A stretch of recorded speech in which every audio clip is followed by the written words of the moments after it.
This is Audible.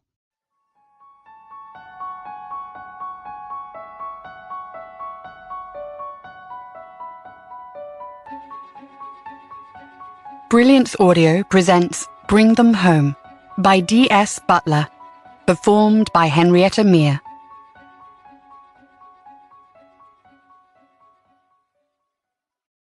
Prologue. "I'm not sure about this," Sian Gibson muttered to her friend as they crept along the school corridor. There was no one else around, as the other children had gone back to the classroom. Emily turned around and pressed a finger against her lips. "Shh! Do you want someone to hear? Mrs. Morrison will go mental if she catches us." Sian wished someone would hear them. She wanted to get caught before they left the school grounds. Her mother would be furious if she found out she'd skived off. It was different for Emily. She was always in trouble, and didn't seem to care. In fact, the entire Dean family were in trouble, according to Sian's mother. Emily looped her arm through Sian's and pulled her along. As they made their way past a line of colourful coats hanging from hooks on the walls, Emily grinned. She passed Sian her yellow coat before putting on her red anorak. Sian's coat was only a month old, but Emily had the same anorak as last year. The cuffs were ragged, and there was a small hole by her right elbow. She usually turned the sleeves up carefully so the other children wouldn't notice the frayed hems, but today she was too excited to care. The girls were mounting a daring escape and leaving school a full 5 minutes before the bell, signalling the end of the school day. Ahead of them, the door to the playground was open. Nothing stood in their way. Sian felt her stomach tighten. She couldn't back out now. Emily would think she was a baby. As they left the school corridor and stepped out into the cold October afternoon, Sian shivered. She looked back over her shoulder towards the classroom windows. Their classmates would be sitting cross-legged on the floor, listening to the teacher reading another chapter of The Magician's Nephew. Sian wished she was back there in the warm with them. Emily tugged her arm. "What's the matter with you? Don't you want to see the ponies?" "I didn't say that. I just don't see why we have to leave school early. We'll be in so much trouble if Mrs. Morrison finds out. What if she calls my mum?" "She won't find out if you get a move on. Hurry up." Sian's mother said Emily was a bossy little madam, and she didn't like her spending time with the Dean girl. Sian had begged to be allowed to go to Emily's for tea, and had been surprised when her mother had finally relented. She'd be having kittens if she knew they were creeping out of school early. It was only 5 minutes, though. Surely that couldn't get them into much trouble. Emily had insisted they leave school before the bell rang, because she said she didn't want any of the other children finding out about the ponies. Emily was horse-mad at the moment. All she'd talked about for the past 6 months was ponies and horses. Her parents had told her they weren't wasting money on horse-riding lessons, but Emily walked to the stables every Friday afternoon and watched Sian's weekly lesson with her Welsh cob, Florence. Emily watched those lessons with such longing, it made Sian feel guilty. Now, Emily was about to have her own riding lesson. She was glad for her friend, but didn't understand why they had to keep it secret. Sian loved horses. There was something comforting about the smell of the stables, and stroking the soft muzzles of the gentle ponies was the best feeling in the world. So she didn't know why she was feeling so nervous. It was probably because she was afraid of being caught. Emily was right. She was a baby. She hated getting into trouble. It was silly, really. If anyone should be panicking about getting caught, it was Emily. After all, Sian would probably be given a stern telling off and not allowed to watch TV for a week.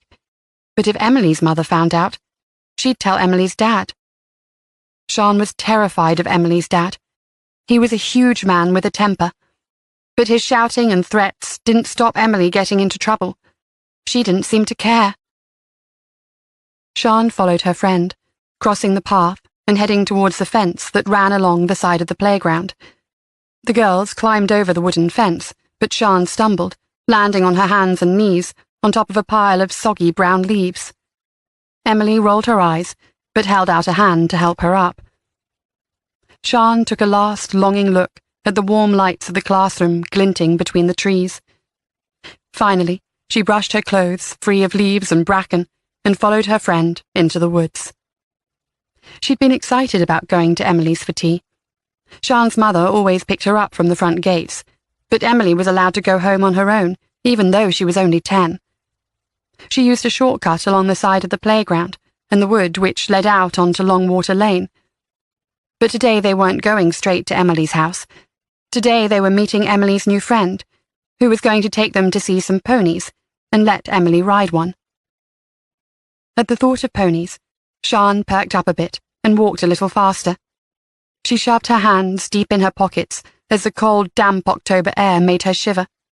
It wasn't raining, but drips of moisture fell from the branches above them, landing on their hair and coats. "Where's your friend meeting us?" Sian asked, no longer whispering now there was no one around to hear them. "Just through here," Emily said, pointing deeper into the woods. She grinned at Sian. Her eyes were sparkling, and she bounced with each step like a puppy. Suddenly she turned to Sian, the excitement on her face replaced by fear. "What if I can't do it?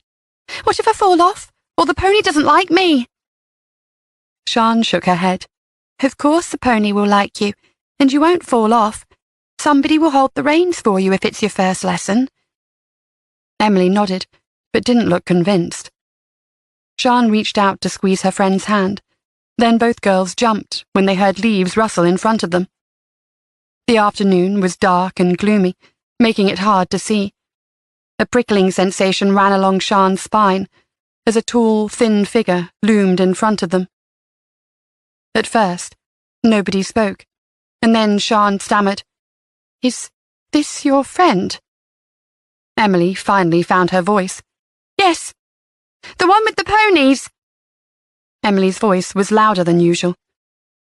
Sian wished Emily's friend would step away from the trees so she could see them properly, but in the next moment, she wished they'd just go away. For some reason, she felt an overwhelming need to run back to the classroom.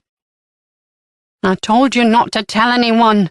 The voice was gruff and angry. Sian's hand tightened into fists in her pockets to stop them from shaking. She shuffled back a few steps. Sian wanted to return to school, but she was scared for her friend. She shot a glance at Emily and saw she was frowning. "I'm sorry," Emily said. "It's just that Sian really likes horses too, and she always lets me come to her lessons." Sian waited for the figure to reply, but for the longest time, all she could hear was ragged breathing. "Fine. This way," the figure said finally, before turning around and heading deeper into the woods, away from the school and Longwater Lane. Sian had never gone in this direction before. "Is this the way to the stables?" Emily asked. Her voice wasn't as loud now. The figure walking in front of them said nothing.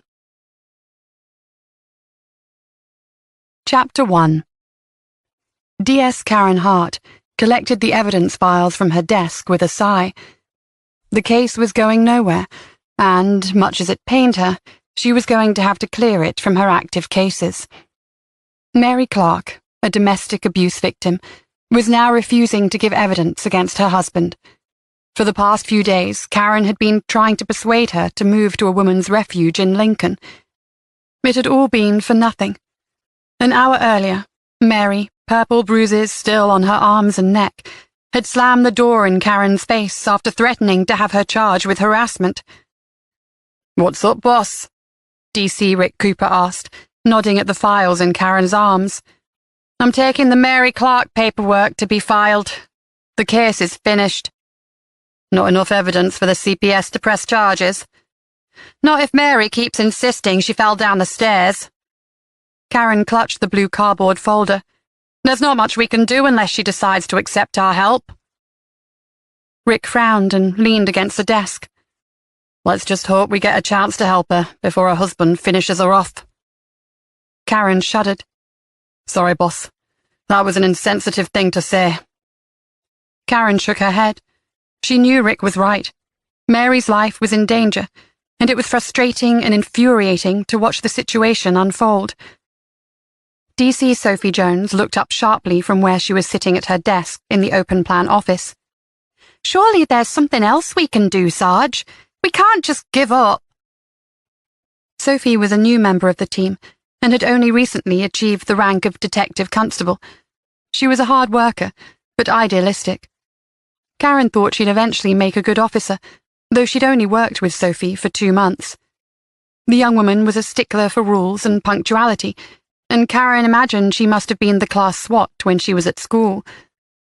With her curly brown hair, pink cheeks, and angelic expression, Sophie was a stark contrast to Rick. If she looked like an angel, he resembled a mischievous imp. Rick was a good-looking man, and he knew it. He had tanned skin, evidence of his Italian ancestry on his father's side, and wore his dark hair slicked back. His cocky smile was quick to surface, and he always wore a little too much aftershave. That aside, Karen was glad he was a member of the team. He worked hard, and she trusted him. "No one's given up," Rick said to Sophie. "But we can't prosecute if Mary doesn't want us to." "But that's ridiculous," Sophie said, getting to her feet and walking around the desk. "There has to be a way we can make Mary Clark see sense." Rick glanced at Karen and rolled his eyes as if to say, "See what I have to deal with." "In an ideal situation, we'd push ahead with the charges, Sophie," Karen explained. "But from experience, I know it's not going to stick." Sophie was about to open her mouth to protest again when D.I. Scott Morgan entered the office area with Superintendent Michelle Murray, and the 3 officers looked up expectantly. Superintendent Murray didn't often visit the CID offices. She had a large office on the top floor of Nettleton Police Headquarters, and only occasionally came down to the lower floors to attend key briefings. Today she looked concerned, her dark eyes even more intense than usual. Beside her stood D.I. Scott Morgan, as immaculate as always. He'd been the leader of Team 3 for just over a month, and Karen hadn't yet worked out what made him tick. Her last DI had been an open book, but Scott Morgan didn't give much away. Superintendent Murray spoke first. "We've had a report of 2 missing girls, both 10 years old, from Moor Lane Primary School in Hyington." Karen dumped the files on her desk and checked her watch. It was only just after 4 p.m. "How long have they been gone?" "They were seen just before 3 o'clock, when the class finished rehearsing for the school play. Their teacher noticed they were missing at 3:15. That was unusual. Children tended to disappear on their way to and from school, rather than during the school day. Karen shifted her attention to D.I. Morgan. Unlike the superintendent, who looked tense, his face was impassive. "Is there any reason to suspect foul play?" Rick Cooper asked. D.I. Morgan replied, "Not yet. A uniformed unit is already on the scene, conducting a preliminary search of the woods beside the school and the surrounding streets, but it's possible the girls decided to leave early of their own accord and will turn up at home wondering what all the fuss was about." "Let's hope so," Superintendent Murray said in her soft Scottish accent. Karen had never heard her raise her voice. She didn't need to. Everyone at Nettleton HQ knew Superintendent Murray's gentle tone was deceptive, and woe betide anyone who assumed she was a soft touch. "It's Hyington again, boss," Rick muttered, looking at Karen. She gave a curt nod, understanding what Rick was getting at. She turned her attention back to the superintendent, who was issuing instructions to D.I. Morgan. "You and D.S. Hart should get to the school straight away. I'm sure D.C. Cooper and D.C. Jones can set up the incident room in your absence. Keep me updated." Superintendent Murray turned and walked away, and Karen reached for her coat. When they were in the fleet car, with D.I. Morgan at the wheel, Karen asked, "What do we know about the girls so far?" 2 girls, both 10 years old, Sean Gibson and Emily Dean. The head teacher of the primary school is Jackie Lyons. She's the one who reported the girls missing. The girls' teacher is Ros Morrison, and says that although Emily Dean is a difficult child, it's unlike her to sneak off during the school day, and it's very out of character for Sean. Karen nodded. "And we haven't spoken to the parents yet?" Not yet, D.I. Morgan said. He put his foot down as they pulled away from a junction, but they've been informed. Karen was about to suggest that she talk to the parents of the two girls while D.I. Morgan spoke to the teachers, but before she could, D.I. Morgan asked her about Rick's comment. The car came to a stop in front of traffic lights, and Karen turned to look at D.I. Morgan. She hadn't realized he'd picked up on it, as he'd been talking to the superintendent at the time. Less than 18 months ago, Karen had been seconded to D.I. Freeman's team after a young woman had disappeared from Hyington. Hyington was only a small village, and normally very safe, and Karen couldn't help thinking it was a pretty big coincidence to have a similar case in such a short period. Hopefully this one was a false alarm and the girls would turn up safe and well. It still ate away at Karen that they hadn't been able to track down Amy Fisher, the 19-year-old who'd disappeared without a trace. Even though Karen had only been on the periphery of the case, it still stung that they hadn't been able to get a result. Did you hear about the Amy Fisher case? D.I. Morgan nodded. The 19-year-old who went missing from a village in Lincolnshire over a year ago? Yes. If I recall correctly, there were plenty of suspects, but she wasn't found. Karen was impressed. D.I. Morgan had been based in the Thames Valley when Amy Fisher went missing. Then again, she should have guessed he would recall some details of the case. In the short time she'd known him, she'd noticed he liked to accumulate knowledge. Amy lived in Hyington, Karen said quietly. D.I. Morgan considered that information for a moment, before replying, It's unlikely to be related to our missing girls. Emily and Sean are 10. Amy Fisher was 19. If the incidents were related, and we were dealing with a predator targeting young girls, we'd expect them to be in a similar age range. Karen knew he was right, but his reply irritated her. It sounded like something straight out of a textbook. Nettleham was northeast of Lincoln, and they needed to cross the River Witham to get to Hyington. Travelling on the congested A15 was not ideal, but fortunately, the route wasn't as busy as usual, and they reached Canwick Hill within 10 minutes. Karen's mobile beeped. There was a message from her sister on the family group chat they'd set up with their parents. She'd check in with them later. After muting the app, she slid the phone back in her pocket. As D.I. Morgan turned left onto the Hyington Road, he asked, Do you have any local knowledge of the area, or know anything about the girls' families? Karen lived just 2 miles away from Moor Lane Primary School in the neighbouring village of Branston. She'd moved there with her family 10 years ago. Branston was full of happy memories. After her husband and daughter had died in a car accident, Karen hadn't wanted to leave the area. If she did, she felt she'd be leaving a part of them behind. I know the head teacher, Jackie Lyons, is well respected and active in the community. I'm not familiar with Sean Gibson's family, but I think Emily Dean could be the daughter of one of the Dean boys. D.I. Morgan frowned, but didn't take his eyes off the road as they sped past the open fields. The Dean boys? The Dean family are known to the local force. They're forever getting into trouble. Petty crime, mostly. Go on. It goes back to Matthew Dean, their father. I guess he's about 60 now and does a few jobs here and there. If you ask him, he'll tell you he labours on local farms. But I suspect most of his income comes from criminal activities. He's been prosecuted multiple times, and he's been inside twice for long stretches. Once for actual bodily harm, and once for stealing farm machinery. He's got 2 sons, and the youngest, Dennis, is as bad as his father. I can't say for certain, but I'm pretty sure Dennis has a daughter called Emily. D.I. Morgan nodded slowly. We'll have to find out if they're involved in any active feuds. In my experience, criminal families like that don't tend to get on well together. And if someone holds a grudge against the Deans... Karen looked at him. The Deans are a pain in the neck, but even so, it's hard to imagine anyone targeting 2 children to get back at them. Karen leaned forward in her seat, willing D.I. Morgan to travel faster along the straight road.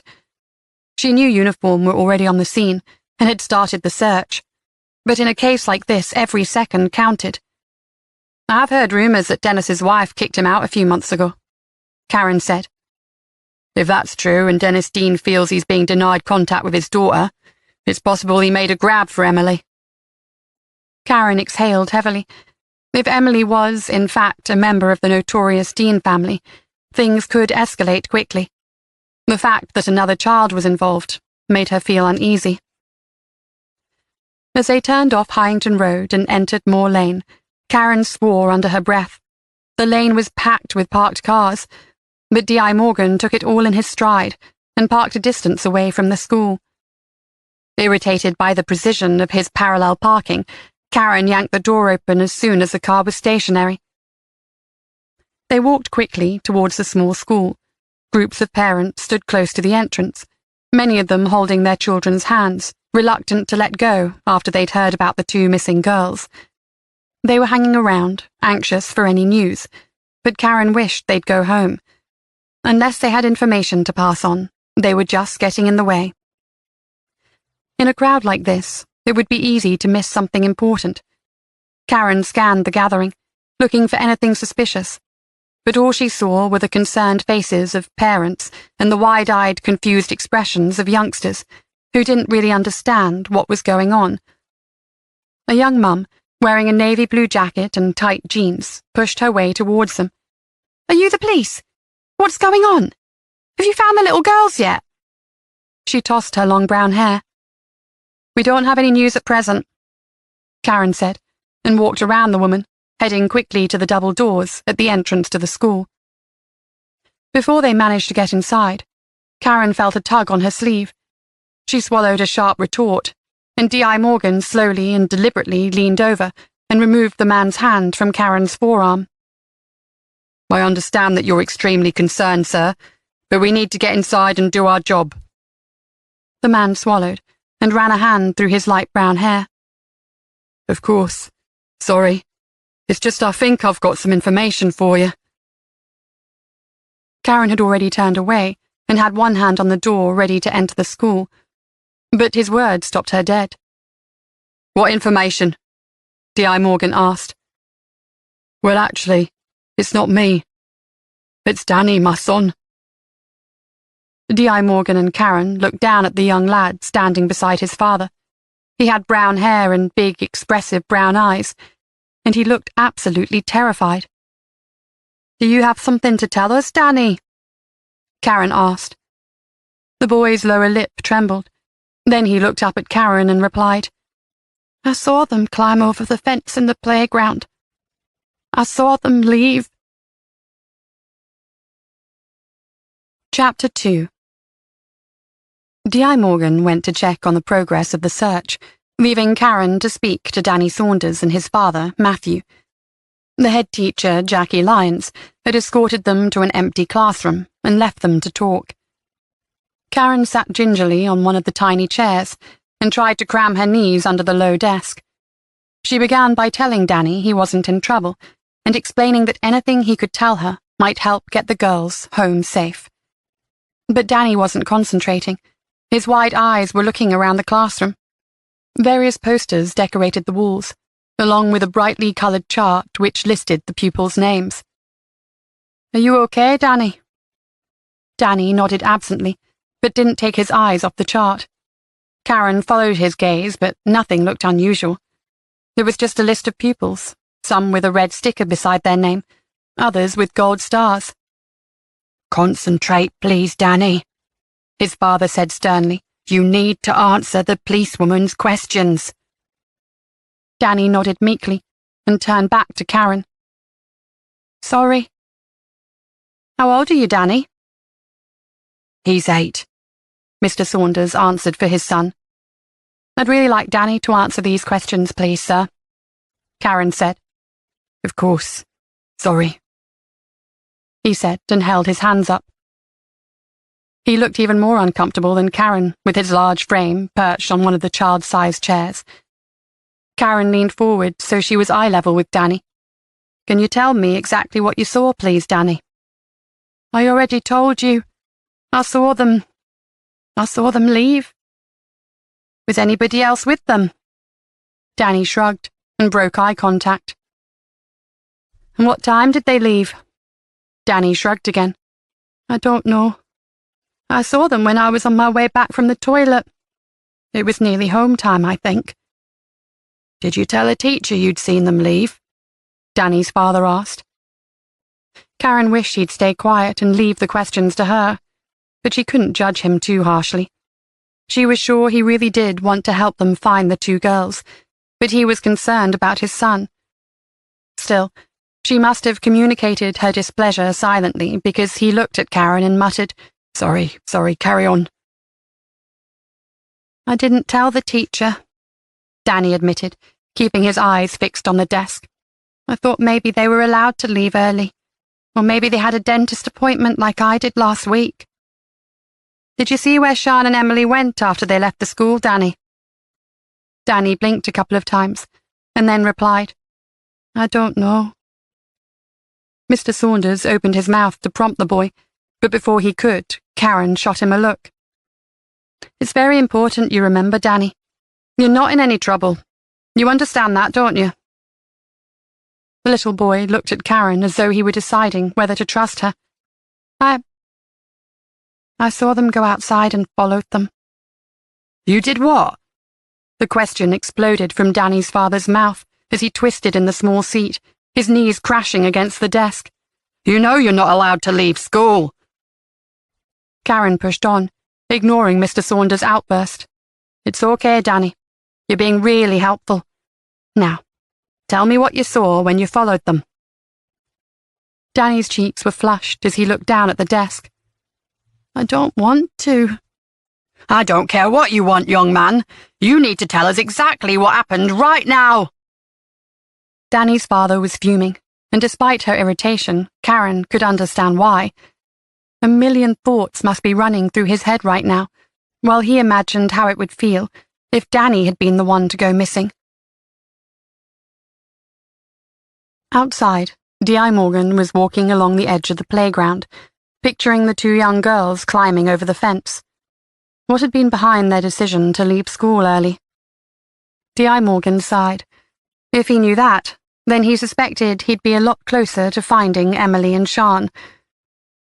He'd spoken to the officer in charge of the search and been impressed by the clear-headed and strategic way in which they'd operated so far.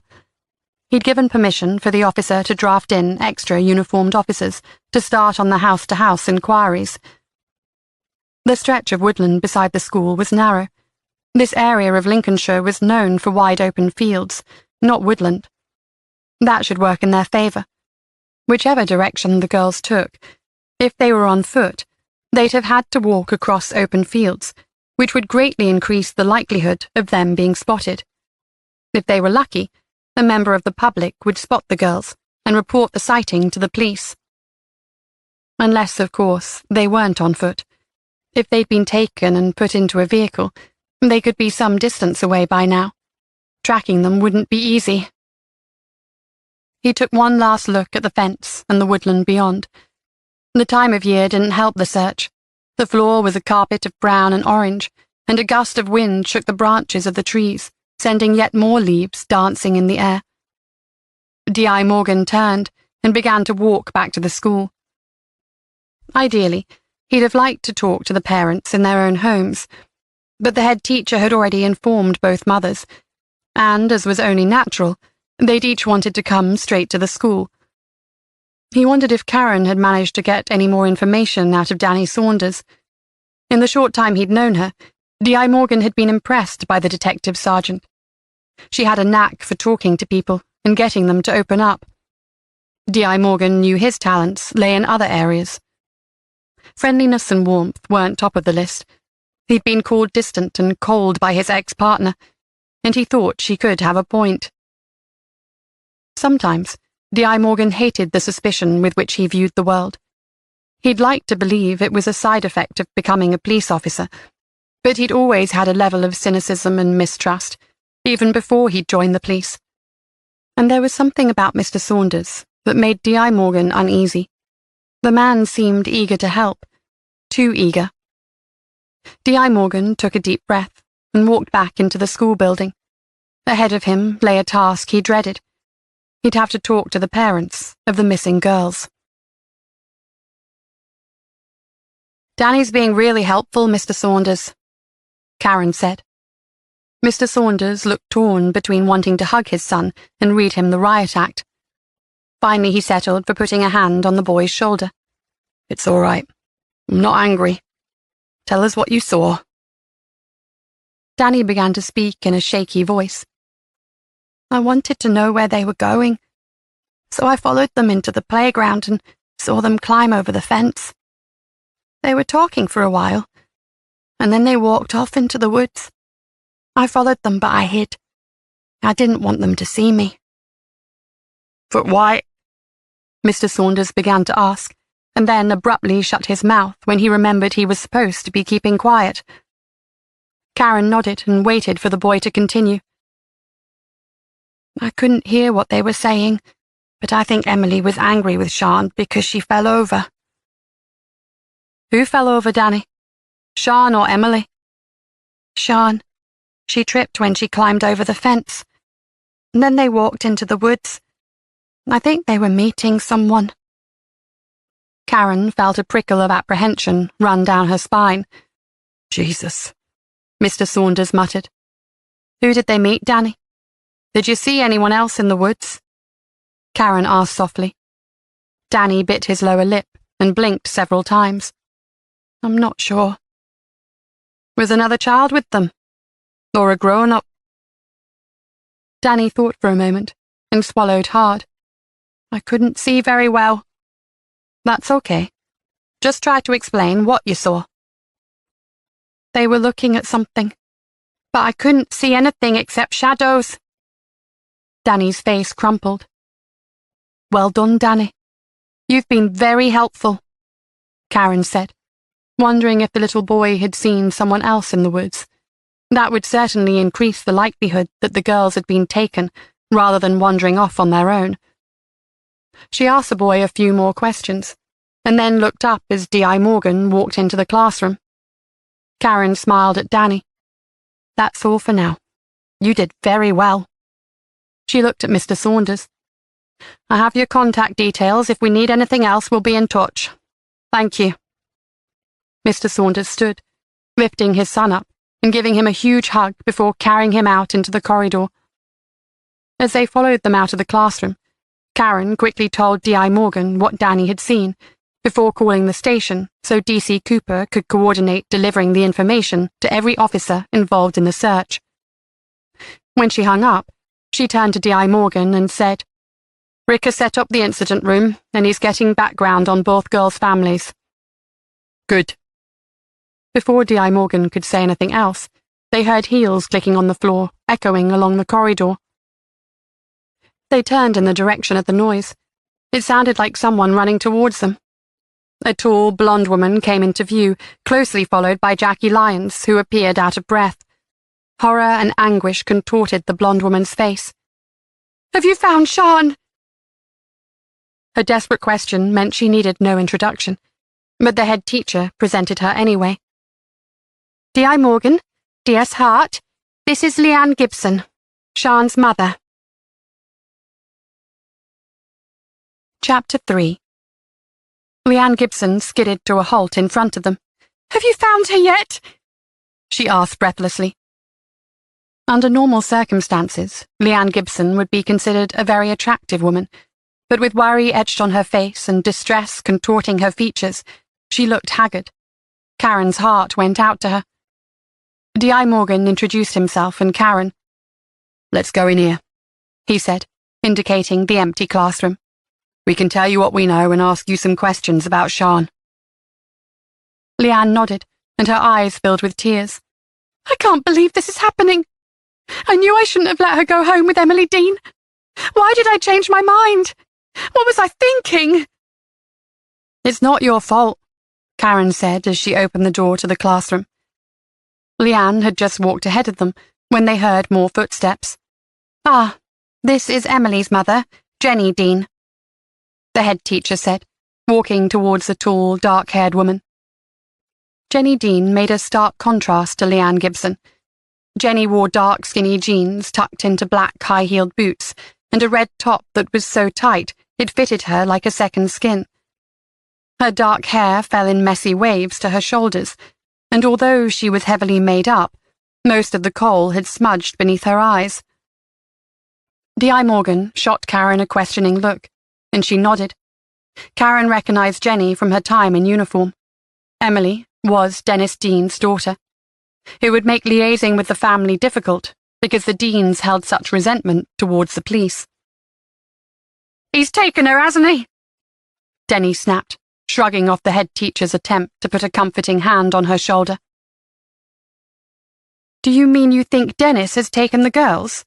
Jackie asked, tucking her hair behind her ears and taking a step back from Jenny. Karen felt like taking a step back from Jenny too.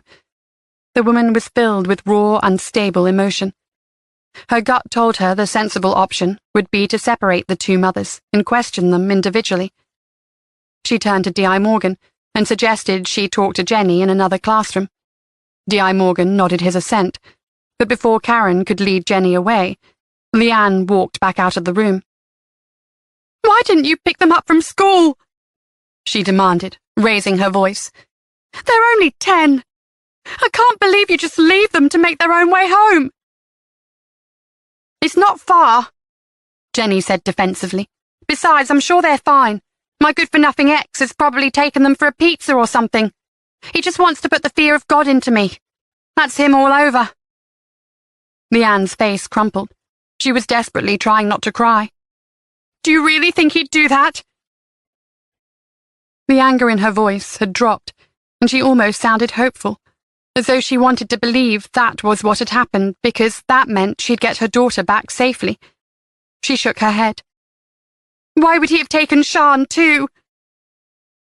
"I take it you've spoken to Emily's father?" D.I. Morgan asked Jenny. Jenny hesitated, and then bit down on her lower lip. "No, not yet. He's not answering his phone, but that's probably all part of his plan to wind me up." "What sort of parents would use their daughter to get back at each other?" Leanne asked, her voice trembling. "Oh, spare me the hoity-toity act," Jenny snapped. Before it could escalate into a full-blown argument, D.I. Morgan intervened. "If you'll come in here, please, Mrs. Gibson." He led Leanne into the classroom and nodded, signaling Karen to take Jenny to another room. "Mrs. Lyons, is there another classroom we could use so I can talk to Jenny in private?" Karen asked. "Of course, although you're welcome to use my office if you'd like. The chairs are probably a bit more comfortable." Karen nodded gratefully. "Thank you." As a head teacher led them to her office, Karen shot a sideways glance at Jenny. She was picking nervously at the stretchy material of her top, the words leaving her mouth in a jumble as she spoke. Karen guessed she didn't want to stop talking because, if she did, then she'd be forced to consider the possibility that her husband hadn't taken Emily and Sian, and what that might mean. "It's got to be him. It's exactly the sort of thing Dennis would do. He's angry with me, and he uses Emily as a way to get back at me. Last week he arrived to pick Emily up, and I could smell alcohol on his breath, so of course I didn't let him take her. I mean, what sort of mum would leave their child in the care of a drunk man?" She narrowed her eyes and glared at Karen. "And I know what you're thinking, looking down your nose at me like that. But I only live 2 minutes away, and Emily loves walking home on her own. I never had let her do that if I didn't think she was safe. We live in Ironton. It's hardly the same thing as living in the middle of Lincoln." Her words were prickly, driven by worry and guilt. Karen said nothing, waiting for her to say everything she needed to get off her chest. They entered the office, and the head teacher left them. Karen sat down on one of the comfortable chairs and scooted around to face Jenny. She didn't want to sit across from her with the desk a barrier between them. Trust was crucial in a situation like this. "We have officers trying to track down Dennis," Karen said. "If he has taken the girls, then we'll know soon enough." She nodded for Jenny to sit down in the chair opposite hers. Jenny sat and swallowed hard, rapidly blinking back tears. "You don't believe Dennis took them, do you? You think someone else has taken them? You think they've been abducted by her?" She broke off, unable to complete the sentence. In a matter of seconds, Jenny's mood had changed. The defensive, angry woman had dissolved into a trembling mother gripped by fear. "We're keeping an open mind, Jenny," Karen said, keeping her voice soft. "We can't afford to discount any possibilities at this stage. We just want to get the girls back as quickly as possible. Now, can you tell me why you think Dennis may have taken Emily, and why he would have taken Sian as well?" Jenny bit on her fingernail. "Like I said, he was angry with me for not letting him see Emily last weekend when he'd been drinking. But I don't know why he would have taken Sian too." "If he did take the girls, where would he have taken them? Would he take them out for something to eat, or to the cinema?" "I suppose he could have done. Though last week he said he was broke and couldn't give me any money. I was furious because they were about to cut off our TV and internet. I told him just because he's walked out on us doesn't mean he can ignore his responsibilities, and I'd take him to court if I had to. That caused another argument." The cheerful ring of a mobile phone sounded from the depths of Jenny's oversized red bag, and she delved inside before pulling out an iPhone. Karen noticed it was a newer model than her own. Jenny's eyes widened as she looked at the screen. "It's him. It's Dennis." Chapter 4. Back in the classroom, Scott Morgan was attempting to calm down Leanne Gibson. "He's on his way," Leanne said, responding to D.I. Morgan's question about her husband's whereabouts. "He was working in Nottingham today, but he's driving back now." She turned her head and looked out at the window. "Shouldn't we be out there, searching? I mean, we're not doing much good just sitting in here waiting." "Our officers are carrying out a thorough search, Mrs. Gibson. I know it's difficult, but I need to ask you some questions. Have you noticed anything strange about Sian's behaviour recently? Anything out of the ordinary?" Leanne Gibson frowned. "Like what?" "Has Sian mentioned any new friends? Has she allowed access to the internet?" Leanne's face paled. "Oh, God. You think she's been groomed by someone, don't you?" "We just need to get a fuller picture of Sian's life, Mrs. Gibson." Leanne clutched her hands together and took a deep breath. "She's got a Facebook account, but she's not supposed to use it without telling me what she's looking at. I approve all her friend requests. It's on the iPad at home. Apart from the iPad, she doesn't have any access to the internet. She isn't allowed a phone. I try to limit the time she spends on the iPad, too. Otherwise, she'd always be on YouTube watching videos. You know what kids are like these days." Leanne shook her head and studied her hands. "Sian's a good girl. She knows she's not supposed to talk to strangers. She wouldn't just go off with someone she doesn't know. I've told her 1,000,000 times that she's not to go anywhere without telling me first." Leanne looked up. "Do you think it's possible Dennis Dean has taken them? It's awful, but I almost wish he has. It's better than thinking some stranger has abducted them." "We're just trying to gather all the facts. We don't even know if the girls have been taken. They could have wandered off on their own." Leanne nodded, but she didn't look convinced. She clenched and unclenched her fists as D.I. Morgan ran through his questions. Each one made the anguish on her face worse, and he wished he didn't have to put her through it, but he had no choice. They needed answers.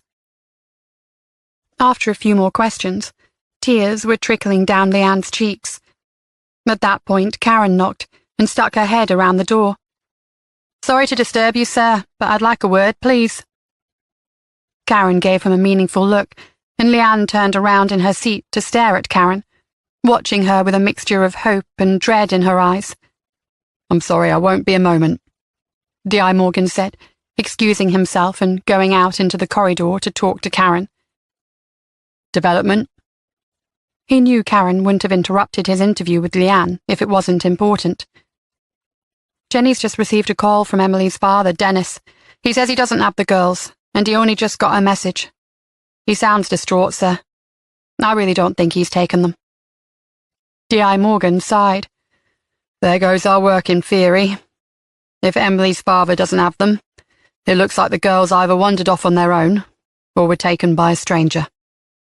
Karen nodded. "I agree. Has anything come up from the searches so far? Karen shook her head. I haven't heard anything, but I haven't checked in since I started talking to Jenny. We're going to need to talk to Dennis Dean as soon as possible. He's on his way here. Jenny told him she was at the school. Fine, we can speak to him here. He began to turn away, and then changed his mind and turned back. Tell me, Karen, did you notice anything odd about Mr. Saunders? Karen frowned. Danny's father? No, he seemed upset. But I guess that was because he was imagining how he'd feel if it were his son who was missing. Why? Did you get an odd vibe from him? D.I. Morgan paused and then said, It doesn't matter. Let me know when Dennis arrives. At well over 6 feet tall, Dennis was a big man. His broad shoulders and muscular arms, thanks to his job as a labourer, made him a very intimidating presence. He'd had plenty of run-ins with the police in the past, so Karen hadn't expected him to be cooperative. She'd been right. It took D.I. Morgan a good 10 minutes to calm him down after he arrived at the school. Dennis interspersed answers to their questions with insults. He was angry, rude, and altogether unpleasant to deal with. But Karen couldn't shake the feeling he was telling the truth when he told them he had nothing to do with his daughter's disappearance. Can you think of anyone who might want to target your family in this way? D.I. Morgan asked. The question was like a red rag to a bull. Are you trying to blame this on me? Typical bloody police. Why aren't you out there looking for them, instead of in here asking me stupid questions? We have lots of officers looking for Emily and Sean, Mr. Dean, Karen said, keeping her voice calm. We need to ask these questions. But do you have any idea who could have taken them? Someone who holds a grudge against you, maybe? Or has anything happened recently that may have made Emily want to run away? The arrogant, furious expression on Dennis Dean's face melted away and was replaced by a look of pure fear. I don't think so. Emily can be a hot-headed little thing, but she wouldn't worry her mum and me like this. Has she ever run away before? Dennis shook his head. Not recently. I remember once, when she was 5, she packed up her dollies and made herself a jam sandwich. Said she was going to live with the Little Mermaid. She was crazy about that film. He broke off and ran a hand through his tousled black hair. Then he fixed his bright blue eyes on Karen. It's not like her at all. You have to find her. Someone's taken her, I know they have. As D.I. Morgan pressed on with the questions, pushing sensitive subjects, which earned him sharp, unhelpful replies, Karen tried to weigh up the evidence they had so far. It was starting to look like this could be a genuine abduction. Sean's father, Thomas Gibson, had arrived at the school in a panic, and they hadn't managed to get much useful information out of him. Jenny Dean's mother, Louise Jennings, had also arrived at the school to comfort her daughter and take her home. A liaison officer had been assigned to each family, and Karen hoped the officers would get more information from the parents when they were back in familiar surroundings. It wasn't that they didn't want to help. The shock of the situation made it hard to think straight and process information normally. Both sets of parents seemed reluctant to leave the school, probably because it was the last place the girls were seen. But it was important to get them home. Once word got out, which it was bound to soon as every parent with a child at the school knew about it, the press would be swarming all over the village.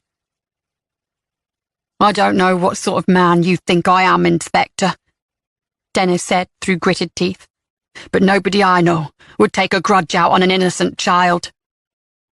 So you've had no bust-ups recently? You can't think of anyone you've annoyed or had a disagreement with? Dennis screwed up his face and looked like he was going to launch into another tirade. But then he suddenly stopped and said, Maybe there is something. Karen tensed.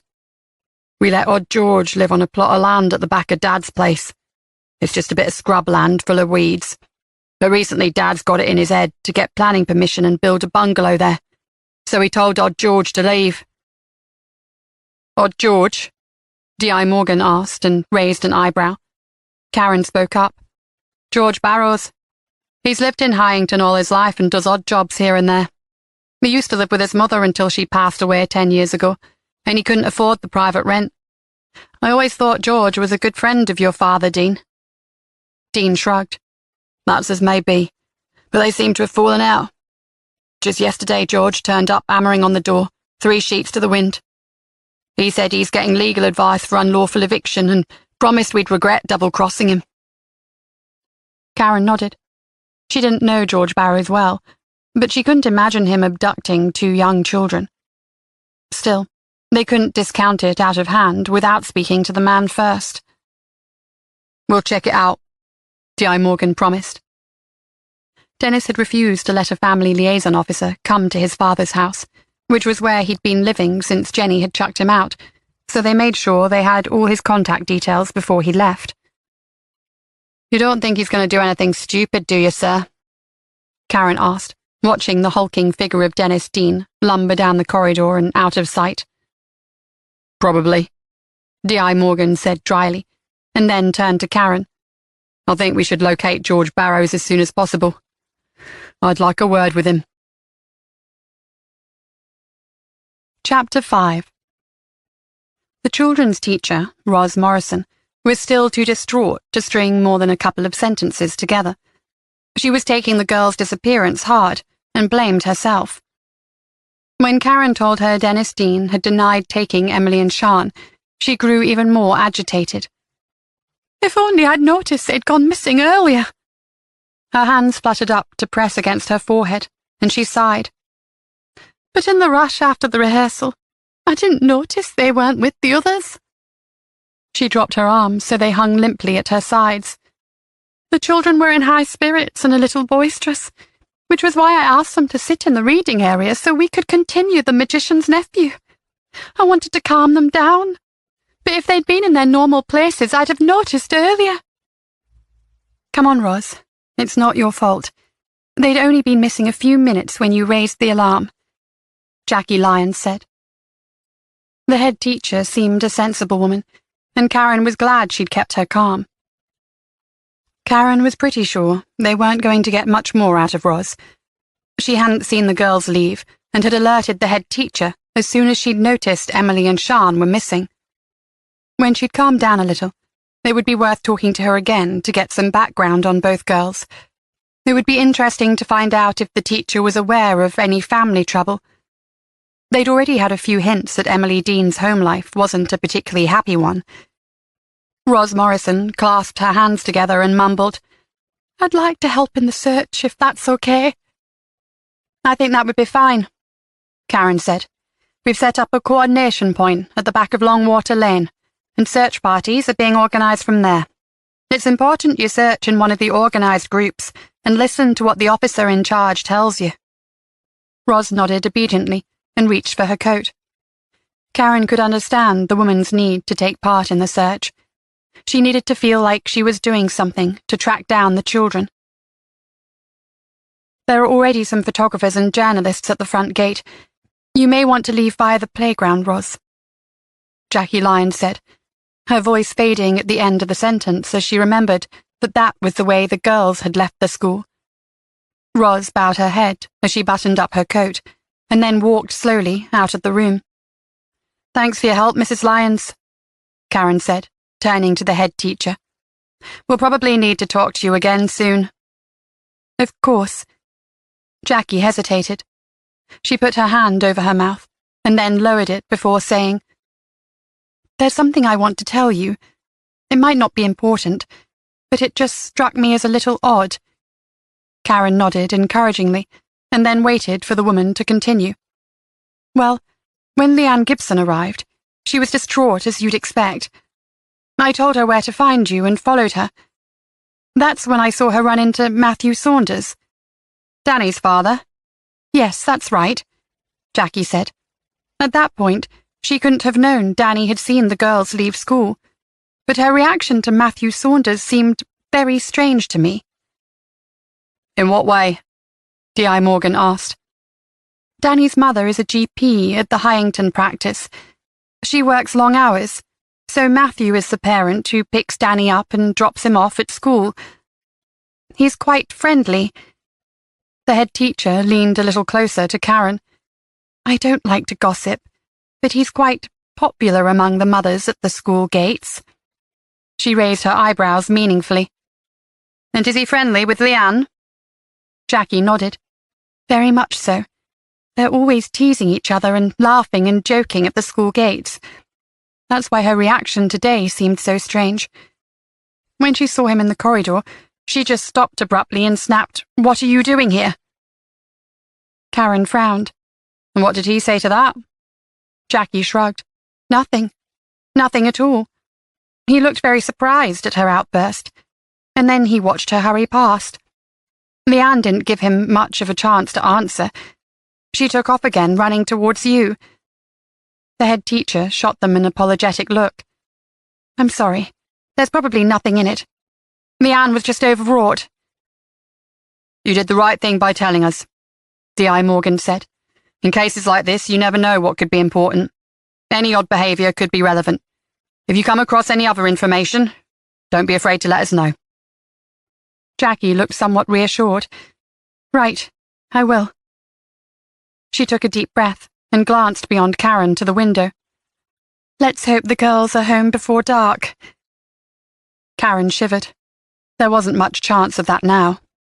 The sky was already tinged with red, and the sun was dipping close to the horizon. The sun set early at this time of year. They thanked Jackie for her assistance and made their way to the main entrance. The forensics team would soon be here, and although there was little point in scouring the classrooms for trace evidence, the officers would need access to the playground area. Jackie had told them she didn't mind staying at the school for however long they needed. She wouldn't feel right going home to her warm, comfortable house when she knew the two girls were still out there somewhere, cold and alone. D.I. Morgan and Karen walked straight past a small group of journalists gathered by the school gates. It wouldn't be long before the national press were here. Superintendent Murray was organising a statement, and it would be up to her and the other members of the Gold Command to decide whether to set up a child alert. It was a difficult decision. On the surface, it seemed like the logical thing to do. Alerting the general public through social media meant people would be vigilant and on the lookout. But every time a child alert was issued, the response from the general public was overwhelming. The manpower it took to sift through all the responses was astronomical. No call or tip could be overlooked, just in case. And right now, they wanted the phone lines free, so any genuine sightings would get reported immediately. Karen was glad the decision wasn't hers to make. No comment, she muttered as they made their way past the photographers' flashing cameras. D.I. Morgan stared stonily ahead as he marched towards the car. The image of Thomas Gibson, looking crumpled, dishevelled, and bewildered as he arrived to collect his wife, was fixed in Karen's mind. Hopefully, the families would have some peace before the press worked out where they lived. We should pay George Barrows a visit first, D.I. Morgan said as they approached the car. Would you mind driving? I want to call in and see how Rick's managing with collating all the information. No problem. After we've spoken to George Barrows, I thought it might be worth paying Nigel Palmer a visit, Karen said, as she took the keys and slipped into the driver's seat. Before Karen had a chance to explain further, D.I. Morgan said, Nigel Palmer? He was one of the suspects in the Amy Fisher case, wasn't he? Karen tried to hide her shock. It wasn't easy to get much past D.I. Morgan. He hadn't even been in Lincolnshire at the time of Amy Fisher's disappearance, but he'd obviously made it his business to familiarise himself with the case. Yes, that's right. He owns farmland bordering Moor Lane Primary School. It's possible the girls walked through the small copse and onto his land. He's got various outbuildings too. It can't hurt to have a word with him. D.I. Morgan fastened his seatbelt. Maybe so. I wouldn't rule anything out at this stage.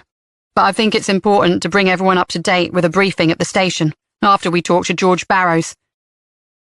Karen tried to suppress the annoyance she felt, but she wasn't fast enough. She saw from D.I. Morgan's sober expression that he'd picked up on her irritation. Right, he said, as Karen indicated and pulled away from the curb. Why do you think it's important to visit Nigel Palmer before the briefing?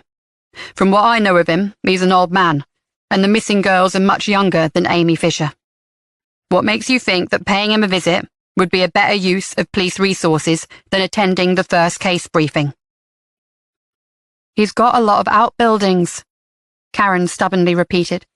There are ditches on his land too. Emily and Sean may have been playing and... Karen trailed off and then let out a long breath. She was losing this argument. How did she explain she wanted to talk to him because she'd always felt there was something not quite right about the Palmer family? That wouldn't go down well with her new boss. He didn't seem like a man to base his judgment calls on feelings. She shot a quick sideways glance at D.I. Morgan. It wouldn't take long. We could ask him and his family to keep an eye out for the girls. D.C. Cooper has already made a point of calling the landowners in the area and asking people to be alert and on the lookout for 2 young girls. D.I. Morgan said reasonably. He requested people check barns and outbuildings and search any location where 2 young children could hide. For some reason, his practical and logical approach aggravated Karen, but it wasn't D.I. Morgan's fault. She was really annoyed with herself, and the fact she couldn't explain her hunch. Even without evidence, she knew Nigel Palmer was a nasty piece of work. Her senses were screaming out a warning. It was too much of a coincidence for 2 more girls to go missing, not long after Amy Fisher had vanished. Karen hadn't known D.I. Morgan for long, but she already understood he wouldn't be swayed by talk of gut instinct. He was a man who liked to deal with facts. Karen tried a more logical direction for her next argument. There's no evidence against him, sir. But I think the man's hiding something. When we were looking into Amy Fisher's disappearance, several people in the village had stories to tell about how badly he treats his own kids. D.I. Morgan nodded as they headed along Station Road. I'm not saying that Nigel Palmer is a good man, but we need to prioritise D.S. Hart. If it would make you feel better, we can have uniform pay him a visit sooner rather than later. It's not a question of making me feel better, sir. Karen's hands gripped the steering wheel tightly as she fought the urge to snap at her boss. The worst thing was, D.I. Morgan wasn't wrong. He made a good, valid point, and Karen was letting the emotion of the case get the better of her. She sensed him watching her, but she kept her head still, her eyes fixed on the road. This is where Dennis Dean lives, Karen said, slowing the car. She parked at the end of the cracked driveway and looked up at the narrow, semi-detached house. His father owns the property, but he's moved in with Jolene Parkinson, who lives a few doors down. They walked towards the house, stepping over the weeds growing through the cracks in the concrete. D.I. Morgan pointed to the path that led along the side of the house. Does that lead out onto open fields? No, there's just a bit of scrubland and the new housing estate further back. Beyond that, it's farmland. Who does the farmland belong to? Not Nigel Palmer. Karen shook her head. No, the fields are part of Morrison's farm. But George has his caravan on the small bit of scrubland at the back of the house. The council have had a few complaints, but most people around here feel sorry for him. They knocked on the front door and waited for a while, but there was no answer. As the side gate was unlocked, they made their way to the back of the house, walking along the crumbling path. I wonder when they last cut the grass, D.I. Morgan said as the back garden came into view. It wasn't just the grass that was too long. The whole garden was overgrown. An old washing machine, covered in patches of rust, was dumped next to the neighbour's green wire fence. Although it was now almost dark, grey-tinged vests and underpants hung limply on the washing line. They ducked under the line, and once they had rounded the ramshackle garden shed, they could see that the fence at the back of the garden had been taken down to allow access to the caravan. George Barrow's home was small and not exactly top of the range. Karen doubted it could be towed away in one piece. The white paint was cracked and peeling, and the entire caravan leaned to one side. A dirty net curtain, which sagged in the middle, was pulled across a steamed-up window. D.I. Morgan turned to Karen. Ready? He asked, raising his fist to bang on the door. Karen nodded and held her breath. Her previous encounters with George Barrows had not been pleasant, and she wasn't looking forward to this one. Chapter 6. The caravan lurched and squealed in protest as they heard movement from inside. The door squeaked on its hinges as it opened, and George Barrows, known locally as Odd George, peered out, looking suspiciously at D.I. Morgan. When his gaze fell on Karen, he relaxed a little bit and rolled his eyes. "Oh, it's you. What am I supposed to have done this time?" His nicotine-stained fingers scratched his grey stubble. "Put a shirt on, George," Karen said, nodding at his baggy vest. "We want to talk to you, and we're not going to do it in there." She pointed at the cramped, dark interior of the caravan. George hesitated as though he were considering refusing, just to make their life difficult. But in the end he shrugged and went back inside to grab his top. "There's no sign of Dennis," Karen said softly so George wouldn't overhear. D.I. Morgan understood her meaning straight away. "If he really thought George was involved, I'd expect Dennis Dean to be here trying to shake the truth out of the man." "Exactly." They stood back as George climbed down the steps of his caravan and shut the door behind him. He pulled a packet of cigarettes out of his grubby trousers and lit one. "Go on then. What's all this about?" he asked. "We want to talk to you about two little girls, George. Sean Gibson and Emily Dean went missing from school a few hours ago." The look of shock on George's face was either genuine or he was a brilliant actor. Knowing George as she did, Karen guessed the former. "Jesus, Dennis's little girl. Has his father heard about this?" George rubbed his stubbly chin and looked towards the house. "Do you know anything about it, George? Because if you do, you'd better tell us now before you get into any more trouble." The shock vanished from George's face and was replaced by an expression of absolute fury. He gestured wildly, waving his hand holding the lit cigarette close to Karen's face. "What are you suggesting?" "Stop waving that cigarette around," D.I. Morgan snapped. George froze. The calm, gently spoken detective inspector sounded furious and even a little frightening. George took a step back. "Well, you can't just come here and suggest I'd know something about that. I'd never hurt a little girl." "Maybe you didn't intend to hurt them. Maybe you just wanted to hide them away somewhere to teach Emily's dad a lesson," Karen suggested. George frowned, his forehead puckering. "But why would I do that? I get on well with Dennis. His dad's been ever so good to me and—" George broke off, and then a grin spread over his face. "Very cunning," he chuckled to himself. "Oh, yes, very cunning.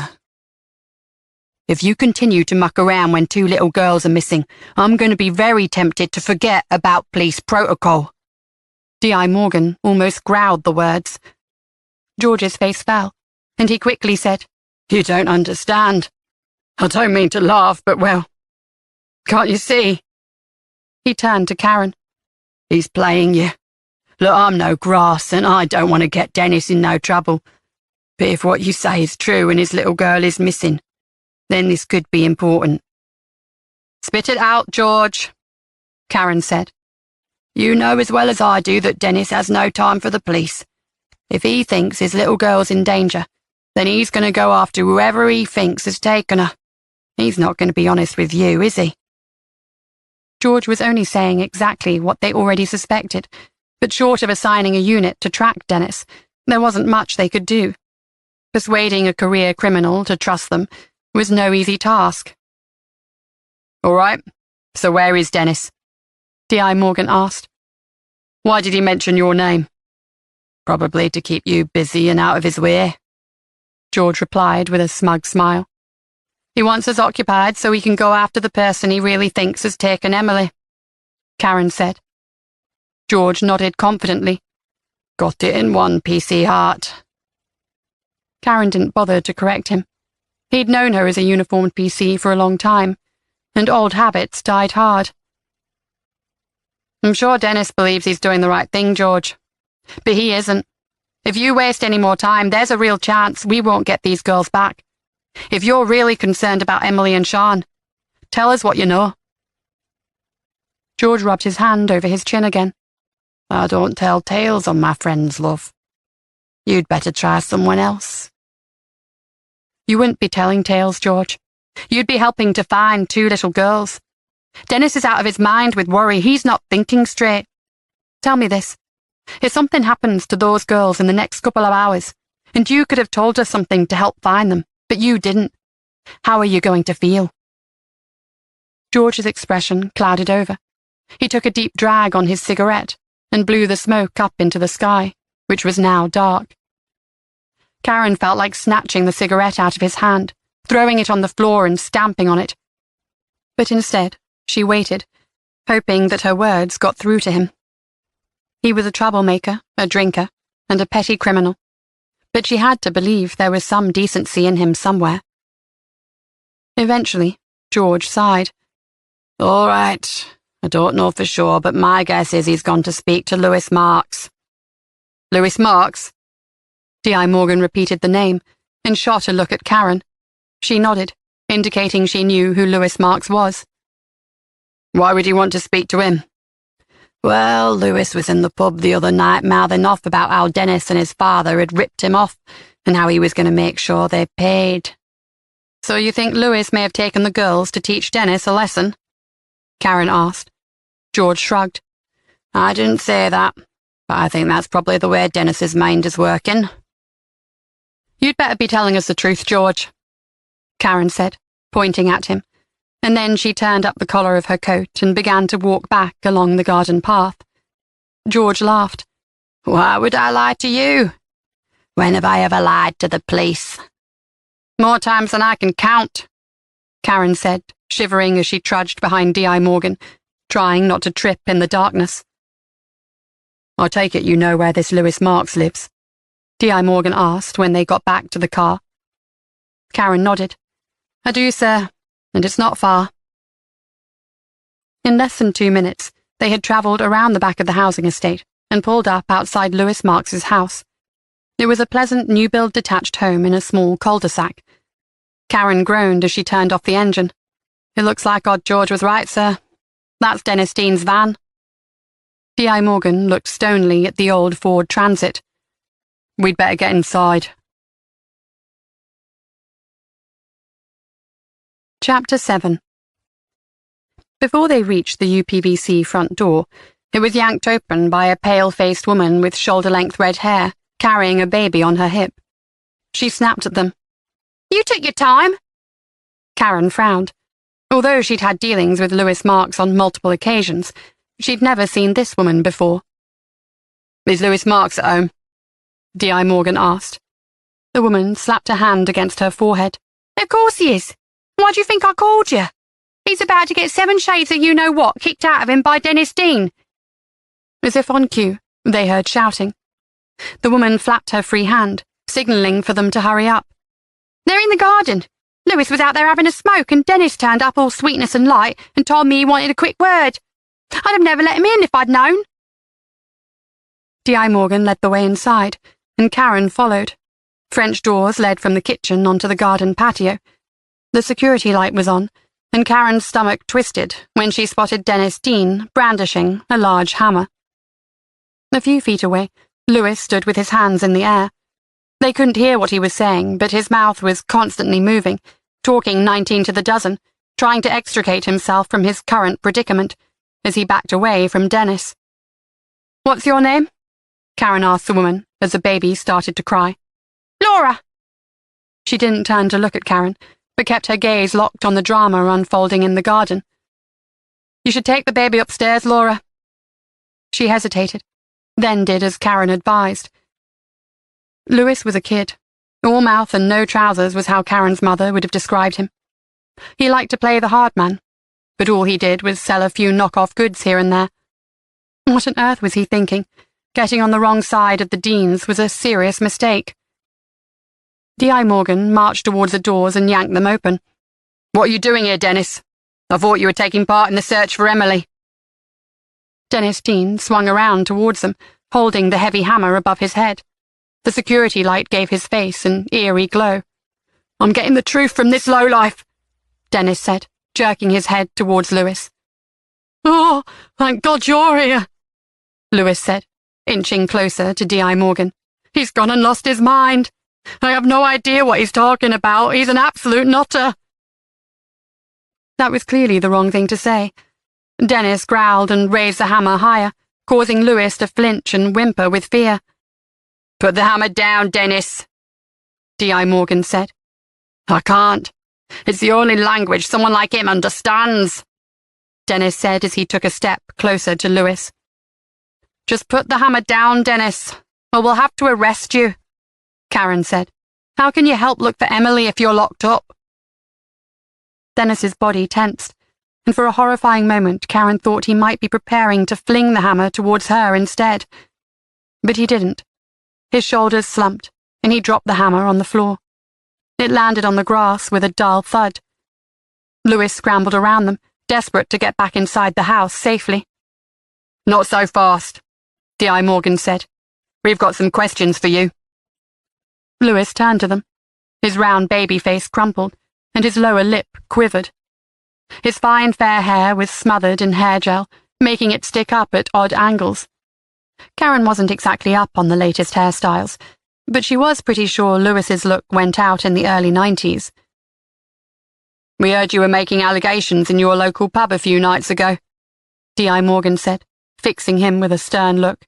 You claim that Dennis's father had ripped you off, and you were going to teach the Dean family a lesson. No, I would never. I didn't, Karen held up a hand. Save it for someone who believes your lies, Lewis. We have 2 little girls missing from Hyington, and we intend to find them. If you know anything about it, you'd better come clean sharpish. Lewis frowned and looked genuinely confused. 2 little girls? My Emily, Dennis roared, taking a few menacing steps towards Lewis. She's gone missing from school, and you were full of all the big man talk about how you were going to pay my dad and me back. Lewis shook his head rapidly and stepped away from Dennis until he was pressed against the wall of the house. No, look, I just had a few drinks. I got a bit mouthy, I didn't mean it, and God knows I'd never touch your daughter. Jesus, you can't think I'd be involved in something like that. Lewis turned to D.I. Morgan. I promise, I don't know anything about it. Karen was inclined to believe him, and she thought they were wasting their time. They needed to get to the briefing room so they could organize a plan of action. The search would continue late into the night, despite the limited visibility, but it was looking more and more likely that the girls had been taken. If they'd been injured or lost, the officers and PCSOs carrying out the comprehensive search of the area should have found them by now. Plus, she was itching to go and pay Nigel Palmer a visit, just in case the old farmer had something to do with Sian and Emily's disappearance. If she looked Nigel Palmer in the eye and studied his body language, she was sure she'd be able to tell if he'd had anything to do with the missing girls. Dennis put his head in his hands. He believed Lewis, and now that his suspicion and fury had dissipated, there wasn't much left holding him together. Come on, Dennis. Let's get you home, Karen said. She put her hand on the big man's shoulder and steered him towards the doors, surprised at the ease with which he let her lead him through the house and out front towards the cars. I don't know what to do, he murmured. Leave it to us. I promise you we'll do everything possible to get Emily back. Dennis shook his head. What can you do? It's been hours. If she's been nabbed by one of them child snatchers, she could be anywhere by now. He raked a hand through his hair. I can drive myself home, he said, and moved towards his van. Oh, no, you can't. I can smell the alcohol on your breath, Karen said. Get in the car and we'll take you home. I only had one, Dennis said, attempting to stare Karen down. We could do a breathalyzer test, but we really don't have time, so just get in the car. Dennis gave Karen a rebellious look, but did as he was asked. When a child is abducted, the person responsible is often someone they know and trust, D.I. Morgan said as he opened the passenger door. Most of the time it's someone known to the family. I'm not saying that's the case here, but if you've noticed anyone acting a bit differently recently, Dennis, you need to tell us. You can't try to sort this out on your own. Dennis sat in the rear passenger seat, staring ahead glumly at the headrest in front of him. Karen got in the driver's seat, while D.I. Morgan called into the station for an update. Dennis perked up a little, listening to the one-way conversation. But when it became clear there was no fresh news, he stared despondently out of the window. She pulled up outside Dennis's house, this time not bothering to pull into the driveway. "We'll keep you updated, Dennis. It might be best if you stay at home tonight, in case Emily tries to get in touch." Dennis said nothing as he climbed out of the car, which lifted with a squeak when free of his bulk. He slammed the door before stomping up towards the house. "Back to the station, sir?" Karen asked, glancing at D.I. Morgan as she prepared to pull away from the curb. "You don't have to keep calling me sir, you know. I don't mind you calling me Scott." Karen shrugged. "Sorry, it's a habit. I suppose the new recruits find it easier to be on first-name terms, but if it's all the same with you, I prefer to stick to calling you sir." "Fair enough. If you're really keen on speaking to Nigel Palmer, then I could drop you there now. But I'd need to take the car. Superintendent Murray will expect me to lead the briefing." "That would be great, sir," Karen said. "All right, let's go straight there, and then I'll drive back to Nettleham. You'll have to make your own way back to HQ." Karen nodded. "Not a problem." Karen drove along Station Road, up to the junction, and then took a right. A mile or so out of the village, she turned right again into a narrow country lane, lined by fields on each side. After they passed an old windmill that had been damaged by fire years ago, Karen said, "That's the Palmer farm." A huge barn dominated the smaller red brick farmhouse. Both buildings were set well back from the road and surrounded by open farmland. There were lights on in the house, lending it a warm and cozy feel, but Karen couldn't help shivering as she thought of the residents inside. "I imagine it's quite picturesque in the daylight," D.I. Morgan said, taking in the dark, flat landscape. Karen nodded as she turned off onto the bumpy, single-track private road. "If you like that sort of thing, the place always seems a bit barren and stark to me." D.I. Morgan put a hand on the dashboard as the car dipped into a pothole and bounced back out again. "Do the entire family live here?" Karen pulled to a stop outside the farmhouse and paused a moment, watching the bats as they swooped to catch insects attracted by the car's headlights. The weather had turned cold, and she was surprised the bats were still active. She guessed they must roost in the barn. "Nigel Palmer lives here with his daughter and son. His wife left him years ago. His son Jasper supervises most of the farm work these days, and the daughter, I've forgotten her name, looks after the home and takes care of her father." "They're an odd family," Karen said. "Odd how?" "I think Jasper and his sister have always been scared of their father, and even though they're in their early 40s now, they still tiptoe around him. Jasper takes after his father. He's short-tempered and has a mean streak. The daughter's a quiet, mousy thing. Always seems scared of saying the wrong thing and getting into trouble." D.I. Morgan nodded. "Okay, well, find out if they've seen anything, and if they know either of the girls. Keep it casual." He glanced at the dashboard clock. "I'd better get a move on. The briefing's in 30 minutes, and Superintendent Murray's not going to accept any excuses for my absence." "I won't need long," Karen said, sure that after a few minutes with Nigel Palmer, she'd be able to tell if he knew anything about the girl's disappearance. They got out of the car. Karen stared at the farmhouse as D.I. Morgan walked around to the driver's side. He followed her gaze and looked towards the glowing lights of the house. "Are you comfortable going in there on your own?" Karen turned to him. "Absolutely. I think it's worth taking the time to talk to him." D.I. Morgan glanced at his watch. "I could come with you if you'd prefer." Karen shook her head. "No, sir. There's no need. You've got more important things to be getting on with back at the station. But I appreciate you giving me the time to do this." "Do you want me to arrange a ride back to the station for you?" "No need. I have a friend who'll give me a lift." D.I. Morgan hesitated, and Karen was almost sure he was going to change his mind and insist she return to the station with him. Then he nodded and slipped into the driver's seat. "See you back at the station." As he made a three-point turn, the car's tires crunching over gravel, Karen squared her shoulders and walked towards the farmhouse. Chapter 8. Nigel Palmer's daughter opened the front door. She was a good 6 inches taller than Karen, with a pale, thin, pinched face, and when she recognized Karen, her features tightened. She shot a look over her shoulder, and then turned back. "I thought all this was over." As soon as she spoke, Karen remembered her name. Kathy Palmer, the poor, put-upon farmer's daughter. "Evening, Kathy. You don't mind if I come in, do you?" Without waiting for an answer, Karen slid past Kathy and stepped into the hall. Striding forward, she crossed the flagstone floor of the hallway that led to the huge farmhouse kitchen. Beside a large open fireplace, sitting in a wooden rocking chair with a blanket over his knees, was Nigel Palmer. A clear plastic loop of tubing ran beneath his nose and was linked to an upright oxygen canister behind the chair. "I don't think it's a good idea to have that canister so near to an open fire, Mr. Palmer," Karen said. The old man turned his wizened face towards Karen. Like his daughter, he was tall. Though he sat hunched in the chair, Karen had seen him standing before and knew he was at least 6'4".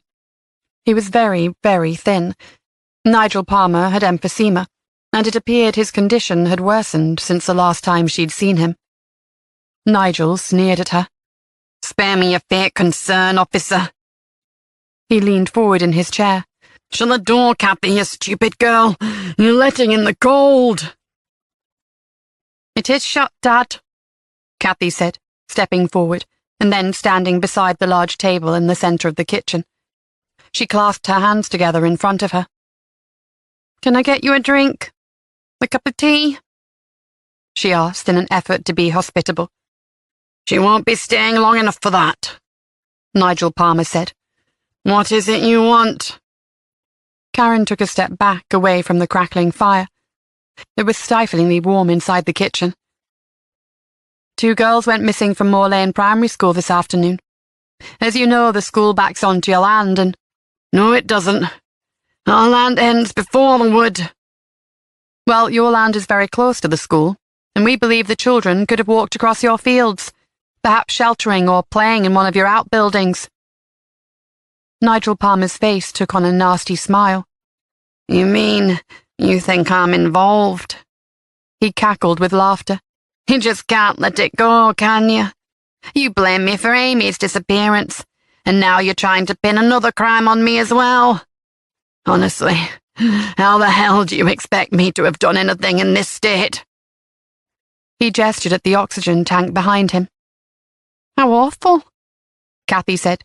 "Those poor girls. It's so cold tonight. Do you think they wandered off and got lost, or—" "We don't know. That's why we need you to check any outbuildings or ditches. There's a full-scale search going on across the village and surrounding countryside. It'll go on into the night, but it's not easy in the dark." "Typical police, stating the obvious," Nigel Palmer wheezed as he turned away and stared into the fire, watching the flickering flames. "Is your brother about?" Karen asked Kathy. "No. He's been cutting back hedges over in the far fields today. He'll have left the tractor in the top barn and headed for a drink after work, I would guess." "What do you want him for, anyway?" Nigel Palmer said, stifling a cough. "Jasper's got out to do with it. He's been working all day." Karen shrugged. If he's been working in the fields, he might have seen something. "I'm sure if he had, then he'd have been in touch with the police, the good, law-abiding boy that he is." Nigel Palmer broke off into a coughing fit, and Karen wondered if it was genuine or whether he was laying it on thick for her benefit. It wasn't unheard of for suspects to go to extreme lengths to avoid questioning. When Karen had been in uniform, a man had faked a fit to try and stop them searching his car. They'd had to call out paramedics to get him checked out before the search. His tactics only delayed the outcome, though. They'd discovered 30 individual wraps of heroin and crack in a plastic bag in his glove box. "You've not heard anything from Amy, then?" Karen asked. It was an empty question, one meant to prod and needle the old man to see if he had any conscience. The truth was, Karen had long given up hope that Amy Fisher was still alive. Amy Fisher had been renting one of the outbuildings on Palmer's farm at the time of her disappearance. She'd used it as a studio, printing materials with vivid colours that she then used to make scarves and bags. There'd been a huge search at the farm after she went missing, and the lack of evidence tying Nigel Palmer to the teenager's disappearance did nothing to persuade Karen he was innocent. The farm was the last place Amy was seen alive. She was convinced he lay at the centre of the mystery, and Karen wouldn't let it go. She couldn't. Kathy spoke up nervously. "No, we haven't heard anything from Amy." Karen bit down on the inside of her cheek and wondered if Kathy was as helpless as she appeared.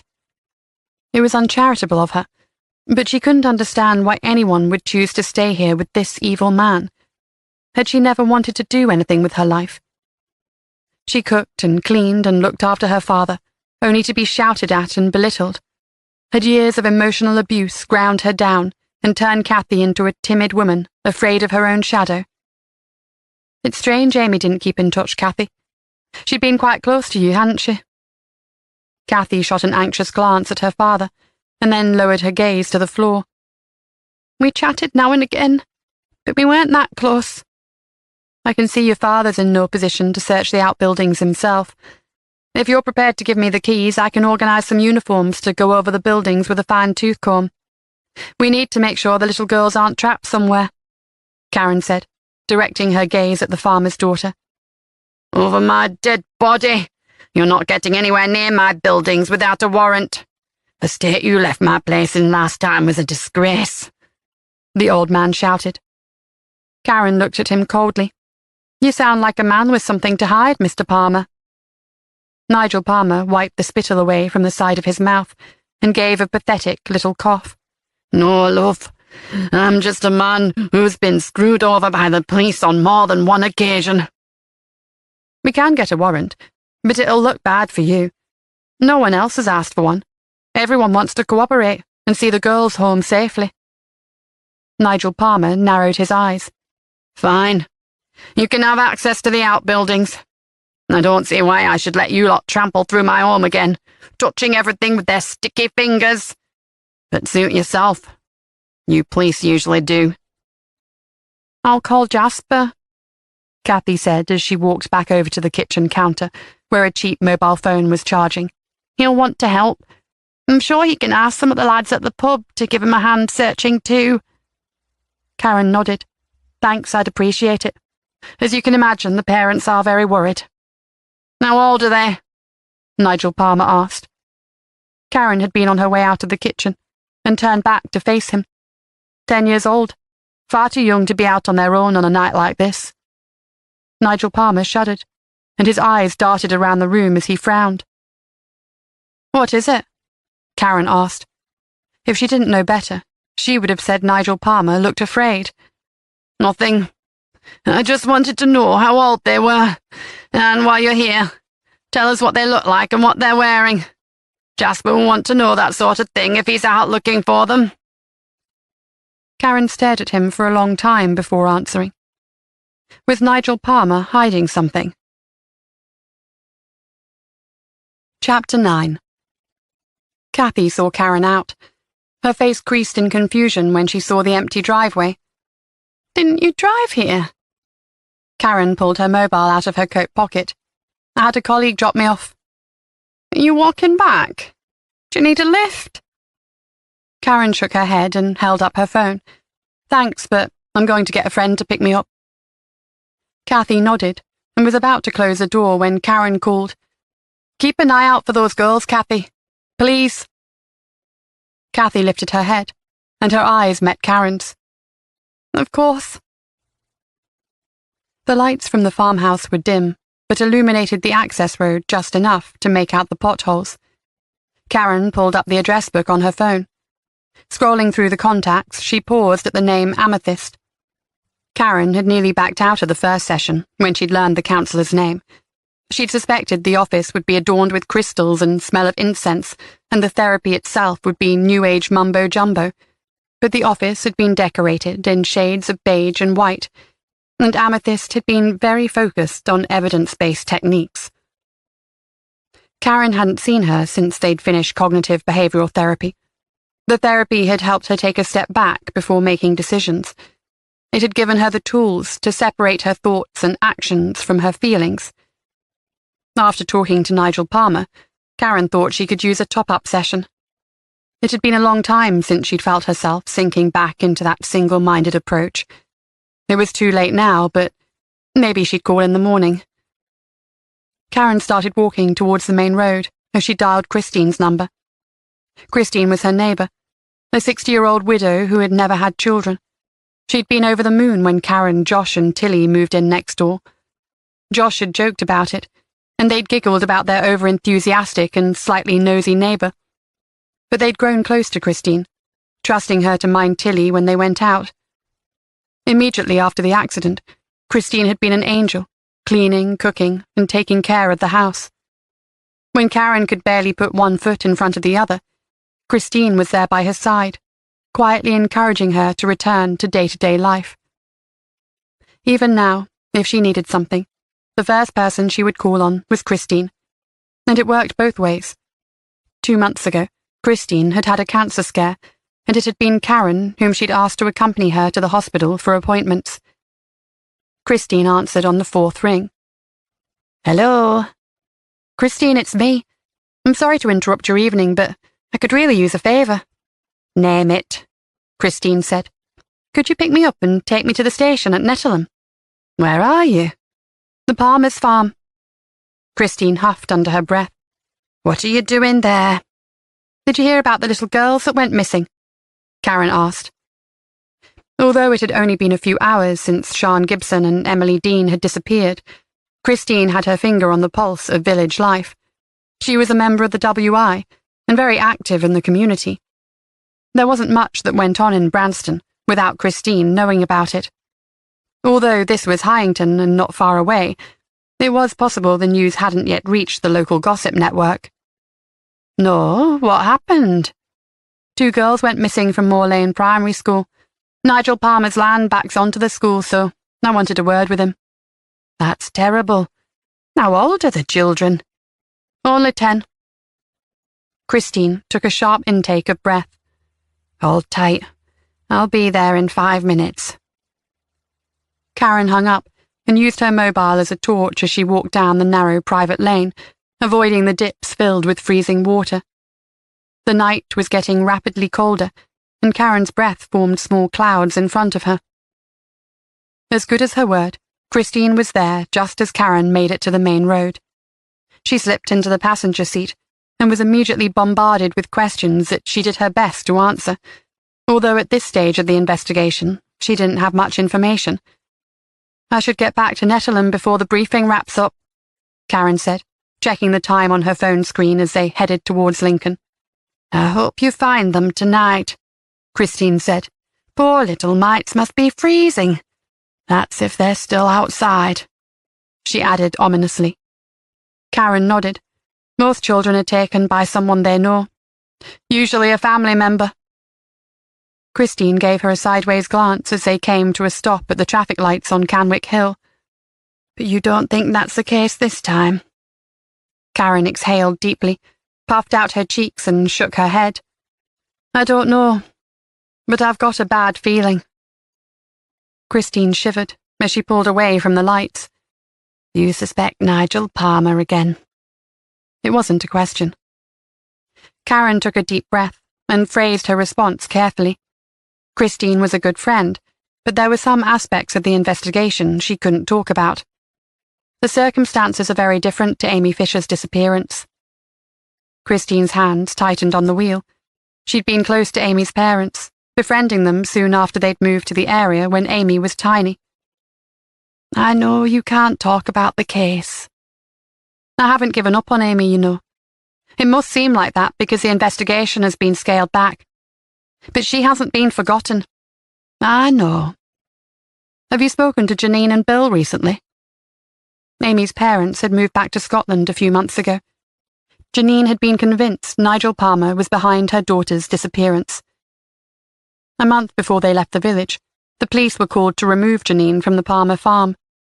She'd been drinking and had hammered on the front door, demanding answers and refusing to leave until she got them. Nigel Palmer had threatened to press charges. I've not spoken to them since they moved. I've called a couple of times, but they don't return my calls.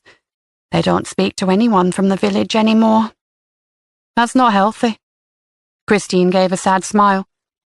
They're just trying to deal with their grief the best they can, and talking to me brings back painful memories, I suppose. Karen nodded. Understandable. There's nothing healthy about losing a child. They need to do whatever they can to get through each day, I guess.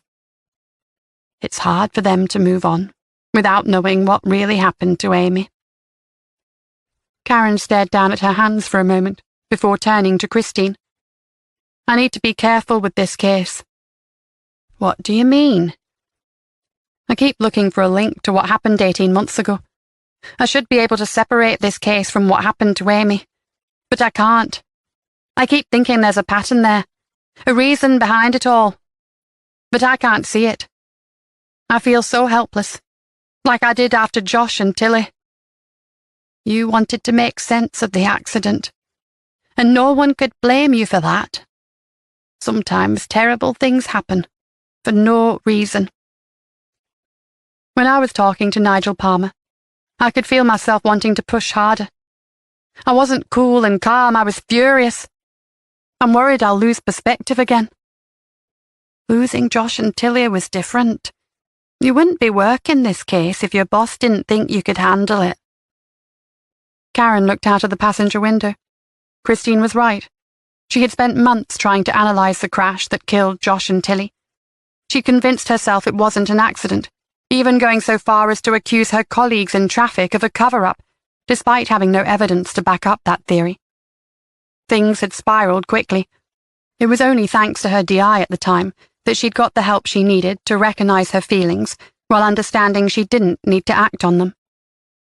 There was another reason Karen had asked her friend to pick her up, rather than asking someone from the station for a lift or waiting for a taxi. Christine knew people. She'd lived in Branston all her life and had close friends in Hyington and Washington. I thought maybe you could put word out to see if anyone knows or has seen anything. Christine nodded. Sure. By the time they got to Nettleham, Karen was feeling a little better. Her time spent in Nigel Palmer's company had put her on edge and left her with a faint nausea. But seeing Christine had restored her. When they reached Police HQ, Christine dropped Karen as close to the entrance as she could. Thanks very much, Christine. I owe you one, Karen said as she climbed out of the car. Don't be ridiculous. You don't owe me anything. I just hope you find those girls. Me too. Karen shut the car door, waved her friend off, and hurried into the station. The briefing room was packed, and the session looked to be almost over. Karen grabbed one of the last remaining seats next to Rick. D.I. Morgan stood near the front, talking to Superintendent Murray. How are things progressing? Karen asked. Rick had a look of grim determination on his face. We've spent the last few hours combing through the background on each family. There's a couple of anomalies that D.I. Morgan wants us to investigate further, but nothing that's going to crack the case, unfortunately. We've phoned around most of the businesses and farms in the area and asked people to keep an eye out for the girls. The big news is, the supers put out a child alert. Karen raised an eyebrow. Rick nodded. Exactly. We're getting some help from other forces to monitor the calls. Apparently they've already been pretty overwhelming, and the hotline's only been running for an hour. I'll bet, Karen said, and then settled back into her chair as Superintendent Murray called everyone to attention and said a few words to end the briefing. When it was all over, Superintendent Murray asked D.I. Morgan and Karen to come to her office.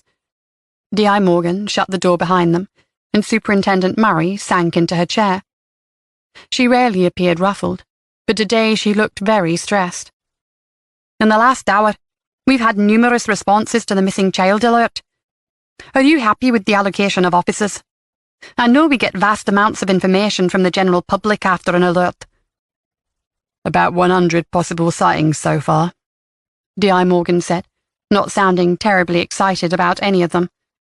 Other reported sightings can be ruled out due to location and descriptions, but I think the floodgates are going to open as the alert spreads across social media. Superintendent Murray pinched the bridge of her nose with a thumb and forefinger. Let's hope one or more of the responses turns out to be helpful. So far, the team's coping with the number of calls, which is good. Whether or not we're going to be able to follow up on every one in a timely fashion is another matter, D.I. Morgan said. If needed, we can bring in more staff to cover, but I need you two to focus on the girls' families. I don't need to remind you that stranger abductions are very rare. It's very likely that they've been taken by someone they know and trust. That means our focus is best directed at the families and any information they can give us. We know the Deans have a history of mixing with criminals, and the girls could have potentially been targeted because of that. But I also want you to keep looking into Sean Gibson's family. Her father owns a software development company. D.C. Cooper told us his business has seen remarkable growth over a short period of time. That type of expansion doesn't usually happen without putting a few noses out of joint on the way. Karen nodded. Yes, ma'am. There was a knock at the door. Superintendent Murray barked, "Enter!" and D.C. Sophie Jones poked her head in the room. Sorry to interrupt, ma'am, but we found something. Well, don't just stand there, her boss said, leaning forward. Come in. What did you find? A glove belonging to one of the girls. Where was this glove found? D.I. Morgan asked. In a hedgerow close to the school, just past the boundary of the wood, bordering on Nigel Palmer's farmland. Who found it? Karen asked, expecting Sophie to say a member of the public out for a jog or walking their dog. Jasper Palmer. He was out looking for the girls on his land, following D.S. Hart's request. You spoke to Jasper Palmer? Superintendent Murray asked, turning to Karen. Karen shook her head. No, not directly. I stopped by the Palmer farm just now to ask them to keep a lookout for the girls and to check their outbuildings. Their land borders the edge of the school, she explained. I'm aware of that, Superintendent Murray said, without taking her eyes from Karen. Why did you visit the Palmer farm in person? All the farms and landowners in the area have already been contacted by D.C. Cooper, haven't they? Karen shifted uncomfortably. She knew the superintendent wanted to know if she'd received a tip-off, or whether she had any evidence to suggest Palmer's involvement. But she had neither of these, just a feeling, and that wouldn't stand up to the superintendent's scrutiny. We were just passing, Ma'am. I dropped Karen off so she could have a word with him, and I came back here to organise the briefing, D.I. Morgan said. Are we sure the glove belongs to one of the girls? Karen asked. A glove found in a hedgerow could have been there for a long time. There was no reason to suspect it had to belong to Sean or Emily. Sophie nodded. Yes, I should have explained. It has Sean's name tag inside. Apparently her mother tags everything because she's always losing her belongings. Karen's interest intensified. I'd like to talk to Jasper about this finding, Ma'am. The request was met with a stony silence from the superintendent. I think it's better if I talk to Jasper Palmer, Ma'am, D.I. Morgan said, and D.S. Hart could go and visit the Gibson family. Karen had the distinct impression they wanted to keep her away from the Palmers. I really think it's better if I talk to Jasper. I know the family, and I'm sure I'd be able to get more out of him. D.I. Morgan did not look amused. Karen couldn't blame him. She was going directly against his wishes in front of the superintendent. Not exactly a wise move if she wanted to win over her boss. I agree with D.I. Morgan, the superintendent said. You might be a little too close to the Palmers to be objective, Karen. I can assure you I keep an open mind when doing my job. As soon as she said the words, Karen knew she had gone too far. You didn't snap at the superintendent and get away with it. There was an awkward silence, and Sophie stared at her in surprise. It made Karen feel like a naughty schoolgirl. She sighed. But if you think it's best, I'll go and speak to the Gibson family while D.I. Morgan talks to Jasper Palmer. Superintendent Murray gave a tight smile. Good. That's settled then. A question, Sophie, D.I. Morgan said. Have the Gibsons been told Sean's glove has been recovered? Sophie shook her head. Not yet, sir. Because it was labelled, we didn't need them to identify it, and we didn't want to upset them. D.I. Morgan thought for a moment. I think they'll be grateful if we're honest with them. I think we should tell them. Plus, we need to know if Sean was wearing that glove today. Yes, do that. Then we need to tell the search team where the glove was found, so we can coordinate in a tighter area. It's possible Sean lost the glove before today, in which case we don't want to focus too much on it yet. The superintendent nodded, to indicate they were dismissed. As they filed out of the office, she called Karen back. Just a moment, Karen.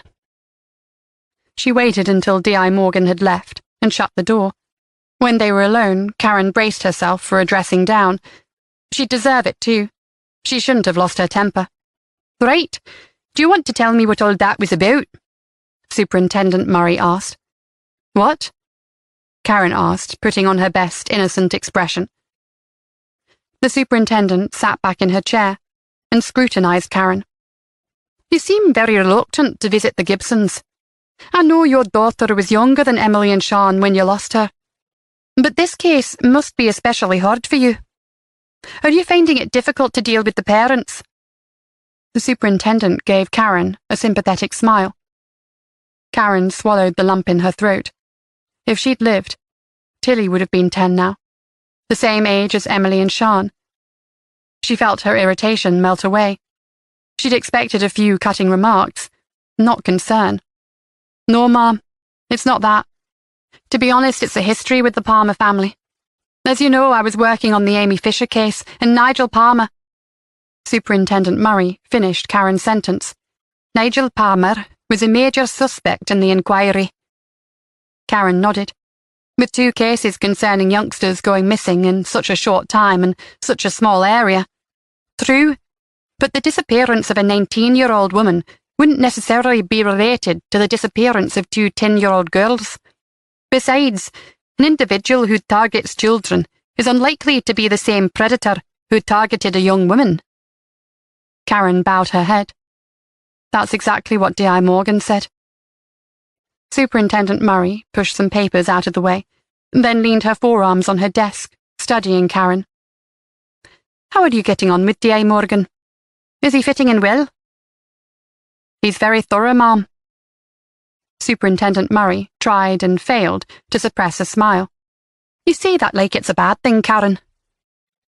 Not at all. He works hard and bases his decisions on logic. So, there are no problems in the team? None at all, Mom. That's good to hear. Now, you'd better get to the Gibsons' house and try to uncover something that helps us work out what has happened to these 2 little girls. Chapter 10. Leanne Gibson's heart was fluttering in her chest. From the moment she'd heard her daughter was missing, she'd experienced an almost constant surge of adrenaline. It made her feel lightheaded, dry-mouthed and shaky. She was on high alert, and every noise made her jump. She wiped a cloth over the kitchen counter, finding a small comfort in the familiar domestic task. As she moved the cloth back and forth over the same spot, she stared out at the dark garden and the fields beyond. Was Sean out there, scared and alone, or had someone stolen her away? She didn't want to imagine either option, but the scenarios ran through her mind whether she liked it or not. She felt like she was living in a nightmare. How could this be happening to her daughter? It wasn't fair. She was a good mother. She'd hardly let Sean out of her sight since the day she was born. She didn't even like members of her own family babysitting. Why had she relented and allowed Sean to visit Emily Dean's house for tea? She imagined police officers and locals out there in the darkness still searching. They wouldn't give up just because the sun had set, would they? She'd have to ask the family liaison officer, because she couldn't let that happen. If they stopped looking for Sean, then Leanne would go out and search the woods and fields herself. Thomas had persuaded her to stay home, away from the search. He said there was still a chance that Sean would come home of her own accord, but Leanne was starting to think that was very unlikely. Sean was a good girl. and she wouldn't make them worry unnecessarily. She'd had it drummed into her from an early age not to talk to strangers. She wasn't even allowed to visit the corner shop on her own. Thomas had gone to join the search party, and deep down Leanne was glad he wasn't in the house. His presence made her feel so guilty. It was ridiculously selfish to think of anything other than Sian at a time like this. In the grand scheme of things, did it even matter anymore? When the police officers had spoken to her at the school, one of them had looked at her in a way that made her feel exposed. The police officer's eyes had a steely glint, and she'd had to turn her head while she answered his questions. If she looked into his eyes, she was sure he'd discover what she was hiding. She'd confess everything if she thought it would help bring Sian back home, but her secret couldn't have anything to do with why Sian was missing. Could it? DC Sophie Jones was waiting for Karen when she arrived back in the main office area. Sophie jumped up from her desk and dashed over. I hope you don't mind me saying so, Sarge, but I thought the super treated you very unfairly. Karen raised an eyebrow. Sophie continued. Everyone knows the history you had with the Palmer family on the Amy Fisher case. It made sense that you should be the one to question Jasper Palmer about the glove. The superintendent thought otherwise, Sophie. Karen's tone was clipped, and she tried to hide her irritation. She was annoyed at her own unprofessionalism. It was very unlike her, and didn't set a good example. She'd been wrong to show her frustration at being told not to question Jasper. She believed in the line of command, and challenging the superintendent's authority was out of order. The superintendent didn't make the decision out of malice, Sophie. She decided on the best course of action, and we have to go along with that. Sophie's eyes widened, and she folded her arms over her chest. Well, if it were me, I'd be spitting feathers. This finding could crack the case wide open. I mean, you hear about criminals taking trophies from the scene of the crime. Maybe Jasper Palmer took the glove as some kind of keepsake. If he did, it's more likely he'd have kept it to himself, don't you think? Sophie thought for a moment. True, but maybe this is his way of getting involved in the case. I read about that too. Criminal deviants integrate themselves into the search or aftermath of a crime. They get a sick kick out of being involved in the investigation. You've certainly spent a lot of time reading, Karen said. Sophie's face fell. Is that a bad thing? Of course not, but D.I. Morgan did make a good point. Nigel Palmer was our #1 suspect after Amy Fisher disappeared. But if he's abducted 2 10-year-olds, it would mean his MO has changed dramatically, which is unlikely. MO, his modus operandi, Sophie stated, looking pleased with herself. Yes. Now, are you ready? Sophie did a double take. Ready? For what? I thought you might like to come with me and talk to the Gibsons. It would be a good learning experience. It won't be easy, but I'm sure you're up to it. Sophie nodded eagerly. Absolutely. I'll just grab my jacket. As Karen picked up her raincoat that she'd flung over the back of her chair earlier, she watched Sophie eagerly grabbing her bag and mobile phone, while struggling to put on her coat at the same time. She certainly had enthusiasm for the job. Karen would have to say something to her on the way to Gibson's house. She couldn't have Sophie turning up full of beans, grinning. It wasn't appropriate.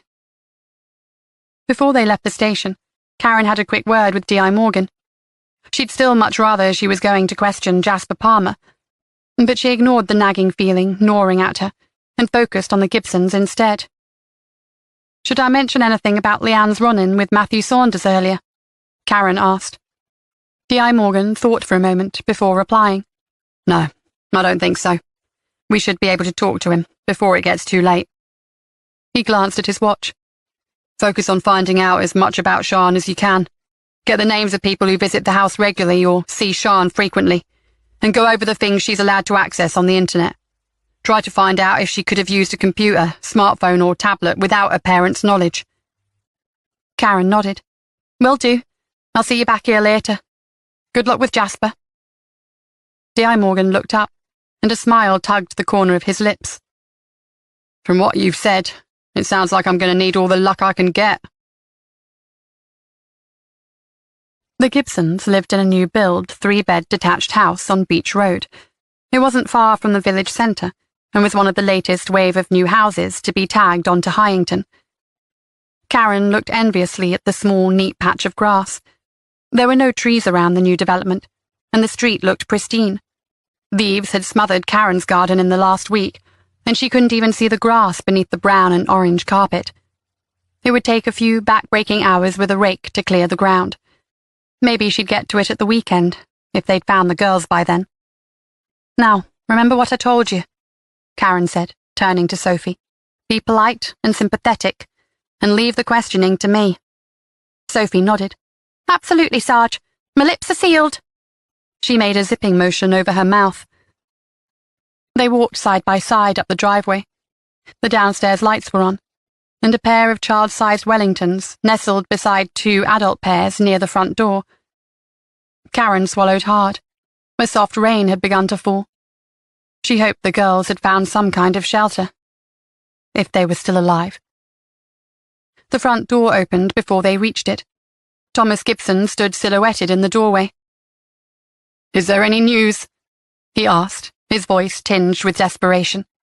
"I'm afraid we haven't found them yet, Mr. Gibson, but there is something we'd like to discuss with you."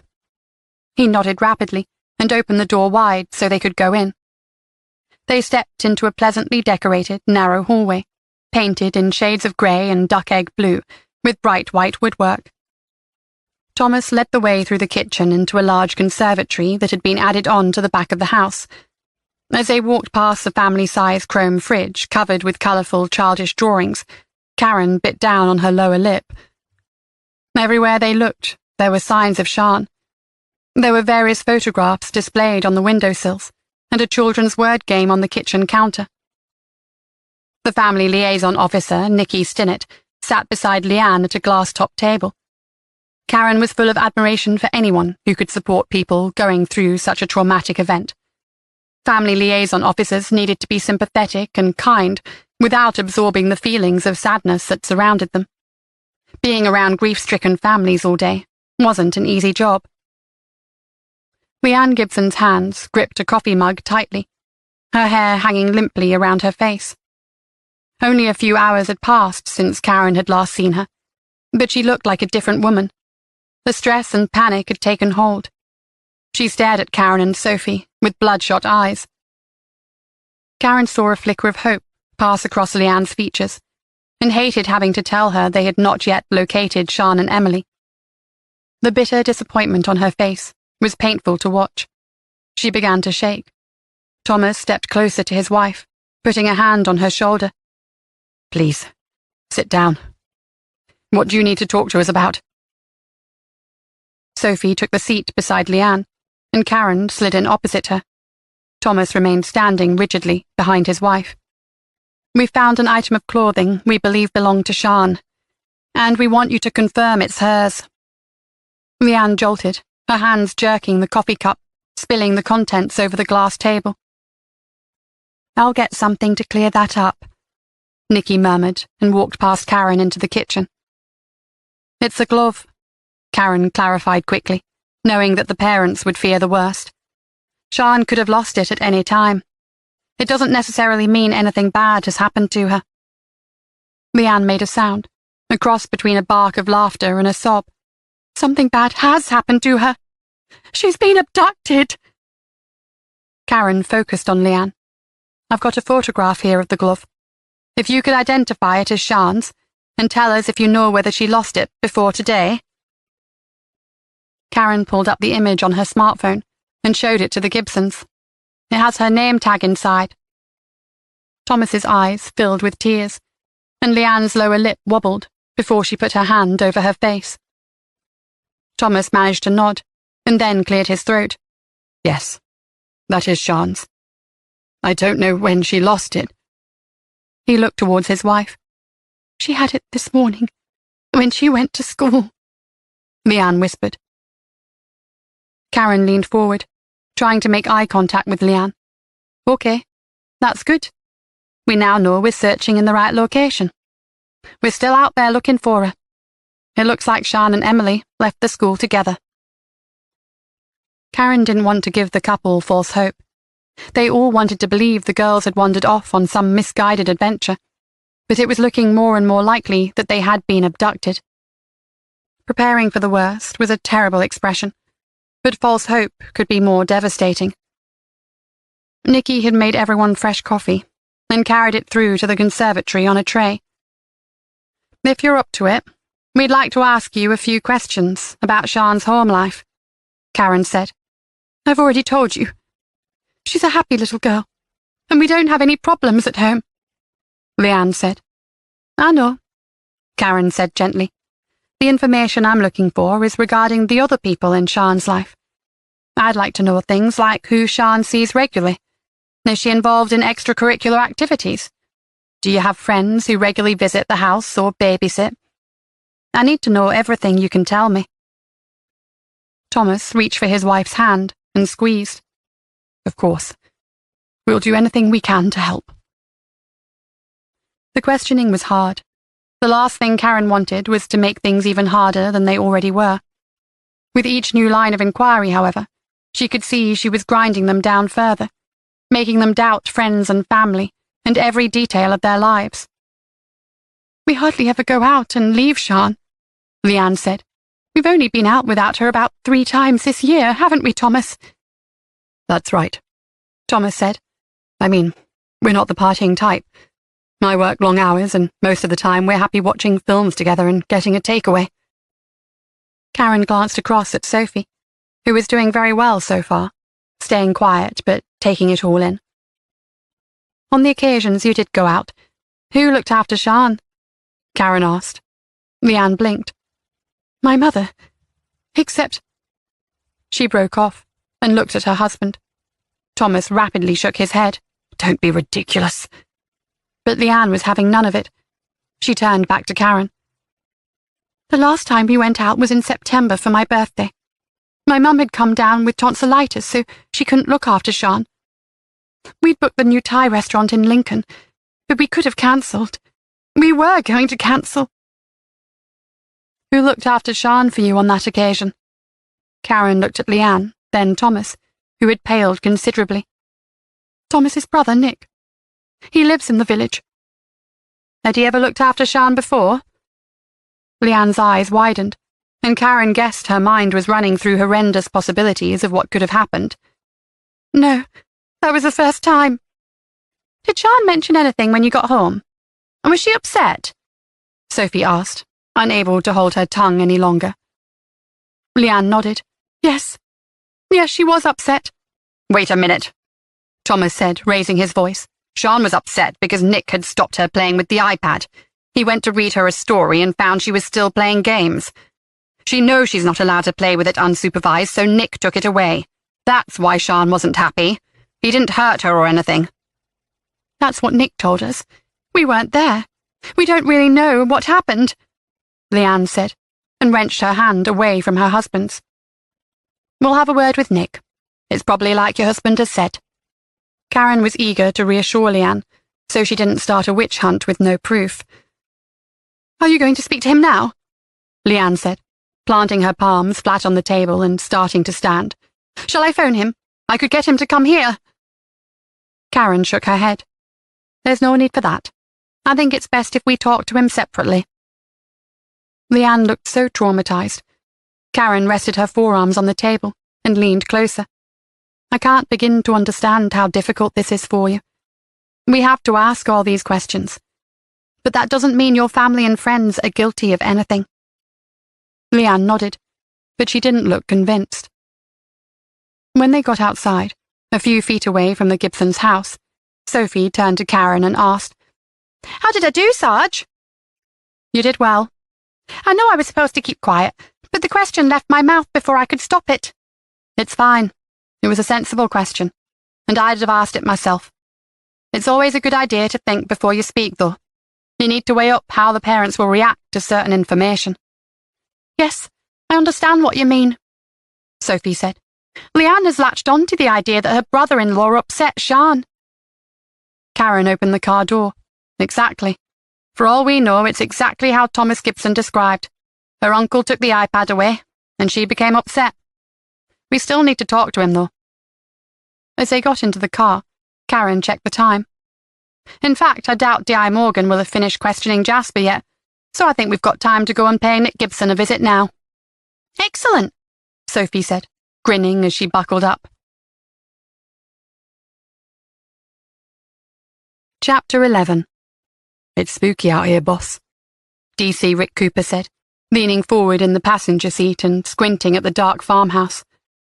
D.I. Morgan pulled on the handbrake and looked at Rick in surprise. Is it? He thought it was quite pleasant. The Palmer farmhouse was certainly isolated, surrounded by fields, accessible only by a country track and a good mile from any other house. But then D.I. Morgan had always relished solitude. He had to admit he'd experienced a feeling of unease earlier when he'd dropped Karen off to talk to Nigel Palmer. He wasn't the superstitious type and would never describe an inanimate object like a house as eerie, but the tension had been coming off Karen in waves, and he'd been concerned. She was obviously deeply invested in the Amy Fisher case, which was perfectly understandable. No police officer liked an unsolved case hanging over them, but somehow with Karen and the Palmers, it seemed a little too personal, which was why he'd offered to go into the farmhouse with her. It was also the reason why he wanted to talk to Jasper himself. He wanted to see what it was about this family that Karen didn't trust. Although he hadn't liked the way events had unfolded in the superintendent's office, he'd intended to have a quiet word with Karen to explain. Instead, the impromptu meeting had seen her reprimanded, which was unfortunate. He liked Karen. She was a hard worker, but D.I. Morgan knew better than anyone that emotion could be the enemy when you were investigating a case. There were bats here earlier, he said, and enjoyed the look of terror on Rick's face. Who would have guessed the cocky detective constable was scared of the dark and a few flying mammals? Come on, it's just a farmhouse, D.I. Morgan said, and opened the car door. Rick followed him, his eyes darting left and right as they walked towards the farmhouse. D.I. Morgan shook his head. Pull yourself together, he said, and then knocked on the front door. The door was opened by a tall woman with fair hair and large blue eyes. She stared at D.I. Morgan without saying anything, and then her gaze shifted to Rick.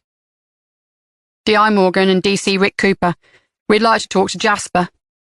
D.I. Morgan showed his warrant card. The woman nodded and stepped back. Come in, she said in a quiet voice. They stepped inside the farmhouse, and the woman led them along a narrow, dark hallway. D.I. Morgan asked for her name. I'm Kathy, she said, sending a shy glance at Rick, who treated her to one of his confident grins. Rick was a good-looking lad, but there was a time and a place for flirting, and it wasn't during interviews. D.I. Morgan delivered a chastising look, and the grin slid off Rick's face. Kathy led them into an enormous farmhouse kitchen. A great table stood to one side. Above it, copper pots and pans hung from the rafters. A huge open fire, piled high with logs, was pouring out heat, and D.I. Morgan removed his coat. Sitting beside the fire was an old man. He was extremely thin and clearly not well. His grey hair was combed to the side, in an ineffective attempt to cover a large bald patch. He had bushy grey eyebrows, which shot up when he saw D.I. Morgan and Rick. 2 visits from the coppers in one day. What have we done to deserve this? He spluttered the last few words. Karen had mentioned Nigel Palmer's emphysema. She'd also said she didn't believe it was that bad, and he probably laid it on thick for their benefit. D.I. Morgan guessed that was wishful thinking. Karen wanted to believe this man was strong and capable enough to abduct a healthy 19-year-old woman and 2 10-year-old girls. But D.I. Morgan couldn't see it. This man was genuinely sick. Even his skin had a grey tinge. We're here to see your son, Mr. Palmer, Rick said. Rick looked more comfortable now he was inside. D.I. Morgan thought it was quite a cheery kitchen, although it wasn't exactly modern. There was a large Aga in one corner, and the work surfaces were all scrubbed pine. A large butler's sink sat under the window. There was certainly nothing sinister about the inside of the farmhouse. The old man nodded. What are you standing there for, girl? Call your brother! Kathy scurried off out of the kitchen and into the hallway. They heard her footsteps as she climbed the stairs. "You've heard about the young girls going missing?" Rick Cooper asked as he walked around the farmhouse kitchen, looking up at the shimmering copper pots. "Would you stop pacing around? You're making me feel giddy," Nigel Palmer snapped.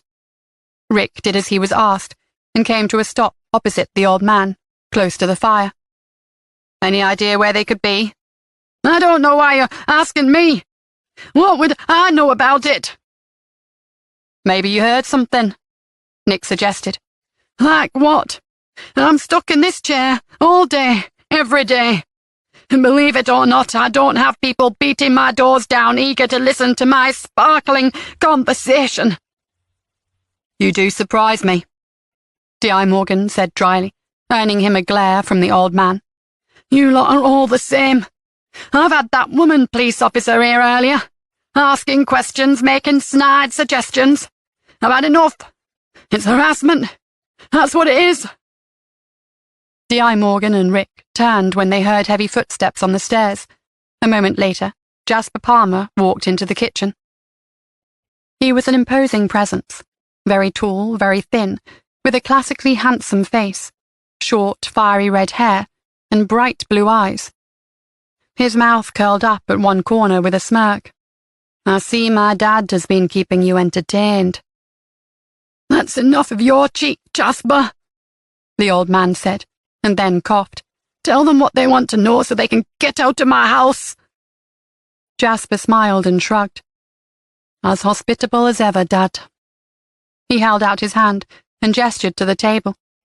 "Want to sit down?"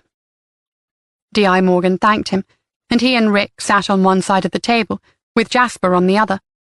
There was no sign of Kathy. She hadn't returned after calling for her brother. "Where exactly did you find the glove, Mr. Palmer?" D.I. Morgan asked. "In the far field, not far from Station Road. I told Inspector Bertram this already." Jasper fixed him with a bored look. Inspector Bertram was leading the search and had already filled them in. But when he was questioning someone like Jasper Palmer, D.I. Morgan liked to ask the same questions in a slightly different way and see if the answers were consistent. It was easy to be consistent when telling the truth.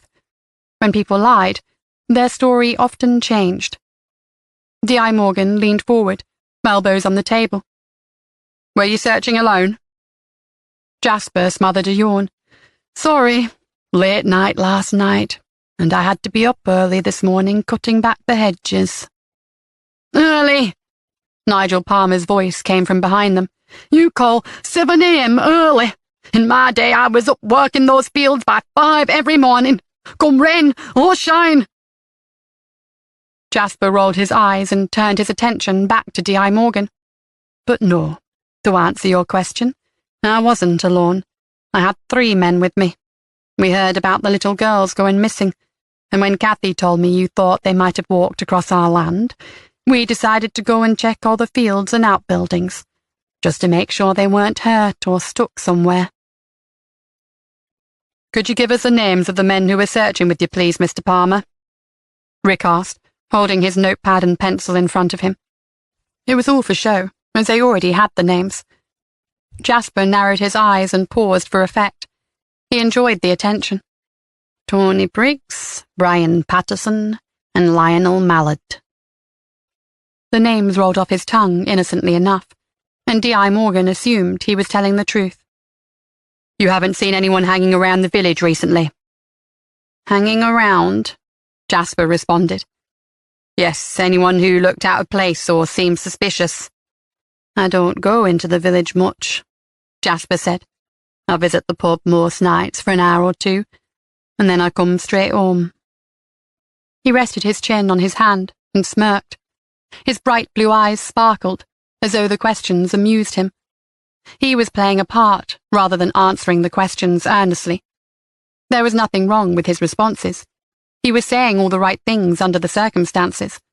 But D.I. Morgan couldn't shake the feeling that Jasper was taunting them. "You won't have any objections, of course, if we continue to search that area." As if on cue, they heard the whirring blades of a low-flying helicopter. Jasper shrugged. "We've got nothing to hide. If the girls are on our land, then of course we want you to find them. Isn't that right, Dad?" Jasper jerked his chin in the direction of his father, who merely grunted in reply. After they'd asked Jasper a few more questions and endured a few extra mean-spirited comments from Nigel Palmer, D.I. Morgan and Rick left the farmhouse. "What did you make of them, boss?" Rick asked as they trudged towards the car. D.I. Morgan turned and looked over his shoulder at the farmhouse.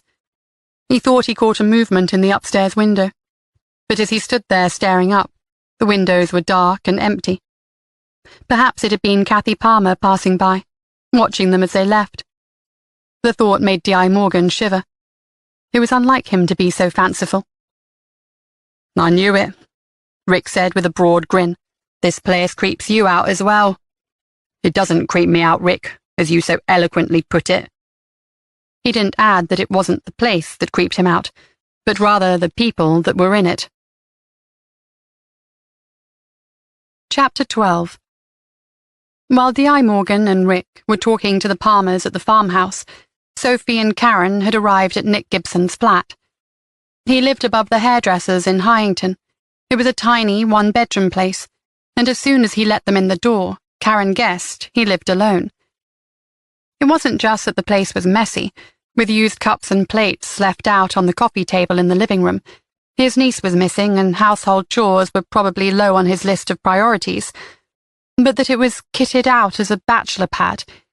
Despite the limited space, a large bar complete with optics and a variety of spirits had been set up in front of the window, a jukebox with flashing lights and an old-fashioned arcade machine jammed in beside it. The massive widescreen TV with a satellite box beneath it took center stage, an old black leather recliner in the middle of the room facing the screen. The other two chairs were hardback pine and looked as though they were once part of a set. They didn't look comfortable. Despite the bar and jukebox, it wasn't a room that welcomed visitors, and Karen suspected Nick Gibson spent a lot of time alone. "Can I get you tea or coffee?" Nick asked. Sophie had called into the station for a quick background check on the drive over. They knew already that Nick Gibson was 32 and worked at the potato factory in Branston. He looked older, mainly due to his receding hairline and the fact that his forehead was creased in a frown. "No, thank you," Karen said. "We're fine. We just popped by to ask you a couple of questions, if that's okay." Nick nodded. "About Sean, you mean? I just came in to get warm. I've been out searching. We're doing it in shifts," he said. "Yes, about Sean." Karen studied him carefully. Nick perched on the arm of his recliner and gestured for Sophie and Karen to sit on the hardback chairs. They did so. "When did you hear the girls were missing?" Sophie asked, surprising Karen by starting off the questions. She sat back, deciding to give Sophie a chance to lead, although prepared to change the direction of the questioning if needed. "Soon after they noticed the girls were gone from school. My brother called me on his way back from work. He knew it was going to take him a while to get back, and he wanted me to make sure Leanne was all right. I can't believe it. You don't expect something like this to happen in a place like Hyington." "No," Sophie said. "Are you close to Sean?" He shrugged. "She's my niece. I see her quite regularly. I go around to Thomas and Leanne's for a Sunday roast now and again. She's a good kid." He broke off, and then ran a shaky hand through his thin hair. "Leanne told us you looked after Sean about a month ago," Sophie said. Karen winced. It wasn't the most tactful approach. She'd gone in for the kill a little early. "Yes," Nick said slowly, blinking a couple of times. "What's that got to do with anything?" "Apparently Sean was quite upset when her parents got home." Nick stared at Sophie. "I don't like where this is going. What the hell are you suggesting?" He growled the words through gritted teeth. "We're not suggesting anything, Mr. Gibson," Karen said, attempting to rescue the situation. "We're trying to get a picture of Sean's life by talking to the people who are close to her. We're following up on anything that's upset or concerned her recently. Perhaps she confided in you about something." Nick's clouded expression cleared. Oh, I see. I thought you meant she was, upset because I'd done something to her. He pulled a face as though disgusted at the thought. Yes, she was quite annoyed with me, but she'd been naughty. I let her stay up and watch television, and then she promised me she'd clean her teeth and go to bed as soon as the program had finished. Then when I went up to check on her and read a bedtime story, I found she was looking at the iPad under the covers. I told her off. There's nothing wrong with that. Of course not, Karen said. There wasn't anything else bothering her. Nick shook his head. Do you remember what she was looking at on the iPad when you took it away from her? Karen asked. Nick frowned, and his face paled. Do you think it's someone online? We don't know at this stage. We're looking at every angle. Nick tilted his head up and looked at the ceiling. He pursed his lips together and then shook his head in frustration. I'm sorry, I can't remember. I don't think I even looked at it. I just took it away and turned it off. You didn't see her looking at Facebook or Snapchat? No, sorry. Karen had managed to put Nick at ease. He was answering more confidently now, and she had to admit she believed he was responding truthfully, although she did wonder why his initial reaction had been so defensive. Thank you for your time, Mr. Gibson. We'll be in touch. By the time the detectives arrived back at Nettleholm HQ and exchanged information, it was getting late. Sitting in D.I. Morgan's office, Karen looked at her watch and bit down on her lower lip. Do you still want to go and talk to Matthew Saunders tonight? Yes, D.I. Morgan said, reaching for the phone on his desk. I'll call ahead and tell him to expect us. I'm keen to find out why Leanne Gibson reacted so strangely to him at the school when, from what Jackie Lyons said, they were usually friendly. Karen stood up, preparing to go and grab her coat and bag. I agree. We should talk to him as soon as possible. I don't think we'll get a straight answer from Leanne. Before they headed out, D.I. Morgan asked Sophie to look into Nick Gibson's background. If there was any dirt to be found, he wanted her to find it.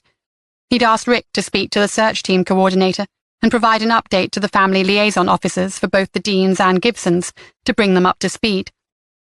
As yet, the search had yielded nothing more promising than Sian's glove, and now that it was dark, hopes were fading.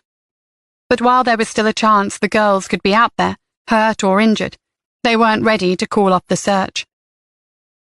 D.I. Morgan drove back to Hyington, following Karen's directions to the Saunders house. His wife, Dr. Saunders, works at the Hyington surgery, Karen said. She's my GP, actually. A nice lady. The Saunders lived in a large detached stone house, directly on the main road through Hyington, with no driveway or front garden. 3 stories high, with large sash windows, it had been constructed in a time before cars existed, but the lack of a driveway and front garden didn't take away from its splendor. You can park around the back, I think, Karen said, pointing to a side road. D.I. Morgan pulled into Butts Lane.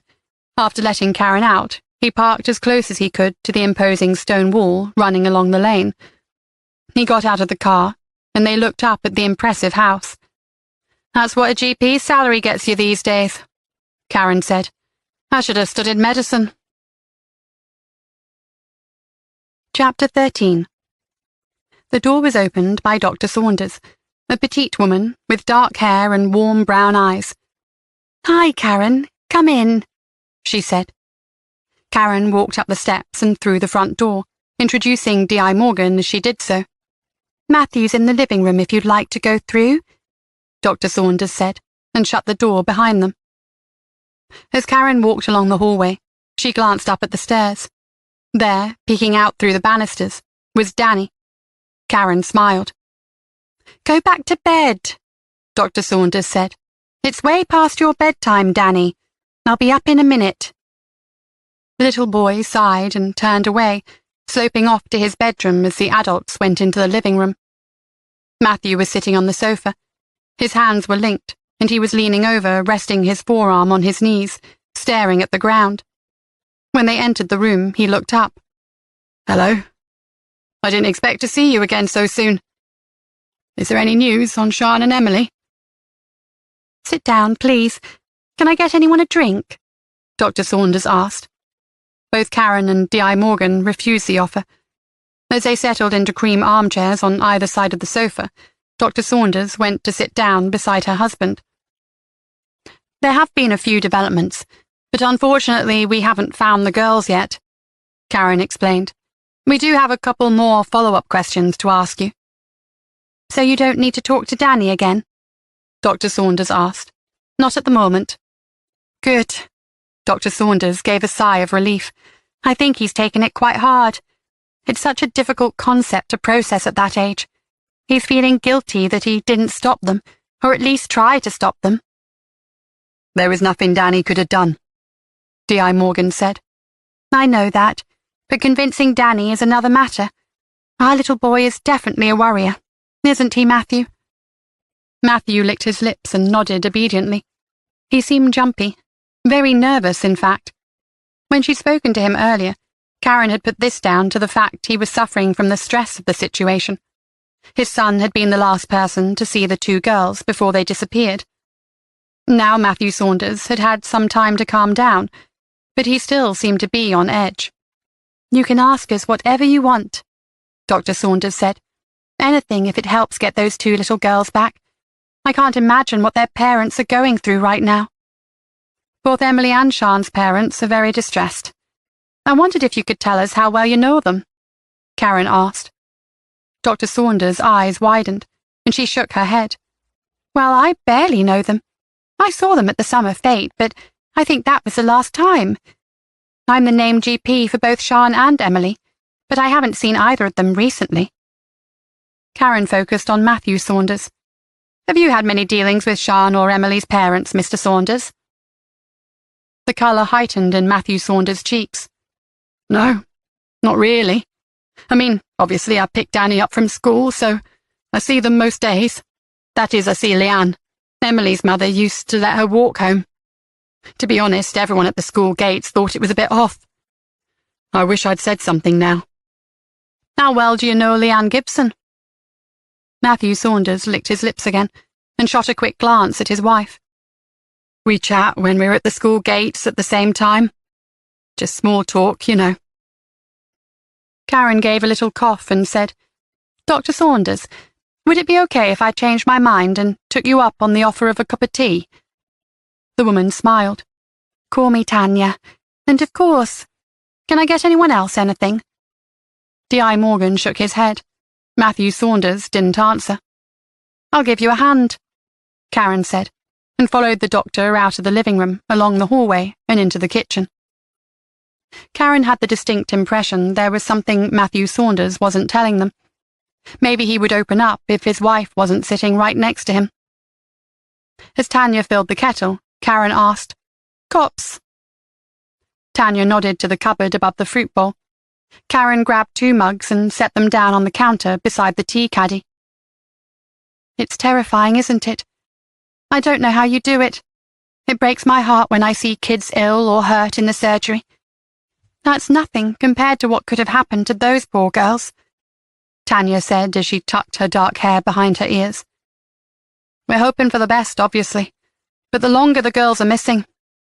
Karen shrugged. Tanya closed her eyes briefly and sighed. The poor little things. I tell you, my stomach has been in knots all night just thinking about the possibility Danny could have... Karen put a hand on Tanya's arm. You'll drive yourself mad thinking like that. Incidents like these are so rare. As the kettle came to the boil, Tanya nodded towards the fridge in the corner of the kitchen. Would you mind getting the milk? Karen opened the fridge and pulled the bottle from the door. She couldn't help noticing how tidy and full of healthy food their fridge was, a stark contrast to her own. She'd have to do an online shop at the weekend. She relied on the delivery service and didn't know what she'd do without it. She hoped D.I. Morgan was managing to extract some information. There was a light sheen of sweat on Matthew Saunders' brow as D.I. Morgan looked at him intently. Was there something going on between you and Leanne Gibson? Matthew looked towards the doorway. Keep your voice down. Of course not. What gave you that idea? because when Leanne arrived at the school earlier today, she was quite unhappy to see you there. Matthew shook his head. She wasn't unhappy. She was just surprised. Look all right, he said, and shifted a little closer to Di Morgan. We had a bit of a row about something a couple of months ago, and she hasn't quite forgiven me. It wasn't anything bad, honestly. Otherwise, I'd have told you. What was this row about? Matthew gave an uneasy chuckle. I can hardly remember now. Try, Di Morgan said. Matthew groaned and rubbed a hand over his forehead. Fine. We'd organised a play date. I was supposed to meet her for coffee with a couple of the other mums, and I forgot. She took it personally. I told her not to be so silly, and things escalated from there.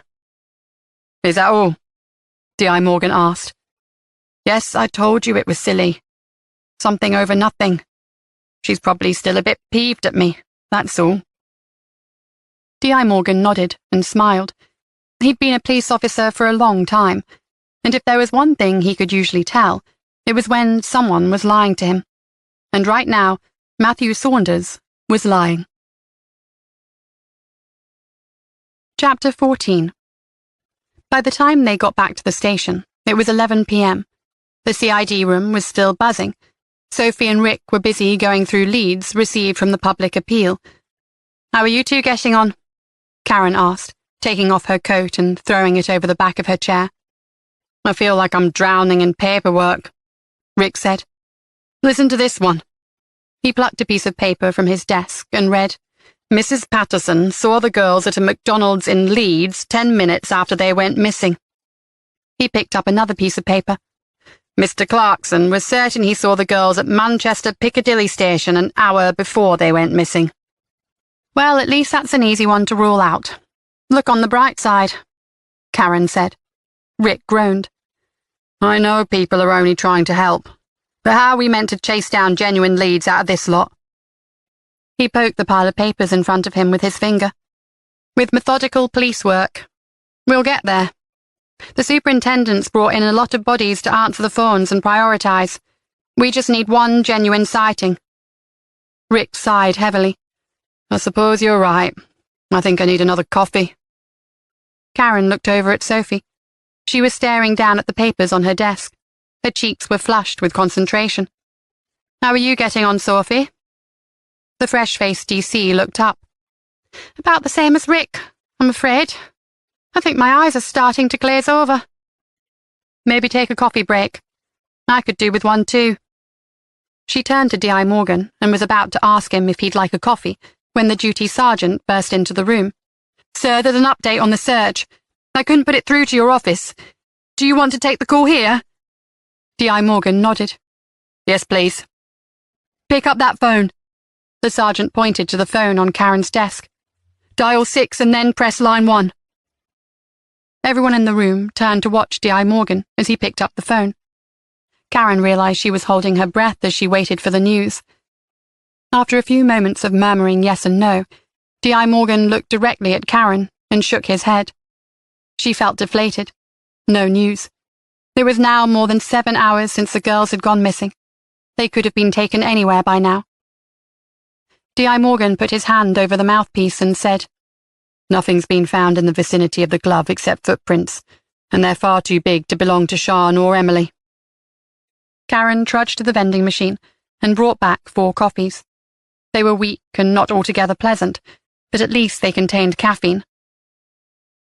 Powered by the bitter coffee, they managed to plough on for another 2 hours before Di Morgan came out of his office again. All right, you lot are on the day shift, so you better be going home. I want you back here bright and early. Sophie rubbed her eyes, and Rick smothered a yawn. You're right, boss, he said, but I hate to go home knowing they're still out there. Other officers will be working through the night, Rick. We're not giving up on them. Di Morgan said, but you'll be no good tomorrow if you don't get any sleep. So scarper. All right, you don't have to tell me twice, Rick said, reaching for his coat. Come on, Sophie. Let's go. As Rick and Sophie headed out of the office, Karen stood up and stretched. Are you going home too, sir? Di Morgan nodded. Soon. I just want to finish off a few bits, I'll be back first thing tomorrow. Karen picked up her bag and reached for her mobile. All right, I'll say goodnight then. See you tomorrow, bright and early. As Karen walked out of the open-plan office area and down the stairs, her legs felt like lead weights. It was horrible to be going home, where she'd be safe and warm, when she knew Emily and Sian were still out there somewhere. But D.I. Morgan was right. If they didn't get any sleep, tomorrow they wouldn't be able to function. And they had 2 little girls relying on them. Karen drove her Honda Civic through Lincoln. At least driving home this late meant the traffic was light. There was barely a car to be seen as she crossed Pelham Bridge and drove straight on towards Canwick. Somehow she was going to have to try and get her brain to calm down enough to sleep tonight. Right now it was buzzing with suspects and theories, none of which were currently adding up. D.I. Morgan had confided that he believed Matthew Saunders was still hiding something, and Karen had to agree that the man was acting strangely. Although she sensed it was not necessarily related to Emily and Sian's disappearance. Then they had Sian's uncle, Nick Gibson. Sian's mother had reacted strongly to the idea Nick had upset her daughter. Had it been more than a disagreement over an iPad? Karen sighed. In her current state, Leanne Gibson was not a reliable source, and apart from Nick's abruptness, Karen hadn't thought there was anything to suggest he was involved in the girls' disappearance. She wondered if whoever had taken the girls had planned it, or had Sian and Emily decided to leave school early on their own and then had a chance encounter with a predator. Karen rubbed her tired eyes as she drove along Lincoln Road. Her house was a large 5-bedroom detached on the main road through Branston. It had a long driveway and was set back from the road, so the noise from the traffic wasn't too troublesome. She indicated and turned into her drive. The security light didn't come on. She groaned. The bulb must have blown, and she didn't have the energy to tackle it tonight. Typical police officer, she thought, dispensing advice but neglecting her own home safety. She glanced over at the wheelie bins and groaned again. It was bin day tomorrow, and no doubt she'd forget to wheel them up the driveway in the morning, so she'd have to do it now. The night was cold. There would definitely be an overnight frost, and those poor girls were out there somewhere. At least she hoped they were still out there. She brushed her hands together as she walked back towards the house, and was almost at the front door, reaching into her pocket for her keys, when there was a movement beside the holly bush. Karen's stomach flipped over. She froze. There was somebody there in the darkness, waiting for her. She clutched the keys tightly, making sure one poked through her fingers, ready to use it in self-defense if she needed to. She pulled herself up to full height and called out, "Who's there?" trying to make her voice sound braver than she felt. There was a shuffling sound, and a blonde-haired figure stepped out from behind the bush. Karen held her breath before relaxing. "Mary, what are you doing here?" It was Mary Clark, the victim of domestic abuse who'd shut the door in Karen's face not long ago. As she got closer, she could see the dried blood on Mary's cheek and her swollen lip. "It happened again, then," Karen said in a dull voice. "Yeah. I'm sorry." Mary's voice sounded brittle. "I hate to bother you, but I didn't know where else to go. I just couldn't go home." Karen sighed. This went against every rule in the book. She should phone the station and get someone to come out and take Mary's statement, get her cleaned up and farmed out to a hostel. Despite knowing all that, Karen sighed and said, "I suppose you'd better come in." She opened the door and ushered Mary inside. After asking if she wanted to press charges before destroying any forensic evidence, and Mary telling her she did not, Karen showed her the way to the bathroom. While Mary was having a bath, Karen fixed them both some chicken soup. It was just tinned stuff, but it would have to do. Karen's stomach growled as the smell of the soup filled the air as she stirred the pan. It had been a long time since lunch. The 2 women sat down together at the kitchen table. "It can't go on like this, Mary," Karen said. She paused with the spoon halfway to her mouth. Mary wouldn't make eye contact, but she nodded. "I know. There are only 2 options. You press charges and get him out of your life, or you end up dead." Mary's hand shook, and the spoon clattered down into her bowl. She put one hand over her eyes and sobbed loudly. Karen got up from the table, leaving her soup behind, and stood beside Mary with her hand resting gently on the woman's shoulder. "I know you think I'm acting like an unfeeling bitch, but I hate seeing you like this. I want to help, but I can't if you don't let me." Mary took in a ragged breath, but she didn't reply. Once Mary had stopped crying, Karen said, "Fair enough. It's late and I have to be up early tomorrow. The bed's made up in the spare room next to the bathroom. I'll leave you the spare key. I need to get going early tomorrow morning, so if you don't stick around, you can put the key back through the letterbox when you leave. Okay?" Mary nodded. "But I strongly suggest you do not go back home. We can work something out, get you a place in a woman's shelter, a new job, a new life. A life without him." When she didn't get a response, Karen took the dishes and washed them in the sink. After she'd set the last dish on the draining board, she turned to see that Mary was now standing. "Thanks for letting me stay," Mary said. "No problem," Karen said, drying her hands on a tea towel as Mary walked towards the stairs. Karen rolled her shoulders, trying to ease the ache between them. Sometimes there was so much bad stuff in the world it felt overwhelming. She wanted to be reminded that most people were good, but that wasn't easy in her job. Her mind was still too alert to sleep, so she made herself a mug of hot chocolate and sat back down at the table, leaning back against the wall, crossing her legs at her ankles and stretching out. The house was far too big. She and Josh had bought it almost 10 years ago, and even then it had been a little big for the three of them. They'd joked about getting a golden retriever and giving the dog its own bedroom. Karen smiled at the memory. But now it was just Karen, knocking around all alone. The garden was a ridiculous size as well. They'd bought the house because they'd loved the idea of Tilly running around in the garden having fun, climbing the apple trees and playing in the Wendy house. Karen looked out of the kitchen window. It was pitch black out there, but if she closed her eyes, she could picture her little girl squealing with delight as Josh chased her, spraying her with the garden hose on a magical day in the last summer they'd shared together. It would be sensible to move somewhere more central, smaller, but she couldn't bring herself to do it, for the same reason she didn't want to move away from Lincolnshire. She was scared that any distance she put between herself and her old life would make those precious memories grow fainter and fainter until they disappeared completely. Chapter 15. After a restless night's sleep, Karen got up early. She was in the shower by 5 a.m. and tiptoed around so she didn't wake Mary, who she assumed was asleep in the spare room. She scrunched a little hair-styling foam through her hair. Fortunately, her dark hair was short and spiky and dried quickly. It was so much more convenient than having to blow-dry it every morning, and one of the reasons she kept it short. She plucked a pair of plain grey trousers from the wardrobe, selected a pale lilac cotton shirt, and then shrugged on a grey cardigan.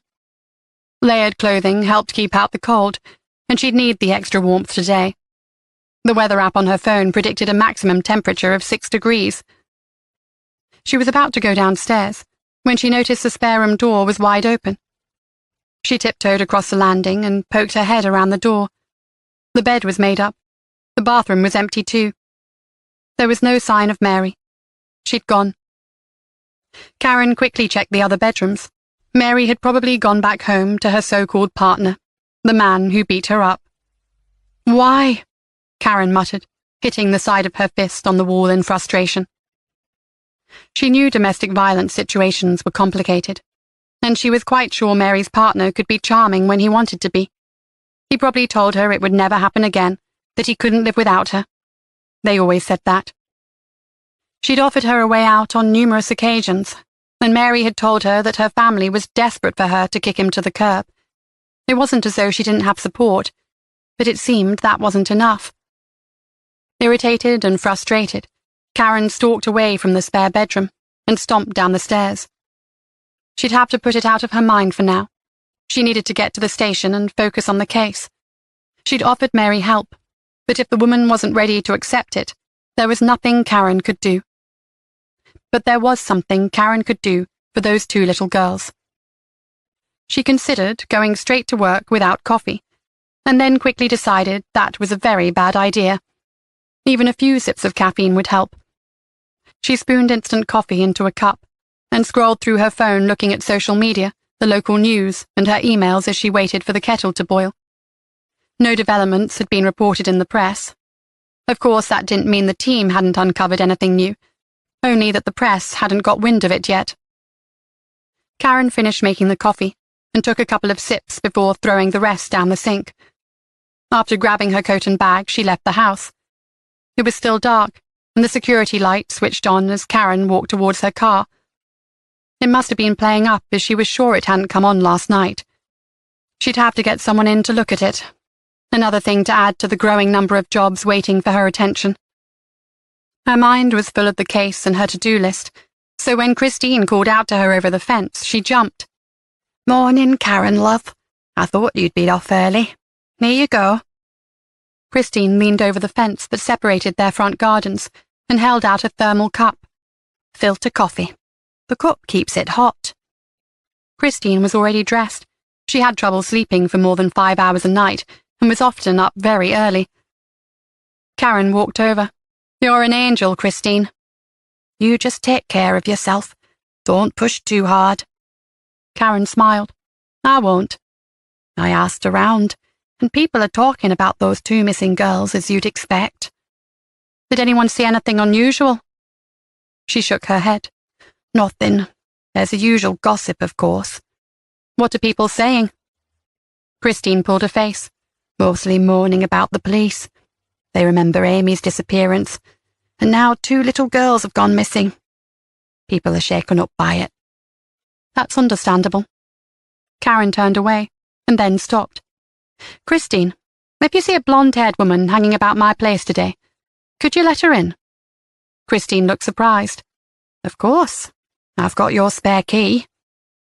She had a spare in case of emergencies, and had let the British gas man into Karen's house in the past, but Karen was aware the unusual circumstances needed explanation. "Thanks. The woman's name is Mary. She's been a victim of domestic abuse, and I've been trying to help her. It's like talking to a brick wall, though. The woman won't see sense." "I'll keep an eye out for her." "She may not come back," Karen shrugged. "And there's no reason to think her abusive partner will turn up here. But I wanted you to be aware of the situation just in case. I'm starting to think she doesn't want my help. It's so frustrating. We could have her in a safe house by now, rebuilding her life." Mary was entitled to privacy, but her turning up at Karen's door last night had changed things. Christine deserved to know the score, just in case Mary's good-for-nothing partner showed his face. Christine smiled sadly. "I know you want to fix her, but sometimes things can't be fixed. Sometimes all you can do is listen." The dark Lincolnshire roads were almost empty, so the journey up to Nettleham was swift. When Karen was halfway there, the caffeine kicked in, and she managed to stop yawning.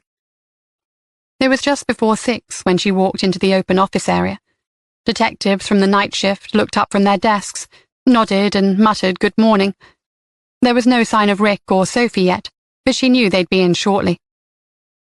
The light was on in D.I. Morgan's office, and Karen walked over and rapped on the door. When she heard his voice, she pushed it open and walked inside. "Morning. I hope you had a better night's sleep than I did," she said. D.I. Morgan stifled a yawn. "I doubt it," he said. "The briefing won't be until 9. "Were there any developments overnight?" Karen asked. "Numerous phone calls from the public and comments on social media. There was a potential sighting in Cherry Willingham, which is being checked out, but I don't think it's going to lead us anywhere. An old lady reported children hanging around in her back garden last night in Hyington, but it turned out to be 2 teenage boys who decided her shed was the perfect place to experiment with a bit of wacky-backy." Karen rolled her eyes. "Great. Unfortunately, this is what happens when we make an appeal, but we have to hope some of the information we get is worthwhile." "I wish there was a way we could sort the wheat from the chaff and make this a bit easier." "So do I. I'm going to get myself a coffee from the vending machine, Karen said. The way I'm feeling, I need to keep my caffeine levels topped up. Can I get you anything? D.I. Morgan pulled a face and gestured to the half-empty cup on his desk. Thanks, but I don't think I can stomach more just yet. Surely we can get some better quality coffee in. We used to have a proper machine in the mess room, but it broke, Karen said.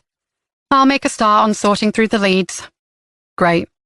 Last night I was thinking things over and couldn't get my mind off how oddly Matthew Saunders behaved when we questioned him. We should speak to him again, D.I. Morgan said, this time on his own. There's something about that man that makes me think he's hiding something. I've got the same feeling about my visit to Nick Gibson, she said. It's hard to judge if he had anything to do with his niece's disappearance, but he was a bit touchy. D.I. Morgan considered this for a moment before saying, OK, we shouldn't rule him out just yet.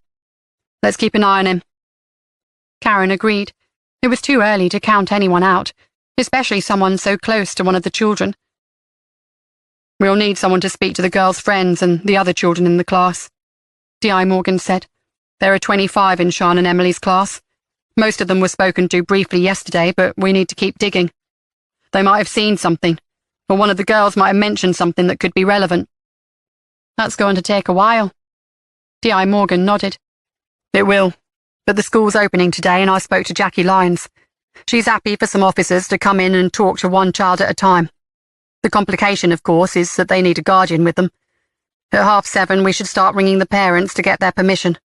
If they're amenable, we can have a teacher present during the interview, or if they want, the parents can come to the school and attend the interview. It's possible some will refuse, but most people should want to cooperate and help as best they can. Karen hoped he was right. OK, lots to do. I'll see you at the briefing. Karen left D.I. Morgan's office and walked through the general office space towards the vending machines in the corridor. She selected number 23, white coffee with no sugar, and waited as the machine gurgled into life. As Karen was waiting, she heard a chirpy voice behind her. Morning, Sarge. She turned around to see a tired-looking Rick grinning at her. Morning, she said, reaching down to take the coffee out of the dispenser. Want one? She asked, lifting it up. Rick grimaced. No thanks, I had some at home. Any news? They walked together back to the main office area, and Karen filled him in on the plans for the day. I've never been very good with kids, Rick said, wrinkling his nose as he shrugged off his coat and flung it over the back of his chair. Are we going to go over the questions beforehand? Karen nodded. Yes, we'll do it after the briefing. She blew over the top of her coffee before taking a sip. It was a cold one last night, Rick said. It's horrible to think of those girls out there. Karen nodded. Well, we've got lots of leads to work on today. A whole heap of sightings have been reported. Bob Mackenzie's coordinating the lines of inquiry, so you can get a bunch of paperwork from him and rule them out one by one. You should get through quite a few before the briefing. Right-o, Rick said cheerfully, turning away and walking off to find Bob. Sophie came in 15 minutes later, and Karen gave her an update.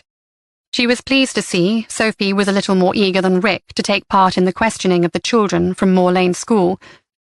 Just before 8 o'clock, the duty sergeant rushed into the office area. His cheeks were red, and he seemed out of breath.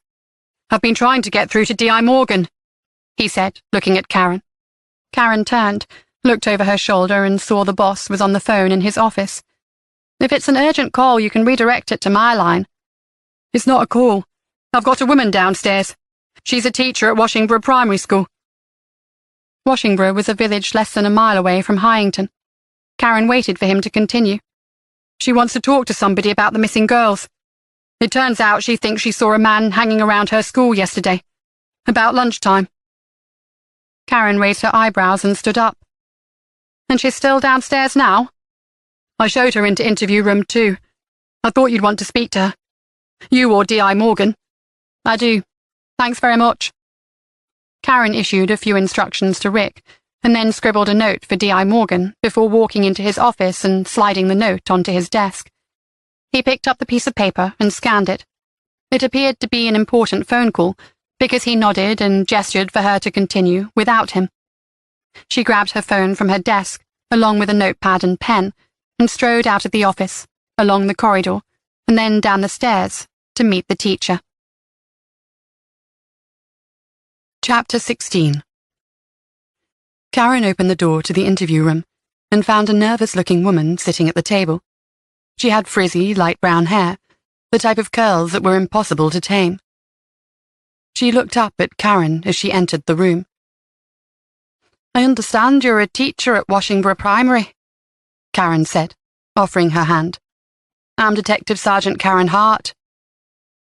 The woman reached over the table to shake Karen's hand. "You're working on the case of the missing girls from Hyington?"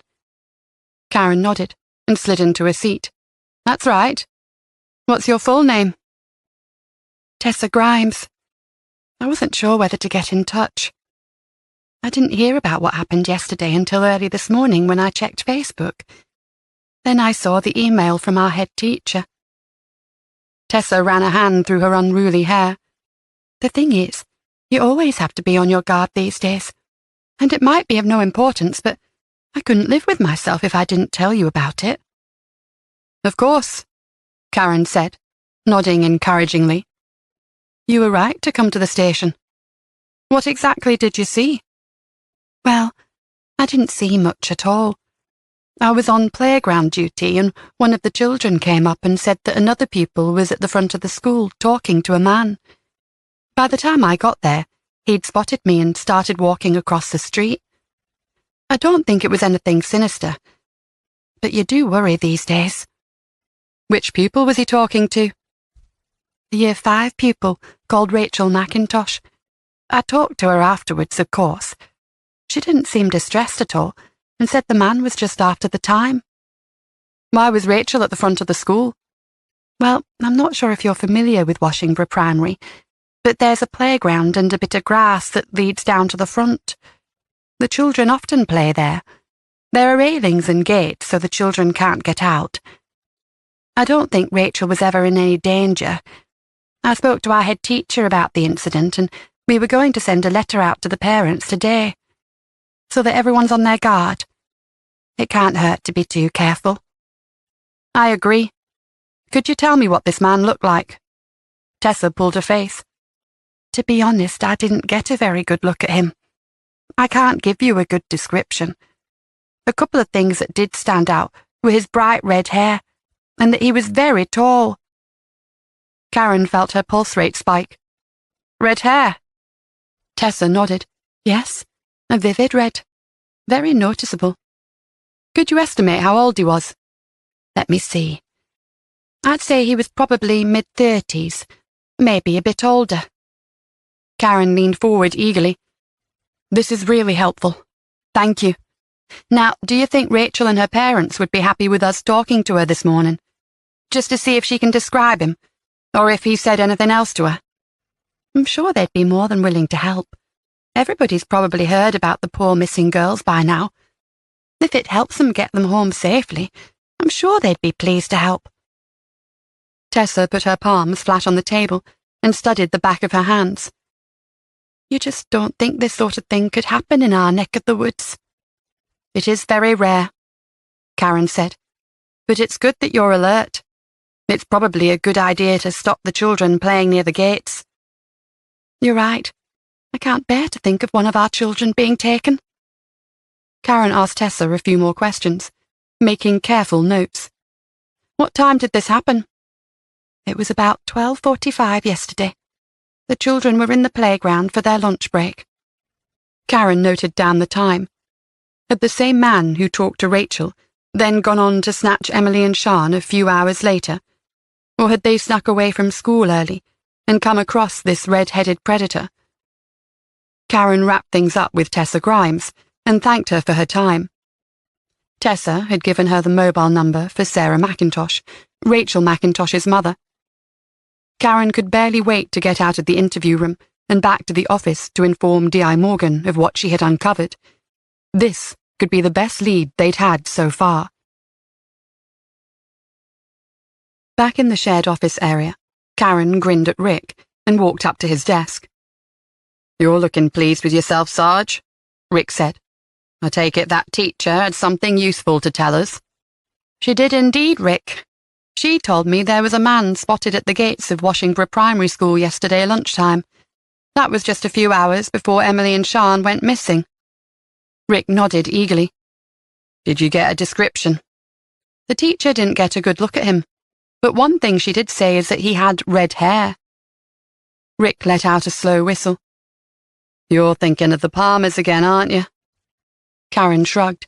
I'm not jumping to any conclusions, but Jasper Palmer does have bright red hair. Rick nodded slowly and widened his eyes. What did D.I. Morgan say? I haven't spoken to him yet, Karen said. I've got a job for you first. Are you familiar with Washington? Rick shook his head. I think I've passed through once or twice, but I don't know it well. Well, the school is opposite the co-op, and thanks to a ram raid on the cash point last year, they've upgraded their CCTV system. A broad grin spread across Rick's face. So you're thinking we might have CCTV footage covering the school gates? Exactly. With any luck, we'll be able to tell if it was Jasper Palmer. So I want you to get hold of the CCTV and go through the footage. Rick reached for his phone. Not a problem. I'll get straight on it. Karen gave him a thumbs up and headed to D.I. Morgan's office to fill him in. Rick's looking into the CCTV footage now, she told him. I'll ask Sophie if she'll give him a hand. I'm planning to go and talk to Sarah McIntosh and her little girl Rachel. She was the one who got the best look at him, so she might be able to give us a better description of the red-headed man. At the very least, we should be able to find out what he said to her, and that could reveal whether there's a link between the man talking to Rachel at the school gates and Emily and Sean disappearing a couple of hours later. D.I. Morgan nodded and threw his pen down on the desk. Excellent. This could be the breakthrough we need. If he was disturbed and wasn't able to abduct Rachel, perhaps he went on to Hyington, and Emily and Sean weren't quite so fortunate. Do we have enough manpower to assign the interviews of the Hyington primary pupils to other officers? Karen asked, remembering their original plan for the morning. Yes, it shouldn't be a problem. I'll speak to the school now, then give Sarah McIntosh a call. After that, with your permission, sir, I'd like to put some pressure on Jasper Palmer. D.I. Morgan hesitated, and then shook his head. He leaned back in his chair. I think it might be a bit soon. We should wait until the CCTV images come through. We can plan a strategy after that. Karen wanted to argue. She wanted to explain that when dealing with people like Nigel and Jasper Palmer, you needed to turn up the heat. But she knew that wasn't the way D.I. Morgan operated. He liked logical, sensible, procedural work, based on evidence, not gut feelings. Karen managed to swallow her protests and nodded. Okay, that makes sense. I'll arrange to talk to the little girl and her mother, and then we'll see what we get from the CCTV. I think that's the best course of action, D.I. Morgan said, and when Karen was almost at the door, he looked up and said, Good work, DS Hart. Karen smiled over her shoulder and then disappeared out into the office area to call Sarah McIntosh. Karen drummed her fingers impatiently against her desk as she waited for Rachel McIntosh's mother to answer her mobile. After the first call rang out, Karen punched in the number again, and this time the phone was picked up on the third ring. Hello? A female voice answered, sounding somewhat harassed. Hello, is that Mrs. McIntosh? It is, but if you're selling something, I'm not interested. I'm trying to get my daughter ready for school. I'm not selling anything. My name is Detective Sergeant Karen Hart, and I'm calling from Nettleton Police Headquarters. Karen's words were met with a stunned silence on the other end of the phone, so she continued. I apologize for calling you so early, but I hope to have a word with you and your daughter Rachel this morning. Rachel? Whatever for? Yesterday, when Rachel was at school, a man approached the school gates and spoke to your daughter. I believe Tessa Grimes, one of the teachers, told you what happened. Yes, but it was nothing serious. Rachel said the man just asked what the time was. I mean, it did sound a bit odd, but do you really think she needs to talk to the police about it? I've given her the talk again about stranger danger, and warned her not to talk to anyone hanging around outside the school.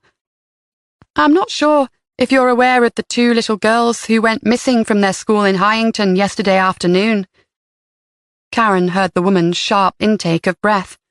"No, I hadn't heard. God, how awful. Do you think it was a man Rachel was—" "We don't know. It's possible that it was a completely innocent encounter, but considering what happened just a few miles away a couple of hours later, we'd like to speak to Rachel. Of course, we'd like you to be present, and we're not going to do or say anything to upset Rachel." "Absolutely. I understand. When do you want to talk to Rachel?" "As soon as possible. I wanted to ask where you think Rachel would be more comfortable. I could come to your house, or I could talk to her at school." There was silence as Sarah McIntosh thought for a moment, and then she said, "I think it might be better at school. If that's okay with you." "No problem. I could be at the school in about half an hour." "Okay. Great. I'll see you soon. Thank you for your help."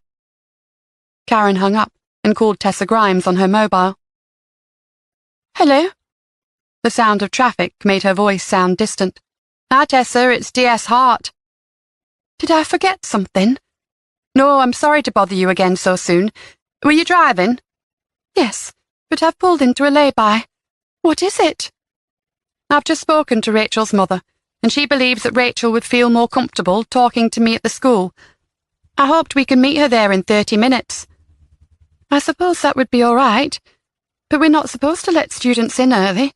You know, insurance reasons and all that." "This is very important, Tessa." "Yes, of course it is. Sorry, I'm sure it won't matter just this once." Karen put the phone down and felt a thrill of excitement. They were getting somewhere.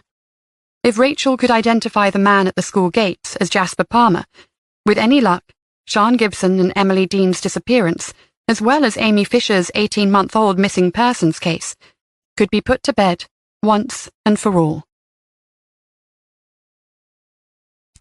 Chapter 17.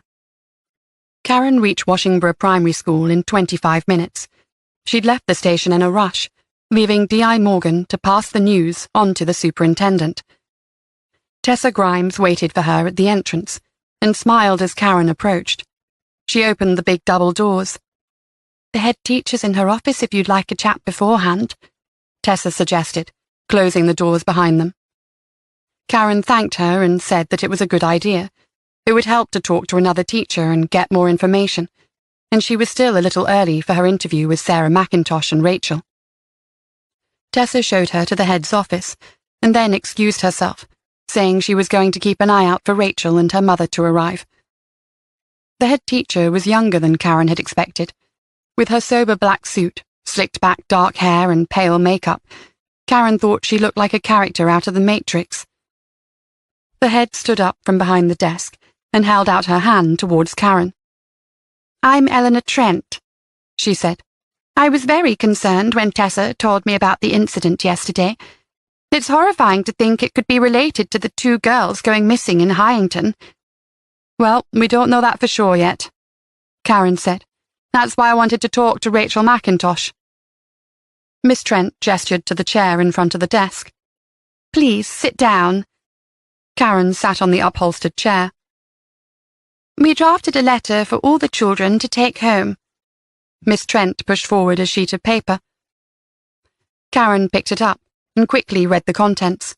It was a generic letter, full of warnings reminding parents that children must be aware of the risks of talking to strangers, with a photograph at the end mentioning that a man had been seen hanging around the school gates.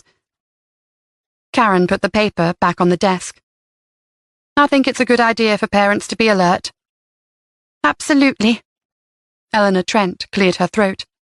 "The incident was concerning enough to prepare the letters, but it didn't strike me as anything too sinister at the time, and Rachel didn't seem distressed."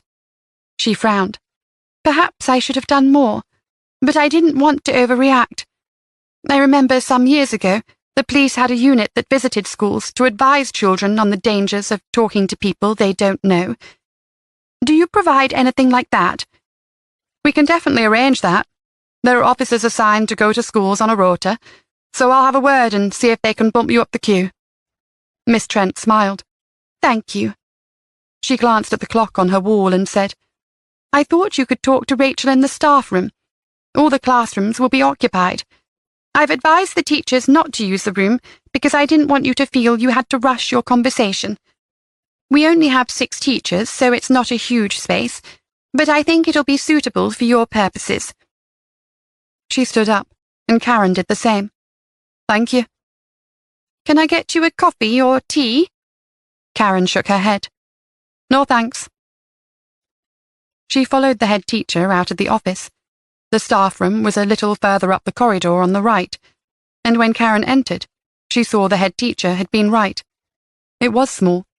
There was an area for preparing coffee and tea, a little table, a rigid, uncomfortable-looking sofa, and 2 upholstered chairs that looked a little faded and tatty. Once she was alone in the staff room, Karen set about arranging the chairs so she'd be able to sit facing Rachel and her mother. She'd just moved one of the upholstered chairs to the left of the coffee table when the door opened. It was Tessa Grimes, and behind her was a short, brown-haired lady, clutching the hand of a little girl. They entered the room, and Tessa introduced them as Sarah and Rachel McIntosh. Karen smiled and made sure she kept her tone light as she asked them both to sit down. Tessa said, "If you don't need me anymore, Detective, I'll get back to my classroom." "I'm sure we'll be fine, thank you." Tessa smiled. "If you need anything before you go, the school secretary will help you. Her office is next door to the head teacher's." Karen thanked her again, and then settled down into a chair, and looked at Rachel and her mother. They looked terrified, which under the circumstances was certainly understandable. "I just want to start by saying Rachel is here to help us. Nobody's going to get into any trouble. And anything you remember, however small you think it is, could help us. So it's important you tell me everything you remember." Sarah McIntosh gave Rachel a small nudge, and the child nodded. Sarah had pale skin and light brown hair styled into a bob. Her eyebrows were so carefully arched that Karen suspected she must have drawn them on, or maybe had them tattooed. Rachel had the same shade of hair as her mother, but hers was long, halfway down her back. She wore one pink clip pulling the top section of her fringe away from her forehead. Her skin was pale, and tiny freckles dotted her nose. "Did your mother tell you why I wanted to speak to you, Rachel?" Rachel shook her head. Her mother gave an exasperated sigh. "Yes, I did. We talked about it on the way here." "I know, but I don't understand why she wants to talk to me," Rachel muttered. "I want to talk to you, Rachel, because you were the one who spoke to the man at the gate, and you got a good look at him. It's not because you're in any trouble. Do you understand?" Rachel nodded slowly. "Have you seen the man before?" Rachel shook her head. "Did he tell you his name, or ask for your name?" "No. He just asked me what the time was." "And what did you say?" "I told him I didn't know. It was lunchtime, but I don't have a watch." "Did he say anything else?" Rachel hesitated and shot a sideways glance at her mother before replying. "He said I had pretty hair." Sarah McIntosh smothered a gasp, and Karen could understand her reaction. The comment, a nice compliment under any other circumstances, had made her own skin crawl. "Thank you, Rachel. That's really helpful. Now, can you remember what he looked like?" The child chewed on her lower lip and swung her legs on the chair. Her shoes hit the wooden chair legs with a dull thud. "Stop that, Rachel," her mother said sharply. "He was quite tall, and he had the same colour hair as Gillian." "Gillian?" Sarah McIntosh removed her arm from her daughter's shoulders and reached down into her bag. "Gillian is Rachel's cousin, my sister's daughter. I think I have a picture in my purse." A few seconds passed while Sarah McIntosh rummaged in her bag before pulling out an oversized black purse. She unclipped it, and one section fell forward, releasing a credit card holder jam-packed with photographs. She selected one and held it out for Karen to take a look. "That's Gillian on the left." Karen looked at the pretty child. Her hair was a beautiful flame red. But that wasn't what had made Karen's throat tighten. Her hair was exactly the same colour as Jasper Palmer's. "Can you tell me anything else about his appearance?" Karen asked. Rachel shook her head and said nothing. "What colour were his eyes?" Sarah McIntosh asked, turning to her daughter. I don't remember." "What about the clothes he was wearing?" Karen prompted. "He had on a long brown coat," Rachel said. "It was like the one Dad used to have when he went shooting." Sarah McIntosh explained. "I think she means a wax jacket. You know, the cape-like ones." Karen nodded. If necessary, they could show Rachel some photographs of various coats and see if she could pick one that resembled it. "That's very helpful. Well done, Rachel." "What did he do to those other girls?" Rachel asked. "Was it the same man?" Sarah McIntosh looked horrified that her daughter had picked up on why they were so interested in the man she had spoken to yesterday. "We don't know that yet, but we're trying to find out. That's why your description of him has been so helpful." Karen smiled, and Rachel seemed to relax a little. "Now, have you remembered anything else? Perhaps he asked you some questions." Rachel's eyes widened, and she shook her head firmly. "No, he didn't say anything else." "Are you absolutely sure, Rachel? This is important," her mother said. Rachel's hands were on her lap, and she twisted her fingers. "I can't remember. I don't think so." "Well, you've been brilliant this morning, Rachel. Thank you very much." Rachel raised her head. "Is that it? Is it finished?" Karen nodded. "Do you know where you're supposed to be now, or shall I speak to the school secretary?" As she spoke, the school bell rang out, and they heard the sound of 100 children filing through the corridors. Rachel got out of her seat, looking relieved. "I know where my classroom is." Sarah McIntosh took her daughter to class, and Karen hastily gathered her things. After stopping briefly to put her head around the school secretary's office door to tell her she was leaving, Karen headed quickly outside. She was eager to get back to the station and start gathering the evidence to tighten the net around Jasper Palmer. If it were up to her, she'd head straight to the Palmer family farm now and bring him in. She couldn't wait to see that smug smile wiped off his face. Kathy Palmer sat at the table in the farmhouse kitchen. In front of her, spread out, protecting the surface, were sheets from the local newspaper, and she was getting started on her favourite task.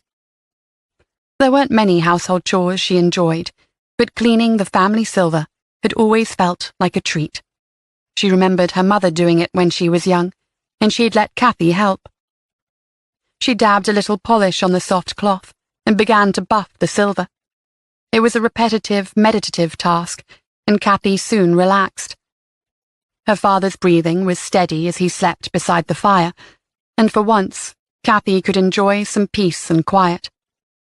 She still had an hour or two before she had to make a start on the next meal, and her father usually slept for an hour at a time, so he wouldn't be making any demands for a while yet. She steadily made her way through the items of silver, paying particular attention to the picture frames. There was a photograph of Kathy's grandparents, who'd run the farm before her father had taken over. She could barely remember them, even though they'd lived in the farmhouse when Kathy was a small child. It all seemed like such a long time ago, a happier time. She thought of them as the good years, when her mother was still around, and her father still smiled occasionally. Kathy put down the cloth and pulled the old silver locket from beneath her clothing. She always wore it around her neck, discreetly hidden by high-necked blouses or jumpers. She didn't like to take it off. Despite the fact that her father was almost certainly asleep, judging by his soft snores, Kathy didn't dare open the locket downstairs.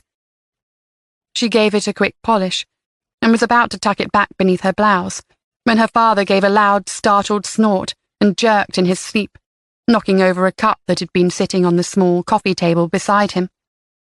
It fell to the floor and smashed. He turned the air blue with his swearing, and Kathy quickly got to her feet and rushed over to help. "It's fine. It's just a cup," she said. I'll clear it up and get you another cup of tea. Why did you put it so close to the edge, you stupid girl?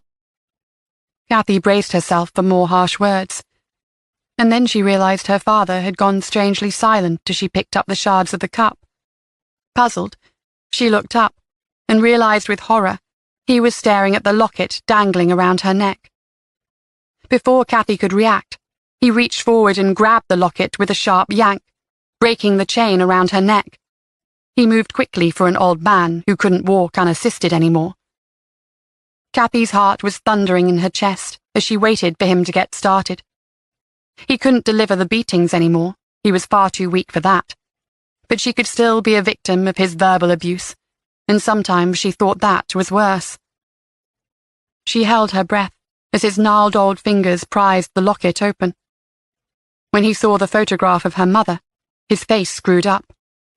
I told you to get rid of all the photographs, he said through gritted teeth, and then, to Kathy's dismay, he threw the locket into the fire.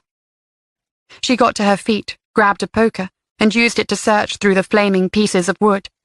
He laughed at her desperate attempts to retrieve the last photograph she had of her mother. Eventually, she managed to hook the chain around the poker and flick the locket out. Glad it was safe, she reached for it, not considering the heat. She felt a searing pain as the hot metal branded the center of her palm. She cried out and dropped it, which only made her father laugh harder. A sudden flash of anger overwhelmed her, and she gripped the handle of the poker, tempted to thrust the scalding metal into her father's chest and silence him once and for all. Chapter 18. As Karen walked back to her car, she reminded herself to curb her enthusiasm. Both the superintendent and D.I. Morgan suspected she had an unhealthy interest in the Palmer family. Karen didn't agree. It was only that she cared deeply about this investigation, and even if Jasper Palmer hadn't been related to the Amy Fisher disappearance, she'd still have viewed him as a potential suspect in this case.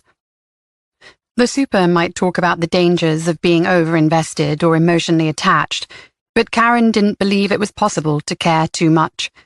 Something had happened to those two little girls, and something had happened to Amy Fisher. Unless the people who cared pushed hard to get the truth, the culprit would get away with it. Over her dead body, Karen thought, as she got behind the wheel of her Honda Civic. She was about to start the engine when her mobile rang. It was Rick. Rick, any news?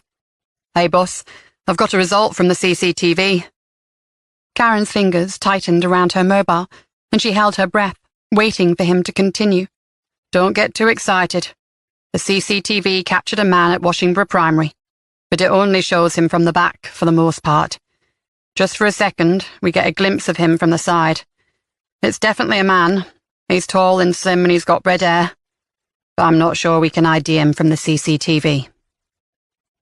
Karen was silent as she processed the information. It wasn't the end of the world. They still had Tessa's account as well as Rachel's description. As far as Karen was concerned, that was good enough. They should bring Jasper Palmer in and apply some pressure. Are you still there, Sarge? Yes, Karen said. Listen, Rachel backed up what Tessa Grimes said. She got a really good look at him, so she might be able to ID him. She heard Rick suck his breath in through his teeth. You know that never goes down well, though, Sarge. A child ID won't be popular. I know, but we could try Tessa Grimes first with a photograph of Jasper. We could show her a photographic ID parade. Rick sighed. Maybe that would work. Did Rachel give us anything else? She confirmed he was wearing a brown coat, and from the sound of it, it's some kind of hunting jacket. So that's something we can look into. Right, that gives us something to go on. Are you coming back here, boss? I am. Give me 10 minutes, and we'll get together and talk this over. Okay. Sorry I couldn't give you better news. Don't worry, Rick. I think we're getting somewhere now. The CCTV images might not be enough on their own, but there are a lot of signs pointing to Jasper Palmer. Yeah, boss. Look about that. Karen frowned as she heard a muffled scratching sound on the phone, as though Rick had picked up his mobile and was moving with it. When he spoke again, his voice had more of an echo. She suspected he'd taken the call out into the corridor. This is probably none of my business, and you're not going to thank me for saying this, but I'm going to say it anyway. Go on, Karen said. Well, it's just all this talk of Jasper Palmer. I understand he's a suspect, and don't get me wrong, I think he's a creepy bastard. But I know D.I. Morgan's getting worried about the fact you're continually focusing on the Palmers. Karen's first reaction was anger. If D.I. Morgan had mentioned anything to Rick about this, then that was pretty underhanded. She'd expected more of him than that. I don't like the idea of D.I. Morgan talking to you about how well I'm performing at my job. To all intents and purposes, Karen was Rick's boss. No, don't take it like that. He hasn't said anything directly. But I can read the signs. Both he and the super are worried you're getting obsessed. Obsessed? Well, they didn't say obsessed in so many words, but they're concerned you might be a little bit blinkered or biased. Anyway, I just thought I'd give you a heads up. A bit of a warning. You've worked with me for a long time, Rick. I do things by the book. I wouldn't rush into something without the evidence to back it up. But you have to admit Jasper Palmer looks mighty suspicious at the moment. I agree. So what's the problem? Well, it's just you bring up his name a lot. Not just Jasper, but the Palmer family. And I know you think they were somehow involved in Amy Fisher's disappearance. I'd bet a lot of money on it, Rick. Exactly. You're convinced they're guilty of that. And so your history with the Palmers is influencing the way you're looking at this case. So, I'm just supposed to ignore the fact that a man matching Jasper Palmer's description was seen a couple of hours before the girls went missing, talking to another young girl outside a primary school. Rick groaned. I shouldn't have said anything. Look, I didn't mean to say you weren't doing your job properly. Please don't think that. It's quite hard not to when you say things like that, Rick. Karen took a deep breath, and then said, I'm coming back to the station now. We'll discuss it there. She hung up, shoved her phone in her bag, and glared at it. Rick was being ridiculous. She wasn't obsessed with the Palmers at all, but it was hard to ignore the possibility they were involved. Nigel Palmer was weak and infirm, but maybe he had his son doing his dirty work. It had always puzzled Karen how Amy Fisher, a strong, healthy 19-year-old, could have been overpowered by a man like Nigel Palmer. 18 months ago, he hadn't been as ill as he was now, but it was still a conundrum. She'd considered the possibility that Amy had been drugged, but now she strongly suspected Nigel wasn't acting alone. Perhaps the son shared his father's sick obsession with young girls. Perhaps Jasper acted as the muscle, and Nigel Palmer was the brains behind the operation. She didn't enjoy Rick talking to her like that, but she appreciated his candor. She'd have to be on her guard now when talking to D.I. Morgan and the superintendent. She couldn't take the risk of getting shunted off this case. Not if it was her chance to bring the Palmers down once and for all. Fortunately, the traffic was light, and Karen made good time getting back to Nettleton HQ. She'd given herself a talking to in the car. She'd play it cool and not give away any signs that she was desperate to haul Jasper Palmer in for questioning. D.I. Morgan was an excellent officer.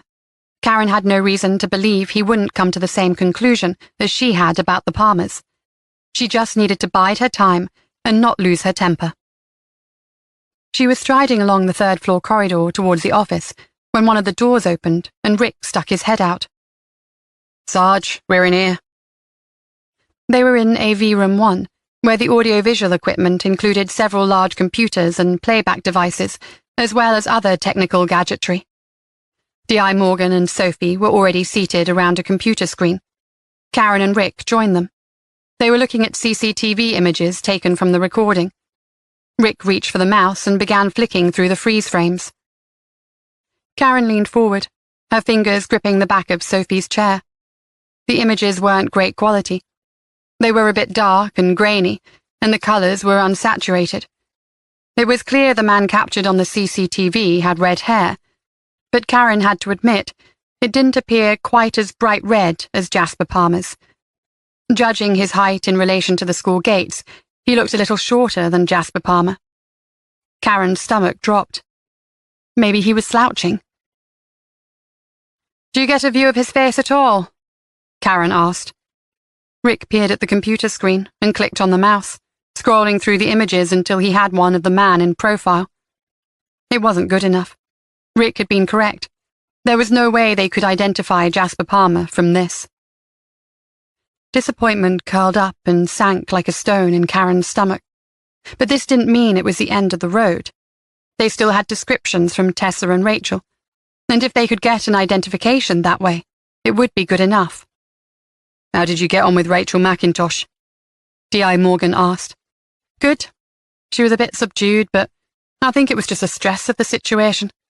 Plus, of course, her mother was very worried, and that can always rub off on children." D.I. Morgan nodded thoughtfully. "The suspect didn't say anything to Rachel." "He asked her the time, and told her she had pretty hair." Sophie shivered. "That's a bit creepy." "And did the teacher remember anything else?" Karen shook her head. She got a brief glance, but didn't speak to him. She knows he's got red hair. Karen turned and looked back at the CCTV image. It could be him. The words slipped out before she could stop them. So much for playing it cool. D.I. Morgan narrowed his eyes. "You mean Jasper Palmer?" Karen took a deep breath and turned to face her boss. "That's right." She was starting to push her luck. The last thing she wanted was D.I. Morgan thinking she was unstable, but she had to make him see there was a strong possibility that Jasper Palmer had abducted the girls. But maybe she was looking for patterns when there were none to be found. Sound judgment was so important for a police officer, and before the accident, Karen had never doubted her own. She'd been wrong to think there was something sinister behind the car crash that killed Josh and Tilly. Was she wrong now, too? D.I. Morgan looked back at the image. "The man's hair looks darker than Jasper's. Almost auburn in this picture." Karen considered his point. "But the picture quality is terrible. Look at the colour of the grass. That looks dark too. Besides, he could have some gel on his hair or something. Maybe it was wet. Had it been raining?" Karen tried to think back to yesterday lunchtime. D.I. Morgan shook his head. "It was cloudy and overcast, but it wasn't raining." "Look, I think we should invest some manpower in searching the Palmer's property. They have numerous outbuildings and barns scattered all over their land. It can't hurt to take a good look." She caught a glance pass between D.I. Morgan and Rick, and Karen felt her temper build. Did they think she'd lost perspective on this case? Maybe she had. There was no hard evidence pointing to Nigel Palmer or his son, so why couldn't she let it go? The looks on their faces reminded Karen she still hadn't booked an appointment with her counsellor. Sophie seemed the only one who hadn't picked up on the tension. She shrugged. "The Palmers have provided keys every time we've asked them. All their outbuildings have been included in the search." Karen noticed she was wringing her hands and shoved them in the pockets of her trousers. "Don't you think it's coincidence that Jasper Palmer was the one who found the glove, on his land? I can't help feeling he's laughing at us, playing some kind of sick game. We should bring him in." D.I. Morgan grimaced. "It's too soon. If he's involved, we don't want the rest of the family panicking and hiding evidence. We'll talk to him, though." "Great," Karen said. "We should talk to him as soon as possible. Afterwards, we can show a picture of Jasper to Tessa Grimes. Hopefully she can identify him so we don't have to rely on Rachel McIntosh's ID." "Right, you try and track him down. He could be working anywhere on the farm today." Back at her desk, Karen located the number for the Palmer farm. There was every chance Jasper had his mobile on him while working in the fields, but Karen didn't have his number. She dialed the farmhouse, and on the fourth ring, a female voice answered. "Hello, Kathy, is that you? This is DS Karen Hart." There was a pause on the line before Kathy answered. Her voice sounded reedy and thin. "Yes? Is something wrong?" "I need to speak to Jasper, Kathy. It's important, and I wondered if you could tell me where he's working today." Again, there was a long pause. "I'm sorry. I'd like to help, but Jasper doesn't like the police, and he'd be angry if he knew I was talking to you." Karen leaned back in her chair. "I know that Jasper and your father have had difficulties with the police in the past, but this isn't just about them, Kathy. It's about the 2 little girls that went missing. It's really important I talk to him." Kathy said nothing. Karen tried another tack. Do you have Jasper's mobile number? Does he have his phone with him today? I couldn't give you that. Jasper would be furious. Karen wanted to shake some sense into the woman. Did she really allow her father and brother to dictate her every move? Okay, Kathy. Either you tell me where Jasper is today, or I'll have to come to the farmhouse and sit there until he comes home. I want to help, but he's going to be so angry. You don't have much choice, Kathy. Either you tell me where he is, and Jasper is angry with you, or you don't tell me where he is. I turn up at the farmhouse, and when Jasper gets home, he'll be angry with you anyway. Kathy let out a shaky little noise, and Karen felt a pang of guilt. But she pushed those feelings away. She was bullying Kathy, but she had to. If getting Jasper to talk meant they were closer to getting those two girls back and finding out what happened to them, then it was worth upsetting Kathy Palmer. Okay. He's cutting back hedges again, this time at the edge of Washington. He could be in any of the 4 fields along Tranmere Lane. Thanks, Kathy. You've been really helpful. And I promise I won't tell Jasper you told me he was there. I'll make it look like we happened to find him ourselves. Okay? Oh, thank you. Kathy sounded so pathetically grateful that Karen suffered a second pang of guilt as she hung up. Chapter 19. Kathy had been telling the truth. They found Jasper in the 3rd field they passed along Tranmere Lane. The wide open sky was crystal blue, and without cloud cover, the temperature had plummeted. D.I. Morgan was driving one of the fleet cars, and when Karen pointed out the green tractor with a large red cutting attachment, D.I. Morgan slowed the car to a crawl. The tractor was easy enough to spot from the road, but it was hard to make out who was operating the machine. D.I. Morgan stopped the car in a lay-by beside the grass verge. Karen was determined to stand back and let him lead the questioning. She planned to watch Jasper Palmer like a hawk for any telltale signs he was lying or hiding something. Due to Rick's comments earlier, she was starting to feel paranoid. Perhaps she was letting her desire to bring down Nigel Palmer get in the way of good, steady police work. They waved at the tractor, but the driver was either oblivious to them standing on the other side of the hedgerow, or simply determined to ignore them. The rumble of the engine meant he couldn't hear them calling out to him either. D.I. Morgan pointed out a gap in the recently shorn hedge a short distance away, and they made their way towards it. The tufts of grass were slick, and the ground was bumpy as they navigated the verge, but they finally made it through the hedgerow, Karen wincing as she scratched her hand on a sharp thorn. The hedge was a native mixed hedgerow, a jumble of spiky hawthorn and blackthorn, entwined with hazel and some other plants Karen didn't recognize. Once past the ledge, they trudged along a strip of uncultivated land that skirted the recently ploughed earth in the field. The long grass clung to Karen's ankles and soaked the bottom of her trousers. D.I. Morgan strode ahead of her towards the tractor, waving his arms to attract the occupant's attention. Karen felt a smile tug on her lips when she saw it was indeed Jasper Palmer operating the controls. He didn't look very happy to see them. Her contentment was short-lived. Ahead of her, D.I. Morgan let out a startled cry. At first she thought he'd been hurt. Traps were outlawed, but 2 years ago she'd seen the aftermath, when some poor chap's leg had been mangled in an illegal animal trap. But then she saw what had made D.I. Morgan jump with fright, and inappropriate laughter bubbled up in her throat. She heard the familiar squawking alarm call, and then saw a jumble of reddish-brown feathers flapping in front of them. They'd startled a pheasant. There were plenty around here. Karen even had one that roosted in her garden. She lived beside an open field, and the male pheasant, she'd named him Peter, liked to roost in the lime tree in her garden. He always made his way home at dusk. Last year, Karen had been worried about Peter. She hadn't seen him for a while, and when she'd mown the grass before the start of winter, she'd been horrified to find some long tail feathers. Fearing the worst, Karen had assumed he'd been eaten by a fox, or maybe an overly large farm cat. Christine had found Karen's reaction very funny, and kindly informed her that male pheasants shed their tail feathers, and it was nothing to worry about. Sure enough, the next evening at dusk, Peter had squawked and ambled his way happily across the garden to his usual roosting spot.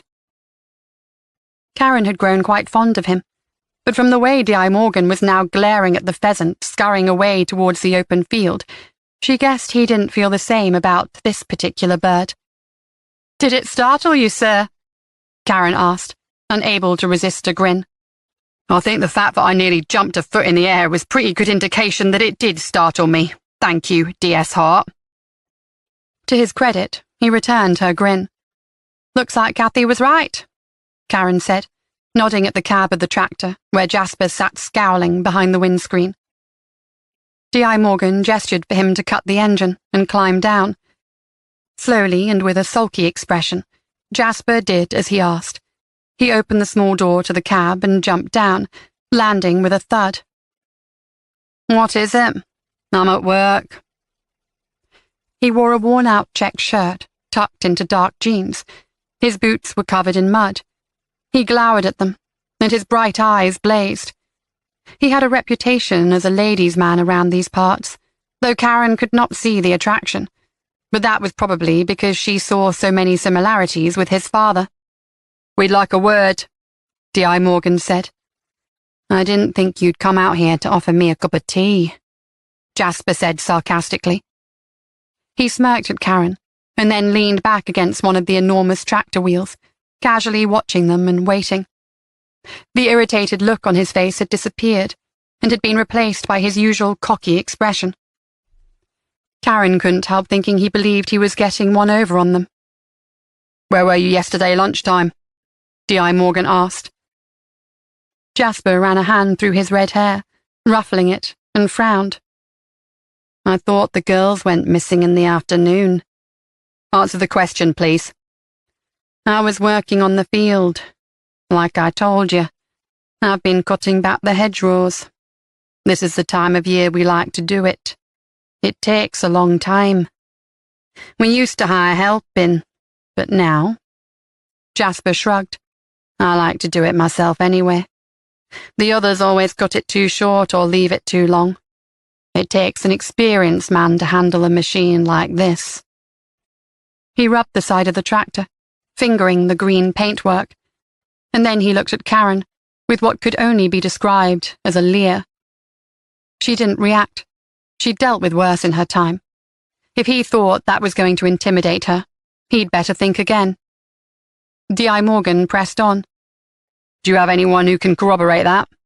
"I don't know, but surely any person passing by the fields would have seen me. There was a lot of traffic on Station Road when I was working there." He sighed. "I had Brian helping me in the afternoon." "Did you go into Washingbury yesterday, Jasper?" Karen asked. She couldn't help herself. She'd intended to leave all the questions to D.I. Morgan, but she couldn't stand by, watching his arrogant stare as though he was enjoying watching them rush about like headless chickens. She was desperate for answers, desperate to find out what had happened to those little girls. "Washingbury?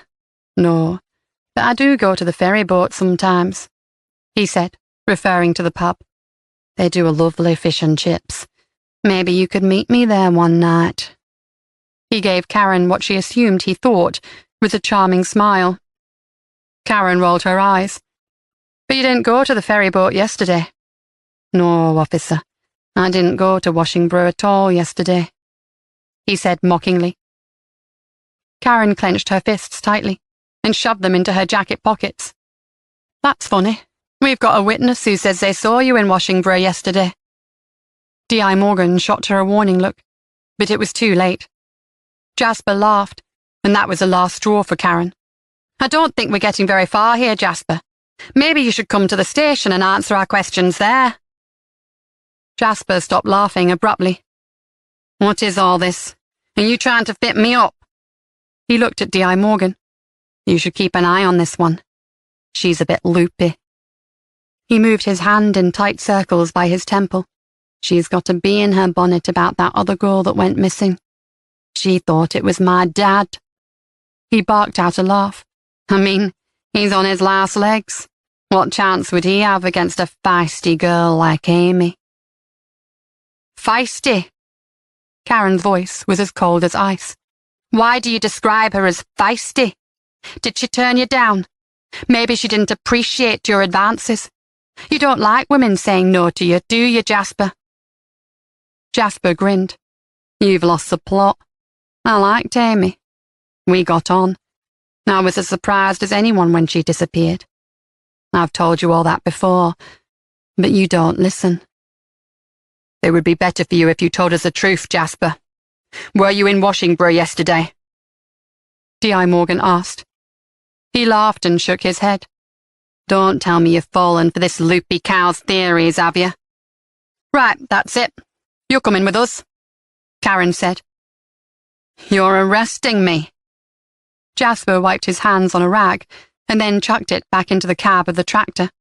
No, Jasper, Karen said. We're not arresting you, but I'd like you to accompany us to the station. We can ask you questions, and you can have your legal representative present if so desired. If you don't come in and talk to us now, well, that looks bad for you, doesn't it? Pull the other one. I am not stepping foot inside a police station unless I have no choice. Why should I? You're just out to get some easy pickings and piss off down the pub with your colleagues and talk about how you solved the case. Well, detective, you're barking up the wrong tree. I have no idea where those girls are and you're wasting time with me. Why don't you talk to Emily's father, Dennis Dean?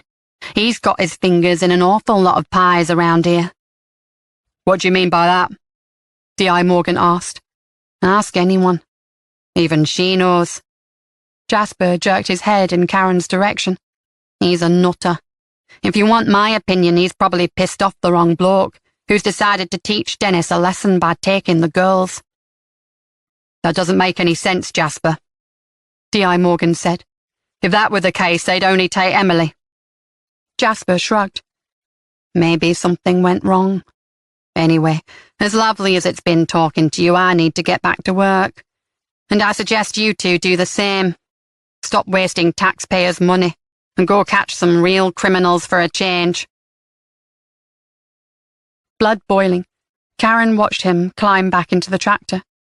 She was angry, furious with Jasper Palmer, but also annoyed that D.I. Morgan hadn't backed her up and demanded Jasper accompany them to the station. But that was unfair on D.I. Morgan. It was her own fault for pushing too hard too soon.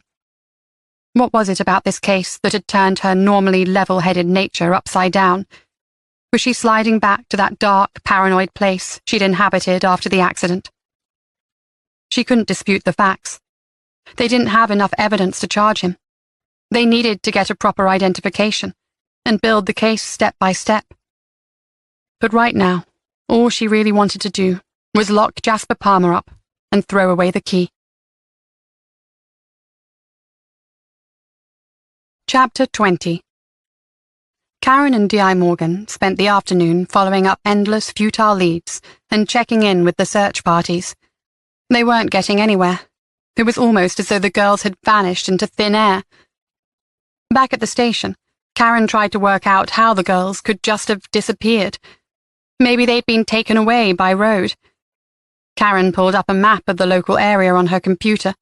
Vehicle access in the immediate area surrounding Moor Lane School was limited to 2 roads.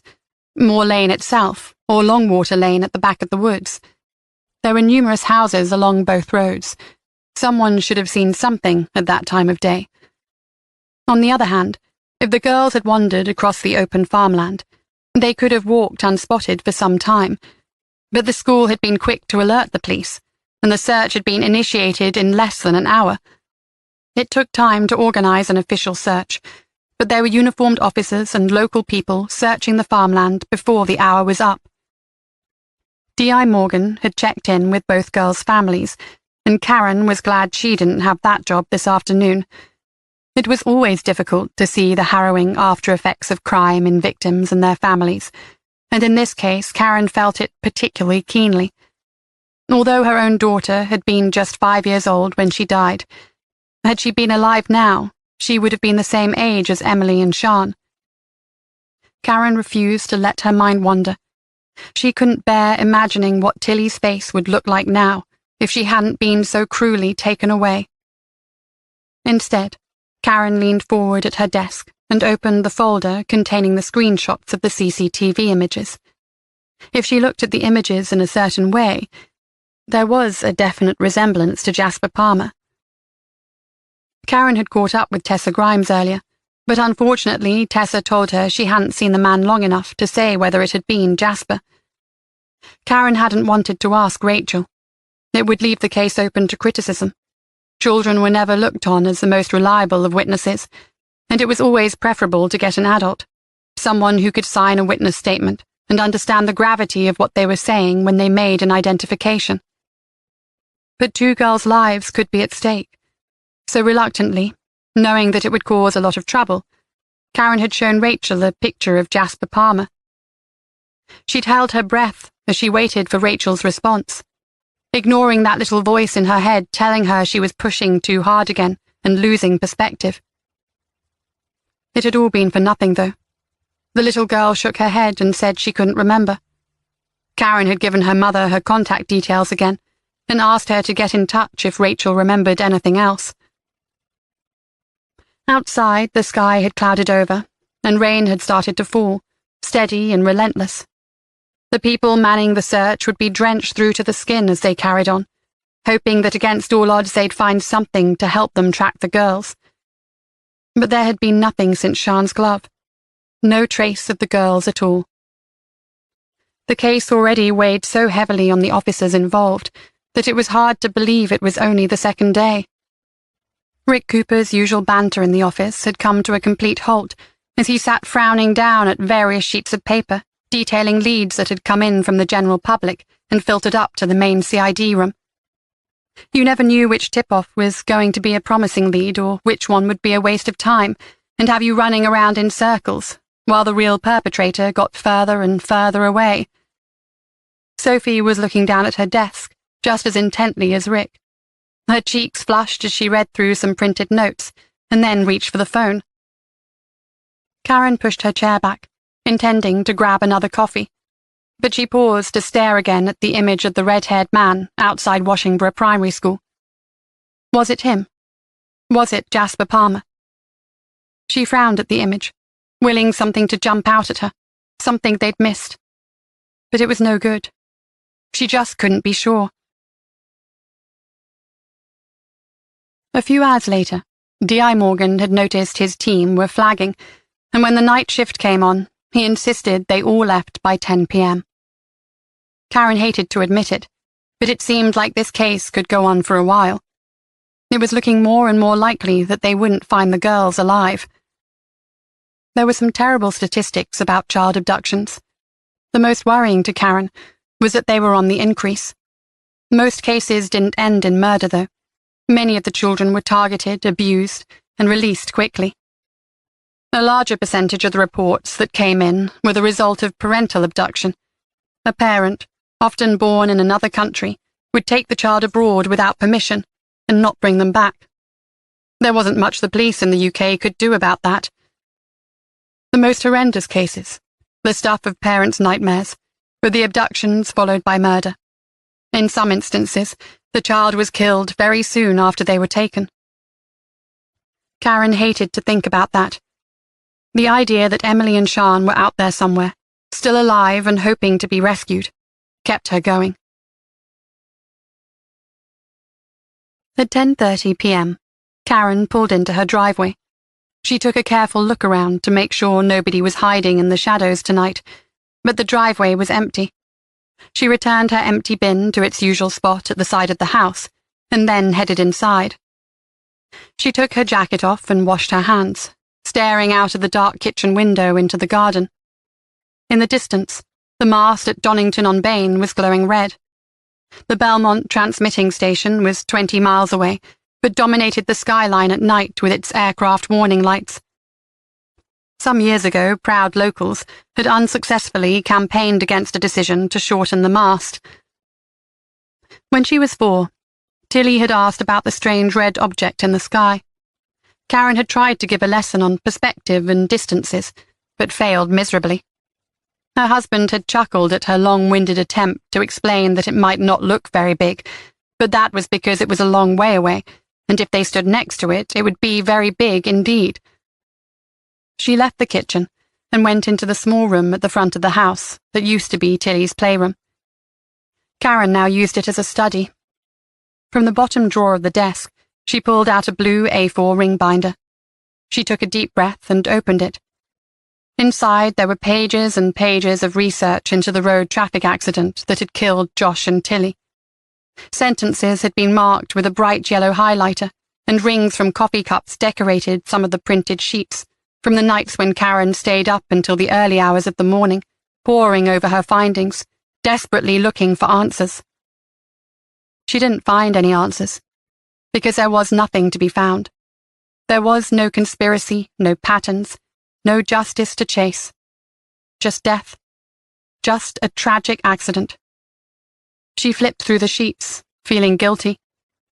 At one of the last sessions she'd had with Amethyst, Karen had told her she'd destroyed the folder and put her investigations to bed once and for all.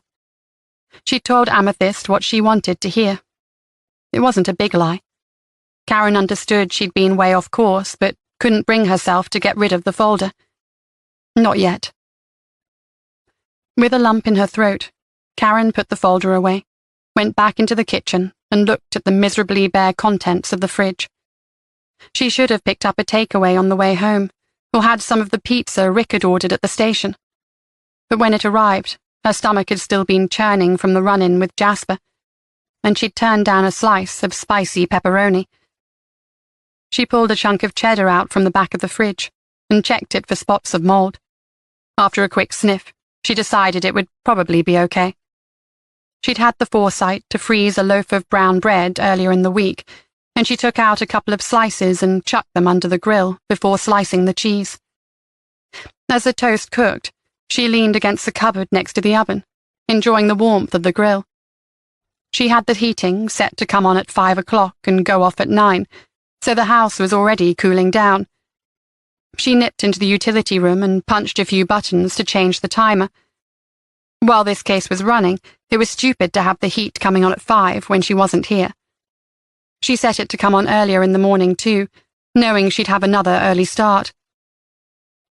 She made her way back into the kitchen, just as the toast was starting to turn golden brown, and quickly turned it over on the grill. She piled the top half with cheese, and then pushed the grill tray back under the heated red bars until it began to bubble. To her surprise, her mouth watered as she cut the toast in half, and melted cheese pulled away in stringy sections. She added a dollop of Lincolnshire chutney, handmade by Christine, and sat down to eat at the kitchen table. Karen found dinner time unbearably lonely. Maybe she wouldn't have minded so much if she'd always been on her own, but she didn't like the silence of sitting there, and had taken to watching TV while she ate. Of course, there were other times when she missed Josh and Tilly keenly. Even now, 5 years later, she'd turn over in bed and be surprised when her arm reached out and encountered nothing but the cold side of the duvet. It was that moment between waking and being asleep that hurt the most, the few seconds when she forgot all about the accident. When Karen first started seeing her counselor, she'd been surprised when Amethyst had told her seeing other families and children might bring back painful memories. But Karen found the opposite was true. She loved to see happy children. 6 months after she lost her family, Karen had been standing in line at the Tesco checkout when the woman queuing behind began to shout at her little girl until she cried. Karen had wanted to shake the woman until her teeth rattled. Thankfully, she'd had the presence of mind to move her basket and go to another checkout. The child didn't look neglected, and the mother was clearly just at the end of her tether after a stressful shop with a 3-year-old prone to tantrums. But Karen wanted to shout at her, to say to her, "You'd miss this if it were taken away. It's driving you crazy right now, but you'd miss it so much that it hurts. You'd give anything for another tantrum." Lost in a daydream, Karen was surprised when she looked down and saw her plate was empty. She brushed the crumbs from her hands and put the plate in the dishwasher. Then she grabbed the washing from upstairs, stuffed it into the machine, and set it to run on a quick cycle. Deciding she really should stay awake long enough to hang the washing out, she walked into the sitting room, sat down on the grey sofa, and reached for the cream throw to cover her legs. Feeling sleepy, she opened the messenger app on her phone, tapped on the family group, and felt a twinge of guilt when she scrolled through a whole day's worth of messages from her mum, dad, and sister. She smiled at a photo of her niece, Mallory, grinning wildly and showing off the gap in her front teeth. It was captioned, "Tooth Fairy tonight." She tapped out a quick reply. She'd give her parents a call tomorrow. She knew they worried about her. Easing herself back into the cushions, she switched on the television and muttered to herself, "Just don't fall asleep." It didn't work. Karen was asleep within seconds, but the shrill ring of her mobile broke through her hazy dream, and she sat up. Grabbing her phone, she blinked at the screen and saw it was an unknown number. "Hello?" Karen's voice sounded thick with sleep, even though she was sure she'd only closed her eyes for a few seconds. "I'm sorry to disturb you so late. This is Sarah McIntosh, Rachel's mother." "Right." Karen got to her feet and clamped the phone to her ear. Walking back into the kitchen, she glanced at the digital clock on the top of the oven. It was after 11 p.m. What could be so important that Sarah needed to call her now? "It's not a problem," Karen said. "I've not been home long, actually. Is there something wrong?" Sarah let out a shaky breath. "Yes, I think there is. I'd have waited until morning, but it's just that Rachel was so upset. And I know it could be important because of those 2 little girls that went missing." Sarah sounded on the verge of hysteria. "You did the right thing by calling me. Now, tell me what's happened." "Well, it was Rachel. She couldn't sleep, you see. I just thought she was upset because of today and everything, so I insisted she go back to bed. And then when I went to check on her, I noticed she'd been crying. So I went in and told her she needed to tell me the truth, tell me what was bothering her. She wouldn't, though. She kept telling me that she couldn't, that she wasn't allowed." "Did you manage to find out what was upsetting her?" "Yes," Sarah said. "Look, it's really difficult to explain on the phone. Do you think you could come to our house?" Karen's mind was spinning as she jotted down the address. "I'll be there soon, Sarah. Try not to worry. We'll get to the bottom of this." "Thank you. I do appreciate it. I know it's really late, and this must be your personal time." "Really?" Karen said, grabbing her jacket and folding it over one arm while looking around for her keys. "It's not a problem." "I don't know what to think. She's never behaved like this before. It's completely out of character." Karen was almost at the car when something Sarah said made her pause. "I'm so terribly sorry, but it seems Rachel wasn't telling the truth when she spoke to you earlier. She fed us both a pack of lies." Chapter 21. 15 minutes later, Karen pulled up outside the McIntosh family home. Constructed from sand-coloured stone, it was an old detached building at the end of a narrow country lane. There were only 4 other houses on the lane, which overlooked fields on both sides. During the day, the residents would have a lovely view of the arable farmland and sweeping skies, but at night it felt isolated. There were no streetlights, and Karen shivered as she switched off the engine. She'd parked beside a large ash tree. When she shut the door, a tawny owl gave a "Gwick" call. The noise startled her, and she looked upwards, but despite repeating its call, she couldn't see the owl in the dark branches. She locked the car and hurried towards the McIntosh's front door. She wasn't superstitious, she told herself, just on edge. Rachel's mother answered the door before Karen even had a chance to knock. "Thanks for coming," she said, opening the door wide. "No problem." Karen stepped into the brightly lit hall. The warm wooden flooring and pastel wallpaper made the house cozy and inviting. "Rachel's in her bedroom," Sarah said over her shoulder as she began to climb the stairs. "My husband's away on a business trip in Prague. I haven't told him about any of this yet." Karen followed her upstairs. Rachel was sitting propped up against the pillows in her bed. The room wasn't small, but it seemed so due to the vast number of toys crowding every surface and the oversized wardrobe that dominated the room. Rachel's bed was set back against the wall, covered with a swirly-patterned pink duvet. The little girl looked up at Karen. Her eyes were red, her skin blotchy, and it was obvious she'd been crying. "What do you have to say to the police officer, Rachel?" Sarah McIntosh said sternly to her daughter. Rachel's lower lip wobbled, and her eyes grew glassy as she shook her head. "We talked about this, Rachel. You need to tell the truth." Karen felt her stomach tighten, and her skin prickle in anticipation. If Rachel positively identified Jasper Palmer, it could be the breakthrough they needed. She held her breath as she waited for Rachel to answer. Without raising her head, Rachel mumbled, "I'm sorry." "Why are you sorry, Rachel?" Karen asked, desperate for answers, but not wanting to push the little girl, who was obviously very upset. Rachel sniffed and shot a look at her mother. "I didn't tell you the whole truth earlier when I said I didn't recognize the man." "It's important you tell me the truth now, Rachel. You understand that, don't you?" Rachel nodded and stared down at the duvet. "Show the policewoman your arms," Sarah McIntosh ordered. Karen frowned, as slowly Rachel pushed back the sleeves of her unicorn pajamas.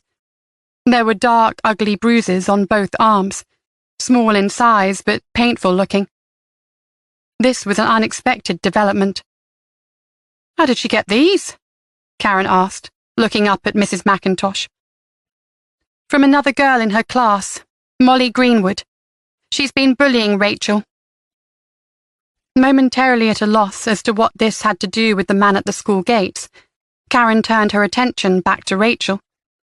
"And is this why you didn't want to tell the truth when I spoke to you?" Rachel gave another sniff, wiped her nose on the back of her hand, and nodded. "Tell the police officer about Molly," Sarah McIntosh prompted her daughter. "Molly said I wasn't allowed to tell anybody. She said if I did, she'd beat me up and tell everyone not to talk to me." Slowly, the pieces were falling into place. "And Molly knows the man at the gate?" Karen asked. Rachel nodded. "It was Molly's dad.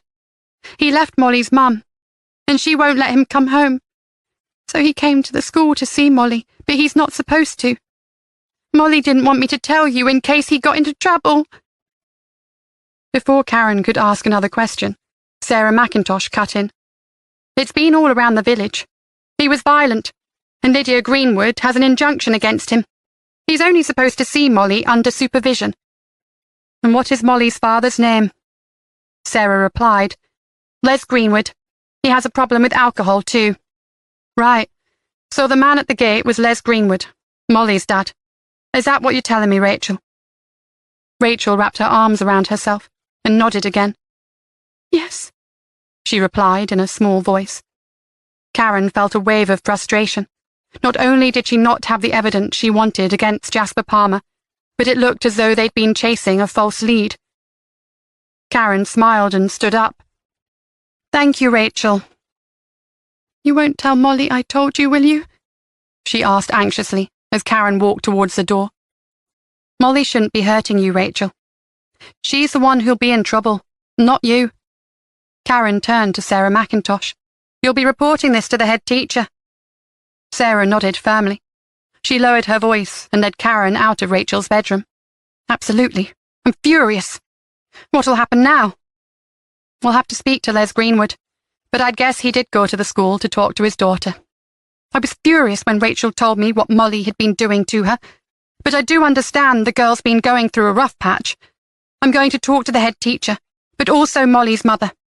We've always got on well in the past, and I think she'd want to know so she can nip Molly's behaviour in the bud," Sarah said as they made their way down the stairs. When they reached the front door, Sarah asked, "Would you like a drink or something before you go?" Karen looked at her watch. "No, thanks. I'd better get going. Do you by any chance have an address for Molly's mother or father?" "I have Molly's mother's address. I'm not sure where Les has been living. Do you want me to get it for you?" "That would be great." Karen followed her through a small sitting room and then into a large kitchen. Sarah plucked a piece of paper covered with cartoon balloons from under a magnet on the fridge and handed it to Karen. It's Molly's birthday party next week, and their address is on the invitation. Karen took a photograph of the invitation using her phone, and then handed it back to Sarah McIntosh. "Thanks," Karen said. "You've been very helpful." Karen was polite while she was still inside the house, but as soon as the front door closed behind her, she turned the air blue and stalked towards her car. She could feel Jasper Palmer slipping through her fingers. Chasing the man seen outside Washington School had been a waste of time. Once inside the car, she pulled out her mobile to fill in D.I. Morgan, apologizing for calling so late. He promised her he'd let the duty officer know, so no more time was wasted. They would still need to follow up with Les Greenwood, just to confirm Rachel's story.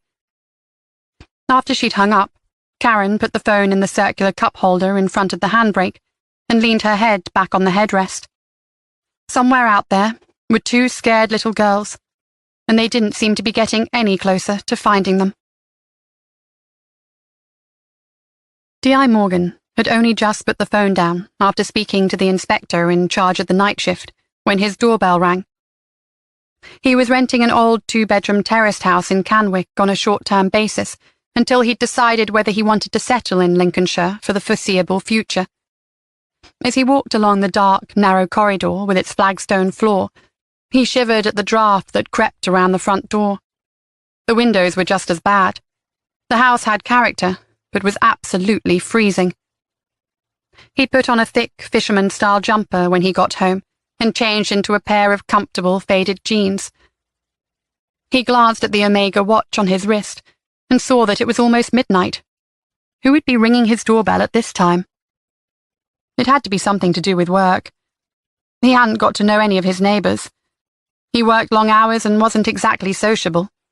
He kept telling himself he'd go to the local pub and get to know people, but he hadn't had much time for that yet. He opened the door and saw a woman shivering on his doorstep. "Julia, what are you doing here?" She gazed up at him through a thick fringe. "Aren't you going to ask me in, Scott?"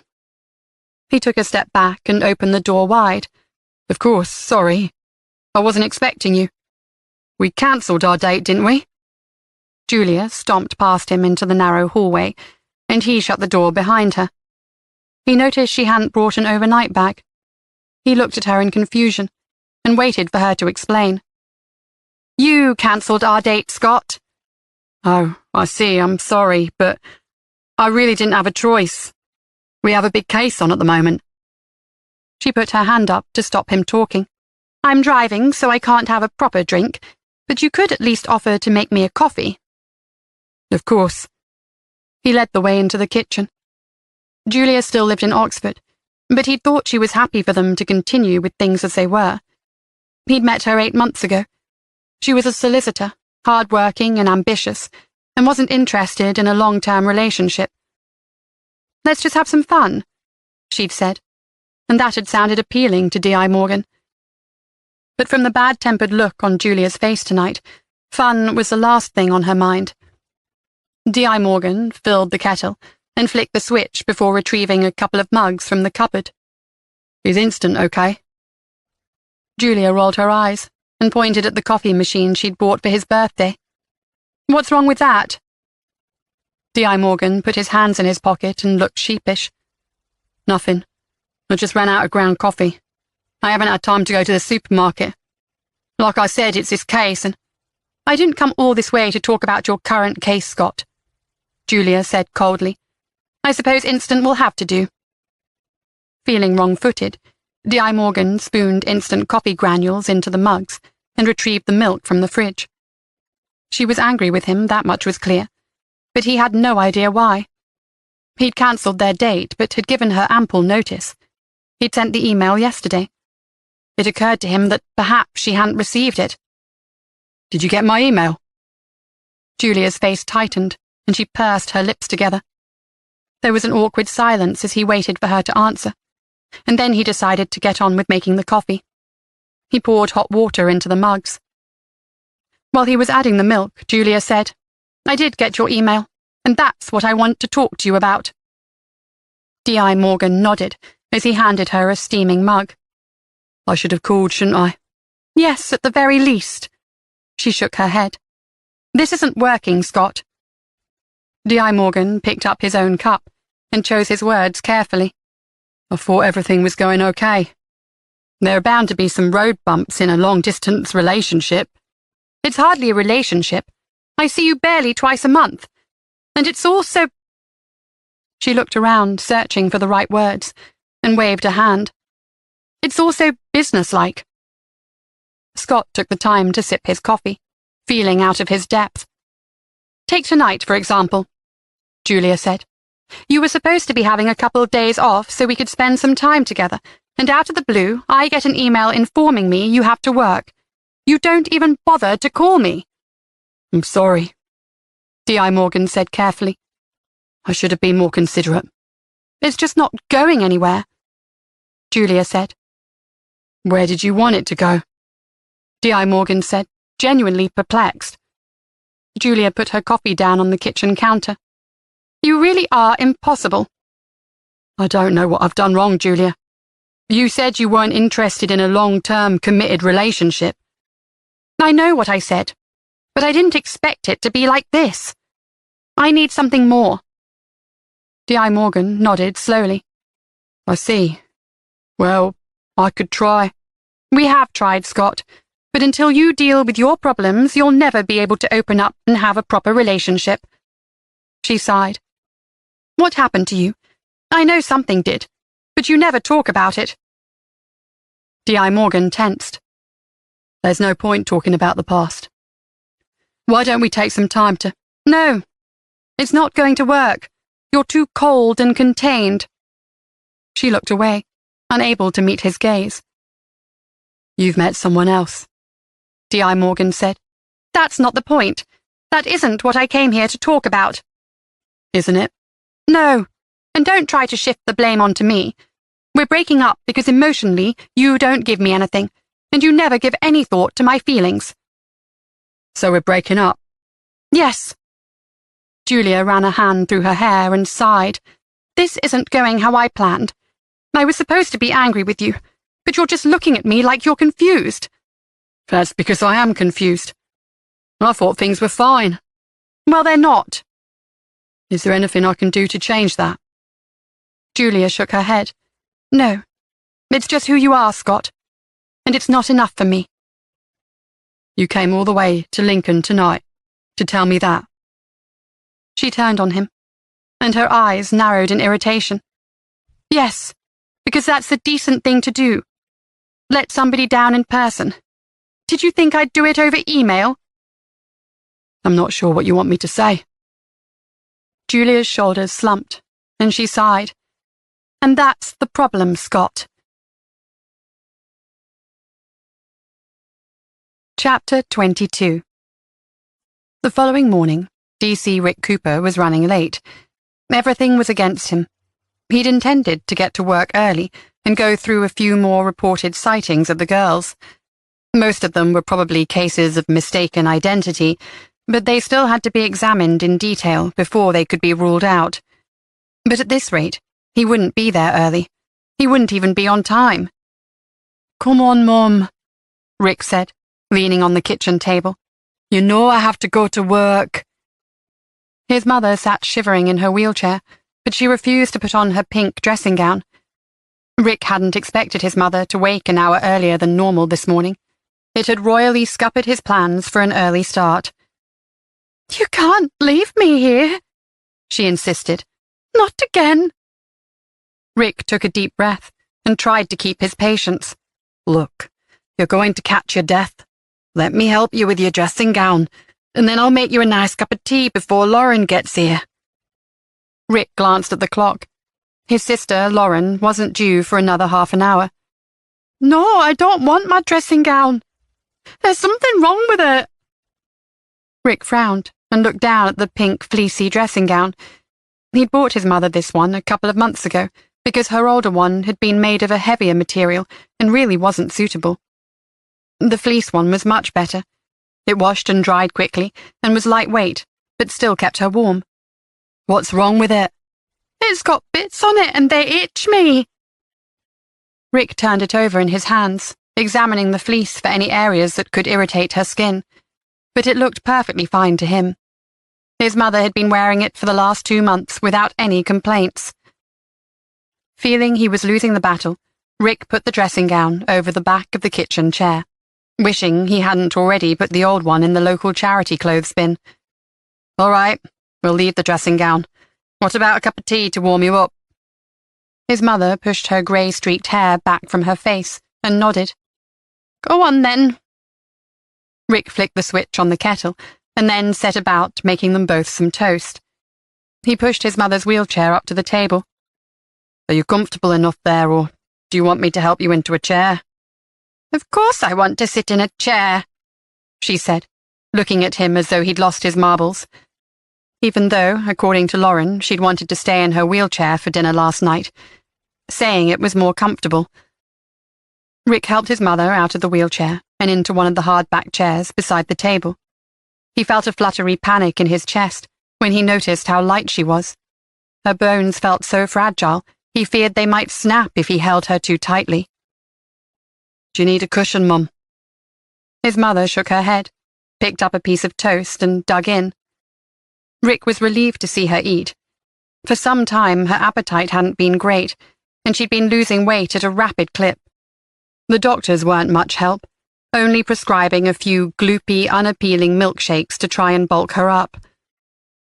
They ate their toast in silence, and when his mother had cleared her plate, Rick decided to try again. "I'm working on an important case at the moment, Mum. That's why I need to be at work early and stay quite late. But Lauren's going to stay longer this week to look after you. You'll have a great time. Maybe she can dig out the puzzles again." Rick smiled. His mother narrowed her eyes. "No, I'm not having her in my house." "Lauren is your daughter, Mum," Rick said gently. Just last week, his mother had thought Rick was his Uncle Terry, and she'd insisted she'd never seen Lauren before. But that episode had been short-lived, and Rick desperately hoped it was a one-off. "I know who she is," his mother said bossily, sounding more like her old self, "but I'm still not having her in my house." Now Rick was really confused. "Why not? Lauren always looks after you during the day." "I don't need looking after. I'm not a child," she snapped. Rick didn't quite know how to respond. His mother had always been close to Lauren, and she'd been so proud of them both. "She wants to get rid of me. She wants to see me dead and buried so she can get her hands on this house." Rick's jaw dropped open, and a moment passed before he could gather his wits to reply. "Don't be ridiculous. Lauren would never do that." "Don't speak to me like that. I'll have you know she tried to kill me yesterday. She just waits until you're not here." She leaned forward over the kitchen table. "She tried to give me too many tablets." She winked at Rick. "But I'm not stupid. I don't take them. I just pretend and then spit them out when she's not looking." "Mum, you need those tablets. The doctor prescribed them." Was this why she'd been getting worse? He knew it was coming, of course. The doctor had told them she wasn't going to get any better. There was nothing reversible about early-onset dementia, but Rick had been shocked at how quickly she'd deteriorated. If she hadn't been taking her pills, this was one possible explanation. Rick thought maybe he should be in charge of the medicine from now on. "All right," he said. "How about I give you your tablets?" His mother thought about that, and then nodded. "All right, boy. I know you've only got my best interests at heart." She gave him a smile that reminded him of how his mother used to be, and to his horror, Rick's eyes filled with tears. He quickly walked out of the kitchen and along the hallway to the downstairs bathroom. They'd fitted a small lock on the bathroom cabinet, just in case. When his mother used to take her tablets on her own, Rick always feared she might take too many one day because she'd forgotten that she'd already taken some. He unlocked the cabinet and selected the 3 bottles of pills, and then carried them back into the kitchen. He knew Lauren had a regime. She had a special tablet holder with the days of the week marked on it. At the start of every week, Lauren carefully allocated the medication in the appropriate doses for each day. She'd be irritated at Rick for messing up her system, but when he explained what their mother had said, surely she would understand. although he wasn't sure how he was going to tell her something like that. There wasn't something you could put diplomatically. Sorry, Lauren, your own mother thinks you're trying to kill her. He lined up the individual pills on the table. Last week, she'd had some difficulty swallowing, but she'd had no problem eating the toast this morning, so he hoped she'd be able to gulp down the tablets without any issue. He passed her a glass of water, and then watched her take each one. When she was finished, he demanded that she open her mouth and lift her tongue, so he could make sure she hadn't been pretending to take them. She looked hurt. I wouldn't try to trick you. Rick sat down and prepared to talk things through with his mother. He had to get it through to her that Lauren wanted to help and would never try to hurt her. But before he'd made much progress, his mobile rang. It was DS Hart. Damn. He glanced at the clock on the kitchen wall. So much for being early. I'll be back in a minute, Mum, Rick said, picking up the bottles of tablets so they were out of his mother's reach. He walked out into the hallway and answered the phone. Hello, Sarge. Rick, I wondered how far you'd managed to get with the background check on Molly Greenwood's father, Les Greenwood. I left a message last night. I'm sorry, Sarge. I haven't had a chance yet. There was a pause, and then Karen said, I thought you were supposed to be getting in early this morning to get a head start on things. That was the plan, Rick said, stuffing the tablets back in the medicine cabinet and trying to lock it with one hand. But I'm running late this morning. He could hear the impatience in Karen's voice. For goodness sake, Rick, you could have told me. I'm waiting for that information. I'm sitting outside the Greenwoods' house now, and I've got no background. Rick grimaced. I'm sorry, boss. And what's so important it's made you late for work? Did you sleep through your alarm again? Something like that. Rick didn't know why he didn't tell DS Hart the truth. As far as bosses went, Karen was very understanding, and wouldn't hold it against him if he told her the real reason he was late. But Rick didn't want anybody's pity. You went out drinking last night, most likely, Karen said coolly. You probably got a hangover and overslept. Is that right? She took Rick's silence as a guilty response. This is vital work, Rick. Those 2 girls are still missing. I know, boss. I'm sorry. I'll be in as soon as possible. Make sure you are, Karen said, and hung up. Rick called Sophie, who was already at her desk. Of course she was. Sophie Jones, the perfect detective constable, a shining example to everyone else, Rick thought moodily.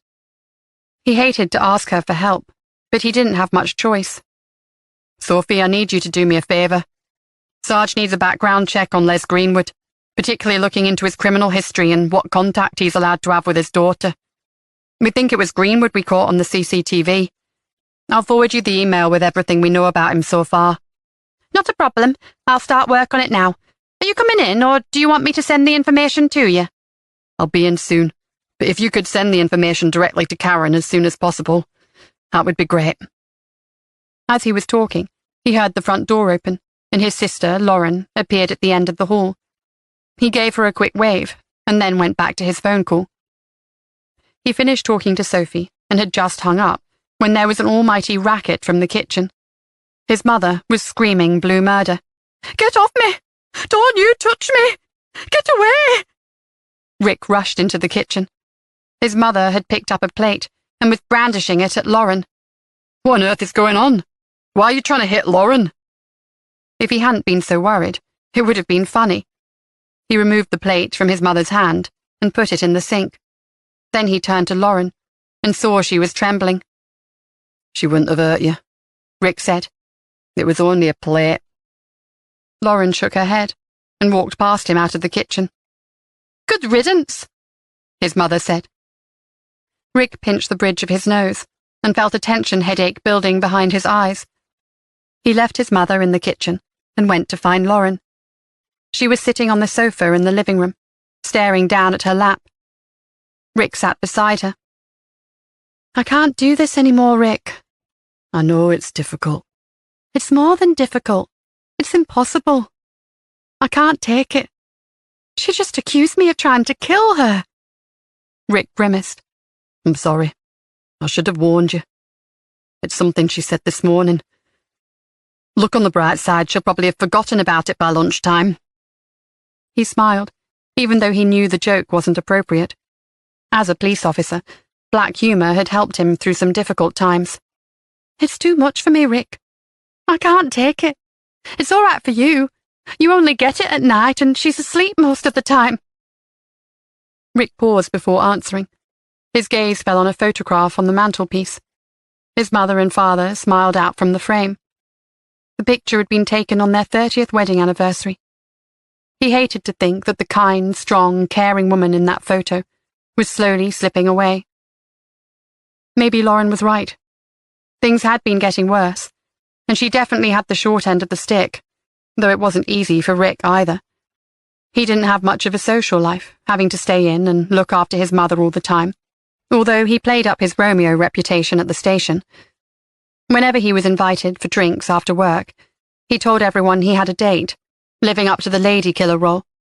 But it was far from the truth. Rick was usually at home, making his mother a cup of cocoa by 9 p.m. most nights. Occasionally, he'd have to work late or do a night shift, which meant Lauren would swap around with him. It wasn't easy for her, though. She had her 2 young children to think about.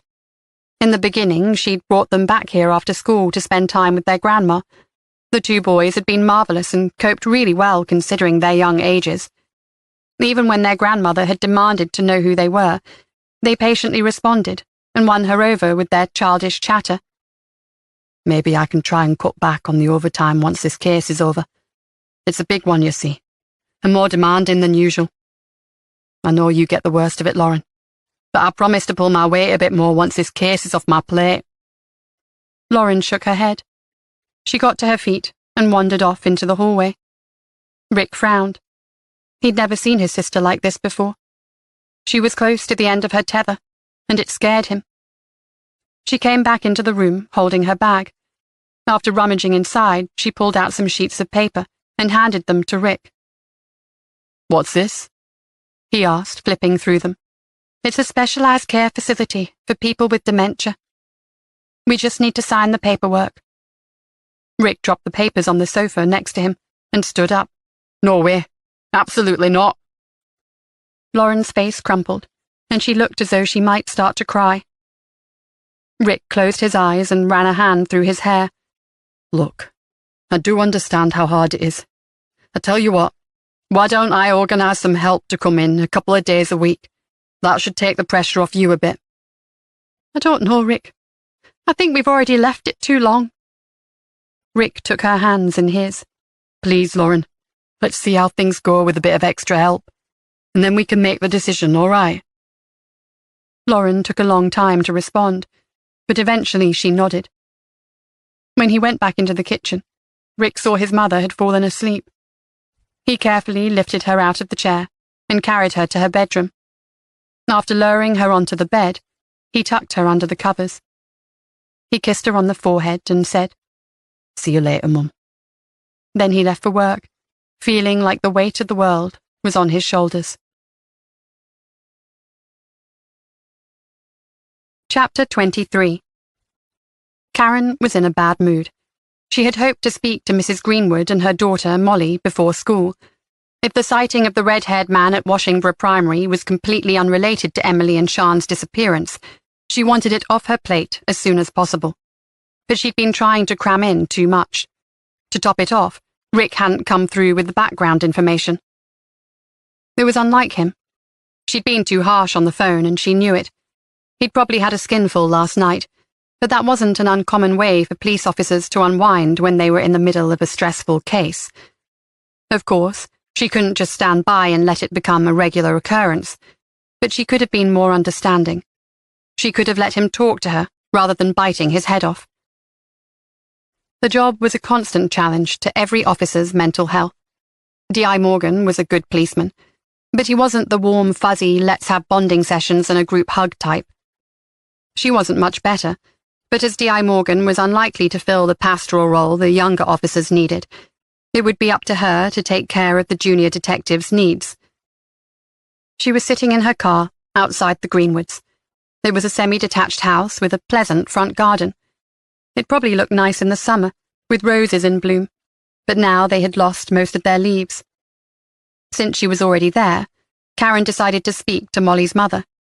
She didn't like going in without some background information, but in this case she'd have to make an exception.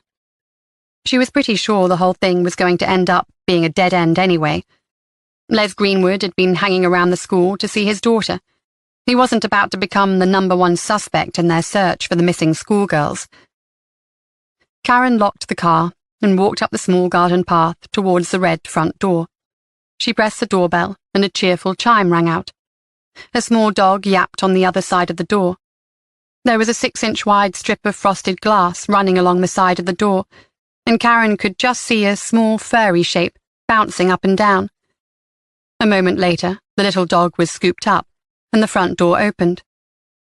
Holding a Yorkshire Terrier, the woman facing Karen looked to be in her early 30s. She wore no lipstick, and her lips looked strangely pale against her perfectly tanned skin. "Can I help you?" Karen showed her ID, then quickly said, "It's nothing to worry about. I just need a quick word with you, Mrs. Greenwood." The woman's mouth fell open, and she took a moment to gather herself. "Sorry, of course. Come in." She shut the front door behind Karen and put the dog down in a room off the hall before shutting him in. "Please, come through." Karen stepped into a poky little kitchen. It was nicely decorated, but there was only one narrow window, and every counter was covered with electrical items, giving the impression of an overstuffed showroom. Mrs. Greenwood squeezed past her. "Is it Les? Has he done something?" "Why'd you say that?" She shrugged. "I don't know why else you'd be here. I don't usually get visits from police officers before 8:30 in the morning." She tried to make a joke, but her smile didn't quite take hold. "It's actually something that happened at your daughter's school 2 days ago." "Molly? What happened?" "I suppose you've heard about the missing girls from Hyington." The woman nodded and folded her arms across her chest. "Yes, I did. It's awful. Is there any news?" Karen shook her head. "We had reports that a man had been seen hanging around Molly's school." "Oh my God," the woman interrupted. "But we don't think it's related to our inquiry at this stage. We think it was Molly's father." "At her school?" Mrs. Greenwood's cheeks flushed pink. "But he's not allowed to see her without supervision. Why didn't one of the teachers stop him?" Karen continued. "He was seen by the school gates and spoke to another pupil at the school. When he was spotted by one of the teachers, he headed off straight away. We caught this image on CCTV and wondered if you'd be able to identify him from this." Karen set the printouts down on the kitchen counter. Mrs. Greenwood picked one up and studied it before moving on to the next sheet. "It looks like him. Yes, I'd say I'm sure that's him. It's Les." "Thank you," Karen said. "Do you have a recent photograph of Mr. Greenwood?" "There's probably a few in the old albums, but they won't be recent." She frowned and tapped a finger against her chin. "I know where I can find one. The computer. Do you want me to get it now?" "Please, that would be very helpful." While Mrs. Greenwood went to find the photograph, Karen checked her messages on her phone. "I hope you're going to have a word with him and tell him to stay away from the school," Mrs. Greenwood said as she came back into the room holding a laptop. "He knows he shouldn't be there." Karen felt a pang of sympathy for Molly as she looked at a selection of photographs of the young girl and her father.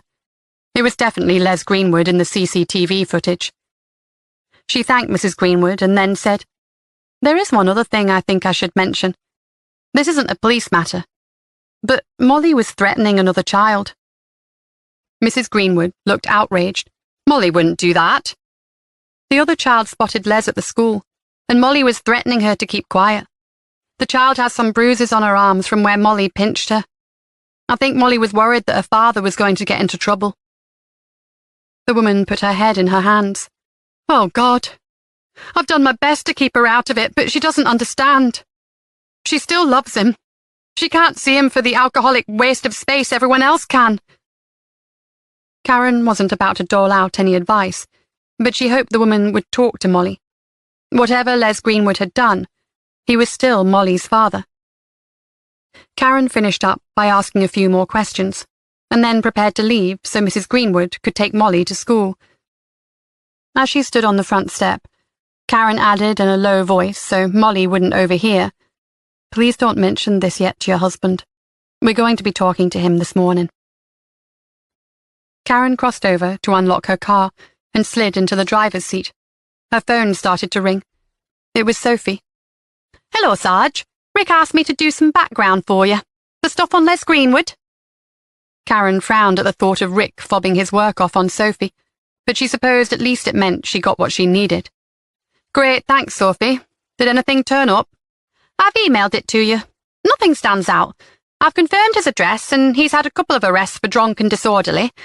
Uniform has been called out to Mrs. Greenwood's address a couple of times over the past year due to domestic disturbances, but there are no records to suggest he'd be a threat to children. Due to his drinking and Mrs. Greenwood getting a hotshot lawyer, he's only allowed to see his daughter on supervised visits at the moment. I've spoken to the social worker, and from the looks of things, he's going to be allowed full visitation right soon. She doesn't believe he's a danger to his daughter or any other child. He just has a problem with drink." "Thanks, Sophie. I think it's pretty obvious that it was Les Greenwood at the school. I was hoping to call on him this morning before he left for work, but I've run out of time. I'm coming back to the station now. I'll assign someone else to follow up.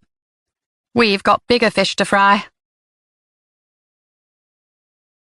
By the time she arrived at Nettleham, Karen was thoroughly fed up. It had taken her nearly an hour to get there after leaving the Greenwoods' home. 2 lorries had crashed going up Lindham Hill, and the centre of Lincoln was log-jammed. She gave a brief nod to the duty sergeant on the desk and then used her access card to get into the secure area of the police station. Karen took the stairs rather than the lift and then strode down the corridor into the open-plan office area. Pleased to see Rick was now at his desk, she said good morning to him and Sophie, and then headed to see D.I. Morgan. There was a long rectangular window in the door to D.I. Morgan's office. Karen paused beside it and saw he was alone. She rapped on the door before pushing it open. D.I. Morgan looked up. "Karen, how did you get on?" Karen sat down. "I spoke to Molly's mother. It seems highly likely that the man outside Washingborough Primary was Les Greenwood, and his only motive was wanting to see his daughter. I was planning to talk to him this morning, but I thought it would be a better use of the time to follow up on more promising leads, and then I ended up sitting in traffic for an hour." D.I. Morgan nodded. "Yes, I heard about the jam on Lindham Hill. Half the station used that route in the morning. I agree with you, though. I think we can pass Les Greenwood on to another officer." They chatted for a little longer, and after D.I. Morgan had brought Karen up to date, she went back to the main office to catch up with Rick and Sophie. "I think I may have something interesting here," Rick said as Karen stopped by his desk. Rick was hunched over with one elbow on the desk, resting his chin on his hand. He stared down at a sheet of paper. "What is it?" "We've had a call from a man called Mark Goodman. He has a daughter called Phoebe, and he's got something to tell us about Nick Gibson." Sophie perked up at this and looked up from her computer screen. "Sean's uncle?" "Yes," Rick said, nodding, still looking at the sheet of paper. "According to Mr. Goodman, Nick Gibson took some photographs of his daughter Phoebe when she was underage. It sounds like a strong lead, Sarge. Shall I give him a ring and get him to come in?"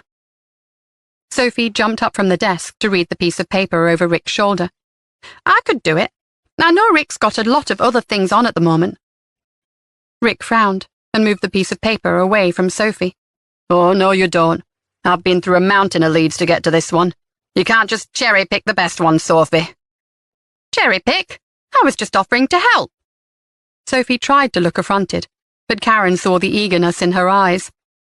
Karen leaned over Rick's desk and quickly scanned the text, absorbing the main points. "Interesting." "I'll call him now," Rick said. "I take it you'll want to speak to him yourself, Sarge." "Yes, ask him to come in as soon as possible. If what he has to say has a bearing on our current case, it'll be good to have him at the station, in case we need to follow things up." "That's just what I was thinking," Rick said, and reached for the phone. "You'll need someone else in the room when you question him," Sophie said. "It would be a very good opportunity for me to get some experience." She looked at Karen with puppy dog eyes. Rick glared at her. "You've only been on the job a few months. I uncovered the lead, and by rights I should be in the interview with Mark Goodman. You're both being ridiculous, Karen said. Rick has more experience, and he'll join me in the interview. Sophie's face fell. I'm sure you've got a lot to be getting on with in the meantime, Sophie, Karen said. As Sophie sloped off back to her desk, Rick grinned. I'm glad you saw it from my point of view, Sarge. Karen narrowed her eyes. Don't get too cocky, Detective Constable. I'm getting tired of the sniping between you and DC Jones. You should be helping her, not arguing with her. Rick looked repentant and nodded. Sorry, boss. Chapter 24. Less than an hour later, Mark Goodman arrived at Nettleham Station and was shown into interview room 3. Karen and Rick joined him and got the formalities out of the way. They were not planning on recording the interview, but it was good to know the equipment was in place if needed. We understand you called the hotline with some information, Mr. Goodman, Karen said. Mark Goodman, a balding man with a pot belly and small, dark brown eyes, nodded. I did. As soon as I heard those 2 girls were missing, I knew I had to phone the police and let them know the truth about Nick Gibson. We appreciate you coming forward, Karen said. If you could explain in your own words, please. I did already explain this on the phone, Mark Goodman said. If you could repeat it for our benefit, sir, that would be most helpful, Rick said. We don't want to get anything wrong. Mark Goodman nodded and fiddled with his shiny blue tie, which was well worn and had a small stain at the bottom. Yes, well, I'm glad you're taking it seriously this time. When I went to the police after it happened, they didn't want to know. When what happened? Karen asked. It's about my daughter, Phoebe. She was 15 when Nick Gibson took an interest in her. She was young and naive, and he took advantage. Rick made a note on the pad in front of him. I see. And how did your daughter know Nick Gibson? They were both in an amateur dramatic society, working on a production of The Taming of the Shrew. I should have noticed something was wrong. Phoebe seemed so excited about it at first, but then became very withdrawn after a few weeks. Karen said nothing, but nodded encouragingly. Well, it was then that I found the photograph. It was a Polaroid, and it showed Phoebe lying on a bed. His mouth quivered a little, and then he said, She didn't have any clothes on. Of course, I hit the roof. But when we talked it over, she explained to me that Nick had talked her into allowing him to take the photographs, and then he'd threatened to show them to people if she told anyone. And Phoebe was 15 at the time? Karen asked. Well, that's the thing. I know she was 15 because Phoebe told me it had happened months before I found the photograph. But by the time I went to the police, Phoebe had passed her 16th birthday. She was scared, and so she told the police officers that they'd been in a relationship and the photographs were consensual. But I know that wasn't true. Phoebe wasn't like that. She wouldn't have just agreed to have those kinds of photos taken. He must have threatened her with something. When did this occur? Karen asked. 1995. Karen mentally calculated that would make Nick Gibson only a year or so older than Phoebe. Do you think Phoebe would mind talking to us about this? Rick asked. The man pulled a face. She won't talk about it. She's put it behind her now and moved on. In fact, she hates it if anyone even mentions anything about Nick Gibson. They asked Mark Goodman a few more questions, and Karen got the sense that Phoebe and Nick had had some kind of relationship when she was underage, and that it had ended badly. She didn't like the idea of anyone taking naked photographs of a 15-year-old girl, but if Nick himself was only 16 at the time, she didn't think it necessarily made him a serial child predator. They thanked Mark Goodman for his time, and after he left, Karen turned to Rick. What did you make of that? I think we need to speak to Phoebe, Rick said. We're only hearing things from her father's point of view, and he's obviously dead set against Nick Gibson. I don't blame him for that, but I don't think there's enough evidence to suggest Nick Gibson has an unhealthy interest in his young niece. Karen nodded. I agree. Still, we'll need to have a good look at Nick Gibson's background. If it's all right with you, I'll ask Sophie to call and speak to Phoebe. Rick looked hurt. Why? I could do it.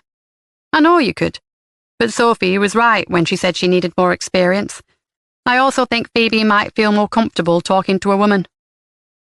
Rick shoved the chair under the desk and walked around to follow Karen out of the interview room. I suppose you're right, he said grudgingly, and switched the lights off behind them before closing the door. Sophie was pleased as punch to get the task of phoning Phoebe Goodman, and she made quite a song and dance about it, irritating Rick as she picked up the phone and prepared to dial, giving him a smug grin. Karen rolled her eyes. She wished the two of them would learn to work together and stop being so competitive. If it got much worse, she'd have to mention it to D.I. Morgan. Sophie spoke to Phoebe for 10 minutes, and when she'd finished, she came over to Karen's desk. She tells quite a different story to her father.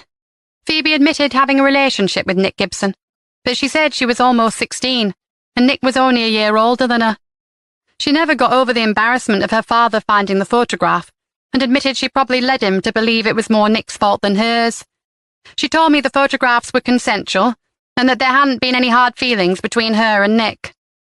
Karen nodded. I suspected as much. She leaned back in her chair and tapped her pen on a desk. Did she agree to speak to us in person? Yes, but she took some persuading. She said she didn't want to dredge it all up again, but when I told her it was very important for us to get the full story, she agreed. I did hint that if she didn't speak to us, we'd be focusing our inquiry on Nick. That was when she agreed to come in. Sophie looked at her watch. She promised to come to the station after she's finished work. That'll be about 5:30. Karen smiled. Good work. I'll go over some interview questions before she gets here to make sure we get the whole picture. And you can ask the questions if you like. Sophie beamed. Absolutely, Sarge. I won't let you down. Over Sophie's shoulder, Karen noticed Rick mimicking her words and pulling a funny face. She sighed. Honestly, it was like being back at school. D.I. Morgan leaned forward at his desk, resting his elbows on the paperwork scattered in front of him, when Karen told him what Phoebe had said. I'm not convinced Nick Gibson is involved, but it's certainly something we can't ignore. We'll apply for a warrant, and I want to have his place searched. We need all of his electronic devices analysed. In my opinion, we need to play it safe. I don't want to take any chances here. He turned to Karen. Are you happy to take the lead on this? Karen looked up, surprised. Yes? D.I. Morgan nodded. Good. You should take Sophie with you. It'll be good for her. I agree, Karen said. She pictured Sophie bouncing off the walls in delight. It would be a good experience for Sophie, but Karen wished the junior detective could contain her excitement just a little. I'll touch base with the families, D.I. Morgan said. I need to talk to Thomas Gibson and find out if he knew about the photographs his brother took of Phoebe. I'll try to be as gentle as I can, but I want to find out whether they had any reservations about Sian spending time with her uncle. Karen didn't envy him that task. She appreciated the fact that he'd given her the responsibility of overseeing the search of Nick Gibson's property. It was definitely the better job of the two. She thought perhaps he might be trying to make up for blocking her questioning the Palmers. Was this his way of showing he still believed in her? It didn't take long for the warrant to come through, and the teams coordinated to meet at Nick Gibson's residence. Karen drove there in a fleet car, with Sophie in the passenger seat. Sophie was practically buzzing with anticipation. She kept fiddling with the radio, and then clutching her hands together and grinning at Karen. It was distracting. Thanks for letting me come along, Sarge. I really admire the way you work. I see you as my mentor. You're welcome. I think us women have to stick together in the force, so it's great to have a role model and someone to look up to. What level were you at when you were my age? Sophie asked. Feeling positively ancient, Karen replied, I was in uniform for a few more years than you. So I'm ahead of the curve then? Sophie smiled. That's good to know. She reached for the radio to change the station yet again. When Sophie opened the window half an inch and closed it again for the third time, Karen turned to her and snapped, Sophie, do you think you could keep still for just 1 minute? The excited smile slid off Sophie's face. Sorry, Sarge. I'm just looking forward to my first proper search. We could find something at Nick Gibson's place that could solve the case. Karen felt guilty for taking the wind out of the young detective's sails. I hope we do. Just follow my lead and watch how things progress. Do you think he'll confess when we get there? Sophie asked. I mean, he'll know we're on to him. Sophie was acting as though they'd solved the case already, and it was simply a matter of extracting a confession. That would be nice, but Karen wasn't convinced. We don't know if he's taken the girls, Sophie. Sophie pulled a face. But he took photographs of a young girl in the past. Surely that suggests he'd do it again given half the chance. Karen shrugged. Yes, and that means he's a suspect. But our missing girls are a lot younger than Phoebe was. Usually in this type of case, as sick as it sounds, they stick to a particular age range. Sophie's lower lip poked out in a pout. Karen glanced at her, and then turned her attention back to the road. Sometimes she felt like she was babysitting these younger detectives rather than training them. Now you sound like D.I. Morgan, Sophie said. Wasn't that exactly the reason he thought the Palmers couldn't be involved in the girl's disappearance? Because Amy Fisher was so much older? Karen nodded and conceded the point. Yes, and he's right. She was about to go on and try and explain her feelings regarding the Palmers to Sophie, but although she hated to admit it, in this case, D.I. Morgan was justified. Her gut instinct about the Palmers relied on hunches and intuition, but they needed hard, concrete facts. There was an underlying evil lurking beneath the surface in the Palmer family, but it was hard to put her sense of foreboding into words. Instead, she went over some of the technicalities involved with a search warrant, and Sophie listened intently, absorbing every word. Karen had never known such an eager pupil. They met the rest of the team just around the corner from Nick Gibson's residence, and when everything was synchronized, they moved in. Chapter 25. The door was opened by Nick Gibson, who despite the time had clearly just woken up. His hair was sticking up, and he wore a t-shirt and striped boxer shorts. What's going on? Karen handed him the warrant and showed her ID. We're here to search your property, Mr. Gibson, and remove any items pertaining to our investigation. Mr. Gibson stared at the piece of paper open-mouthed, and then looked up at Karen and blinked a couple of times as the officers moved past him into his flat to start the search. I don't understand. What are you looking for? I've been up day and night searching for Sean and Emily. I've only just put my head down. Karen could feel the waves of dislike coming off Sophie, who stood beside her. Perhaps you could put some clothes on, Mr. Gibson, and we can have a chat, Karen said, and assigned a male officer to accompany Nick Gibson to make sure he didn't try to hide any evidence or tamper with any electronic devices. If you could put your mobile phone on the kitchen counter, please, Mr. Gibson, she said as he began to walk towards his bedroom. You want my phone as well? He looked crestfallen as he walked into the bedroom to get his phone, and then brought it to Karen. She nodded to one of the search officers, who put it in a plastic evidence bag and labelled it. You can't suspect I have anything to do with my niece's disappearance. Can't we? Sophie asked with an arched eyebrow. Karen shot her a warning look. It's come to our attention you took indecent images of a young woman some years ago. I was never charged. It was all a misunderstanding. Nick looked at Karen, and then at Sophie pleadingly. We were both young. She let me take the photographs. I didn't pressure her into it. Karen said nothing, and Sophie glared at him. Nick Gibson covered his face with his hands and let out a muffled sob. I can't believe this is happening. Does my brother know about this? He knows I would never hurt Sean. Ask him. We'd like to take you to the station to answer some questions, Mr. Gibson, Karen said. We can do it now if that's convenient for you. What if I refuse? Sophie folded her arms over her chest. Well, if you refuse, that just makes you look guilty. His face crumpled in frustration, and he slammed a hand against the kitchen counter. I can't believe this is happening, he said again, Why are you wasting time on me when somebody out there has got those 2 little girls?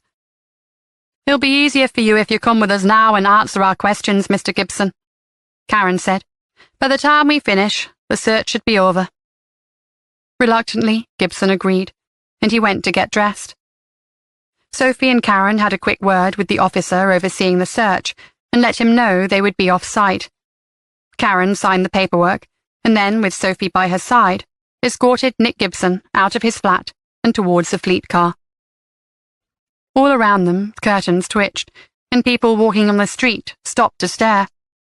I can't believe this is happening, Nick muttered yet again. They're all going to think I had something to do with it now. I'll never live this down. Mind your head, Mr. Gibson, Sophie said coldly as she opened the car door, allowing Nick to climb into the back seat. Once he had fastened his seatbelt, she slammed the door and brushed her hands together. He's full of it, she mouthed to Karen as she walked around to the passenger side. Karen wasn't feeling as confident as Sophie. In fact, she couldn't help thinking that, like Les Greenwood, this was another false lead. They drove Nick Gibson back to Nettleholm Station in silence, and frankly, Karen was relieved to have some peace and quiet. Sophie's chatter and hero-worshipping tendencies could get a little much. At the station, she left Nick Gibson in interview room 3 under the watchful gaze of Sophie, while she went to get the paperwork and grab them some coffee. When she entered the open office area, she saw Rick and decided to have a quick word. She'd been abrupt with him on the phone earlier, and events since then had meant she hadn't had a chance to speak to him about it. "Did you bring Nick Gibson in, Sarge?" Rick asked as she approached his desk. "Yes, he's in interview room 3. Rick beamed. "Great." He got to his feet, grabbing his phone and tablet. "Sophie's going to take this one, Rick. I think it'll be good for her." Rick's face fell, and he nodded before sitting down. "Okay, boss. I understand." "Look, Rick, I know this job can be tough, especially when we get cases like this. But heavy drinking isn't the answer." Rick stared down at the desk. "You know I'm always here if you want to talk about it. And if you'd prefer to talk to someone outside of the force about the situation, the police service has contacts with excellent counsellors. In fact, I could recommend one I saw on and off a few years ago. It can really help to talk things through." Rick shook his head. "Thanks, Sarge. I'll be fine. It won't happen again." Karen couldn't help feeling disappointed. "Well, if you're sure. If you change your mind, you know I'm always here." Rick looked up and parted his lips. He looked at Karen as though he were about to confess something. "What is it?" But Rick looked away again, and the moment was lost. "Nothing, boss. I just wanted to say I really am sorry." Karen decided she would have to leave it for now. She couldn't force Rick into talking to a counsellor, and maybe it had just been a heavy night. He was young, and Rick had a reputation for knowing how to enjoy himself. Reluctantly, she scooped up the paperwork and headed to the coffee machine. The interview went pretty much as Karen had anticipated. They got no new information out of Nick Gibson. He stubbornly insisted that the photographs were a private moment between him and Phoebe, who'd been his girlfriend at the time. He swore the photographs had been taken after her 16th birthday. Karen had her doubts, but they weren't strong enough to conclude that Nick Gibson was involved in the disappearance of his young niece and her friend. Karen ended the interview, and after getting feedback from the search team that nothing incriminating had been found during the physical search of his home, she allowed Nick Gibson to leave. Sophie took the lack of progress personally. "I can't believe we're just going to let him go. Surely, if we just kept him here a bit longer and put some pressure on, he'd crack." Karen sighed and stretched out at her desk. "This isn't an episode of Miami Vice, Sophie." Sophie's smooth skin puckered as she frowned. "What's Miami Vice?" Sitting at the next desk over, Rick chuckled. "It's a US police TV show. You're probably a bit too young to remember it." Karen scowled. "Yes, well, it's been made into a film recently, too." Sometimes Sophie and Rick made her feel ancient. Sophie huffed under her breath and walked back to her own desk, leaving Karen to fill in the paperwork. Don't look so despondent, Sophie, Rick said. They didn't find anything at his property, but that doesn't mean they won't unearth something on his computer or phone. Sophie nodded and perked up a bit. True. How long do you think it'll take to hear back from the lab? Depends how much they've got on, but I'm sure they're treating it as a priority. Karen heard footsteps and turned to see D.I. Morgan striding towards them. He'd been out talking to the Gibsons, and from the look on his face, Karen guessed it hadn't been a pleasant experience. I take it Thomas Gibson didn't take too kindly to our theory his brother could be involved in Sian's disappearance. D.I. Morgan shook his head. No, but that's not my current concern. Karen pushed her chair back from her desk, so she was facing D.I. Morgan. Why? What's happened? Dennis Dean, D.I. Morgan said grimly. Grab your jacket. You're coming with me. A few minutes earlier, Jenny Dean had been pacing her small sitting room. It wasn't easy, with a three-piece suite, a huge television and a large dining table all squeezed into one small living room. It didn't leave much empty floor space. Her long, dark hair was tangled because she kept tugging her fingers through it. The family liaison officer had gone to the kitchen, thank God. She was really getting on Jenny's nerves. At any other time, Jenny would have told her to leave, but she knew there was a good chance the officer would hear any news about Emily first, so Jenny couldn't risk turfing her out. She wrapped her arms around her stomach. It was aching with a dull, burning emptiness. She didn't understand. Emily always made her way home after school. She was a cheeky little thing, and she made Jenny want to pull her hair out on occasions. But even Emily would know this was wrong. She should have paid more attention. Just recently, Emily had been quiet, and Jenny had put that down to things being so tense between her and Dennis. It couldn't be easy for the poor thing to be stuck in the middle. Despite her good intentions to put her daughter first, Jenny had sometimes used Emily to spite Dennis. He just made her so angry when he let them down time after time, and she wanted to protect Emily from that. But perhaps her barbed comments about Dennis had upset Emily. Jenny continued to pace, chewing her fingernails.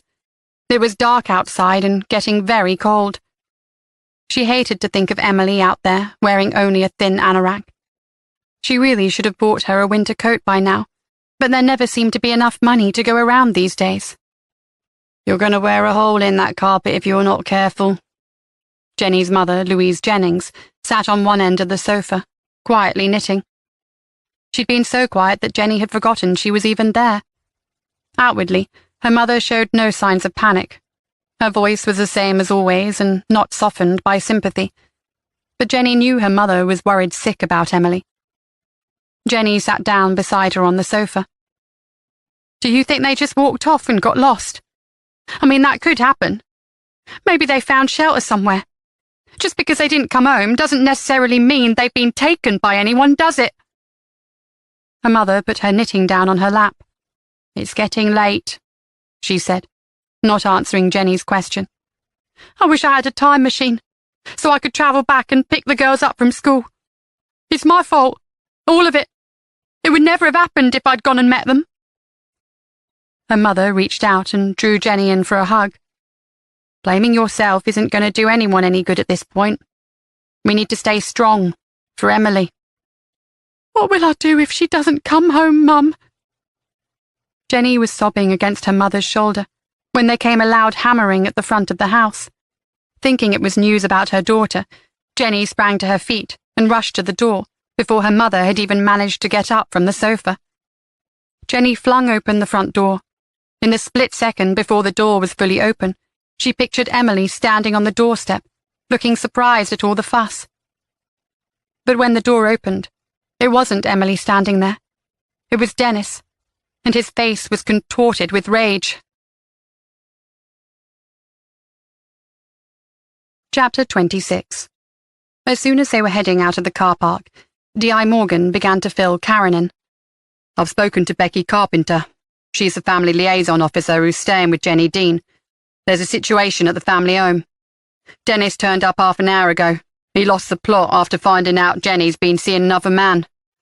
Becky had no choice but to call for backup. Karen raised her eyebrows as they headed towards Lincoln. Well, she did the right thing. I know Becky and she's an excellent officer, but she shouldn't have to handle Dennis Dean alone. Karen turned in the passenger seat. Is it true, though? Has Jenny Dean been seeing another man? Because if it is, she should have told us. He's a possible suspect. D.I. Morgan accelerated away from the roundabout, with a grim expression on his face. Yes, she should, but she didn't. Karen gazed out of the window as a light rain began to fall, splattering the glass with tiny droplets. Why hadn't Jenny told them about the new man in her life? Did she just forget in the stress of the situation? But then, surely the family liaison officer would have noticed if he'd visited Jenny since the girls had gone missing. If he hadn't visited to comfort Jenny at such a time, well, that raised even more questions, which made Karen suspect that Jenny was purposely keeping this from them. But why? Karen's mobile began to ring, and she reached down to the footwell, grabbing her bag. It's Rick, she said as she pulled her phone out. Yes, Rick, any news? I thought I'd better update you, Sarge. Uniform's on the scene already, but they haven't been able to get inside the house. Apparently, Dennis has wedged something heavy against the door. Karen put her hand against her forehead. The situation was spiraling out of control fast. We're still a good 10 minutes away, Rick. Tell them to go around the back, but to tread carefully. Do you think Dennis would do anything stupid? Karen closed her eyes. Dennis Dean wasn't known for his intelligence, but under normal circumstances, she would say he was unlikely to be a threat to his family. But these were far from normal circumstances. I don't know, but we need to be cautious, Rick. We don't know if he's armed. I'll try to get through to Becky. Understood, Rick said, and then hung up. It sounds like the situation's escalating, Karen said as she scrolled through her contact list looking for Becky Carpenter's number. I'm going to call Becky and see if she can tell us what's going on. It was a long time before Becky answered, and Karen started to fear the worst. Sarge, Dennis is here. Becky sounded slightly breathless. We're on the way, Becky. How are you holding up? We're downstairs in the living room. I've got Jenny upstairs in the main bedroom and I'm trying to stop him going upstairs. But I don't think I can keep them apart much longer. Jenny's mother is here, and she's just making him worse. He's really riled up. Is anyone hurt? Karen asked. Not yet, Becky said ominously. All right, we'll be with you in about 10 minutes. A uniformed unit is already there, but they can't get in the front door because Dennis has blocked their way. They'll attempt to come in through the back if you can keep him distracted. I'll do my best. Is he armed? No, he hasn't got any weapons. Good, Karen said, thinking at least that was something on their side. If the situation gets worse, Becky, you need to get out of there. I can't leave Jenny to face him, Sarge. He looks like he wants to murder her. He's convinced this bloke Jenny's been seeing has taken Emily. Is there any truth to that? Honestly, I have no idea. Jenny hasn't mentioned him to me at all. According to Dennis, his name's Phil Carver. That's all I know. All right, Becky, we'll look into it. I'll let you get back. Try to get Dennis's mother-in-law out of the house if you can. After Karen hung up on Becky, she quickly dialed Sophie's number and gave her Phil Carver's name so she could do a background check. When Karen finally hung up, they were only minutes away from Jenny Dean's house. Did Becky tell you why Jenny had been keeping this man a secret? D.I. Morgan asked as he turned left towards Washington. Karen shook her head. No, but it's very strange. Not only did Jenny not mention him, but Becky's never seen him. I mean, if your girlfriend's child has just gone missing, wouldn't you be there offering support? Karen didn't think it was possible for D.I. Morgan's frown to get any deeper, but it did. It's not looking good, he said. Karen stared straight ahead as a field slipped past them on either side of the road. She couldn't agree more. It didn't look good, at all. They reached Jenny Dean's house and dashed up the driveway. The front door was ajar, and D.I. Morgan entered first. It looked as though someone had already got rid of the barricade at the front door, A heavy oak cabinet had been shoved to one side. D.I. Morgan called out, "Police!" and announced his name and Karen's. He stepped out of the hallway into a small living room, stuffed full to the brim with furniture and people. The room felt even more cramped, with D.I. Morgan and Karen joining two uniformed officers, Becky Carpenter and Jenny Dean's mother, all crammed into one end of the living room. The huge bulk of Dennis Dean loomed at the other end of the room. The tense way in which he stood made everyone watch him as though he were a bomb about to explode. Becky's hair was usually neat and tidy, in a low ponytail at the base of her neck, but today strands of hair had come loose, and her fringe stuck up on end, as though she'd been raking her fingers through it. The uniformed officers were glad to see Karen and D.I. Morgan, and introduced themselves quickly. "We managed to remove the barricade, but unfortunately Mr. Dean refuses to leave the property," the taller of the two officers said. Dennis Dean turned to face D.I. Morgan with a sneer on his face. "I pay the rent on this place. I've got more right to be here than all you lot." "Let's talk about this outside, Dennis," D.I. Morgan said, keeping his voice low but firm. "That's right. You get out of here. Otherwise they can drag you out and lock you up, and it'll be no less than you deserve." The small grey-haired lady strode up to Dennis and poked him in the chest. D.I. Morgan winced. This was not exactly de-escalating the situation. "Please, Becky, perhaps you could take Jenny's mother into the kitchen." Becky stepped forward and put her hands on the woman's shoulders. "Why don't we make a cup of tea, Mrs. Jennings?" Becky said, practically pushing the woman towards the kitchen. "I don't want a cup of tea," the woman insisted, twisting round in Becky's grasp and shooting evil looks at Dennis Dean. But Becky wasn't taking no for an answer. D.I. Morgan began to breathe more easily. With his mother-in-law out of the room, Dennis seemed visibly less angry.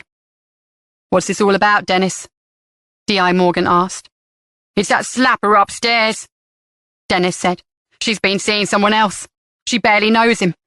He could be capable of anything. And I don't think it's a coincidence that Emily went missing just after she got a new bloke." There was a sudden scream, and Dennis's mother-in-law ripped herself from Becky's grasp and launched herself out of the kitchen, barreling towards Dennis with her fists flying. "She was only looking for a bit of comfort. Who could blame her after living with you for all those years?" D.I. Morgan moved quickly.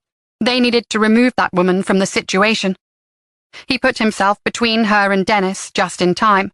Dennis gave a frustrated shout, and, unable to take his anger out on anyone else, he reached down and grabbed one side of the dining table and flipped it over, sending the fruit bowl and phone crashing to the floor.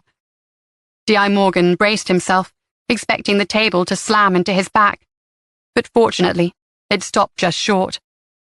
"Stop acting like children," Karen said from behind them. "This isn't helping at all. Dennis, pick up that table and pull yourself together." D.I. Morgan turned to look at Dennis, keeping himself between Louise Jennings and Dennis just in case.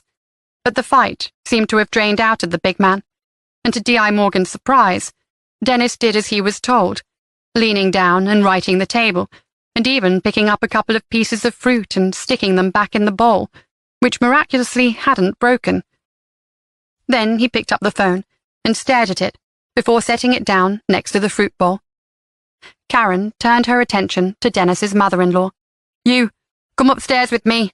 We're going to talk to Jenny." She turned and nodded to D.I. Morgan, who smiled. He was enjoying working with Karen.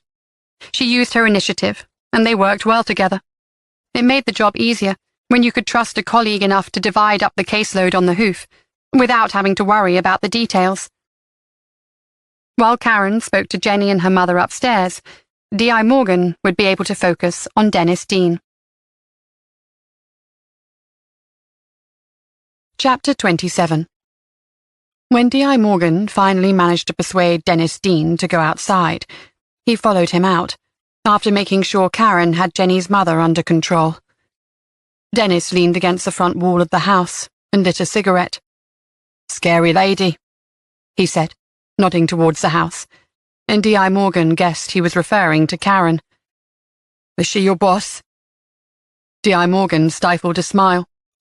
Believe it or not, no. I'm the boss. Dennis pulled a face. I wouldn't like to get on the wrong side of her. Look, Dennis, we're trying to help you. We want to find Emily and bring her home. Dennis paused and flicked cigarette ash onto the grass. Do you think she's still alive? When Dennis asked the question, he was staring down at the floor, but he slowly raised his head to gaze at D.I. Morgan and wait for an answer.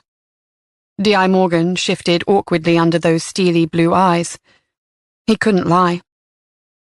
I really don't know. I hope so. Dennis slumped against the wall, looking like a broken man. Is there a reason you suspect the man Jenny has been seeing, Dennis? The big man dropped the cigarette on the floor and crushed it under his foot. I can't help suspecting everybody these days. This bloke, Phil Carver, is some sort of computer nerd. You hear stories about that, don't you? Sleazy websites with little kids. We'll talk to him, Dennis. We'll find out if he has anything to do with Emily's disappearance. Dennis nodded, but didn't reply. I have to ask you to come to us first with things like this. We'll act on any genuine information we receive. If you leave us in the dark and try to sort things yourself, it won't end well. Dennis gave him a twisted smile. You're new to these parts, aren't you? Relatively. I don't trust the police, and I can't say they've ever helped me. D.I. Morgan nodded. There's a first time for everything, Dennis. Dennis pushed off the wall. Well, what are you waiting for? Go and talk to Phil Carver and find out if he had anything to do with my daughter's disappearance. I'm waiting for DS Hart. She's asking Jenny about him. We need to find out everything we can. That way, when we talk to Phil, we go in with a position of strength. Dennis thought for a moment, and then said, I can understand that. Knowledge is power, right? D.I. Morgan nodded. Right. Dennis turned and stared off across the road. I just hope you're not too late. 10 minutes later, D.I. Morgan and Karen were on their way to pay Jenny's new boyfriend a visit. Karen was driving this time. Why didn't Jenny mention him before? D.I. Morgan asked.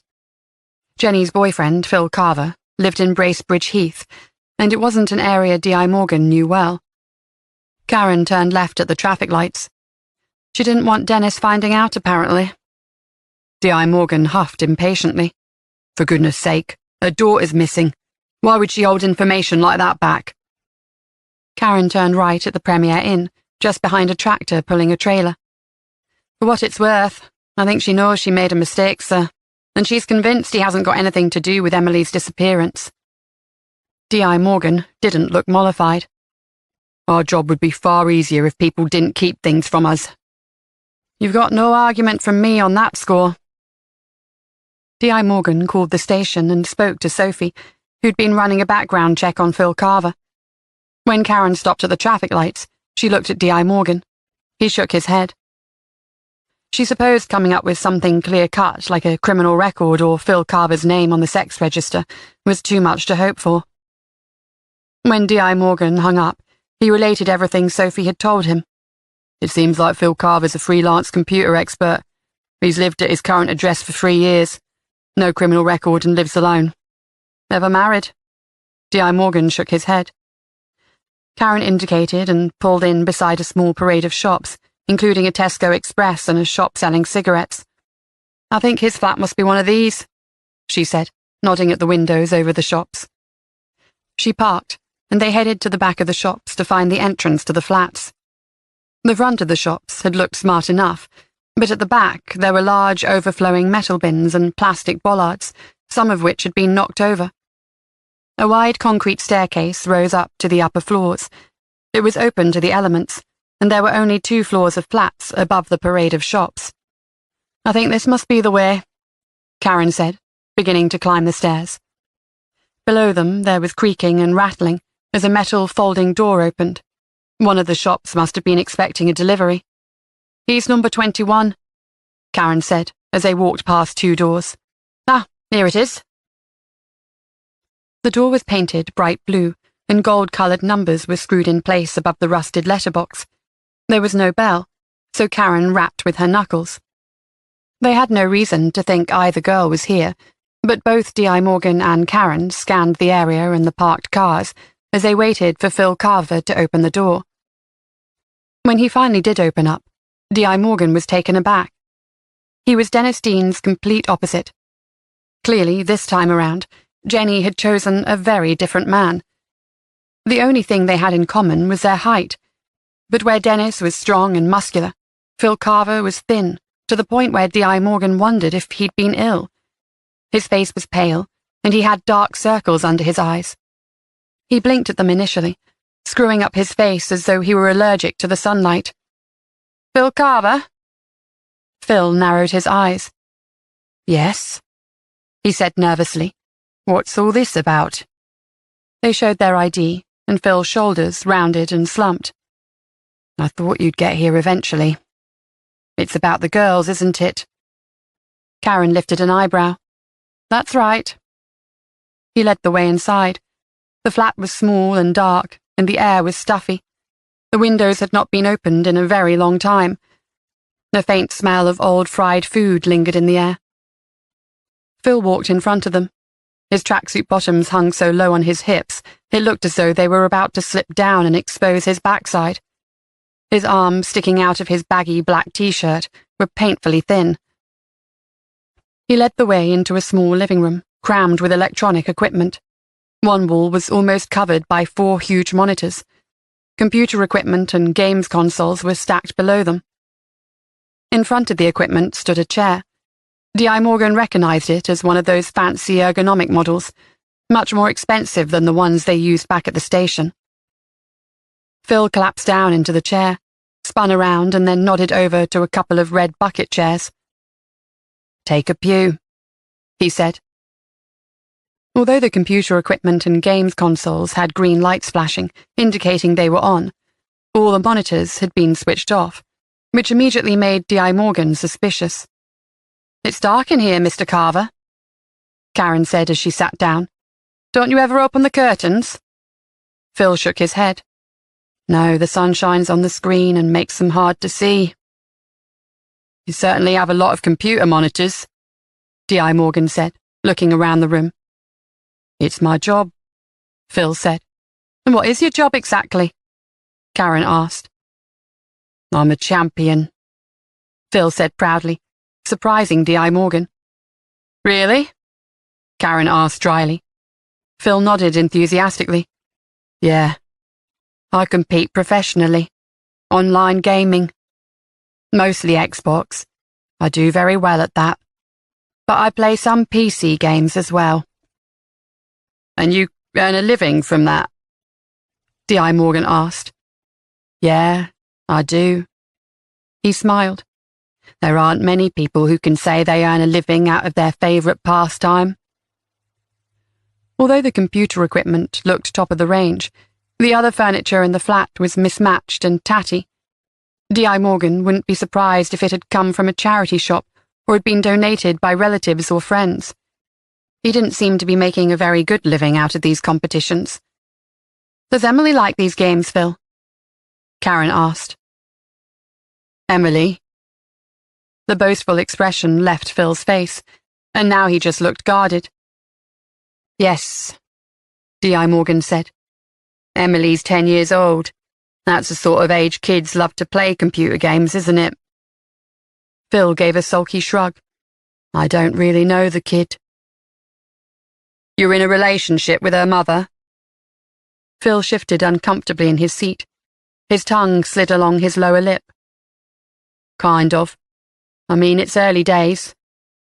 But she's a good-looking woman, right? He raised his eyebrows and looked at D.I. Morgan for confirmation, but D.I. Morgan remained silent. Any red-blooded male would be interested in Jenny Dean. The only problem is, her ex is a nutter. Did you ever meet Emily? Karen asked. Phil shrugged. Again, his tongue flicked across his lower lip. Only a few times. As I said, it's early days. We went out for a couple of meals in Lincoln and spent an evening at my local. Jenny doesn't want to rush into anything, not with her kid to think about. She just introduced me to Emily as her friend. I barely spoke to her the first time, and the second time I went to Jenny's house, I didn't see her for more than 5 minutes. And when was this? Phil's eyes darted between the two detectives. What do you mean? You said you saw Emily for 5 minutes. When was this? Phil swallowed and focused his dark, dull eyes on Karen. It was about a fortnight ago, I suppose. Couple of months after she kicked Dennis out. She likes me because I'm nothing like him. I called round to pick Jenny up, and she hadn't finished doing her makeup, so she invited me to wait inside. There was nothing sinister about it. Karen nodded slowly. What did you talk about? Phil threw up his hands. I can't remember. I probably asked how school had been or something. I was only inside the house for a couple of minutes. To be honest, I was more scared of Jenny's mother. So you met Jenny's mother too? Well, of course. She was there to look after Emily. Jenny's a good mum, you know. She wouldn't just leave Emily all alone without a babysitter when we were off down the pub for the night. What were you doing the day the girls disappeared? Playing in an online competition. They keep records of where and when players are active, so you can check if you want. Karen removed a sheet of paper from the folder in her bag and balanced it on her legs. There was a printout of Sean Gibson's most recent school photo. She held it out to Phil Carver. Recognize her? Phil peered at the printout. Is this the other girl? Yes. He sat back in his chair and shook his head. No, I've never seen her before in my life. Chapter 28. Karen breathed in deep lungfuls of fresh air. The inside of the flat had been claustrophobic and stale. She couldn't wait to escape.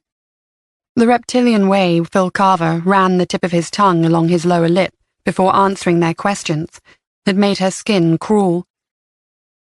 Did you notice the computers were on, even though the monitors were off? D.I. Morgan asked in a low voice, once Phil Carver had closed the door. Karen nodded. Perhaps there was something on them he didn't want visitors to see. D.I. Morgan looked back towards the flat. I didn't ask him about it, because I didn't want to tip him off before we get a warrant. We'll need forensics to analyse all the computer gear he has up there, and take a look at his internet history. If he does have something to hide, I hope our visit doesn't provoke him to start deleting stuff, Karen said. What did you make of him? D.I. Morgan asked as they walked side by side down the concrete steps. My instinct tells me he's not to be trusted, but that doesn't necessarily mean he had anything to do with the girl's disappearance. What does your gut tell you? My gut doesn't tell me anything.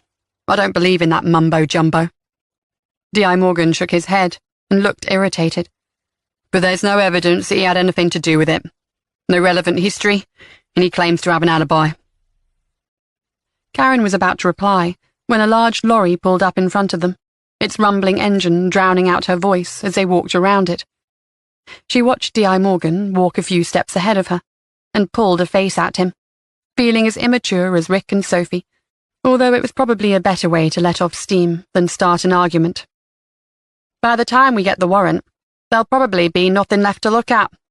He's some computer whiz, so he'll know how to delete things without leaving a trace, Karen said once they were far enough away from the lorry for him to hear her.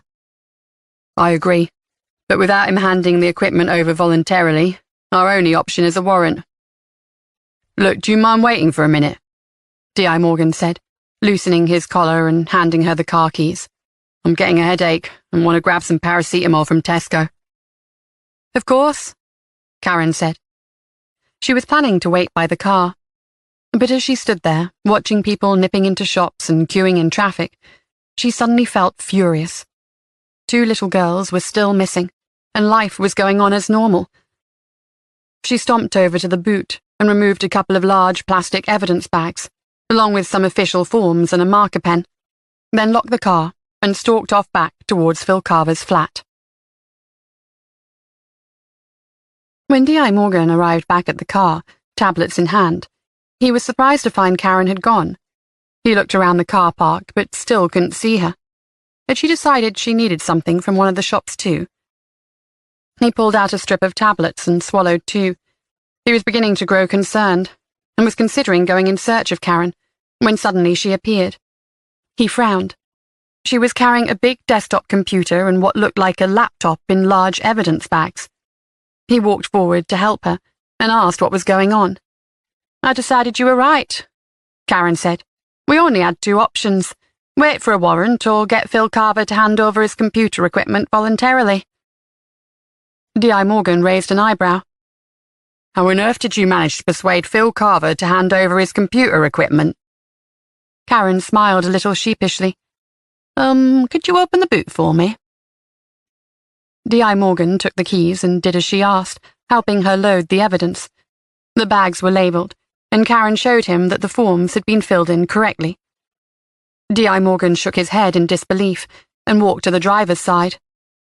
"I hope this is all above board, Karen." "Of course. He gave me his computer equipment voluntarily and signed the forms.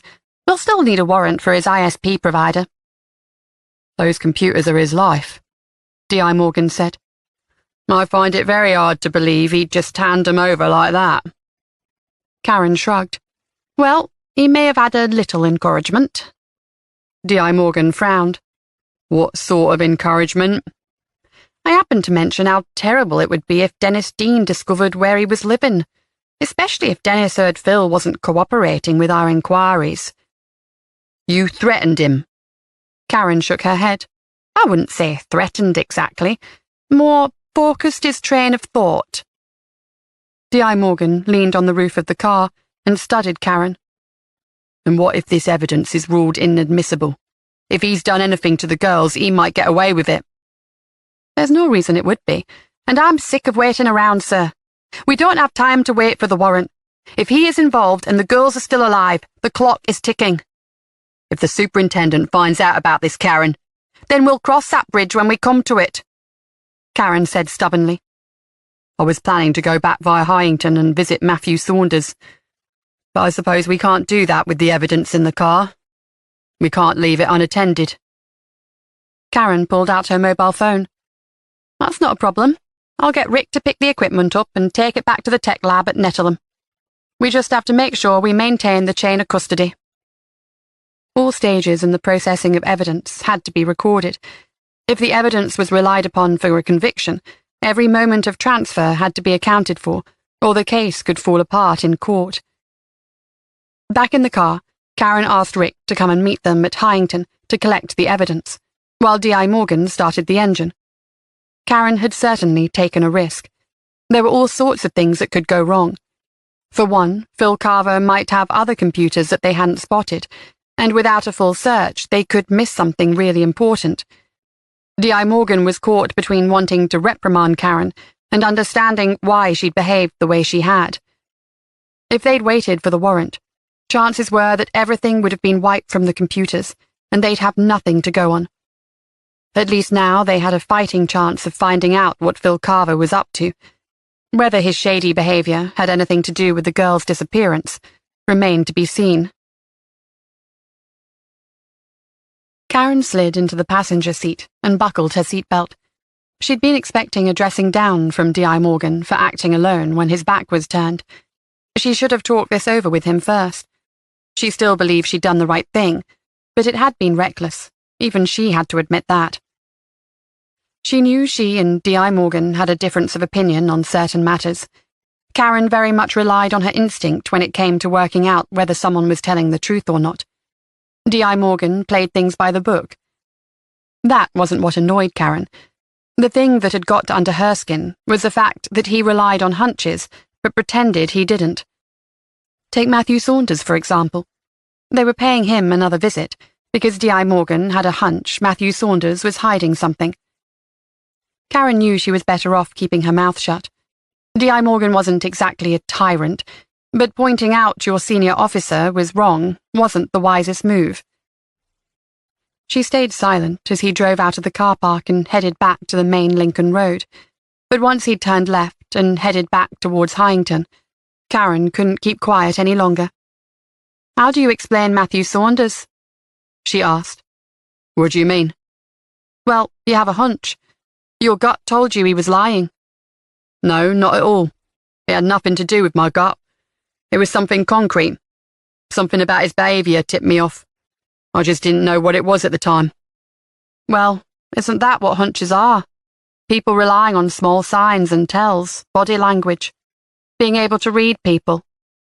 "I'd like to think it's more scientific than that," D.I. Morgan said mildly. Karen clamped her mouth shut. Maybe they should just agree to disagree on this one. "I'll park up on the high street," D.I. Morgan said. "I think Matthew Saunders might open up to me if I talk to him alone." Karen was a little surprised, but she shrugged and said, "Okay, if you think that's best.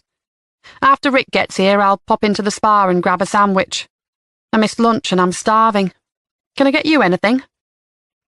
D.I. Morgan pulled into a parking space, put the handbrake on, and then said, "I'll have a chicken sandwich if they've got one." They got out of the car, and Karen glanced at her watch. Rick shouldn't be too long. She turned and watched D.I. Morgan walking towards the Saunders house by the river. One of these days, she'd get him to admit he relied on hunches. After Rick had collected the evidence bags and signed the paperwork, Karen walked across the road to the small spa supermarket. Inside, she picked up orange juice for herself and water for D.I. Morgan, and then headed to look at the selection of sandwiches. She'd just rounded the corner and headed into the next aisle when she spotted someone she recognized, Kathy Palmer. Kathy wore an old-fashioned faded dress with a brown anorak over the top. Her hair hung limply down to her shoulders, and she'd tucked it behind her ears. She wore no makeup, which wasn't unusual. Karen had never seen Kathy wearing makeup, but she'd also rarely seen her away from the farmhouse. Somehow, here in the brightly lit shop, Kathy looked even more washed out than usual. She was stooping to examine coffee on the bottom shelf.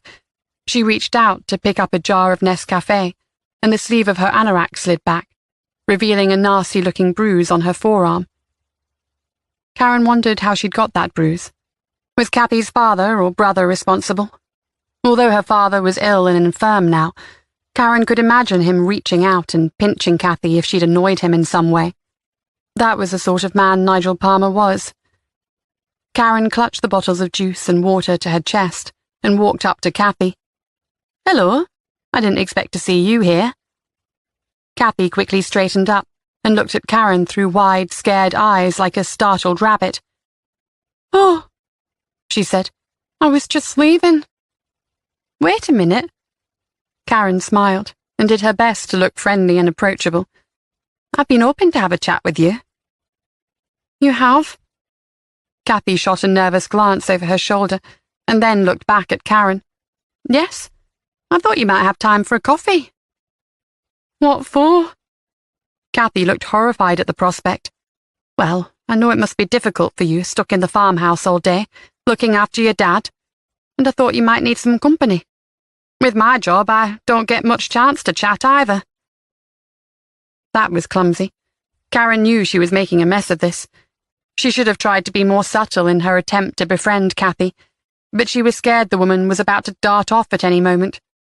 "I'm sorry," Kathy said. "I have things to do." "Maybe another time," Karen said, and then reached out carefully to push up the sleeve of the woman's anorak.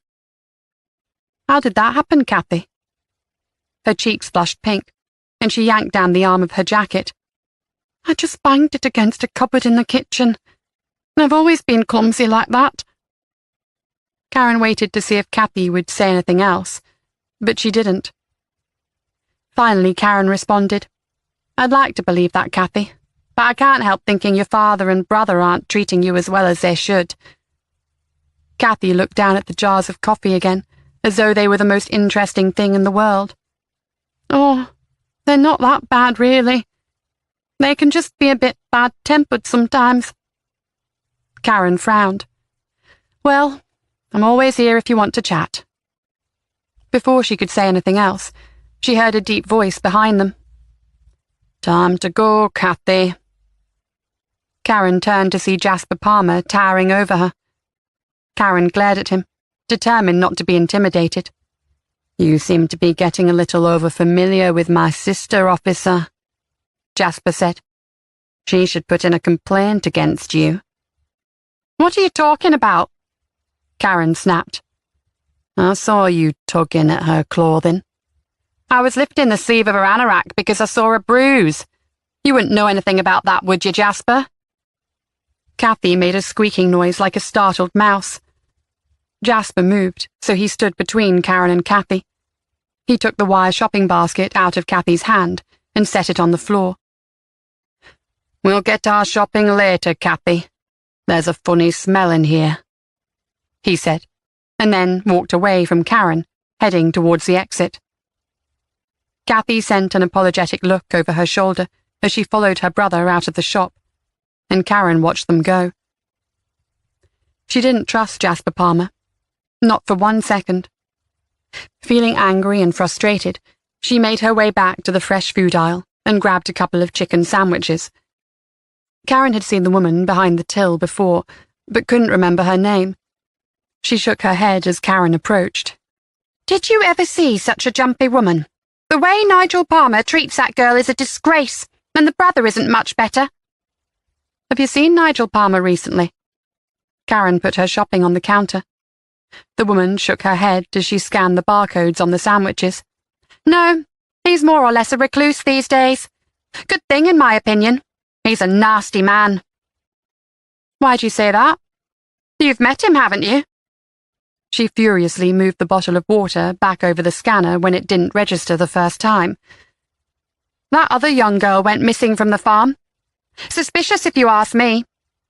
The machine beeped, and she placed the bottle of water beside the sandwiches. Do you have a loyalty card? Karen shook her head. Any news on the 2 little ones? Not yet. You should search that farmhouse. That would be the first place I'd look. Have you heard or seen anything that makes you think the Palmers would know what happened to the missing girls? The woman hesitated. No, but there's something weird about them. They're just not right. Was that what Karen sounded like to her colleagues? Ready to jump to unjustified conclusions because she thought the Palmers were odd. There was a reason people should be considered innocent until proven guilty. Circumstances like these could lead to witch hunts, especially in small, tight-knit communities. She must remember to make that appointment with Amethyst. After paying, Karen walked back towards the car. Only a few feet away from where they had parked was the butcher and beast. She should have gone in there. They did lovely sandwiches. Sitting in the passenger seat, she munched her way through her lunch while looking at an ordnance survey map on her iPhone. The small screen didn't make it easy, but she managed to zoom into the Palmer's farm. It ran between Washington and Hyington. They had a lot of land and a large number of outbuildings. Karen went through them slowly, counting each one. There were 2 grain stores, an old windmill that had lost its sails and fallen into disrepair, and a number of large barns. Some she knew were empty. Others contained valuable farm machinery and were kept tightly locked up. The orders of the search had been to inspect every outbuilding in the search perimeter. Karen had no doubt these buildings had been searched, but she wondered if there could be something they'd missed. She polished off the last of the sandwich and then phoned to check in with Sophie at the station. The search was still ongoing, and Sophie promised to check with the officers in charge regarding all the outbuildings on the Palmer's farm. A low rumble above her made Karen look up. The grey Sentinel R-1 aircraft was flying overhead. The spy plane was a familiar sight in the area and was based at RAF Waddington along with the Sentry. The RAF reconnaissance planes regularly flew low over Branston, where Karen lived. The huge Sentinel was an impressive sight. She could do with a spy herself. Ideally, one planted in the Palmer household. As browbeaten as Kathy Palmer was, Surely she wouldn't just stand by and do nothing if she knew 2 little girls were being held captive by her father or brother. The more Karen thought about it, the more it became clear that Kathy could be the key to unraveling the mystery around the Palmers. If she got Kathy on side, maybe she could crack the Palmers once and for all. Chapter 29. Matthew Saunders' strange behaviour had been bothering D.I. Morgan since he and Karen had first spoken to the man. With an overwhelming number of suspects to talk to and leads to follow, he'd been forced to leave Saunders on the back burner, but something kept niggling at him. He was sure Matthew Saunders had been lying to them, and he intended to find out why. D.I. Morgan walked along the pretty Hyington High Street. On the surface, it appeared to be a lovely place to live, with its old stone buildings, a narrow stream running through the centre, and 2 pubs and a village shop. D.I. Morgan thought he might consider Hyington as a place to move to after this case was over. He needed something more permanent than his current drafty rental property. Not that he'd need a big place. He hadn't heard from Julia since she'd dumped him, and the way his future was looking, he'd be living alone with only his job for company. He sighed. He didn't even have the time for a dog. Dogs needed regular exercise, and it wouldn't be fair to keep one with the hours he worked. Maybe he'd get a cat. They were far less needy. He approached the Saunders house and rang the doorbell. On the other side of the road, the GP surgery was busy. A number 2 double-decker bus chugged along the narrow high street, only just missing the parked cars. Further down the street, the spire of Hyington Church towered over all the other buildings in the vicinity. When Matthew Saunders opened the door, he looked shocked to see D.I. Morgan standing on his doorstep. "What is it? Nothing's happened to Danny, has it?" D.I. Morgan shook his head. "No, sir. I just have a few follow-up questions for you." "Ah, I see," Matthew Saunders said as he stepped back to let D.I. Morgan enter. "I'm not sure there's much else I can tell you." Matthew Saunders led D.I. Morgan into the front room. "Can I get you a drink? Tea or coffee?" D.I. Morgan said, "No, thank you, sir. I think you know why I'm here." Matthew Saunders' eyes opened wide, and he licked his lips before sinking down onto the sofa. D.I. Morgan sat opposite him in an armchair. "Well, no. I can't imagine why you want to talk to me. The last time we spoke, I got the distinct impression you were hiding something." D.I. Morgan watched him closely. Matthew Saunders shook his head rapidly. "I've got nothing to hide." D.I. Morgan narrowed his eyes but said nothing. He waited for the silence to do the work for him. A light sheen of sweat had appeared on Matthew Saunders' brow. He linked his fingers, inverted them and set them on his lap before wringing his hands together. "I really can't think what gave you the impression I was hiding something. I want to cooperate fully. I want to make sure the girls are okay. I mean, I can't imagine how I'd feel if it was Danny who'd gone missing. So tell me what you're holding back." Matthew Saunders pulled a face. "Really? I swear it has nothing to do with the girl's disappearance." "I'm afraid I can't take your word for that, sir. So you'll have to tell me." Matthew Saunders ran a hand over his face, then glanced at the brass clock on the mantelpiece over the unlit log burner. "My wife works at the doctor's surgery. It's only a couple of minutes' walk away, and she'll be home soon." D.I. Morgan also glanced at the clock, but said nothing, and waited for him to continue. "If I tell you, can you promise me my wife won't find out?" D.I. Morgan resisted the urge to roll his eyes. He saw where this was heading, and it infuriated him. "I can't promise," he said, "but if there's no need for her to find out, then she won't find out from me. I'm not out to cause any problems in your marriage, Mr. Saunders. I just want you to tell me the truth." Matthew Saunders stood up and began to pace back and forth in front of the fireplace. Then he looked up and glanced out at the window, as though he were expecting his wife to be walking along the street. "We're running out of time," D.I. Morgan said. "What?" Matthew Saunders looked startled. "You said your wife will be home soon, so you're running out of time to tell me whatever it is you're hiding before she gets here." Matthew Saunders raised his face to the ceiling and then closed his eyes. He groaned. "Okay, I'll tell you. But please, do everything you can to make sure my wife doesn't find out." D.I. Morgan waited. Matthew Saunders looked at him with an anxious expression. "It was just an affair. A short-term thing, it didn't mean anything."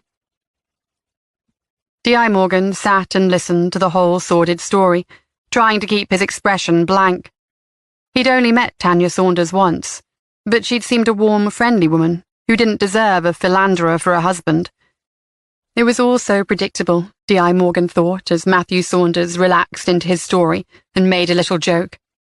"I mean, you've seen her. You can't blame me, can you?" He gave D.I. Morgan a wink. D.I. Morgan did not respond. He'd met the woman Matthew Saunders referred to, and he was annoyed he hadn't seen it coming. Karen sat in the car, trying to work out what was bothering her about her encounter with the Palmers. Jasper's abrasive personality and intimidating presence were enough to set Karen's teeth on edge, but there was something else bugging her. Then she remembered. Kathy hadn't asked about the two girls. Everyone in Hyington was waiting for news, so why hadn't Kathy asked whether there had been any developments, or if they were any closer to finding the girls? Unless, of course, she knew where those girls were. She spotted D.I. Morgan walking back to the car with a stern look on his face, and guessed he'd achieved something. She waited until he was sitting in the driver's seat, and then handed him his sandwich. "Well, tell me what happened." "He's been having an affair," D.I. Morgan said, peeling back the plastic wrap. Karen took a sip of her orange juice. "Your hunch paid off." D.I. Morgan managed a small smile. "It wasn't a hunch. It was a fact-based opinion.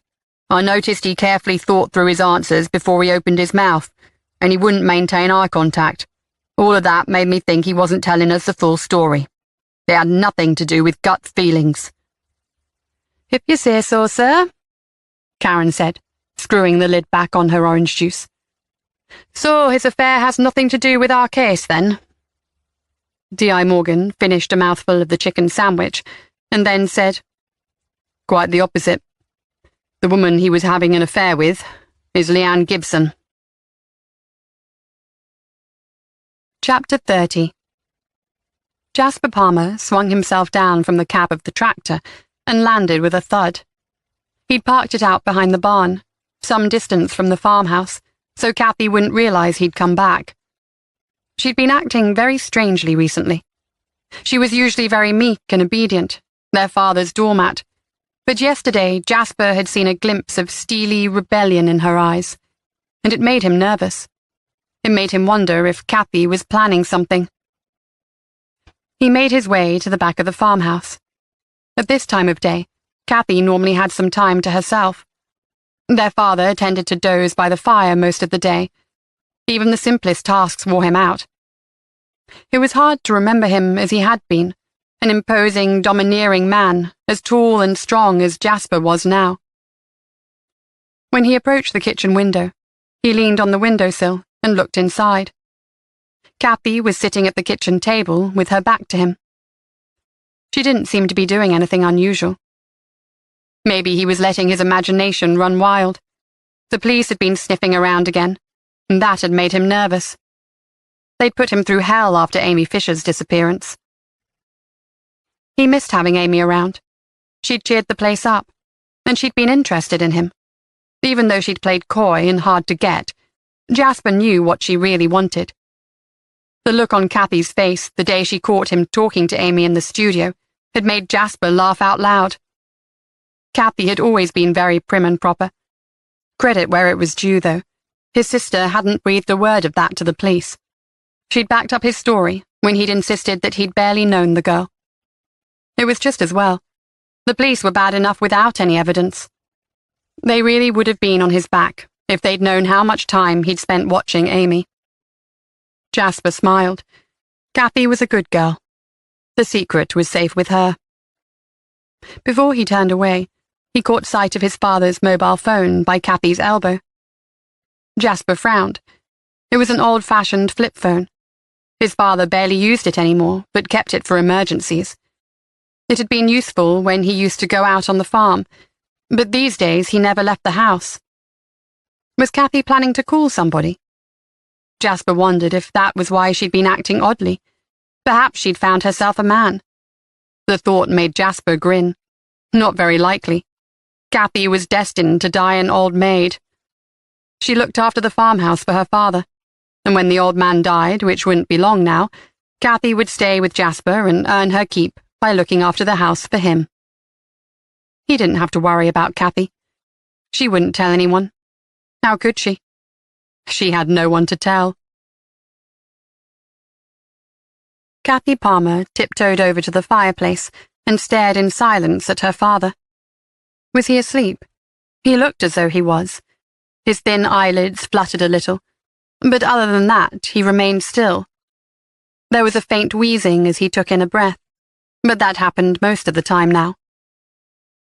Kathy shot a look at the large kitchen table. Her father's mobile phone sat on the surface, taunting her. Her fingers itched to pick it up. She raked a hand through her hair and blinked back tears. She couldn't make up her mind. If only she could stop second-guessing herself. When she left the spa, she'd promised herself she would do it just as soon as she was alone. Jasper had gone to the fields to work, and her father was asleep. But still, she couldn't bring herself to do it. She was terrified they'd find out. What if her father was only pretending to be asleep? Or what if he'd checked his bill and found out she had used his phone? She was already hiding his bank statements. If he knew she'd been transferring his money to her account, he'd kill her. Kathy shivered and moved a little closer to the fire. It was starting to die down, and she would need to put some more logs on soon. They had a central heating system, which ran on oil that was delivered every 4 months, but her father said there was no need to have it on during the day. Maybe that would be true if they lived in a well-insulated modern cottage, but the windows at the farmhouse weren't even double-glazed. The walls were thick stone, but they didn't do much to keep out the October chill. Later winter months were even worse. Kathy spent most of her time rushing around, attending to the household tasks, as well as tending the small number of chickens they kept on the farm. She tried to keep moving so the chill didn't creep inside her bones. It wasn't so bad now, but when the cold snaps arrived in January and February, it would be unbearable. Her father didn't mind at all. He spent his days sitting beside the fire they always kept burning, which meant she had to clean it out every morning on her hands and knees. The rest of the house could be frigid with cold, and he wouldn't care. Last winter, she'd had ice on the inside of her bedroom window. She stared at her father with dislike. His face was gaunt, and his once tall, strong frame looked withered as he slumped in his wheelchair. "Look," she told herself, "there's nothing to be scared of. What's he going to do to you? He wouldn't be able to catch you anyway." She needed to do it. It was the right thing to do, and if she didn't get it out of the way now... Kathy scurried over to the kitchen table. Quietly, she pulled out a chair and sat down, then slowly picked up the small black phone. She didn't have a mobile of her own. Her father wouldn't allow it. She'd once dreamed of getting away from here. When she was younger, she'd believed if she could just escape, she would blossom, an ugly duckling into a swan. But of course, real life wasn't like that. Kathy had no fight left in her, and even if she wanted to leave, there was no one who would take her in. It hadn't always been so bad. When her father was fit and well, he would be out of the house for most of the day, and Kathy had enjoyed her time alone. Even Jasper was less of a tyrant back then. There was a time when he used to talk to Kathy about the girls he'd met at the pub, and even asked for her advice on what clothes to wear on his dates. But gradually things had changed. Now he'd started to treat her just as their father did, like a doormat. She was just somebody who waited on them, no better than a servant. Though Jasper had never hurt her, not like their father. Kathy ran her fingers over the smooth black plastic casing. She was trembling. Why was it so hard to do the right thing? She pulled out a scrap of paper from her pocket and studied the number she'd scribbled down, and then slowly began to key in the digits. She was halfway through the number when she heard a noise outside. Who was that? Jasper was supposed to be in the fields. Flustered, she panicked and cancelled the call. She got to her feet, scraping the chair legs on the flagstones, looking around wildly for somewhere to put the phone so she wouldn't be suspected of using it. She dashed around the kitchen. She heard her father groan as he awoke from his nap. Heart pounding, she darted towards the small cabinet just behind his wheelchair. Maybe he'd think he'd left it there himself. She had taken it from his pocket, but didn't dare put it back now that he was half awake. She looked out of the window and saw Jasper walking towards the back door. With a heavy heart, Kathy walked towards the sink and filled the kettle. She had to behave normally. She had failed. She should have acted earlier. This had been her chance to put things right. Maybe she wouldn't get another. Chapter 31. Before they headed back to the station, D.I. Morgan and Karen called in to check up on the search. In the first few hours after the girls went missing, there had been a sense of urgency. But now the girls had been missing for so long, that fatigue had affected every civilian and officer involved. The search team moved with weariness and sad resignation. Karen hated to admit it, but the chances of them finding the girls alive at this point were not good. The local residents had been amazing, coming together to join in the search as well as providing cups of tea and snacks for those combing the area. But the sense of futility and sadness now weighed heavily on them all. As they made their way back to Nettleton headquarters, Karen tried to work out the puzzle of Leanne Gibson and Matthew Saunders.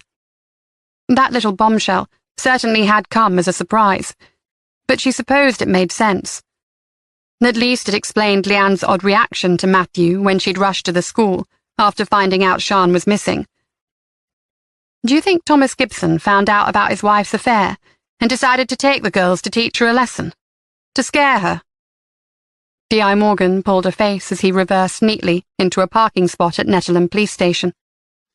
I don't think so. It would be a pretty extreme reaction. And besides, why would he take Emily as well? You're right. It makes no sense. What are we going to do about it? D.I. Morgan shrugged as he locked the car.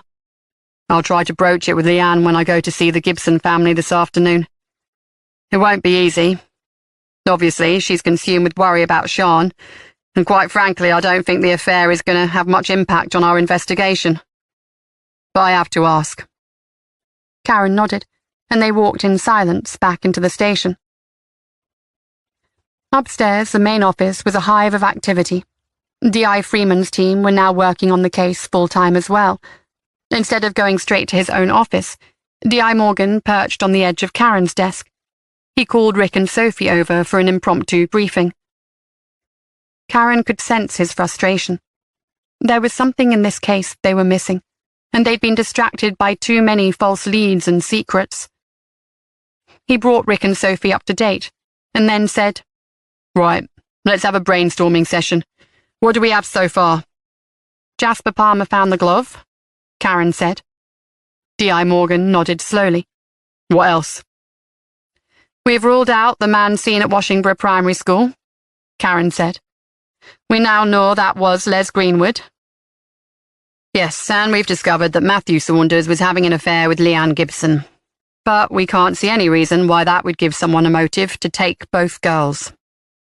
D.I. Morgan said with a sigh. And the preliminary results on Sian's uncle, Nick Gibson, have come back, Sophie said. His computer and mobile phone are both clean. There's nothing that links him to the abduction. And his alibi checks out.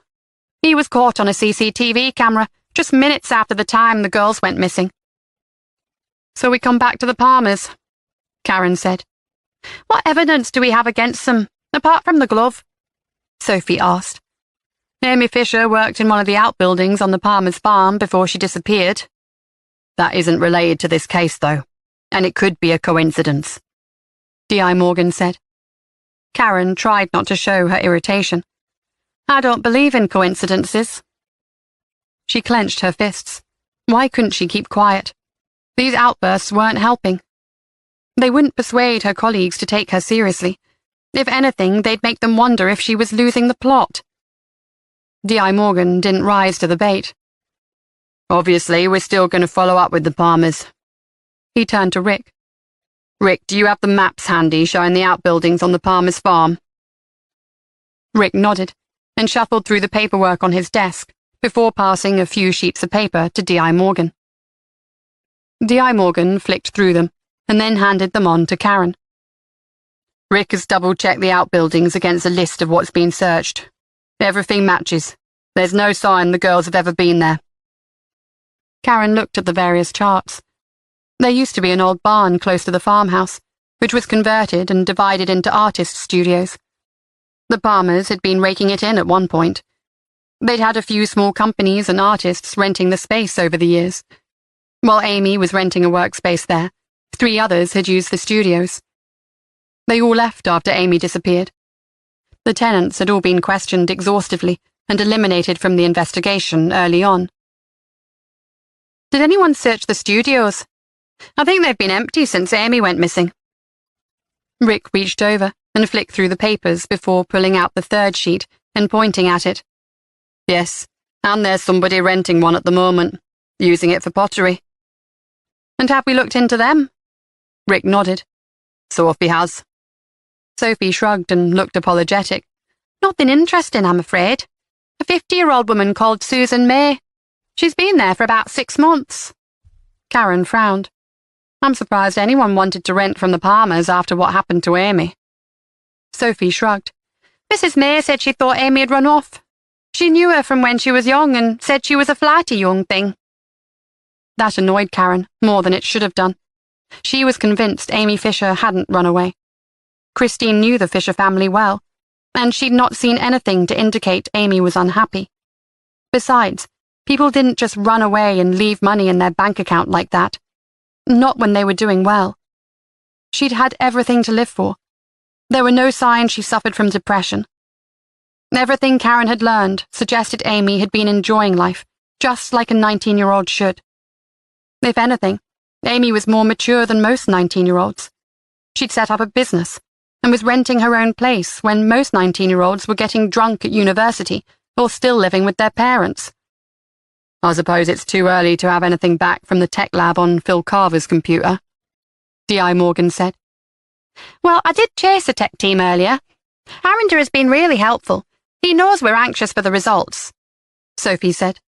The trouble is, he reckons some software's been used on both computers to wipe certain areas of the hard drive. I knew he'd try something like that, Karen said, and then cursed. I'd hoped we'd got to him before he had a chance. We might still have a chance. You know, Harinder is pretty much a genius. Sophie flushed a little, and Karen wondered if Sophie had developed a crush on the tech wizard. Well, he's confident he can rescue the files, but it'll take a little time. You didn't mention that to me, Rick said, clearly put out. I was sitting opposite you when you called him. I didn't think it was important, Sophie said. I could handle it, and there's nothing to report until Harinder has discovered what's in those deleted files. You still should have mentioned it, Rick said. Sophie opened her mouth to retaliate, but Karen put her hand up. Enough. Sophie, keep us all updated on the content of those files. If we're lucky, Phil Carver may have screwed up, and Harinder could save this case.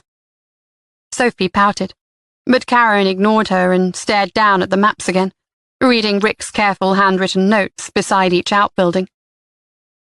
D.I. Morgan began to talk to Sophie about Leanne Gibson's extramarital affair, and Karen turned her attention to Rick. He looked tired, and she'd never known him to be quite so quiet and grumpy. She'd been too harsh on him again earlier. It was a well-known fact stress could drive officers to drink. As Rick ran a weary hand over his face, Karen felt a pang of sympathy. Perhaps when this case was done and dusted, she'd try again. Sometimes the most important step was admitting you had a problem. Maybe Rick needed some encouragement to take that step. The team were going through progress reports and planning the future direction of the investigation when the phone rang on Sophie's desk. She got up, pushed her chair back, and quickly picked up the handset. Rick was running through some background information on a couple of leads generated from members of the public calling the designated line, but Karen was only half listening. She was watching Sophie. The young detective constable's grasp tightened on the phone, and her eyes widened. She looked back at the team as she replied to whoever was calling. Was it Harinder? His colleagues had nicknamed him Harry due to his computer wizardry, and they could really use some of his magic right now to move the case along. Even though Sophie didn't utter a word, Karen sat forward in her chair, waiting for her to finish the call. Everything about her body language suggested this was promising information. After a moment, she put her hand over the bottom of the handset and said, "I think we have something. I've got the tech unit on the phone, and you should speak to them, sir. It's Harinder." Sophie held out the phone for D.I. Morgan. Rick clapped his hands together. "Good old Harry." Karen didn't dare celebrate yet. As D.I. Morgan talked to Harinder, Sophie told Karen and Rick what the tech unit had unearthed. They managed to get into Phil Carver's computer and retrieve the deleted files. From his files and online browsing history, they were able to determine he's a member of various online groups and forums. Karen could guess where this was going. What sort of groups? Groups where they swap photos of children, indecent images, and talk about disgusting things. Karen knew Sophie was trying to be calm and objective, but her face betrayed her true feelings. She shuddered. "It sounds pretty bad. They're going to send an initial report to D.I. Morgan, and Harinder believes the evidence could be strong enough to get a conviction, even if Phil Carver has nothing to do with Emily and Sean's disappearance." So Harinder hasn't found anything on the computers that relates to Emily or Sean? "Not yet, but it sounds like there's a lot of material for him to go through. If D.I. Morgan approves the request, Harinder can get more specialists assigned to help him sift through all the electronic evidence." "I've given him full approval," D.I. Morgan said, hanging up the phone. "If he so much as mentioned our girl, I want to know about him. Let's bring him in."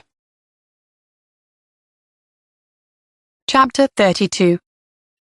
Karen flipped through the report on Phil Carver and felt her skin crawl. She'd been into his home and had had a relatively normal conversation with the man. She hadn't exactly warmed to him, but she hadn't suspected him of doing anything as bad as this. It reminded her of something drummed into them during training. Criminals didn't wear signs. They didn't have murderer or paedophile tattooed on their foreheads. They should have been focusing on this since the moment they'd heard the girls were missing. Why hadn't anyone mentioned Jenny Dean's new boyfriend earlier? Had they jeopardized their chances of getting Emily and Sean back? Or was it already too late? D.I. Morgan had gone back into his office. They'd already spent some time going over the interview plan, and now they were waiting for Phil Carver's arrival at the station.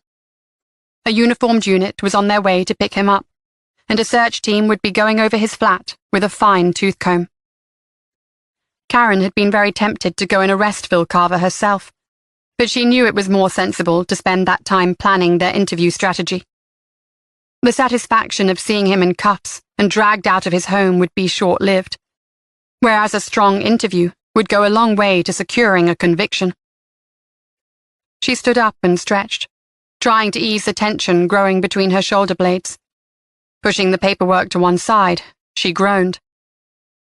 Rick, who was sitting opposite, looked up. "Are you all right, Sarge?" Karen sighed. "Yes, it's just cases like this. They get to you, you know."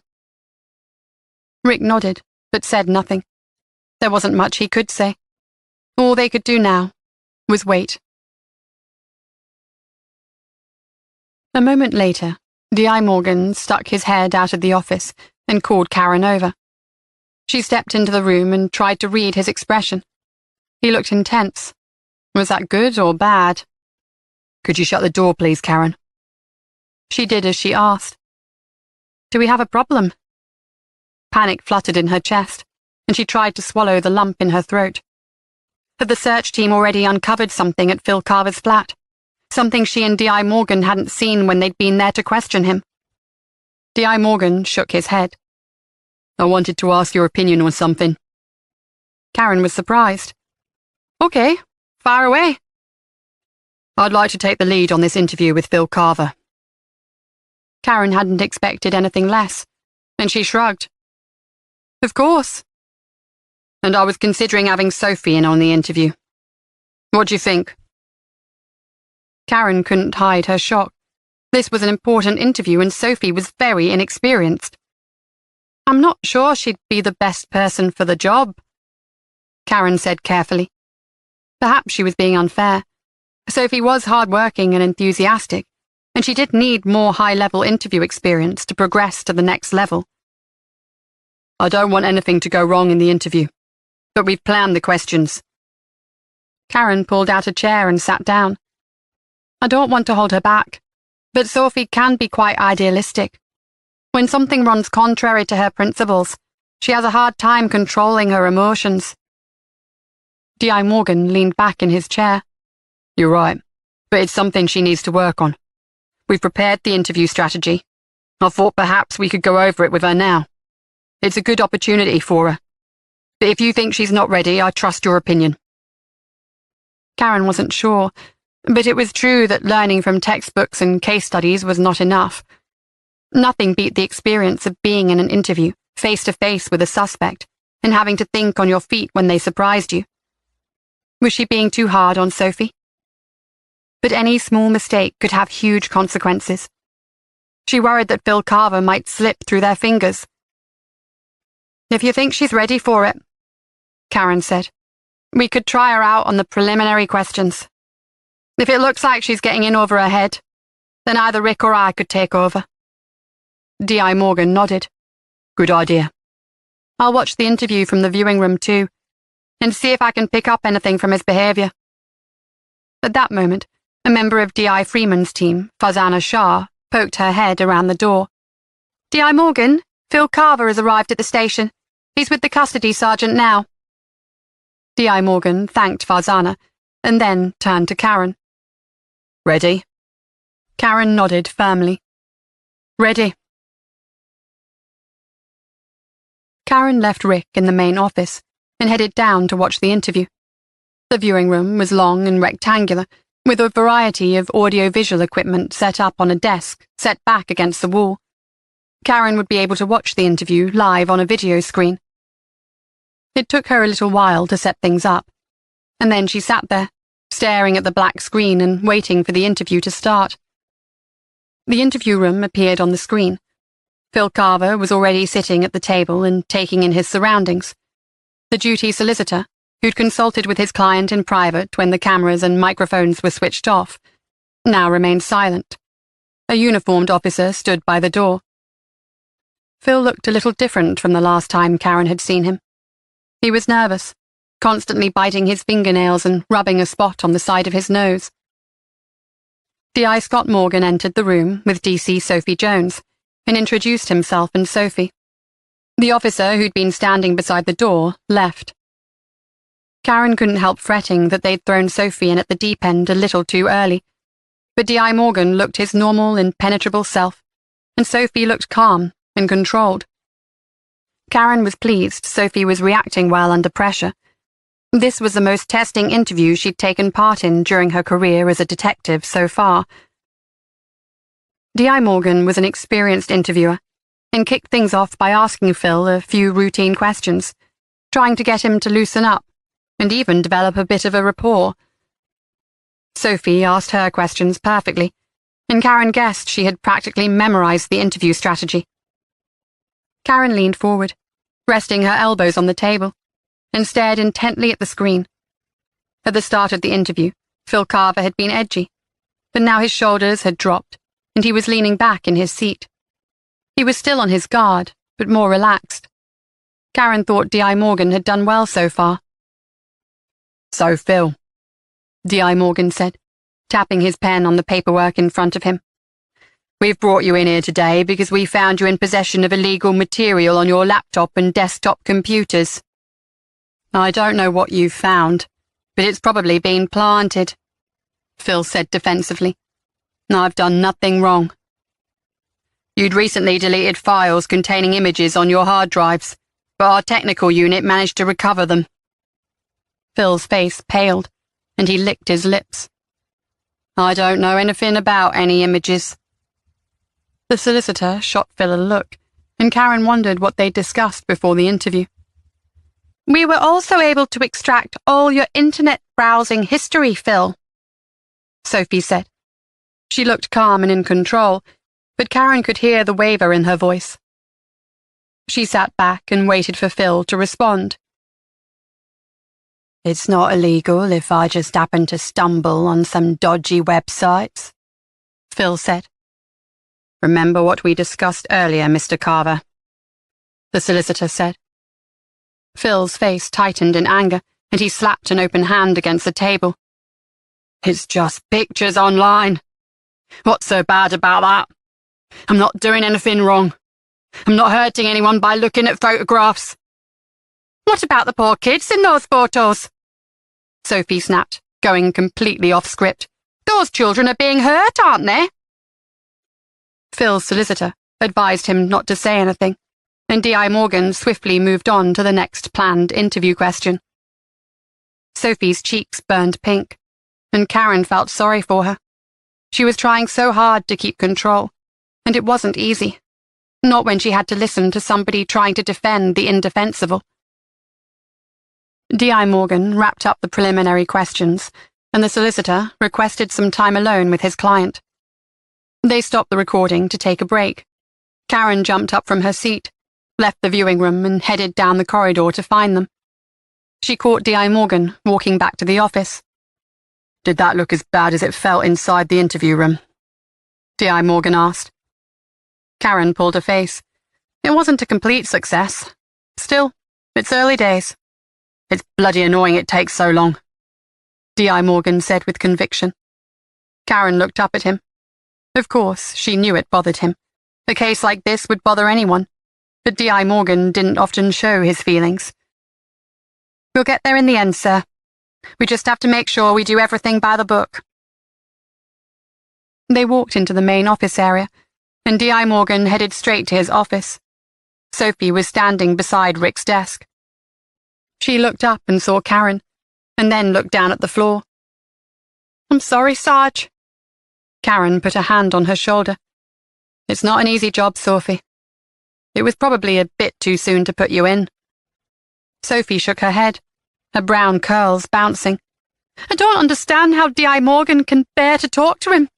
He makes my skin crawl." "It's his job," Karen said. "He doesn't like it either," Rick said. "But he doesn't have a choice. He has to talk to him to find out if he had anything to do with the missing girls." D.I. Morgan came back out of his office carrying a pile of paperwork. "He's entitled to a break, and we're on the clock," D.I. Morgan said as he looked at his watch. "We'll only be able to fit in one more interview session before we have to call it a night."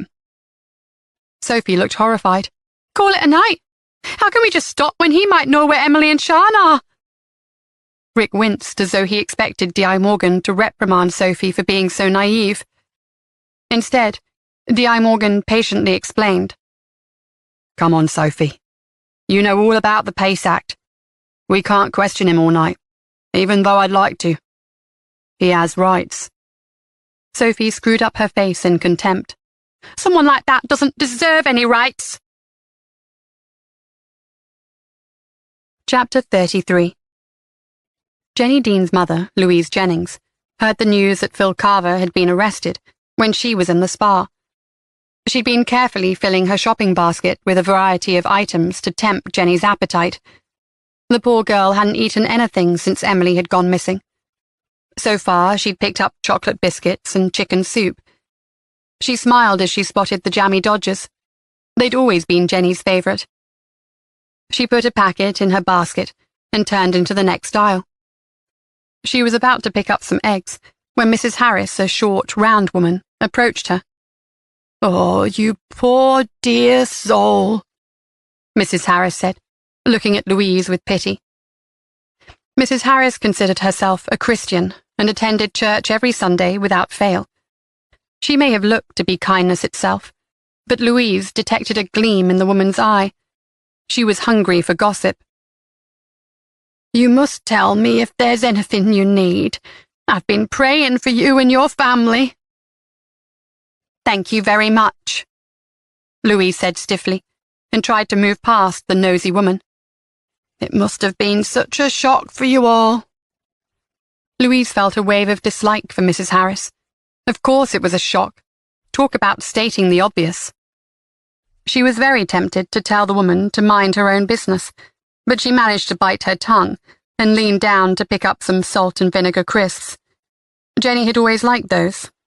It was junk food, but at least it would be something to give her energy, and goodness knows she needed her energy at the moment.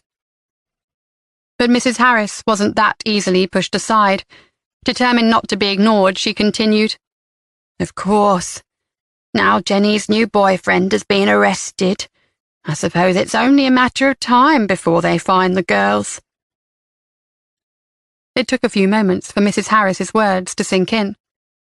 Jenny's mother turned around sharply. "Arrested? Who's been arrested?" Mrs. Harris put a hand on her chest. "Oh, don't tell me you didn't know. Oh, now I feel just awful." Jenny's mother dropped the wire basket on the floor and took a step towards Mrs. Harris. How did this nosy old bat know about Jenny and Phil? They'd been keeping things quiet because Jenny didn't want Dennis finding out before she was ready. They even met up at a pub in Lincoln to avoid rumours. But why would the police arrest Phil? It didn't make sense. Mrs. Harris must be mistaken. "Who's been arrested?" She repeated her question through gritted teeth. "I told you. Jenny's boyfriend, Phil Carver. I bumped into them in Lincoln last week. It did surprise me she'd moved on so quickly after Dennis, but that's none of my business." Jenny's mother felt dizzy. She reached out to steady herself on a shelf full of multi-pack crisps. "Are you sure about this?" "Yes. My next-door neighbours were shopping at Tesco's and they saw him being taken away." Louise's hands curled into fists. She stood there for a moment, swaying on her feet, and then quickly turned and darted out of the shop. She could hear Mrs. Harris calling after her, but she ignored the horrible old bat. Huffing and puffing, she moved as fast as her old bones would carry her. Diagnosed with arthritis 3 years ago, Louise had become resigned to a slower pace of life. Not today, though. Today, she ran. She didn't bother to knock on the front door of Jenny's house, but instead made her way around the side and went in through the kitchen. "Jenny?" she yelled. The family liaison officer was in the kitchen, bustling about making tea like she owned the place. "What's wrong, Mrs. Jennings?" she asked, eyes wide with fake concern. Jenny's mother narrowed her eyes at the woman. She probably knew all about Phil Carver's arrest and hadn't told them. How could the police withhold information like that?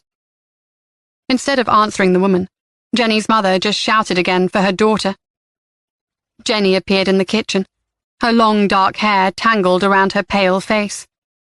"What's wrong? Have they found her?" Jenny's mother shook her head. "I just heard that Phil has been arrested."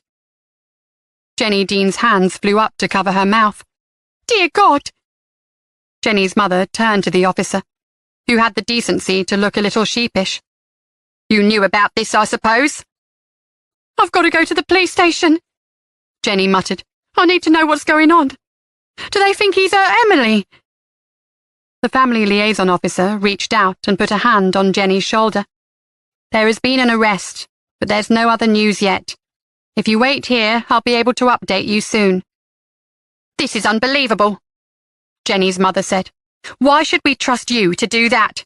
You didn't even bother to tell Jenny that her boyfriend had been arrested. It's only just happened, the officer said. He's not even been questioned yet, and Jenny turned her back on the policewoman. Where's my coat? Jenny's mother marched through the kitchen and into the living room. She plucked Jenny's black padded jacket from the back of a chair and handed it to her daughter. God knows what will happen when Dennis finds out about this, Jenny's mother said. Jenny took the jacket from her mother with shaking hands. It's not Dennis he has to worry about. If Phil has hurt my Emily, I'll kill him. Desk Sergeant Stuart Smith had been hoping for a quiet evening shift. Sadly, it looked as though he was going to be disappointed. He first noticed something odd was going on outside, due to the sheer amount of press hanging around the station. There had been some journalists milling about ever since the poor little girls had gone missing, but tonight they seemed to have descended en masse. Then the shouting started.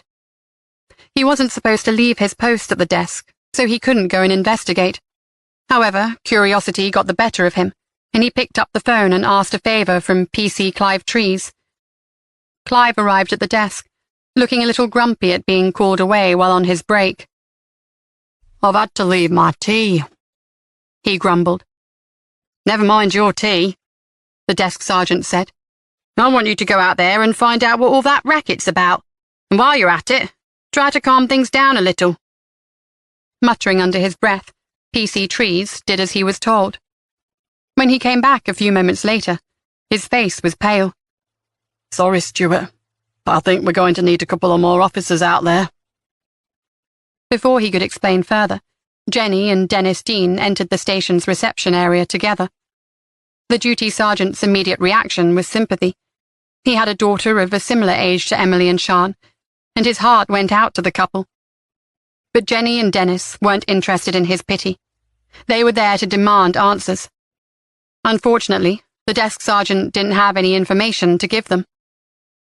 When Dennis Dean loomed over the desk with the threat of violence in his eyes, the duty sergeant took a deep breath and picked up the phone.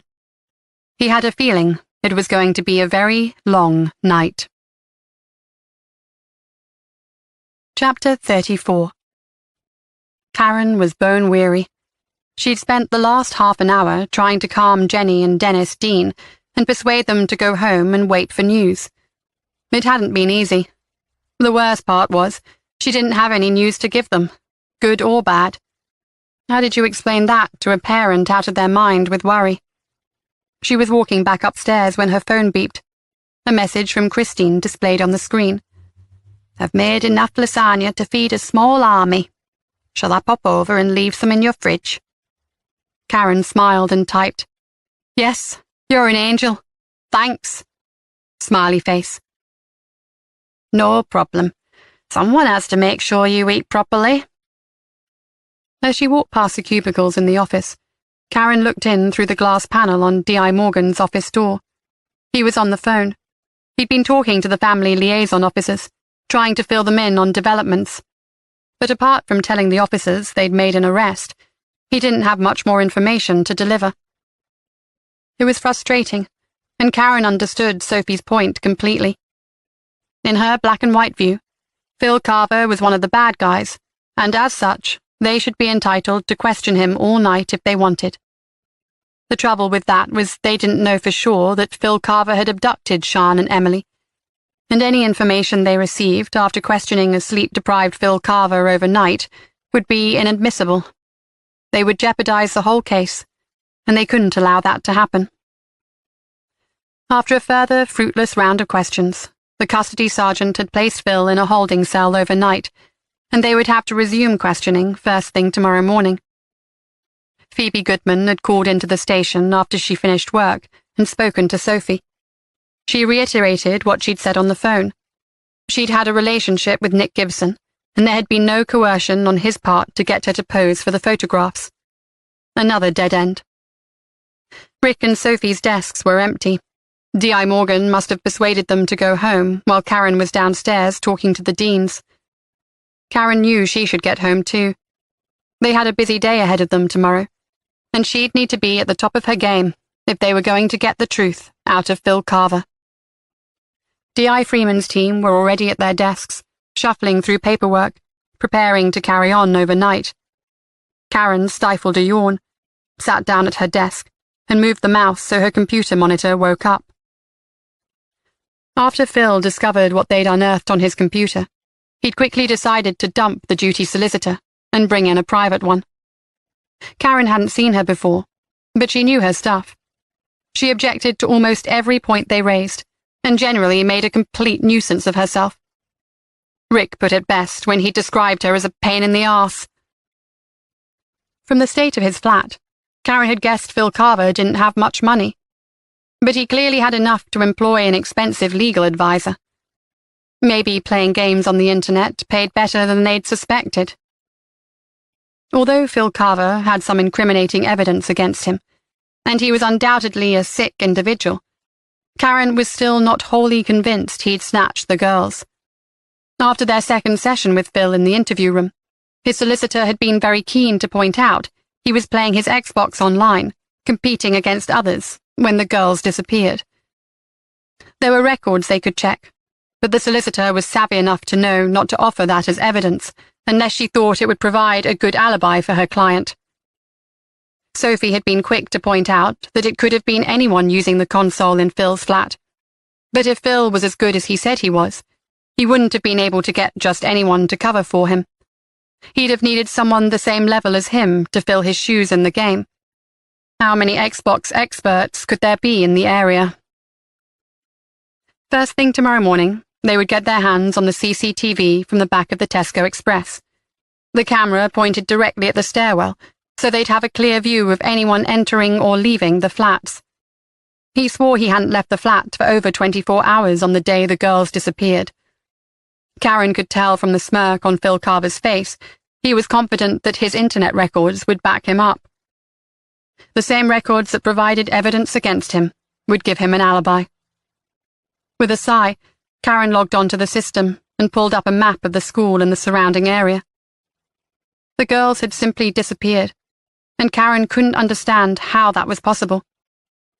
If they'd walked straight through the small area of woodland, they'd have come out on Longwater Lane, which was full of houses, and at that time of the day would have been busy with parents arriving to pick up their children as they left school.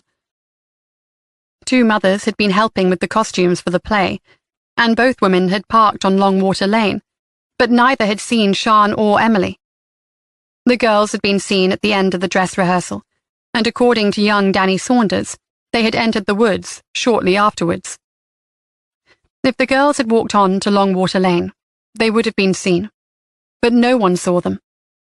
Karen frowned at the screen. She could rule out Longwater Lane, which only left one option. The girls must have left the narrow strip of woodland and crossed on to Palmerland. She picked up a blue file that D.I. Morgan had given her. It contained the details of all the outbuildings on the Palmer farm. Karen had lost count of how many times she'd looked at the list, each time hoping to stumble across something they'd missed. Her eyes skimmed the notes until they fell on the disused windmill. It was listed as a grain store and was located roughly midway between the farmhouse and the school. There was a handwritten note beside the listing. The door at the base of the old fire-damaged windmill had been padlocked, and the search team had to request the key. The Palmers had provided it promptly, though. There were 4 floors, each linked with a ladder rather than a set of stairs, so it wasn't the easiest place to search and definitely not for someone afraid of heights. But each of the 4 floors had been searched. There were a number of historic windmills in Lincolnshire, and most had fallen into disrepair, like the ones on the Palmer farm. She seemed to recall it had lost its sails a long time ago in a storm. There was no getting around it. The search team had done a good job, and they'd found nothing on the Palmer farm. Karen pushed the file across her desk in frustration. She drummed her fingers on the desk. The outbuildings had been searched, but would the Palmers keep the girls in the farmhouse? Was it possible that the farmhouse had a secret cellar room, or a hidden space in the loft? Perhaps somewhere they could keep the girls hidden. Karen shook her head. Tiredness was really getting to her. Karen pulled up the case file on her computer. She did a quick search of the reports. She skimmed the lists, and then got up from her seat and walked over to DC Farzana Shah's desk. "Hey, Farzana, how are things going?" Farzana looked up from the computer and sighed. "Slowly," she said, "but everything seems to go slowly on the night shift." "You were one of the officers responsible for coordinating the search of the farmland around Moor Lane Primary School, weren't you?" Farzana nodded.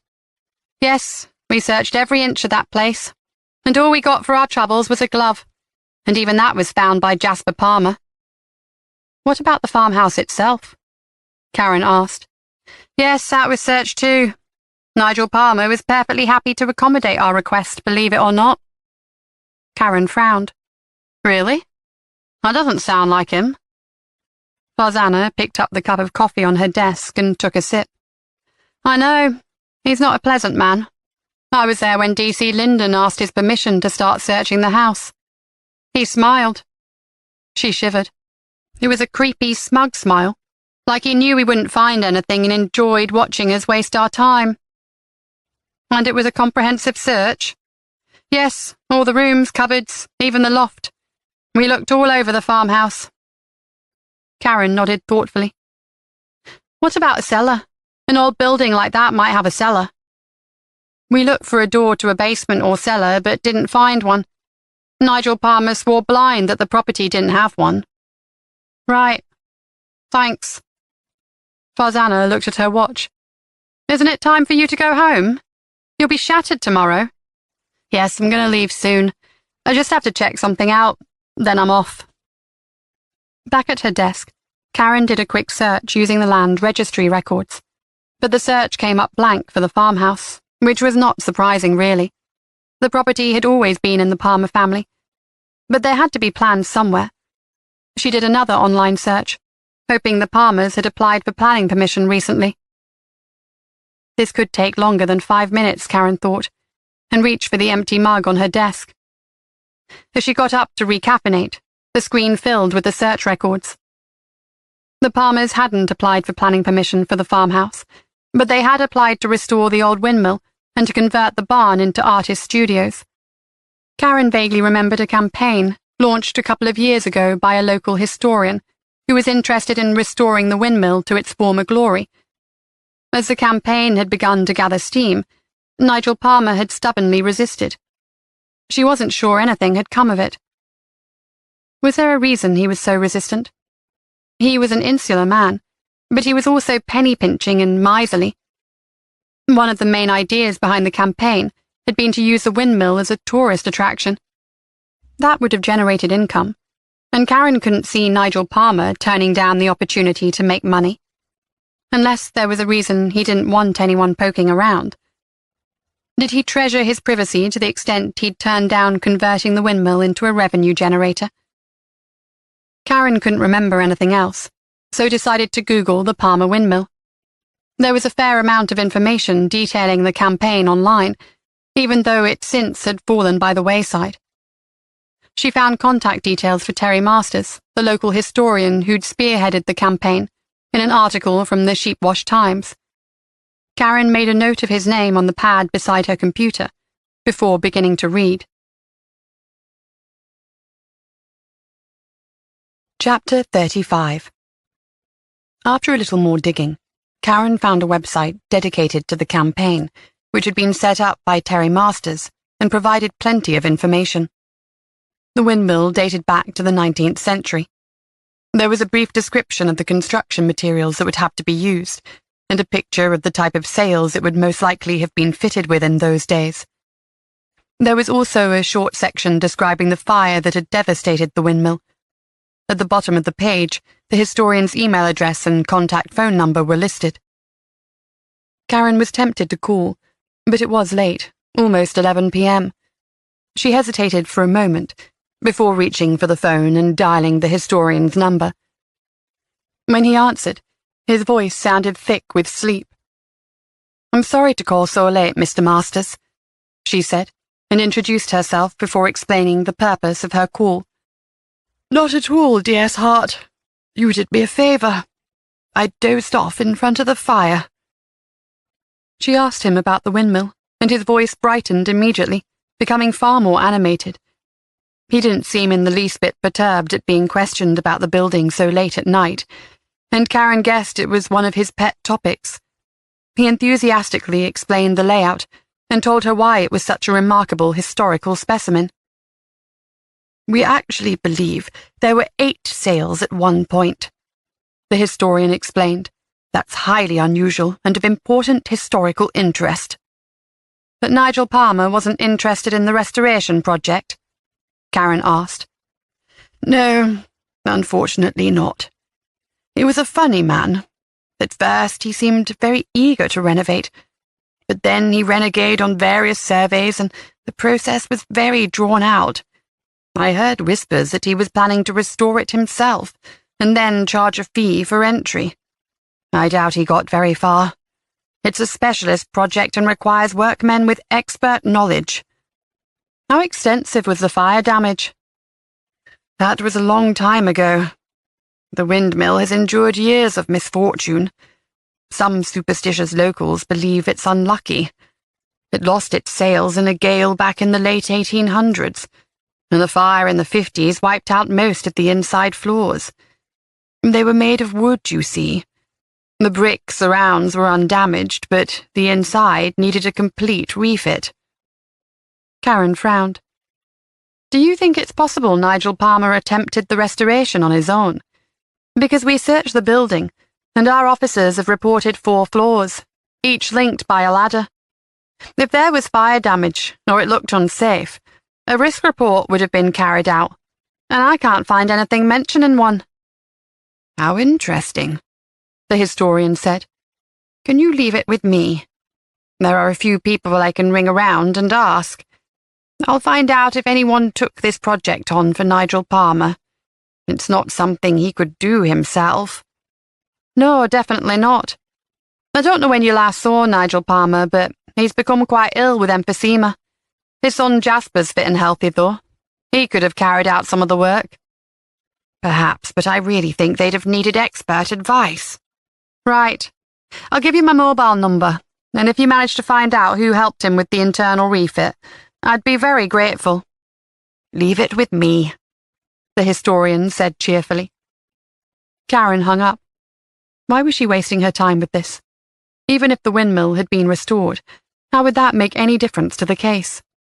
The old windmill had been searched, and the girls weren't there. She yawned again, and knew she'd better get home, otherwise she'd suffer for it tomorrow. She switched off the computer, grabbed her bag and coat, and on her way out stuck her head around D.I. Morgan's door to say goodnight. "I'm just finishing up a bit of paperwork," he said, "but I'll be leaving soon too. I'll see you tomorrow." Karen left the building, threw her bag on the passenger seat, and had just slid behind the wheel when her mobile rang. "Hello? Dear Heart, this is Terry Masters. We just spoke about the Palmer windmill." "Oh yes, of course. Don't tell me you've already found out who carried out the restoration work." She was expecting him to laugh and explain he'd forgotten to ask some question about the windmill. She didn't dare hope he had any information that might help. "Yes, I found the chap who did the work. A contractor based in Kent called Reggie Furrows. He has a fair amount of experience." "Excellent. Thank you, Terry. I'm impressed you managed that at this time of night. I hope he wasn't too upset at the late phone call. Would you be able to give me his contact details? I'd like to have a chat with him at some point." "I can do that, of course. But I called you back because he told me some information that might interest you." Karen was intrigued. "Yes?" "He did refit the 4 floors as expected, but Reggie said he also blocked off the ground floor. You see, beneath the ground floor there's a small sack room. It was heavily damaged by the fire and wouldn't be of much interest to visitors. The money to make it presentable and safe would have increased the price of the refit considerably. Nigel Palmer said he wasn't going to pay to have the sack room renovated, so the contractor blocked it off for safety reasons." Karen was stunned. "So there's another floor? A basement?" "That's right. But if there'd been a way to access this sack room, then the officers searching the building would have seen it, They wouldn't have missed a doorway. No, but they could have missed a hatch, Terry said. According to Reggie, he put a small hatch in the floor so they could access the sacrum for future maintenance. It would be hard to hide a doorway, but if something heavy had been laid out over the hatch, it's possible the officers may have missed it. Karen's weariness evaporated. There was a room beneath the Palmer windmill that hadn't been searched yet. Thank you very much, Terry. That's really helpful. Karen felt a flutter of excitement. After she hung up, she quickly dialed D.I. Morgan's number and filled him in. I could go to the Palmers now and ask them for the key. I can search the place myself, Karen suggested. D.I. Morgan hesitated before saying, No, that's not a good idea. There's no way you're going into a fire-damaged building on your own at this time of night. My instinct is to search at first light. Karen clenched her fist and hit the steering wheel. I don't want to wait, sir. I really feel this could be it. The girls could be down there. D.I. Morgan sighed heavily. You're relying on a hunch. No, sir. I'm relying on evidence. The girls didn't exit the wood by a Longwater lane. If they had, someone would have seen them, which means they must have ventured onto Palmer farmland. Sean's glove was found 2 fields away from the windmill. This basement room is the only place on the Palmer property that hasn't been searched. D.I. Morgan was silent. The girls can't have vanished into thin air, sir. I'll get a team together and get over there as soon as possible. You go to the Palmers and see if they'll let you have the key. Otherwise, we'll have to wait for a warrant. Karen grinned. Right, I'll head over there now. Karen drove through Lincoln. The roads were quiet, and she cruised down Lindham Hill. She pressed a button to lower the window. The cold night air was bracing. Not that she needed it to wake her up tonight. The adrenaline coursing through her body had already done that job. But when dealing with the Palmers, she wanted to be fully alert. She'd spoken to DC Farzana Shah again, calling the station before she'd left the car park, and learned that the officers searching the windmill hadn't mentioned a hatch on the ground floor. She told Karen there had been some large wooden cogs stored on that level, which could have obscured the hatch. At the bottom of Canwick Hill, she turned left, heading for the Palmer farm. She passed the woods by the school, and the old windmill came into view. She shivered, unsure if it was simply the cold night air or the dark building that loomed menacingly over the fields. She'd never considered it creepy before, but tonight it looked sinister. It was odd how feelings could be projected onto buildings. In the distance, she could make out the Palmer farmhouse. The lights were on, so someone was still awake. There were no streetlights, so she needed to pay close attention to spot the single track that ran up to the farmhouse. Karen slowed the car, determined not to miss the turning. But then she saw something that made her press hard on the brakes. There was a light coming from the old windmill. How was that possible? Karen pulled to the side of the road, leaving her hazards on. She got out of the car to take a better look and peered over the hedgerows. She hadn't been mistaken. In one of the small, narrow windows near the top of the windmill, there was a warm chink of light. Chapter 36. Jasper Palmer was pleasantly drunk.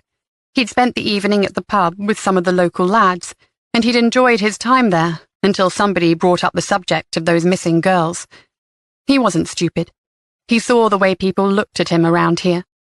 The Palmer family, tucked away in their isolated farmhouse, well away from the rest of the village, were viewed with suspicion.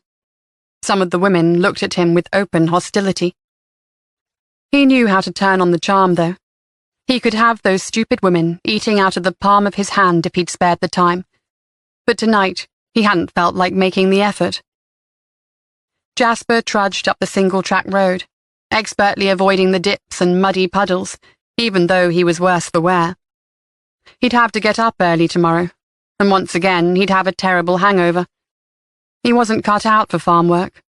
Sure, he was strong enough, healthy and fit, but he didn't like the early mornings. Never had. Not that he'd ever had any choice in the matter. It was expected of him. He was a Palmer, and the Palmer family had farmed the same land for generations.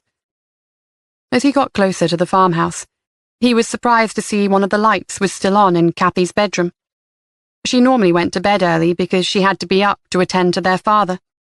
Kathy, the paragon of virtue. He snorted with contempt and thrust his hands into his pocket. He was almost at the farmhouse when another light caught his attention. At first, he assumed he was seeing things. That wasn't unheard of, and he had knocked back 7 pints this evening. He turned, swaying slightly, as he stared at the old windmill. There was a glowing light coming from near the top.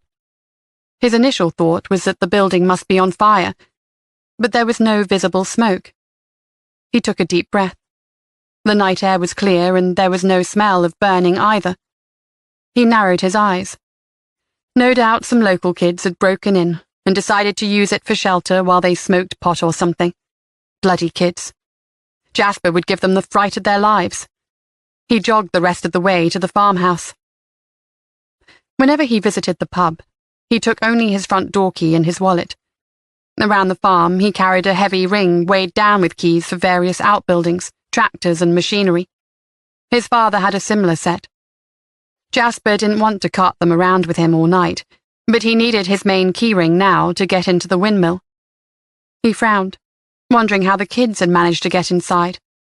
A window? They were very narrow and too high up to access, surely. Maybe they'd jimmied the lock. His keys hung on a rack in the kitchen, and Jasper reached for them without bothering to turn on the light. He slipped into the boot room and picked up his cricket bat. He hadn't used it since the villagers had closed ranks against him when Amy Fisher disappeared. Bunch of feeble-minded gossips. He'd played for the village team for years before that, and he was the best bowler they'd had in decades. They hadn't openly told him to leave, of course. They'd just driven him out with their sly comments and dirty looks. It was Amy's mother's fault. She went around telling anyone who'd listen the Palmers were responsible for what happened to her daughter. They all believed her, too. Jasper could see it in their eyes. Things had been a little better after Amy's parents went back to Scotland, but he was never invited to rejoin the team. Jasper gripped the handle and tested the weight of the bat. Those kids would soon learn not to trespass on Palmer property. He grinned. He'd enjoy teaching them a lesson. He shut the front door behind him and set out at a jog towards the old windmill, the keys jingling in his pocket. But when he reached the entrance, he saw he didn't need them.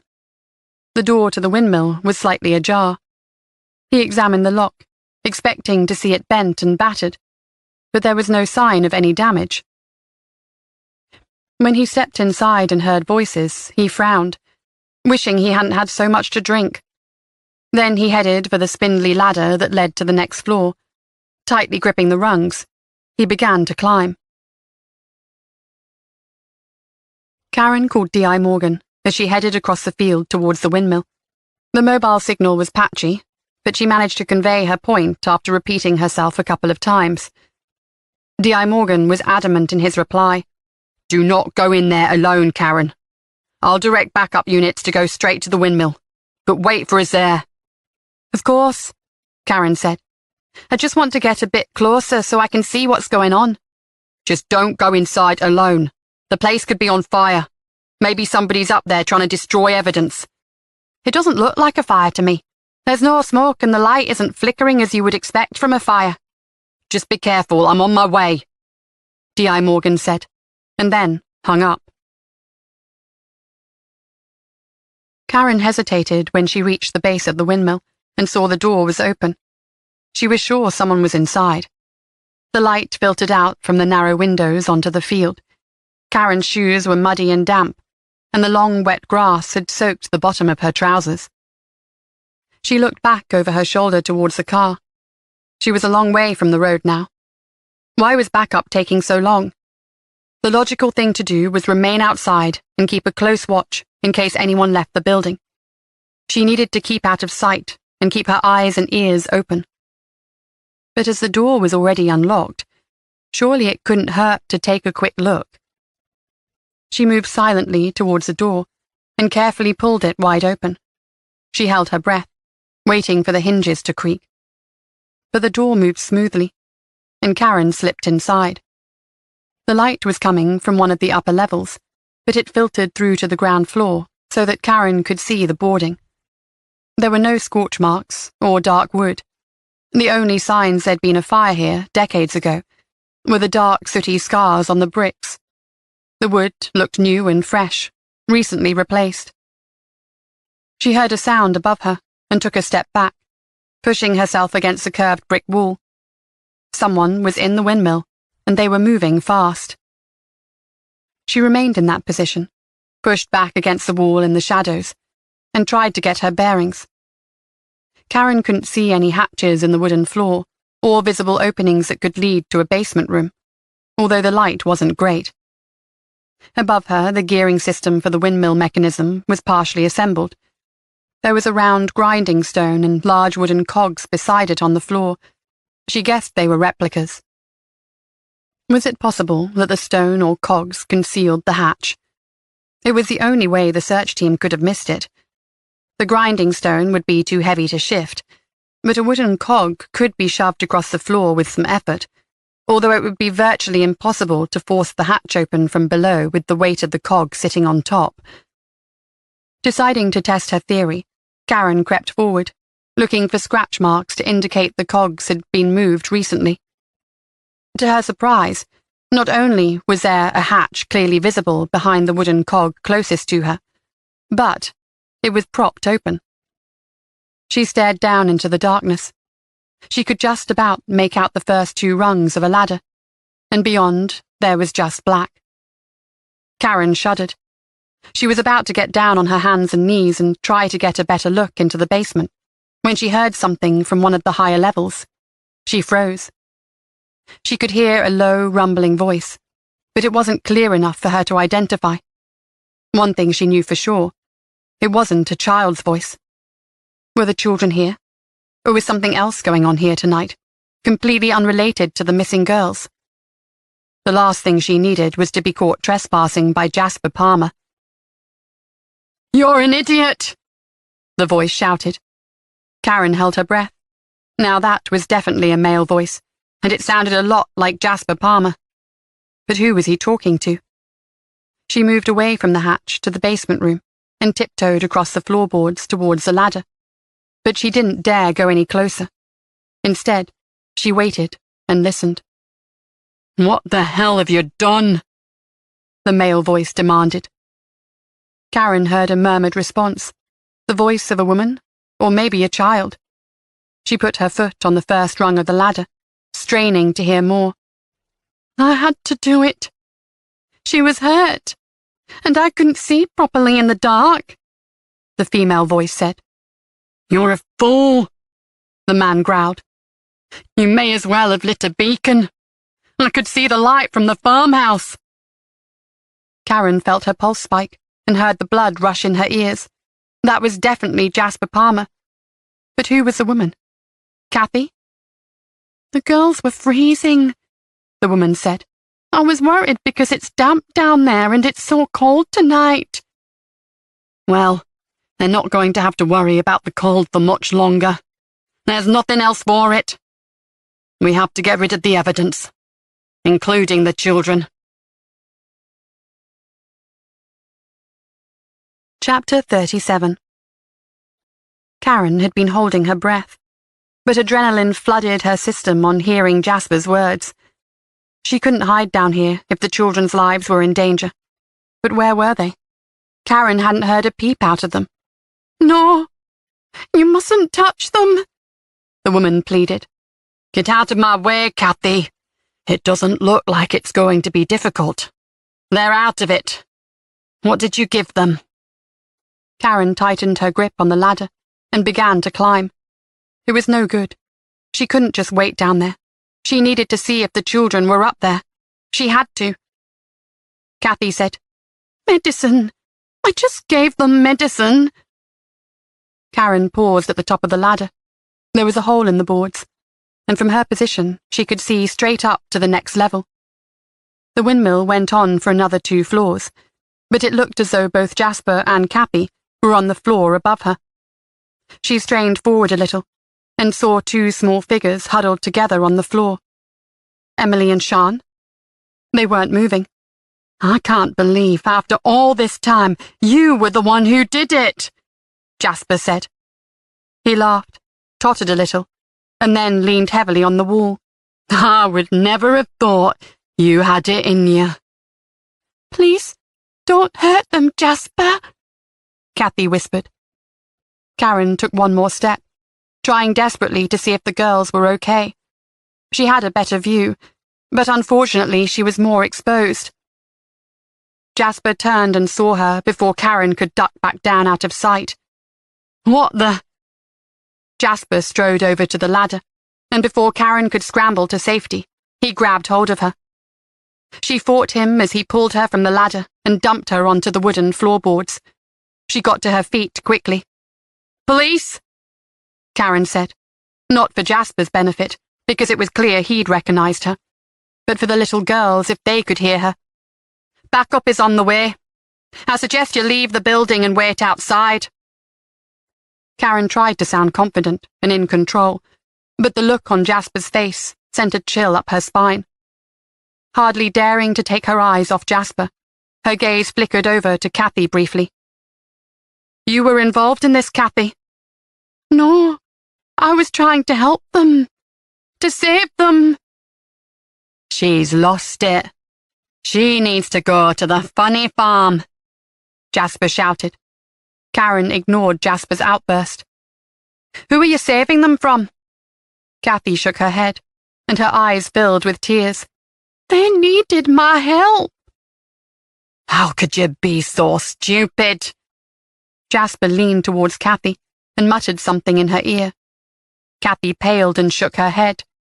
No, I won't let you hurt them. She turned to Karen.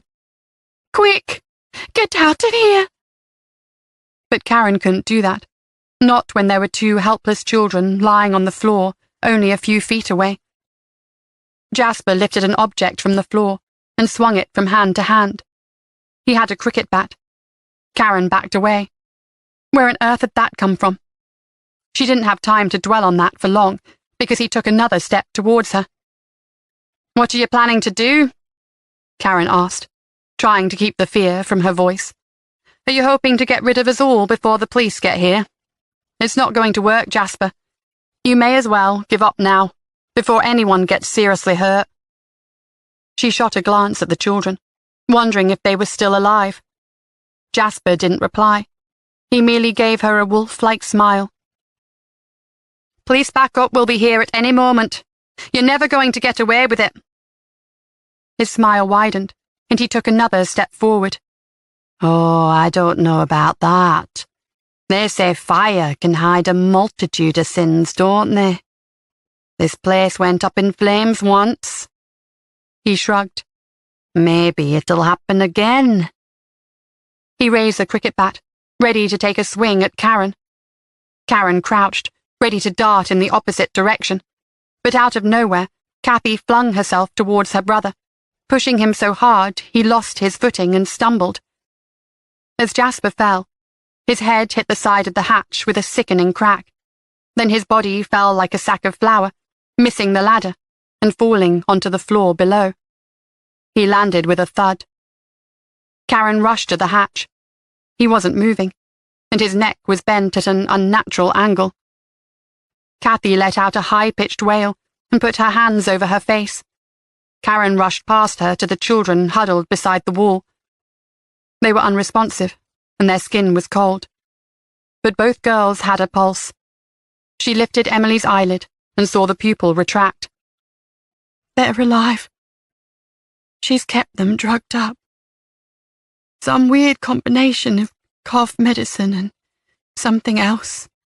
Crushed up tablets. I'm not sure what they were, though, a raspy female voice said. Karen turned around and was shocked to see a woman crouched on the floor beside her. She must have been hiding behind the large cogs and grinding machinery that rose up between the floors. It took Karen a moment to process what she was seeing. Amy? The girl nodded. Yes? Are the police really on their way? Karen couldn't believe her eyes. It was Amy Fisher, the girl who'd disappeared from Hyington 18 months ago. Her face was streaked with dirt, and her hair was matted. But she was alive. Karen looked back at Kathy to make sure she hadn't moved. She was rocking backwards and forwards, making an unearthly keening sound. Have you been here all this time? Karen asked. Amy's eyes were like pinpricks, and she was far too relaxed considering the circumstances. Karen suspected she'd been drugged as well. She kept me in the basement. She kept saying she was going to let me out when it was safe. But she never did. She only let us out today so she could take a look at one of the girl's legs. Sian cut herself, and it got infected, I think. Okay, stay calm, Karen said, although she needed to keep calm more than Amy did. She seemed strangely detached from everything. Karen's heart was thundering as she tried to process what was happening. She dialed dispatch and quickly explained the situation, telling them they needed more than one ambulance. She guessed that Jasper was beyond help, but all three girls needed attention as soon as possible. God only knew what drugs were in their systems. Sian was burning up, and Karen pressed the back of her hand against the girl's forehead. She gave them crushed-up tablets in their orange juice, Amy said, crossing her arms over her chest.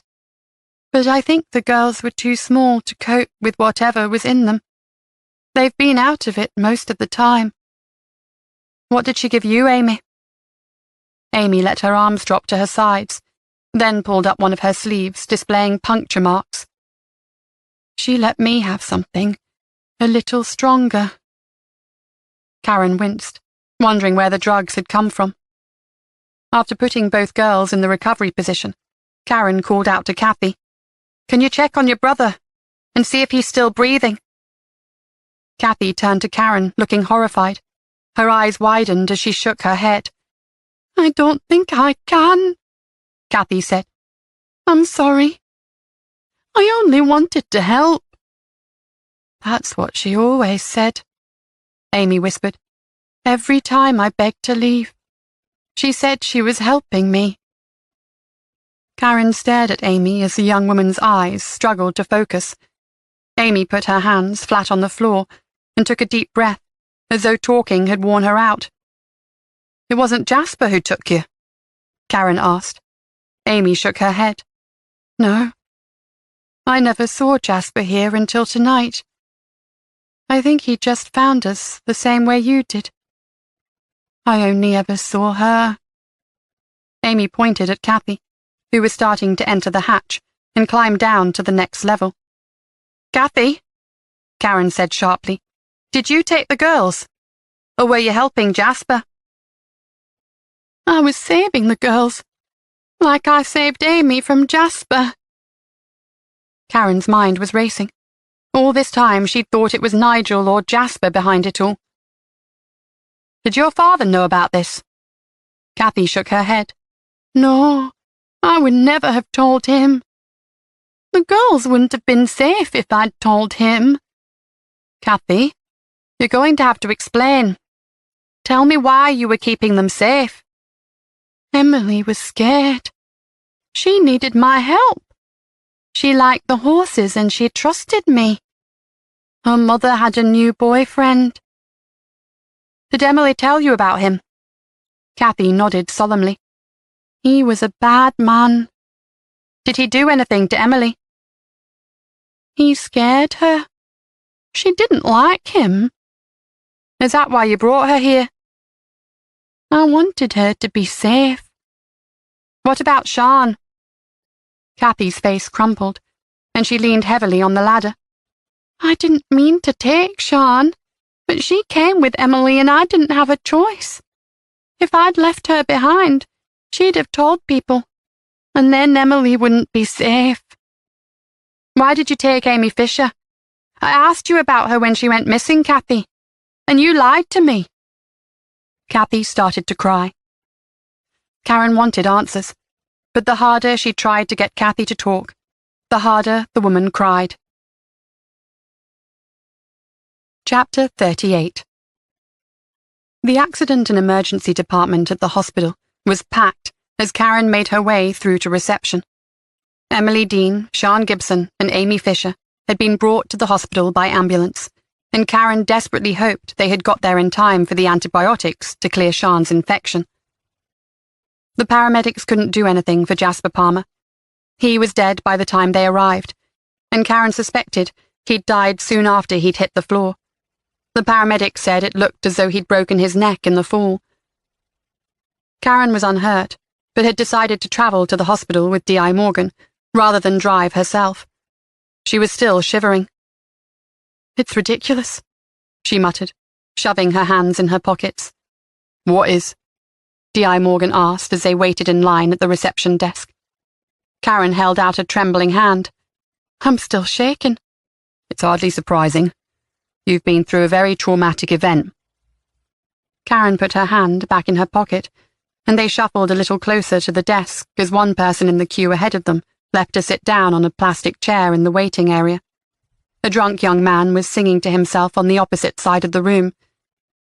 The large double doors at the entrance slid open, letting in a rush of cold air from outside, and a worried-looking couple holding a toddler with red cheeks joined the queue behind Karen and D.I. Morgan. The hospital reception staff dealt with new arrivals from behind a perspex screen. When a member of staff opened another window to deal with the queue, Karen waved the couple with the toddler ahead of them. She could see the fear on the couple's faces, and it wasn't as though she and D.I. Morgan were in a rush. A uniformed officer had travelled with Kathy in the ambulance. "I think Kathy found out about Jenny Dean's new boyfriend and the risk he posed to Emily," Karen said. D.I. Morgan nodded. "That would make sense. But how did she find out? Kathy Palmer was known to keep to herself. I can't imagine her cozying up to Jenny Dean for a chat over coffee." "I have a feeling we might find out the truth from Emily." D.I. Morgan raised an eyebrow. "You do?" "Yes. I think Kathy befriended Emily, and the little girl confided in her." "But Jenny swore that Phil Carver had never been alone with Emily."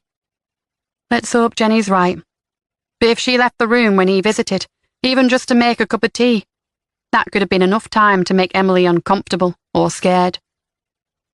The window ahead of them became free, and D.I. Morgan introduced them both and gave the names of the patients they were waiting to speak to. They wanted to see how Kathy was getting on, and find out how long they'd have to wait until she was fit enough for her psychiatric evaluation. But they also wanted to check on the girls.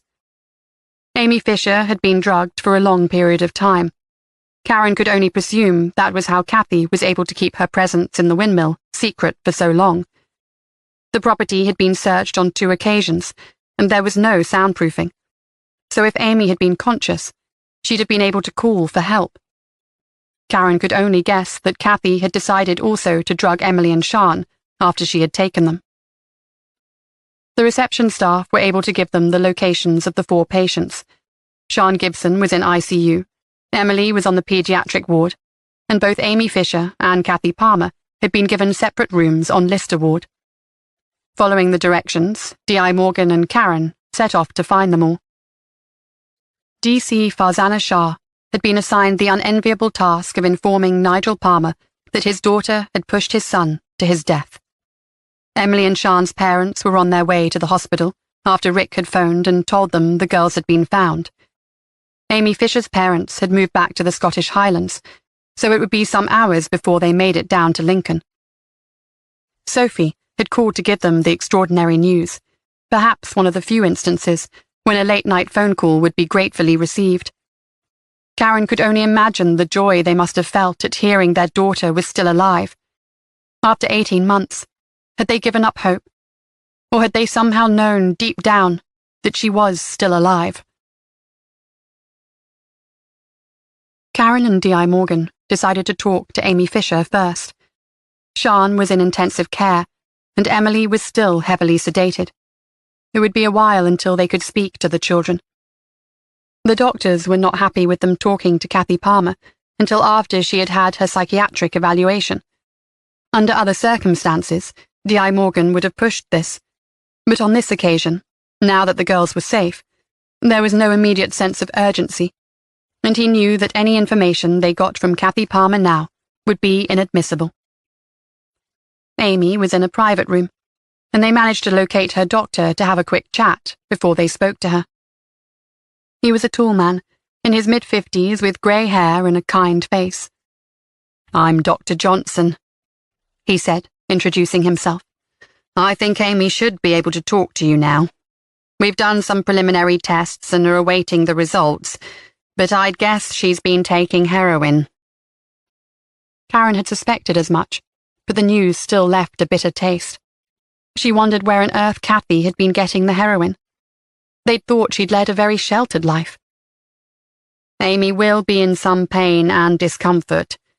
Her other withdrawal symptoms haven't yet kicked in, but they will very soon. We'll have to manage her detox program carefully." Poor kid, Karen thought, as though she hadn't been through enough over the past 18 months.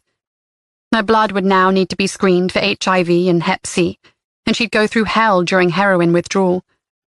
Karen had spoken to addicts in the past, and they'd all told her the same thing. After being hooked on the drug for a while, it wasn't about getting high. They'd need to take a hit to feel well. She exchanged a look with D.I. Morgan and wondered whether his thoughts were running along the same lines. Had Amy been hooked before she went missing, or was this all down to Kathy? The doctor led them into a small room. Despite only seeing Amy less than an hour ago, Karen was shocked. Her eyes were bloodshot, and her skin had a grey tinge. At least someone had made an effort to clean her up, and her face had been sponge clean. Her hair was still matted, though, and she looked thin, almost lost in the big hospital bed. Amy hadn't been suffering from withdrawal symptoms when Karen found her at the windmill, but now her last hit was wearing off, and she was suffering. "Amy," Karen said, moving forward. "Do you remember me?" Amy's eyes fluttered open, and she struggled to focus on Karen. "I thought I was dreaming," she said. "Am I really out?" D.I. Morgan nodded and said, "Yes, you're safe now, Amy." He didn't mention the fact that her captor was in an almost identical room just along the same corridor. "We'd like you to tell us as much as you can remember," Karen said. "I know it's difficult, especially as you still have drugs in your system, and you might not remember everything right now. But anything you can tell us will help." Amy flopped back against her pillows listlessly. "The doctor mentioned something about giving me methadone. Do you think he's going to let me have it soon?" There was a light sheen of sweat on Amy's pale face. "I think they're going to prescribe methadone to help you through the withdrawal, Amy," D.I. Morgan said. "Were you taking heroin before all this happened?"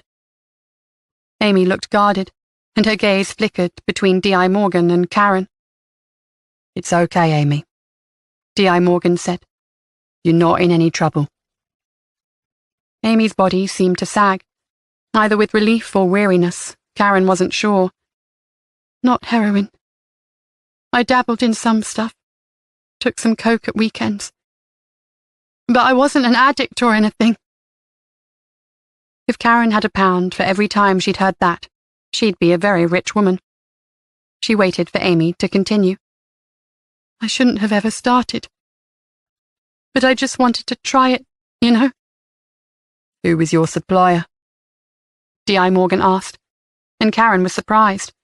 As nice as it would be to put away a drug dealer, surely other questions were more important at this point. "I'm not sure. I'd call and ask for what I needed, and he'd tell me to meet one of his runners somewhere in the city centre. Sometimes it was behind the bingo hall, sometimes near the bus station. The day it happened, I was shattered. I'd stayed up all night because I had an order I needed to get out. I wanted something to pep me up, to give me some energy. Kathy came to see me and overheard me on the phone to my dealer. At first I panicked. I thought she was going to run and tell her father and I'd lose the studio. But she was really understanding. She offered to take the first batch of orders to the post office. When she got back, she brought me a cup of tea. The next thing I knew, I woke up in that horrible basement. I begged Kathy to let me go, but she wouldn't. She kept saying I was in danger, and she was helping me. She drugged me using her father's sleeping pills. But when the effects wore off, I screamed for help. I think she took my mobile and used it to contact the dealer because the next time she came down to the basement, she said she had to give me something to keep me quiet. I panicked when I saw the syringe. Do you have any idea where Kathy got the money to pay for the drugs? Karen asked. Heroin was not cheap, and as far as they knew, Kathy had no income. Amy shook her head. Why did Kathy think you were in danger, Amy? D.I. Morgan asked gently. It was Jasper. He'd taken to hanging around the studio, trying to chat me up. Kathy warned me about him, but he wouldn't stop coming by. I should have known something wasn't right. I tried to avoid Jasper, but I never even considered I had any reason to be afraid of Kathy. Do you think Jasper or his father knew you were locked up in the basement room? Karen asked. No. Kathy said she was keeping me down there so that Jasper couldn't get to me. She thought he was going to hurt me. I tried to talk to her at first and make her see sense. I didn't think it would go on for so long. She wasn't violent, but she kept me tied up down there. She wouldn't listen to reason. And when the two little girls were brought in, I knew I had to do something. She took a long, shaky breath. She said she had to take the girls because Emily was in danger. Amy paused. She said she was saving her from her mother's new boyfriend. I don't know if it's true. Emily and Sean were pretty out of it the whole time they were there. They did manage to help me get the cable ties off my wrists, and we tried to get out. But Sean fell from the ladder when we tried to force open the hatch. That's when she cut her leg. Amy's eyes filled with tears. I was trying to help them, but it was my fault Sean got hurt. Karen reached out and put her hand on Amy's, careful to avoid the welts and bruises on her wrist from the cable ties and the cannula attached to the IV fluid. You were trying to escape. No one can blame you for that, Amy. Trying to make her feel better, Karen told her that her parents were on their way. It could take them some time to get here, but they're over the moon to have you back after so long, Amy.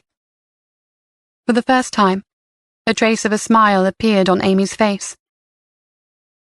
How long was I missing? As Karen explained, she'd been missing for over 18 months. Amy started to cry. I didn't know it had been that long. I knew it had been at least a couple of months, but... It's okay now, Amy, D.I. Morgan said. We're going to let you get some rest, and we can talk again later.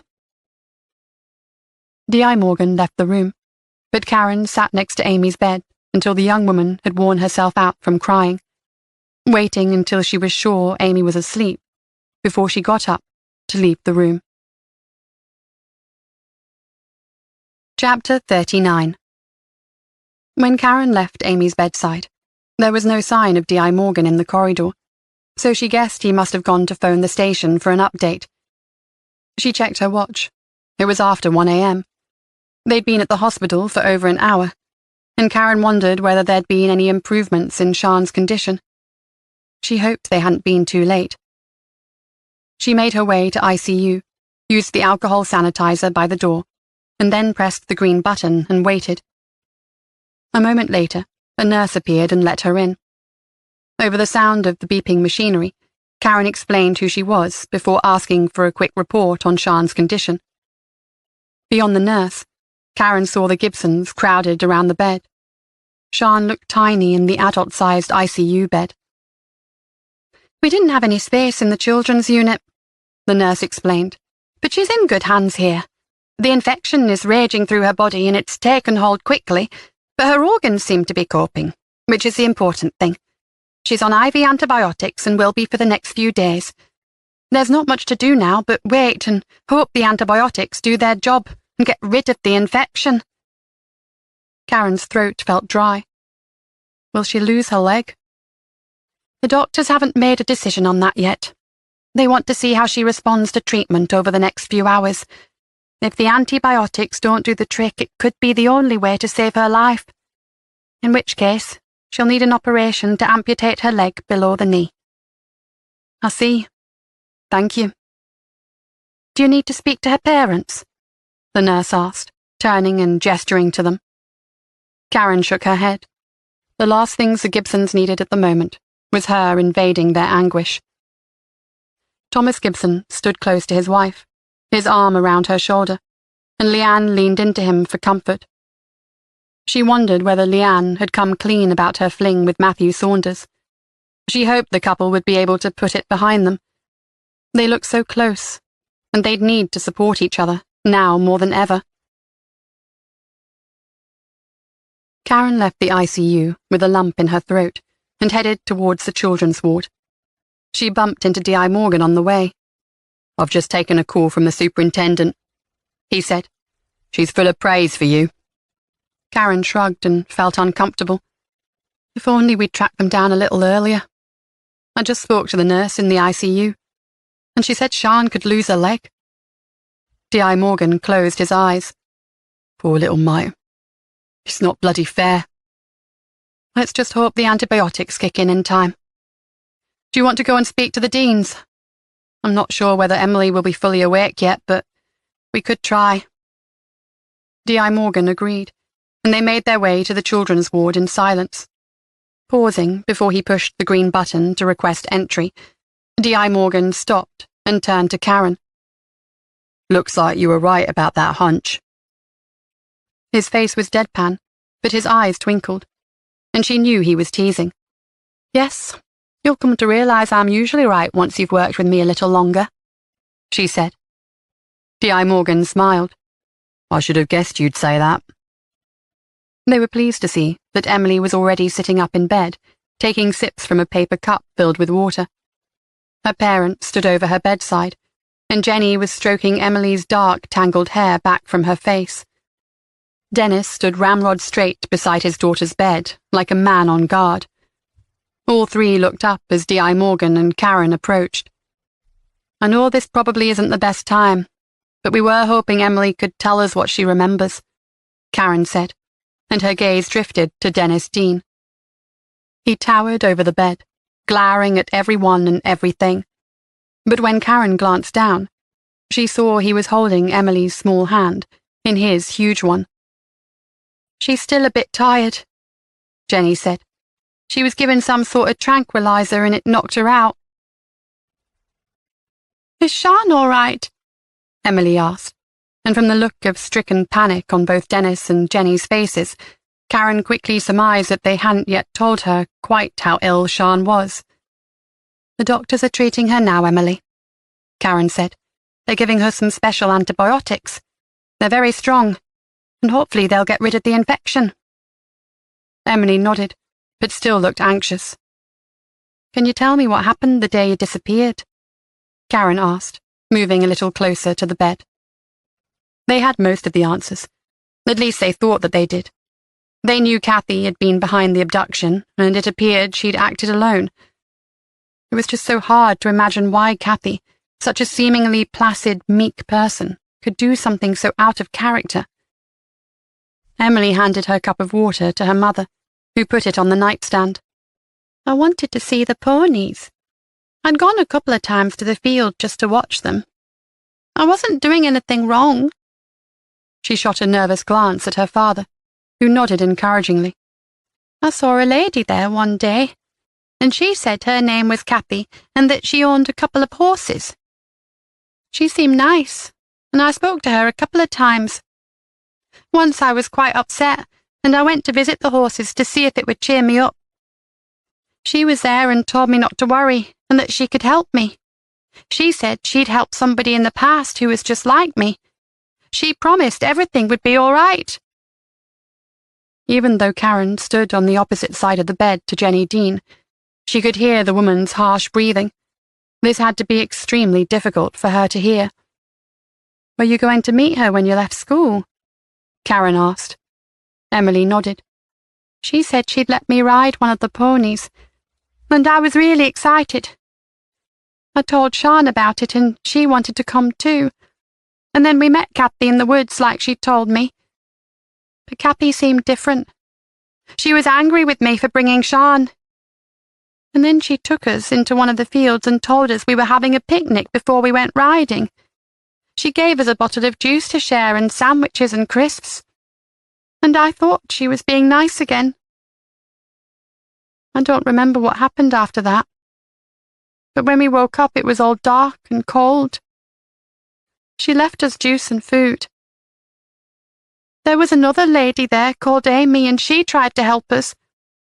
We tried to escape, and that's when Sian fell down the ladder and cut her leg."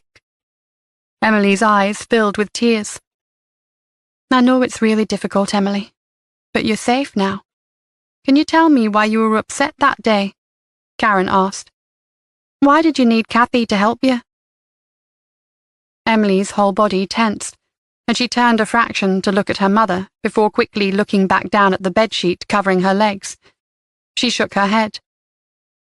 "We know all about Phil," Jenny said in a strangled voice. "He won't be coming anywhere near you ever again." Through all this, Dennis Dean had been silent, but Karen could feel the fury and rage vibrating from him.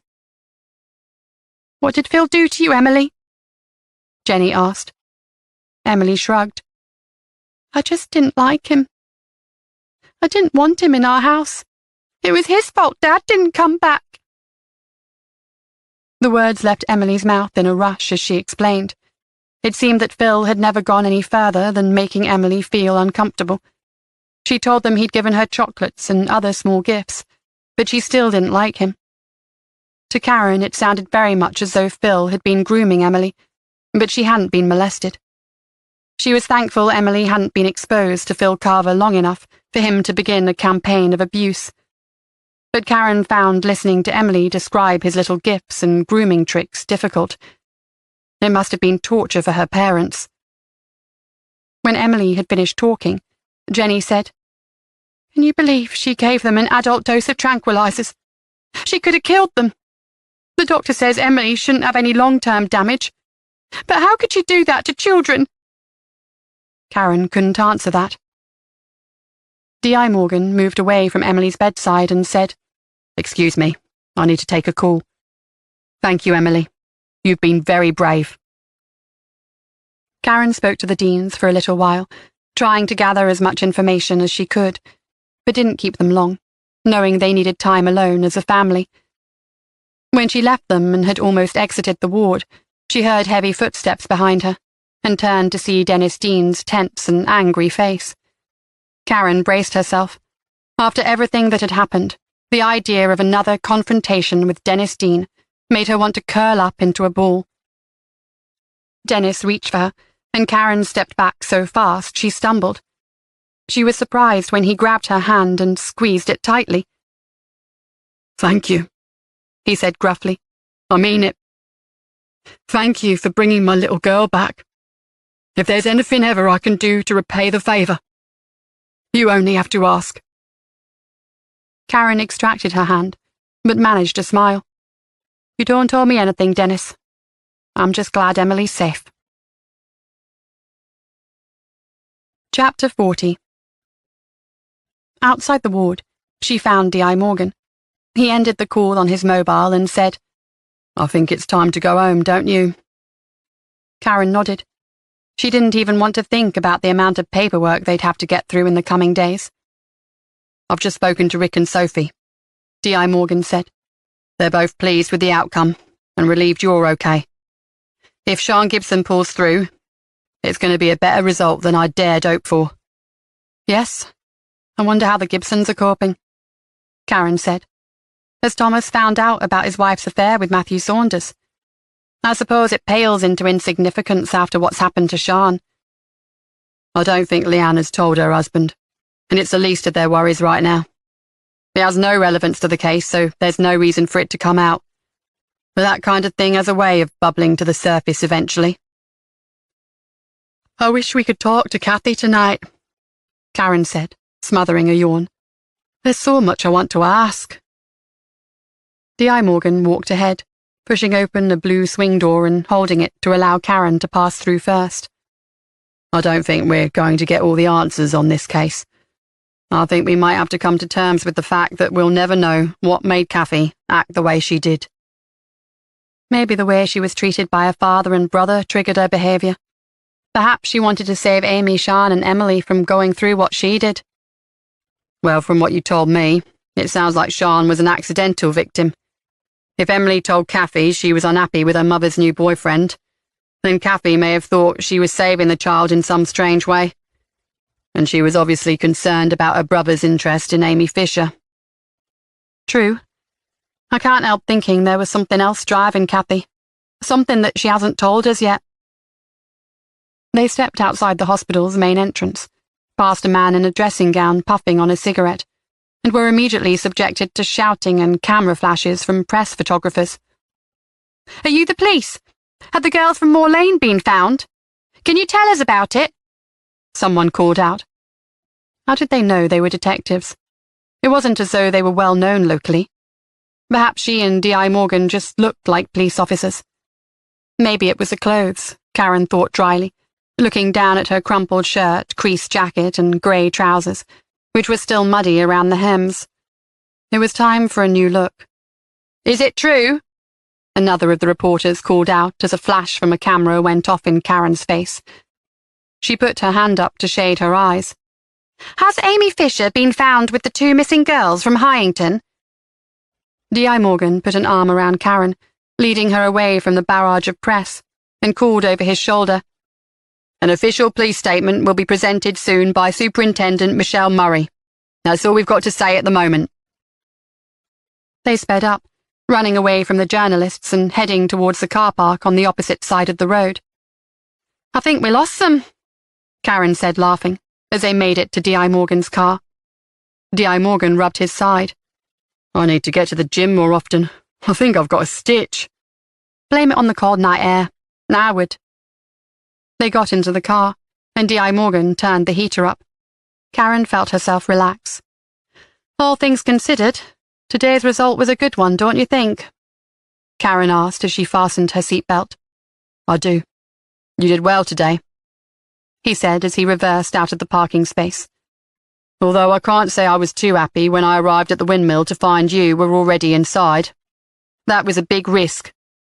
Well, I know I said I'd wait, but when I heard Jasper threatening the children, I just couldn't hold on, Karen said. D.I. Morgan was right. It had been a huge risk to her own safety to go into the windmill alone without backup. But in her opinion, some risks were worth taking. D.I. Morgan pulled in, parking at the entrance to Karen's drive. Are you sure you'll be all right? D.I. Morgan asked. Of course, Karen said. I'll see you first thing tomorrow. She shut the car door, waved and walked down the driveway. The security light above the garage turned on as she walked past.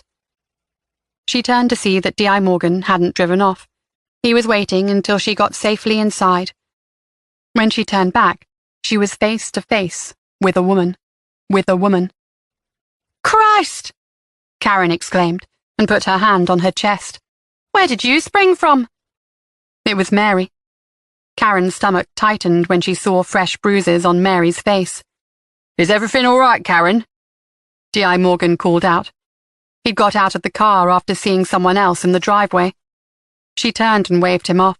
Everything's fine. It's just a friend.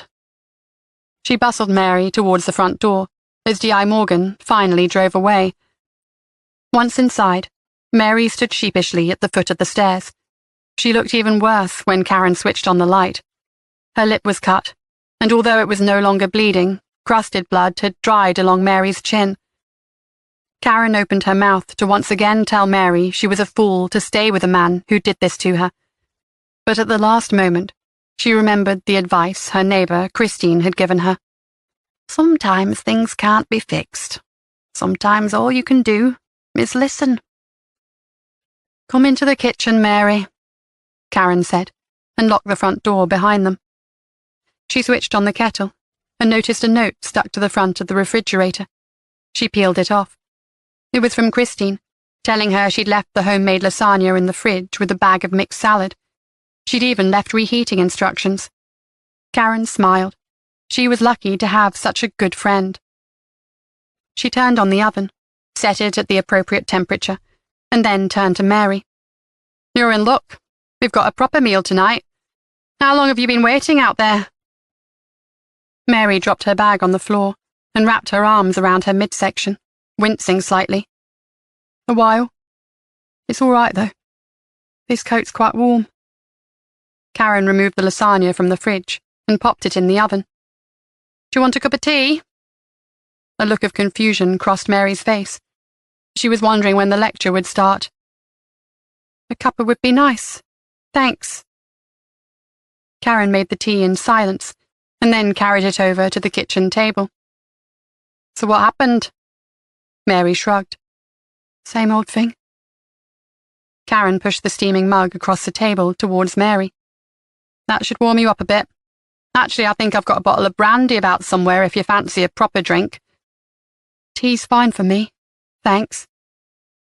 Mary took a sip and then looked up at Karen.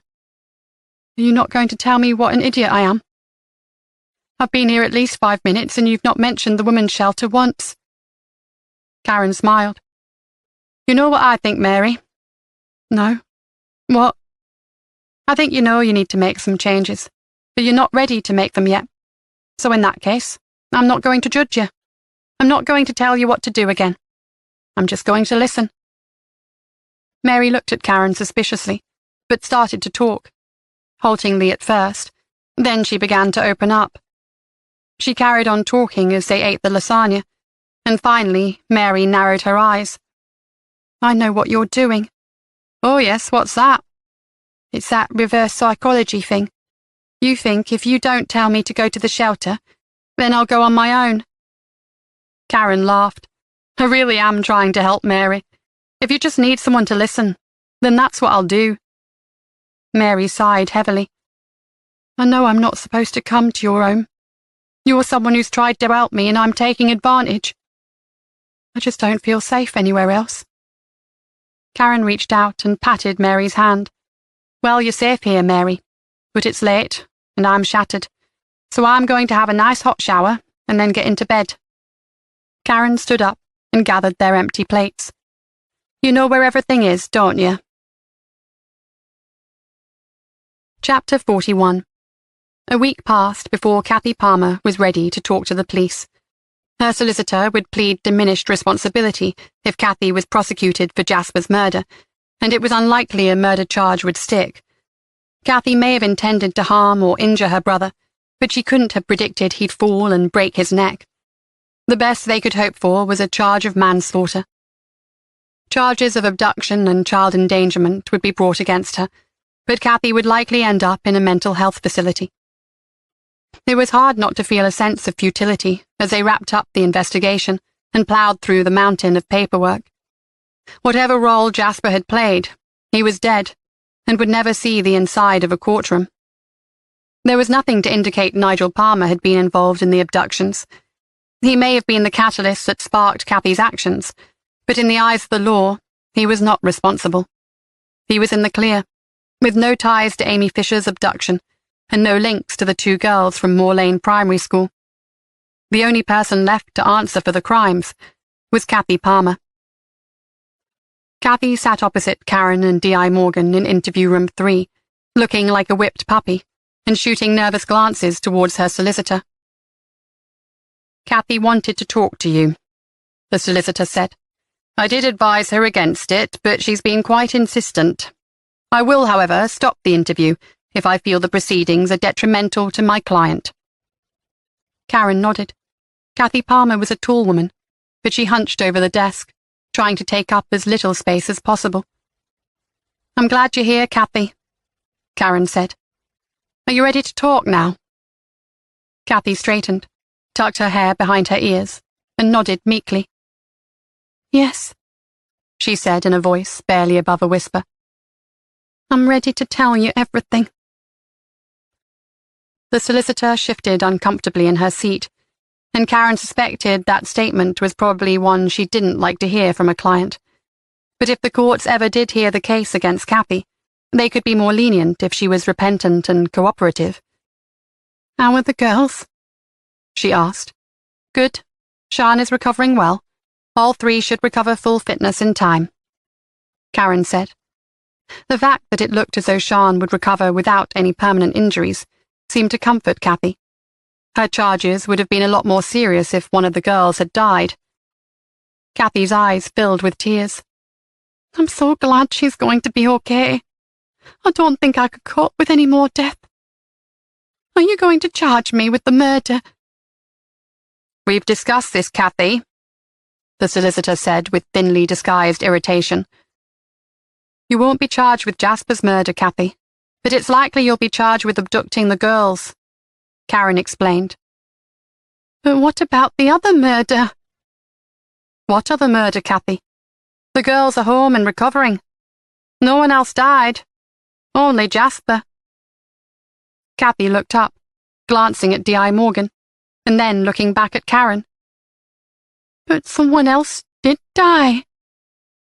It seemed like all the air had been sucked out of the room, and for a moment, no one said a word. D.I. Morgan seemed just as taken aback as Karen, and the solicitor's jaw dropped open. The solicitor recovered her wits first. Just a minute, she said, turning to Kathy. This is a new development, and I think I need to confer further with my client. Karen ignored her.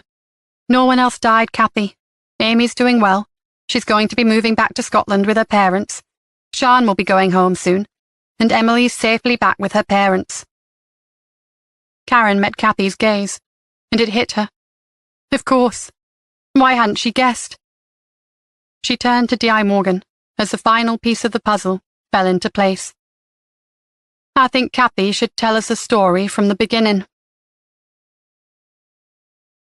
Autumn had been especially cold this year, D.I. Morgan thought as he braced himself against the bitter October wind. Karen stood beside him, on a patch of wind-blown grass close to the hedgerow that ran the length of the field.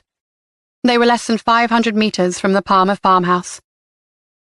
Karen's face was set in grim determination as she stared at the spot in front of her, and the team continued to dig. They'd cut away a section of earth, digging down 2 feet, but had found nothing so far. D.I. Morgan was confident they would, though. Kathy had told her story with conviction, and she had nothing to gain by lying. They had no reason to doubt her. When he'd asked if she was sure about the exact location, she looked at him in disbelief and said the place was burned into her memory. They'd listened in silent horror as Kathy told them her story. She'd been only 12 years old when her father had bludgeoned her mother to death in front of her. She and Jasper had been forced to scrub her blood from the kitchen tiles and then help dig the grave to bury their mother. Helpless and unable to stand up to her father, she'd done as she was told and covered up for him. Keeping the dark secret meant she slowly withdrew from public life because she hated having to repeat the well-rehearsed lie that their mother had left them, and she and Jasper still went to visit her occasionally. Nigel Palmer certainly seemed to have thought of everything. When he killed his wife, Gwendolyn, 10 years his junior, back in 1987, he'd told the whole village she'd run off with another man to live on a boat in Norfolk. He'd hidden the children away for a couple of weeks during the Easter and summer holidays. When they returned to school, they'd been instructed to tell their teachers and friends they'd spent time with their mother on the boat and learned to sail. Nigel Palmer's plan worked well. Gwendolyn's parents had passed away before she'd married him, and there was no one else who cared enough to report her missing. Acquaintances, neighbours, and Kathy and Jasper's school friends and teachers fell for the story, hook, line, and sinker. Her disappearance was never reported to the police or considered suspicious, but her death had scarred Jasper and Kathy deeply. Knowing this history, it was easy to understand Kathy's motivations. She saw Jasper morphing into the image of their father, and noticing his interest in Amy Fisher, She'd wanted to protect the young woman she viewed as a friend. Kathy was terrified she'd end up in a shallow grave, just like her mother. She believed she was protecting Emily too. The girl was unhappy at home and neglected. She told Kathy her mother's new boyfriend scared her. In Kathy's twisted mind, she'd saved Amy and could do it again with Emily. D.I. Morgan thought that perhaps in some strange way, Kathy had saved Emily. If the child hadn't been abducted, would Phil Carver have continued to groom her right under her mother's nose?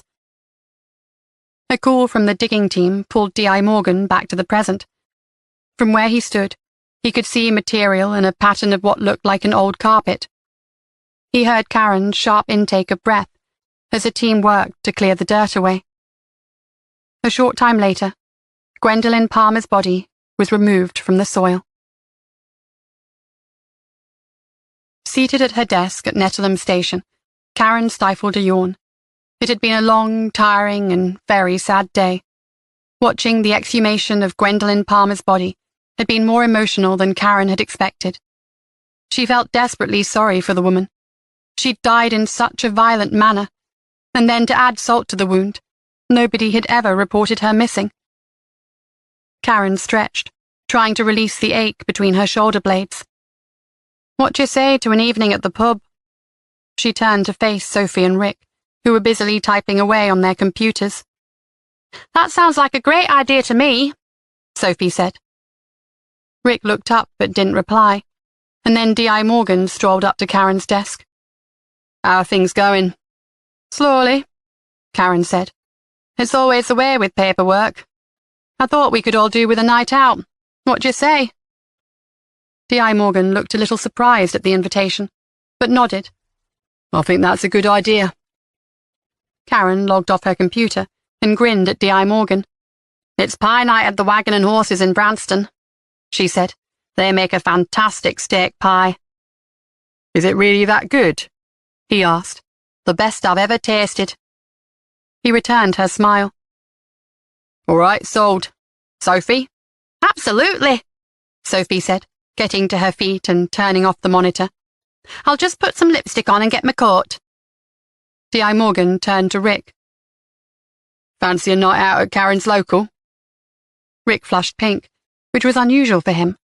His tan skin didn't blush easily. Not tonight. Sorry, but I've already made plans." Karen turned to look at Rick with a teasing grin. "Another date, is it, Rick? I don't know where you find the energy." Rick gave a sheepish grin. "Oh, you know me, Sarge. I'm known for my boundless energy." He checked his watch. "In fact, I'd better get a move on. I'm going to be late." Karen smothered another yawn as they waited for Sophie to come back from the ladies' toilets. "I can see I'm going to have to make an extra effort with my conversation tonight," D.I. Morgan said dryly. "If I'm not careful, you'll be falling asleep on us." "Sorry," Karen said. "I'll be fine once I get some air." Sophie walked towards them, beaming and more chirpy now that she'd applied fresh lipstick and brushed her hair. Karen was pretty sure the only cosmetic she had in her bag was a tube of Carmex lip salve. She was happy to leave the preening to Sophie, who was still young enough to care. Sophie pointed to Rick's desk, where an iPhone sat beside his keyboard. "That's Rick's phone," she said. "Has he already left?" Karen nodded and reached for the mobile. "Yes, it's unlike him to leave his phone. He's normally glued to the thing. He must really be preoccupied with this date this evening." Sophie held out her hand to take the phone. "I'll drop it off on the way to Branston and meet you at the pub." Chapter 42. DC Sophie Jones tucked Rick's phone in her bag and walked out of Nettleton Station. She'd picked him up a few weeks ago when his car refused to start, so she knew his address. It had been light the last time she'd visited, but now it was dark and she had to slow to a crawl as she pulled into his road. Large houses lined the street, mostly 4- and 5-bed places, Sophie guessed. They weren't the type of house a young DC could afford, but she knew Rick had moved back in with his mum a little while ago. A lot of young people were doing that these days, Sophie included. It was so hard to get on the property ladder without a decent deposit, and with the high rental prices it was very difficult to save. Lincolnshire was cheaper than many counties, and Sophie hoped to buy her own place soon. She wondered if the housing market had played into D.I. Morgan's decision to transfer to Lincolnshire. He had moved recently, but Sophie didn't have the nerve to ask him the reason behind the transfer. There was plenty of station gossip, of course, but Sophie tried not to listen. She could just come straight out and ask him. It wasn't an unreasonable question, but she didn't want him to think she was nosy. She glanced at the dashboard clock and hoped Rick hadn't already left for his date. After parking between a Mini and a large transit van, she reached for her bag. Dropping off the phone wouldn't take long. She'd only had a salad for lunch and was really looking forward to this famous steak pie. But as she reached for the phone, it beeped, displaying a message on the screen. Sophie grinned, thinking it would be from Rick's hot date. But it wasn't. It was from someone called Lauren. "I'm sorry. I can't cope with it anymore, Rick. We can put Mum into Woodview, or you can cope with her at home on your own." The message disappeared as the screen went black. Sophie frowned. She knew Woodview was a local care home. Her sister worked for an agency that recruited nursing staff and carers for residential homes around Lincolnshire. She put her hand on the door and stared at Rick's house. The lights were on downstairs. She thought back over the last few weeks. Rick liked to boast about his love life and social exploits, as though he was some kind of party animal. But it sounded like he was having a really tough time at home. Sophie flushed. She felt guilty. Over the past few weeks, she'd been at loggerheads with Rick on more than one occasion, and she'd given him a hard time. It was easy for her. She lived with her parents, who were only in their 50s, and her mum still did her washing and prepared her meals. With a sigh, Sophie walked over to knock on the front door. It took a while for Rick to answer, and when he did, Sophie was surprised. He didn't look the same smooth, confident Rick she saw at work. His cheeks were flushed and his tie was askew. He hadn't bothered to change yet, and an ugly orange stain covered a patch on his usually pristine white shirt. "Hi," Sophie said. "Can I come in?" Well, it's not really a great time. I'm just about to get changed and go out. I don't like to keep the ladies waiting," he said with a grin, but the smile didn't quite reach his eyes, and quickly died away. Sophie completely ignored him and stepped inside, leaving Rick to stare after her in confusion before closing the door. "I won't stay long," Sophie said cheerfully. "Just a few minutes to have a cup of tea. You owe me," she said, pulling the phone out of her pocket and holding it out to Rick. "Where did you get that?" "You left it at work, dummy. I can't believe you haven't missed it yet." Rick glanced nervously over his shoulder and then turned back to Sophie. "Oh, thanks. Things have been a bit hectic since I got home." "Rick?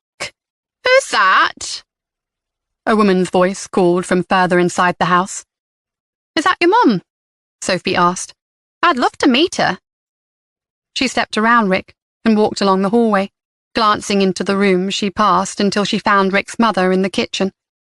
Rick followed, offering up reasons why it wasn't the best time for a social call. Sophie stared at the kitchen table, which was smeared with baked beans. The small woman sitting at the table looked up at her with fierce eyes. "I don't like beans," she said. Rick stood in the doorway, looking uncomfortable. "I don't like them much either. Here, let's get rid of them," Sophie said, reaching for the kitchen roll and grabbing the plate. She wiped the beans off the table, dumped the stained sheets of kitchen roll in the bin, washed the plate, left it to drain, and then sat down.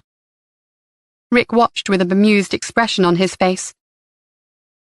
"If you're late for your date, Rick, I can make the tea. I'll keep your mum company while you get ready." Rick frowned, hesitating in the doorway, and then finally he sighed and pulled out one of the kitchen chairs and sat down opposite Sophie. "As it happens, I cancelled the date. I'm planning a night in, keeping Mum company." Rick's mother gave a wide smile. "Oh, you are a good boy, Ricky." Sophie saw a flicker of emotion pass over Rick's face. It was clear to Sophie that Rick's mother had some medical problems, and he was struggling to cope. Is Lauren your sister? Sophie asked. Rick looked confused. Yes. Why? Do you know her? Sophie shook her head. No, but she sent you a message. Rick flicked his finger across the screen to unlock the phone and quickly read the message. His face fell. You could talk about it, Sophie said. Maybe I could help. Rick put the phone down on the table and shook his head. I appreciate the offer, but I'm fine. Sophie wasn't going to be brushed off that easily. She turned her attention to Rick's mother and spent the next few minutes asking her questions about Rick's childhood.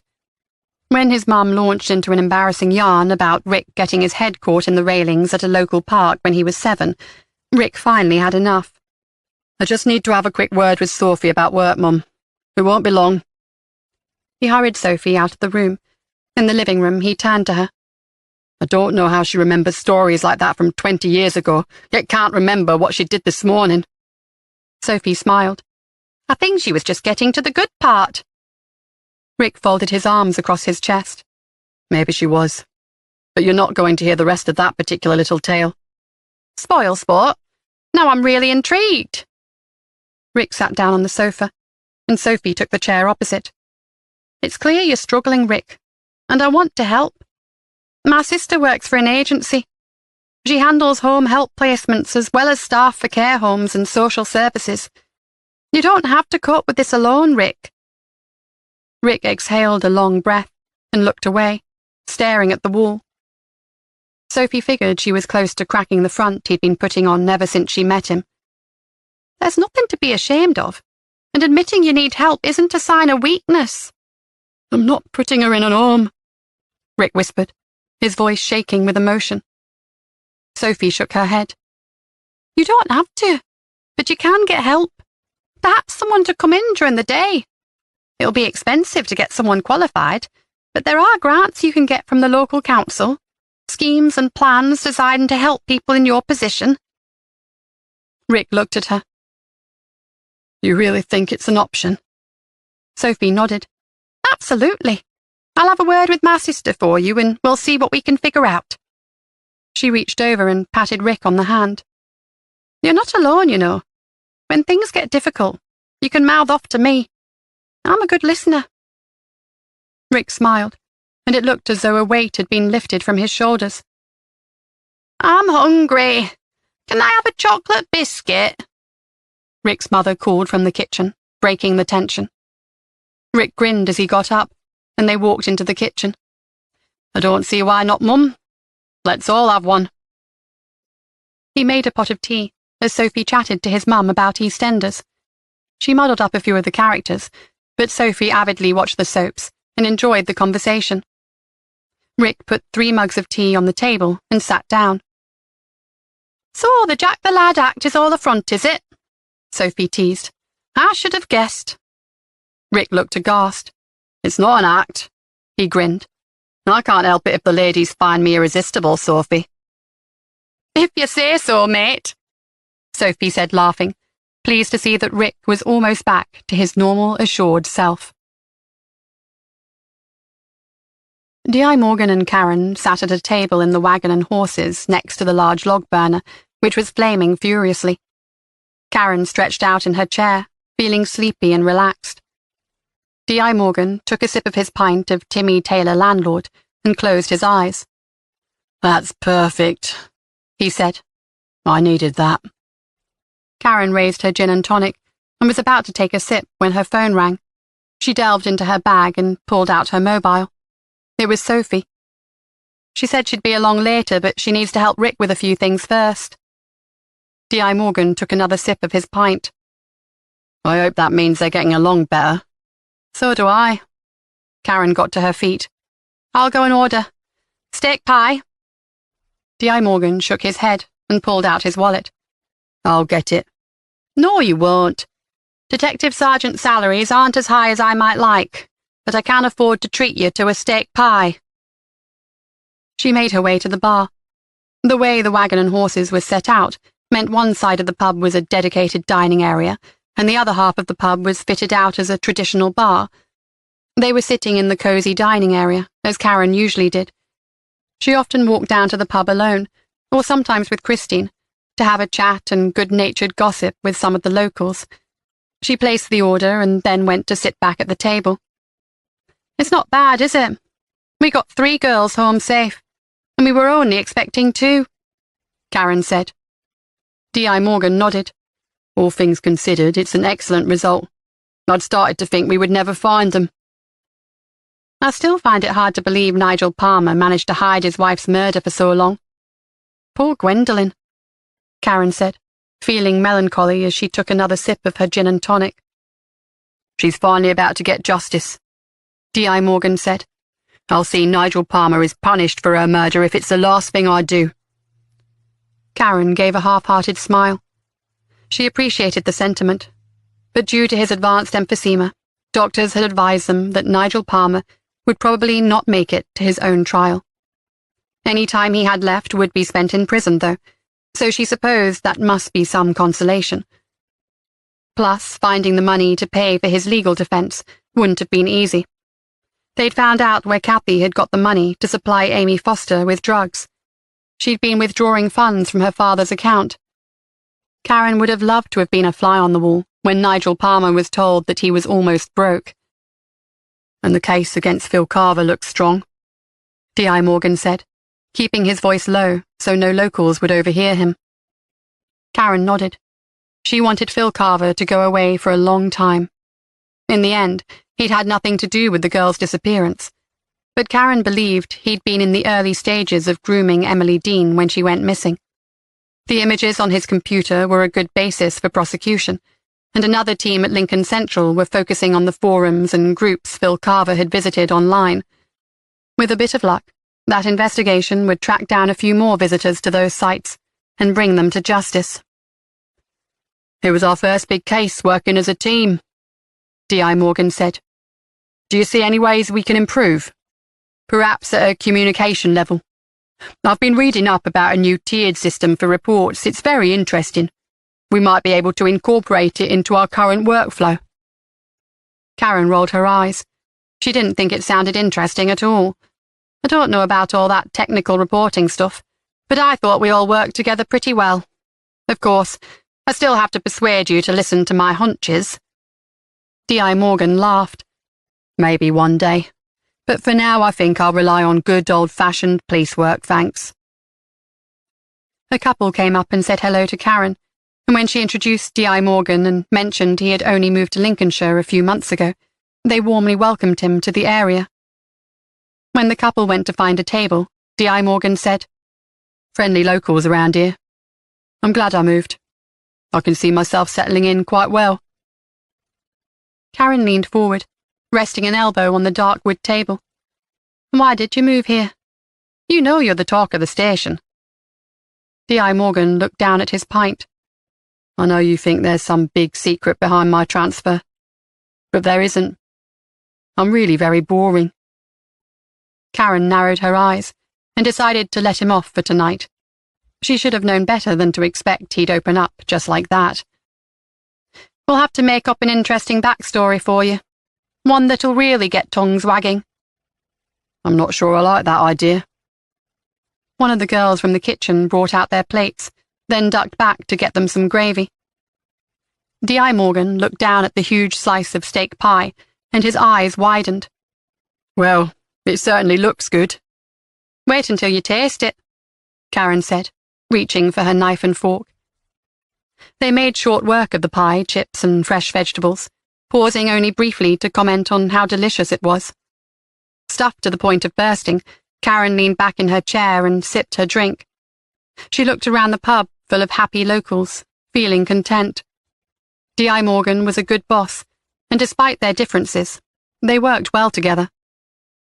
Karen raised her glass. "Here's to a good result." "And many more to follow," D.I. Morgan said, clinking his glass against hers. Karen walked home from the pub, hoping to burn off some calories.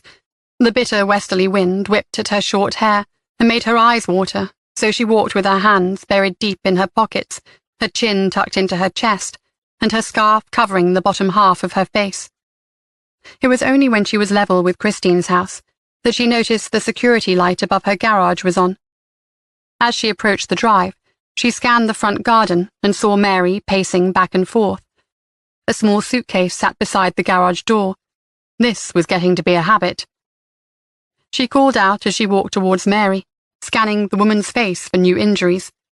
But something made her pause. Mary seemed different. Her head was raised, and her movements were quick, almost frantic. Although Mary's old bruises were still dark and looked painful, Karen couldn't spot any fresh ones. Mary rushed up to her, full of nervous energy. Her eyes were wide as she clutched Karen's arm. "I've done it. I've left him." Mary wasn't wearing gloves, and her cheeks were flushed pink with the cold. She was trembling. Karen put her arm through Mary's, drawing her towards the house. "That's brilliant news. Come inside and we can plan the next step. We should be able to get you a place in the shelter tonight, but if not, you're welcome to stay here until a place is available." "No," Mary said, surprising Karen by shaking her head firmly. "Thanks, but I won't be needing a place at the shelter. I'm going to stay with my sister in Norfolk." Karen opened the front door. "You reached out to your family?" "Yes, and you were right. They were pleased to hear from me. I thought they'd given up on me, but they haven't. They still want to help." Mary blinked. "I don't deserve it. I put them through hell."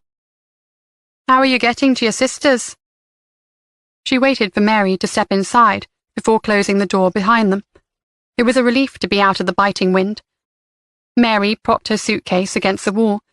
It wasn't a large case, but Karen imagined it contained all of Mary's possessions. "My sister's coming to pick me up," Mary said, sounding breathless. "I hope you don't mind, but I gave her your address. I didn't want to wait for her in the flat. She should be here any minute. I'm glad you got home before she arrived. I wanted to say thank you." She pulled a stubby pencil and a folded sheet of paper from her pocket. "I was going to leave you a note if you weren't home." "I'm so pleased for you, Mary," Karen said as she removed her coat. "I'm proud of you." "You shouldn't be. I'm a nervous wreck. I can't believe I let it get this far. It's my fault that—" "Don't say that. None of this was your fault. Have you got time for a cup of tea or coffee?" "Better not. It's a long drive." The smile slipped from her face, and excitement was replaced with apprehension. "I'm doing the right thing, aren't I?" Karen unwound her scarf. "Of course. This is your fresh start. Your new life." Mary took a deep breath and nodded. "Yes, my fresh start. I like the sound of that. I've already got a job lined up. Well, it's only part-time bar work at the pub in the village where my sister lives, but it's a start. She's a single mum with 2 boys, so I'll be able to help her out with childcare as well to earn my keep. I bet your sister was thrilled to hear from you." Catherine held out her hand for Mary's coat and hung it beside her own on the coat stand. They went into the kitchen, and Karen switched on the kettle. Mary was too nervous to sit down, pacing back and forth. "I thought I'd burned my bridges with my family. I wouldn't have blamed them for cutting me off. I should have accepted their help a long time ago, but I just kept thinking he'd change. That if I could just make him happy, things would be different." Karen poured hot water into her mug and stirred her coffee. It was sad the way society blamed victims. Karen was just as guilty of judging Mary as her family. She'd been impatient with the woman, unable to understand why she'd stay with a man who beat her black and blue. Sometimes in cases like this, frustration and anger could be misplaced.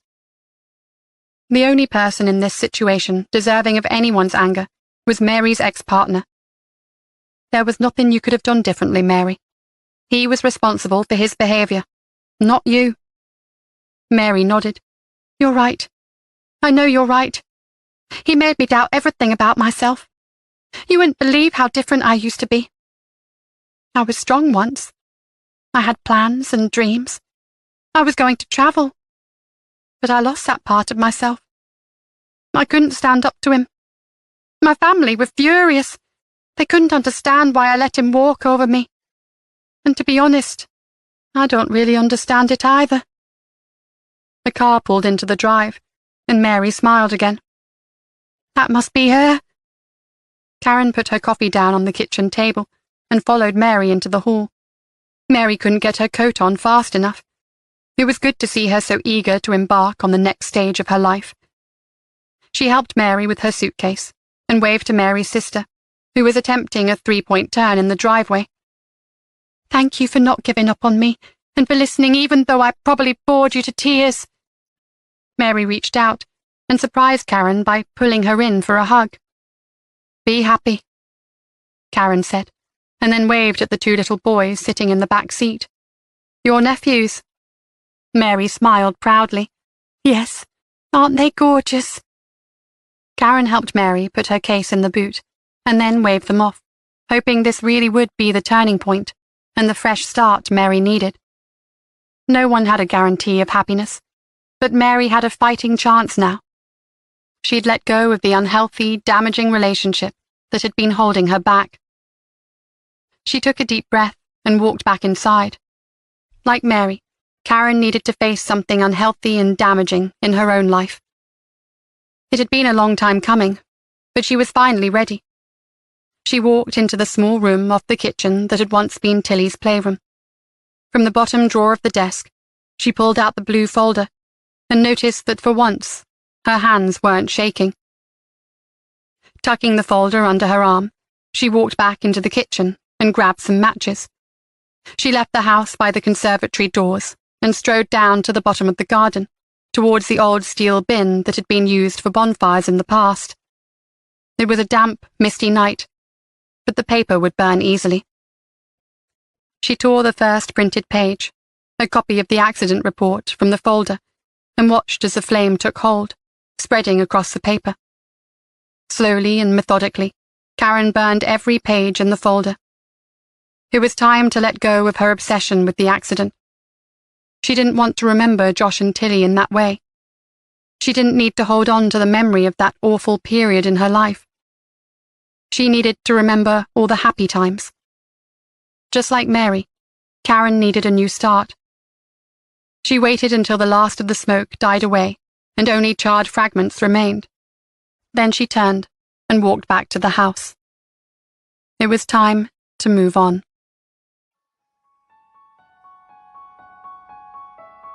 We hope you have enjoyed our presentation of Bring Them Home by D.S. Butler, performed by Henrietta Meir. Performance copyright 2018 by Brilliance Publishing Incorporated. All rights reserved. For further information concerning this program or other Brilliance audio titles, please call the following toll-free number 1-800-222-3225 or visit our website at www.brillianceaudio.com. No part of this recording may be played for an audience or reproduced in any form. It may not be streamed, downloaded, broadcast, or copied without written permission. Address all inquiries to Brilliance Audio, P.O. Box 887, Grand Haven, Michigan 49417.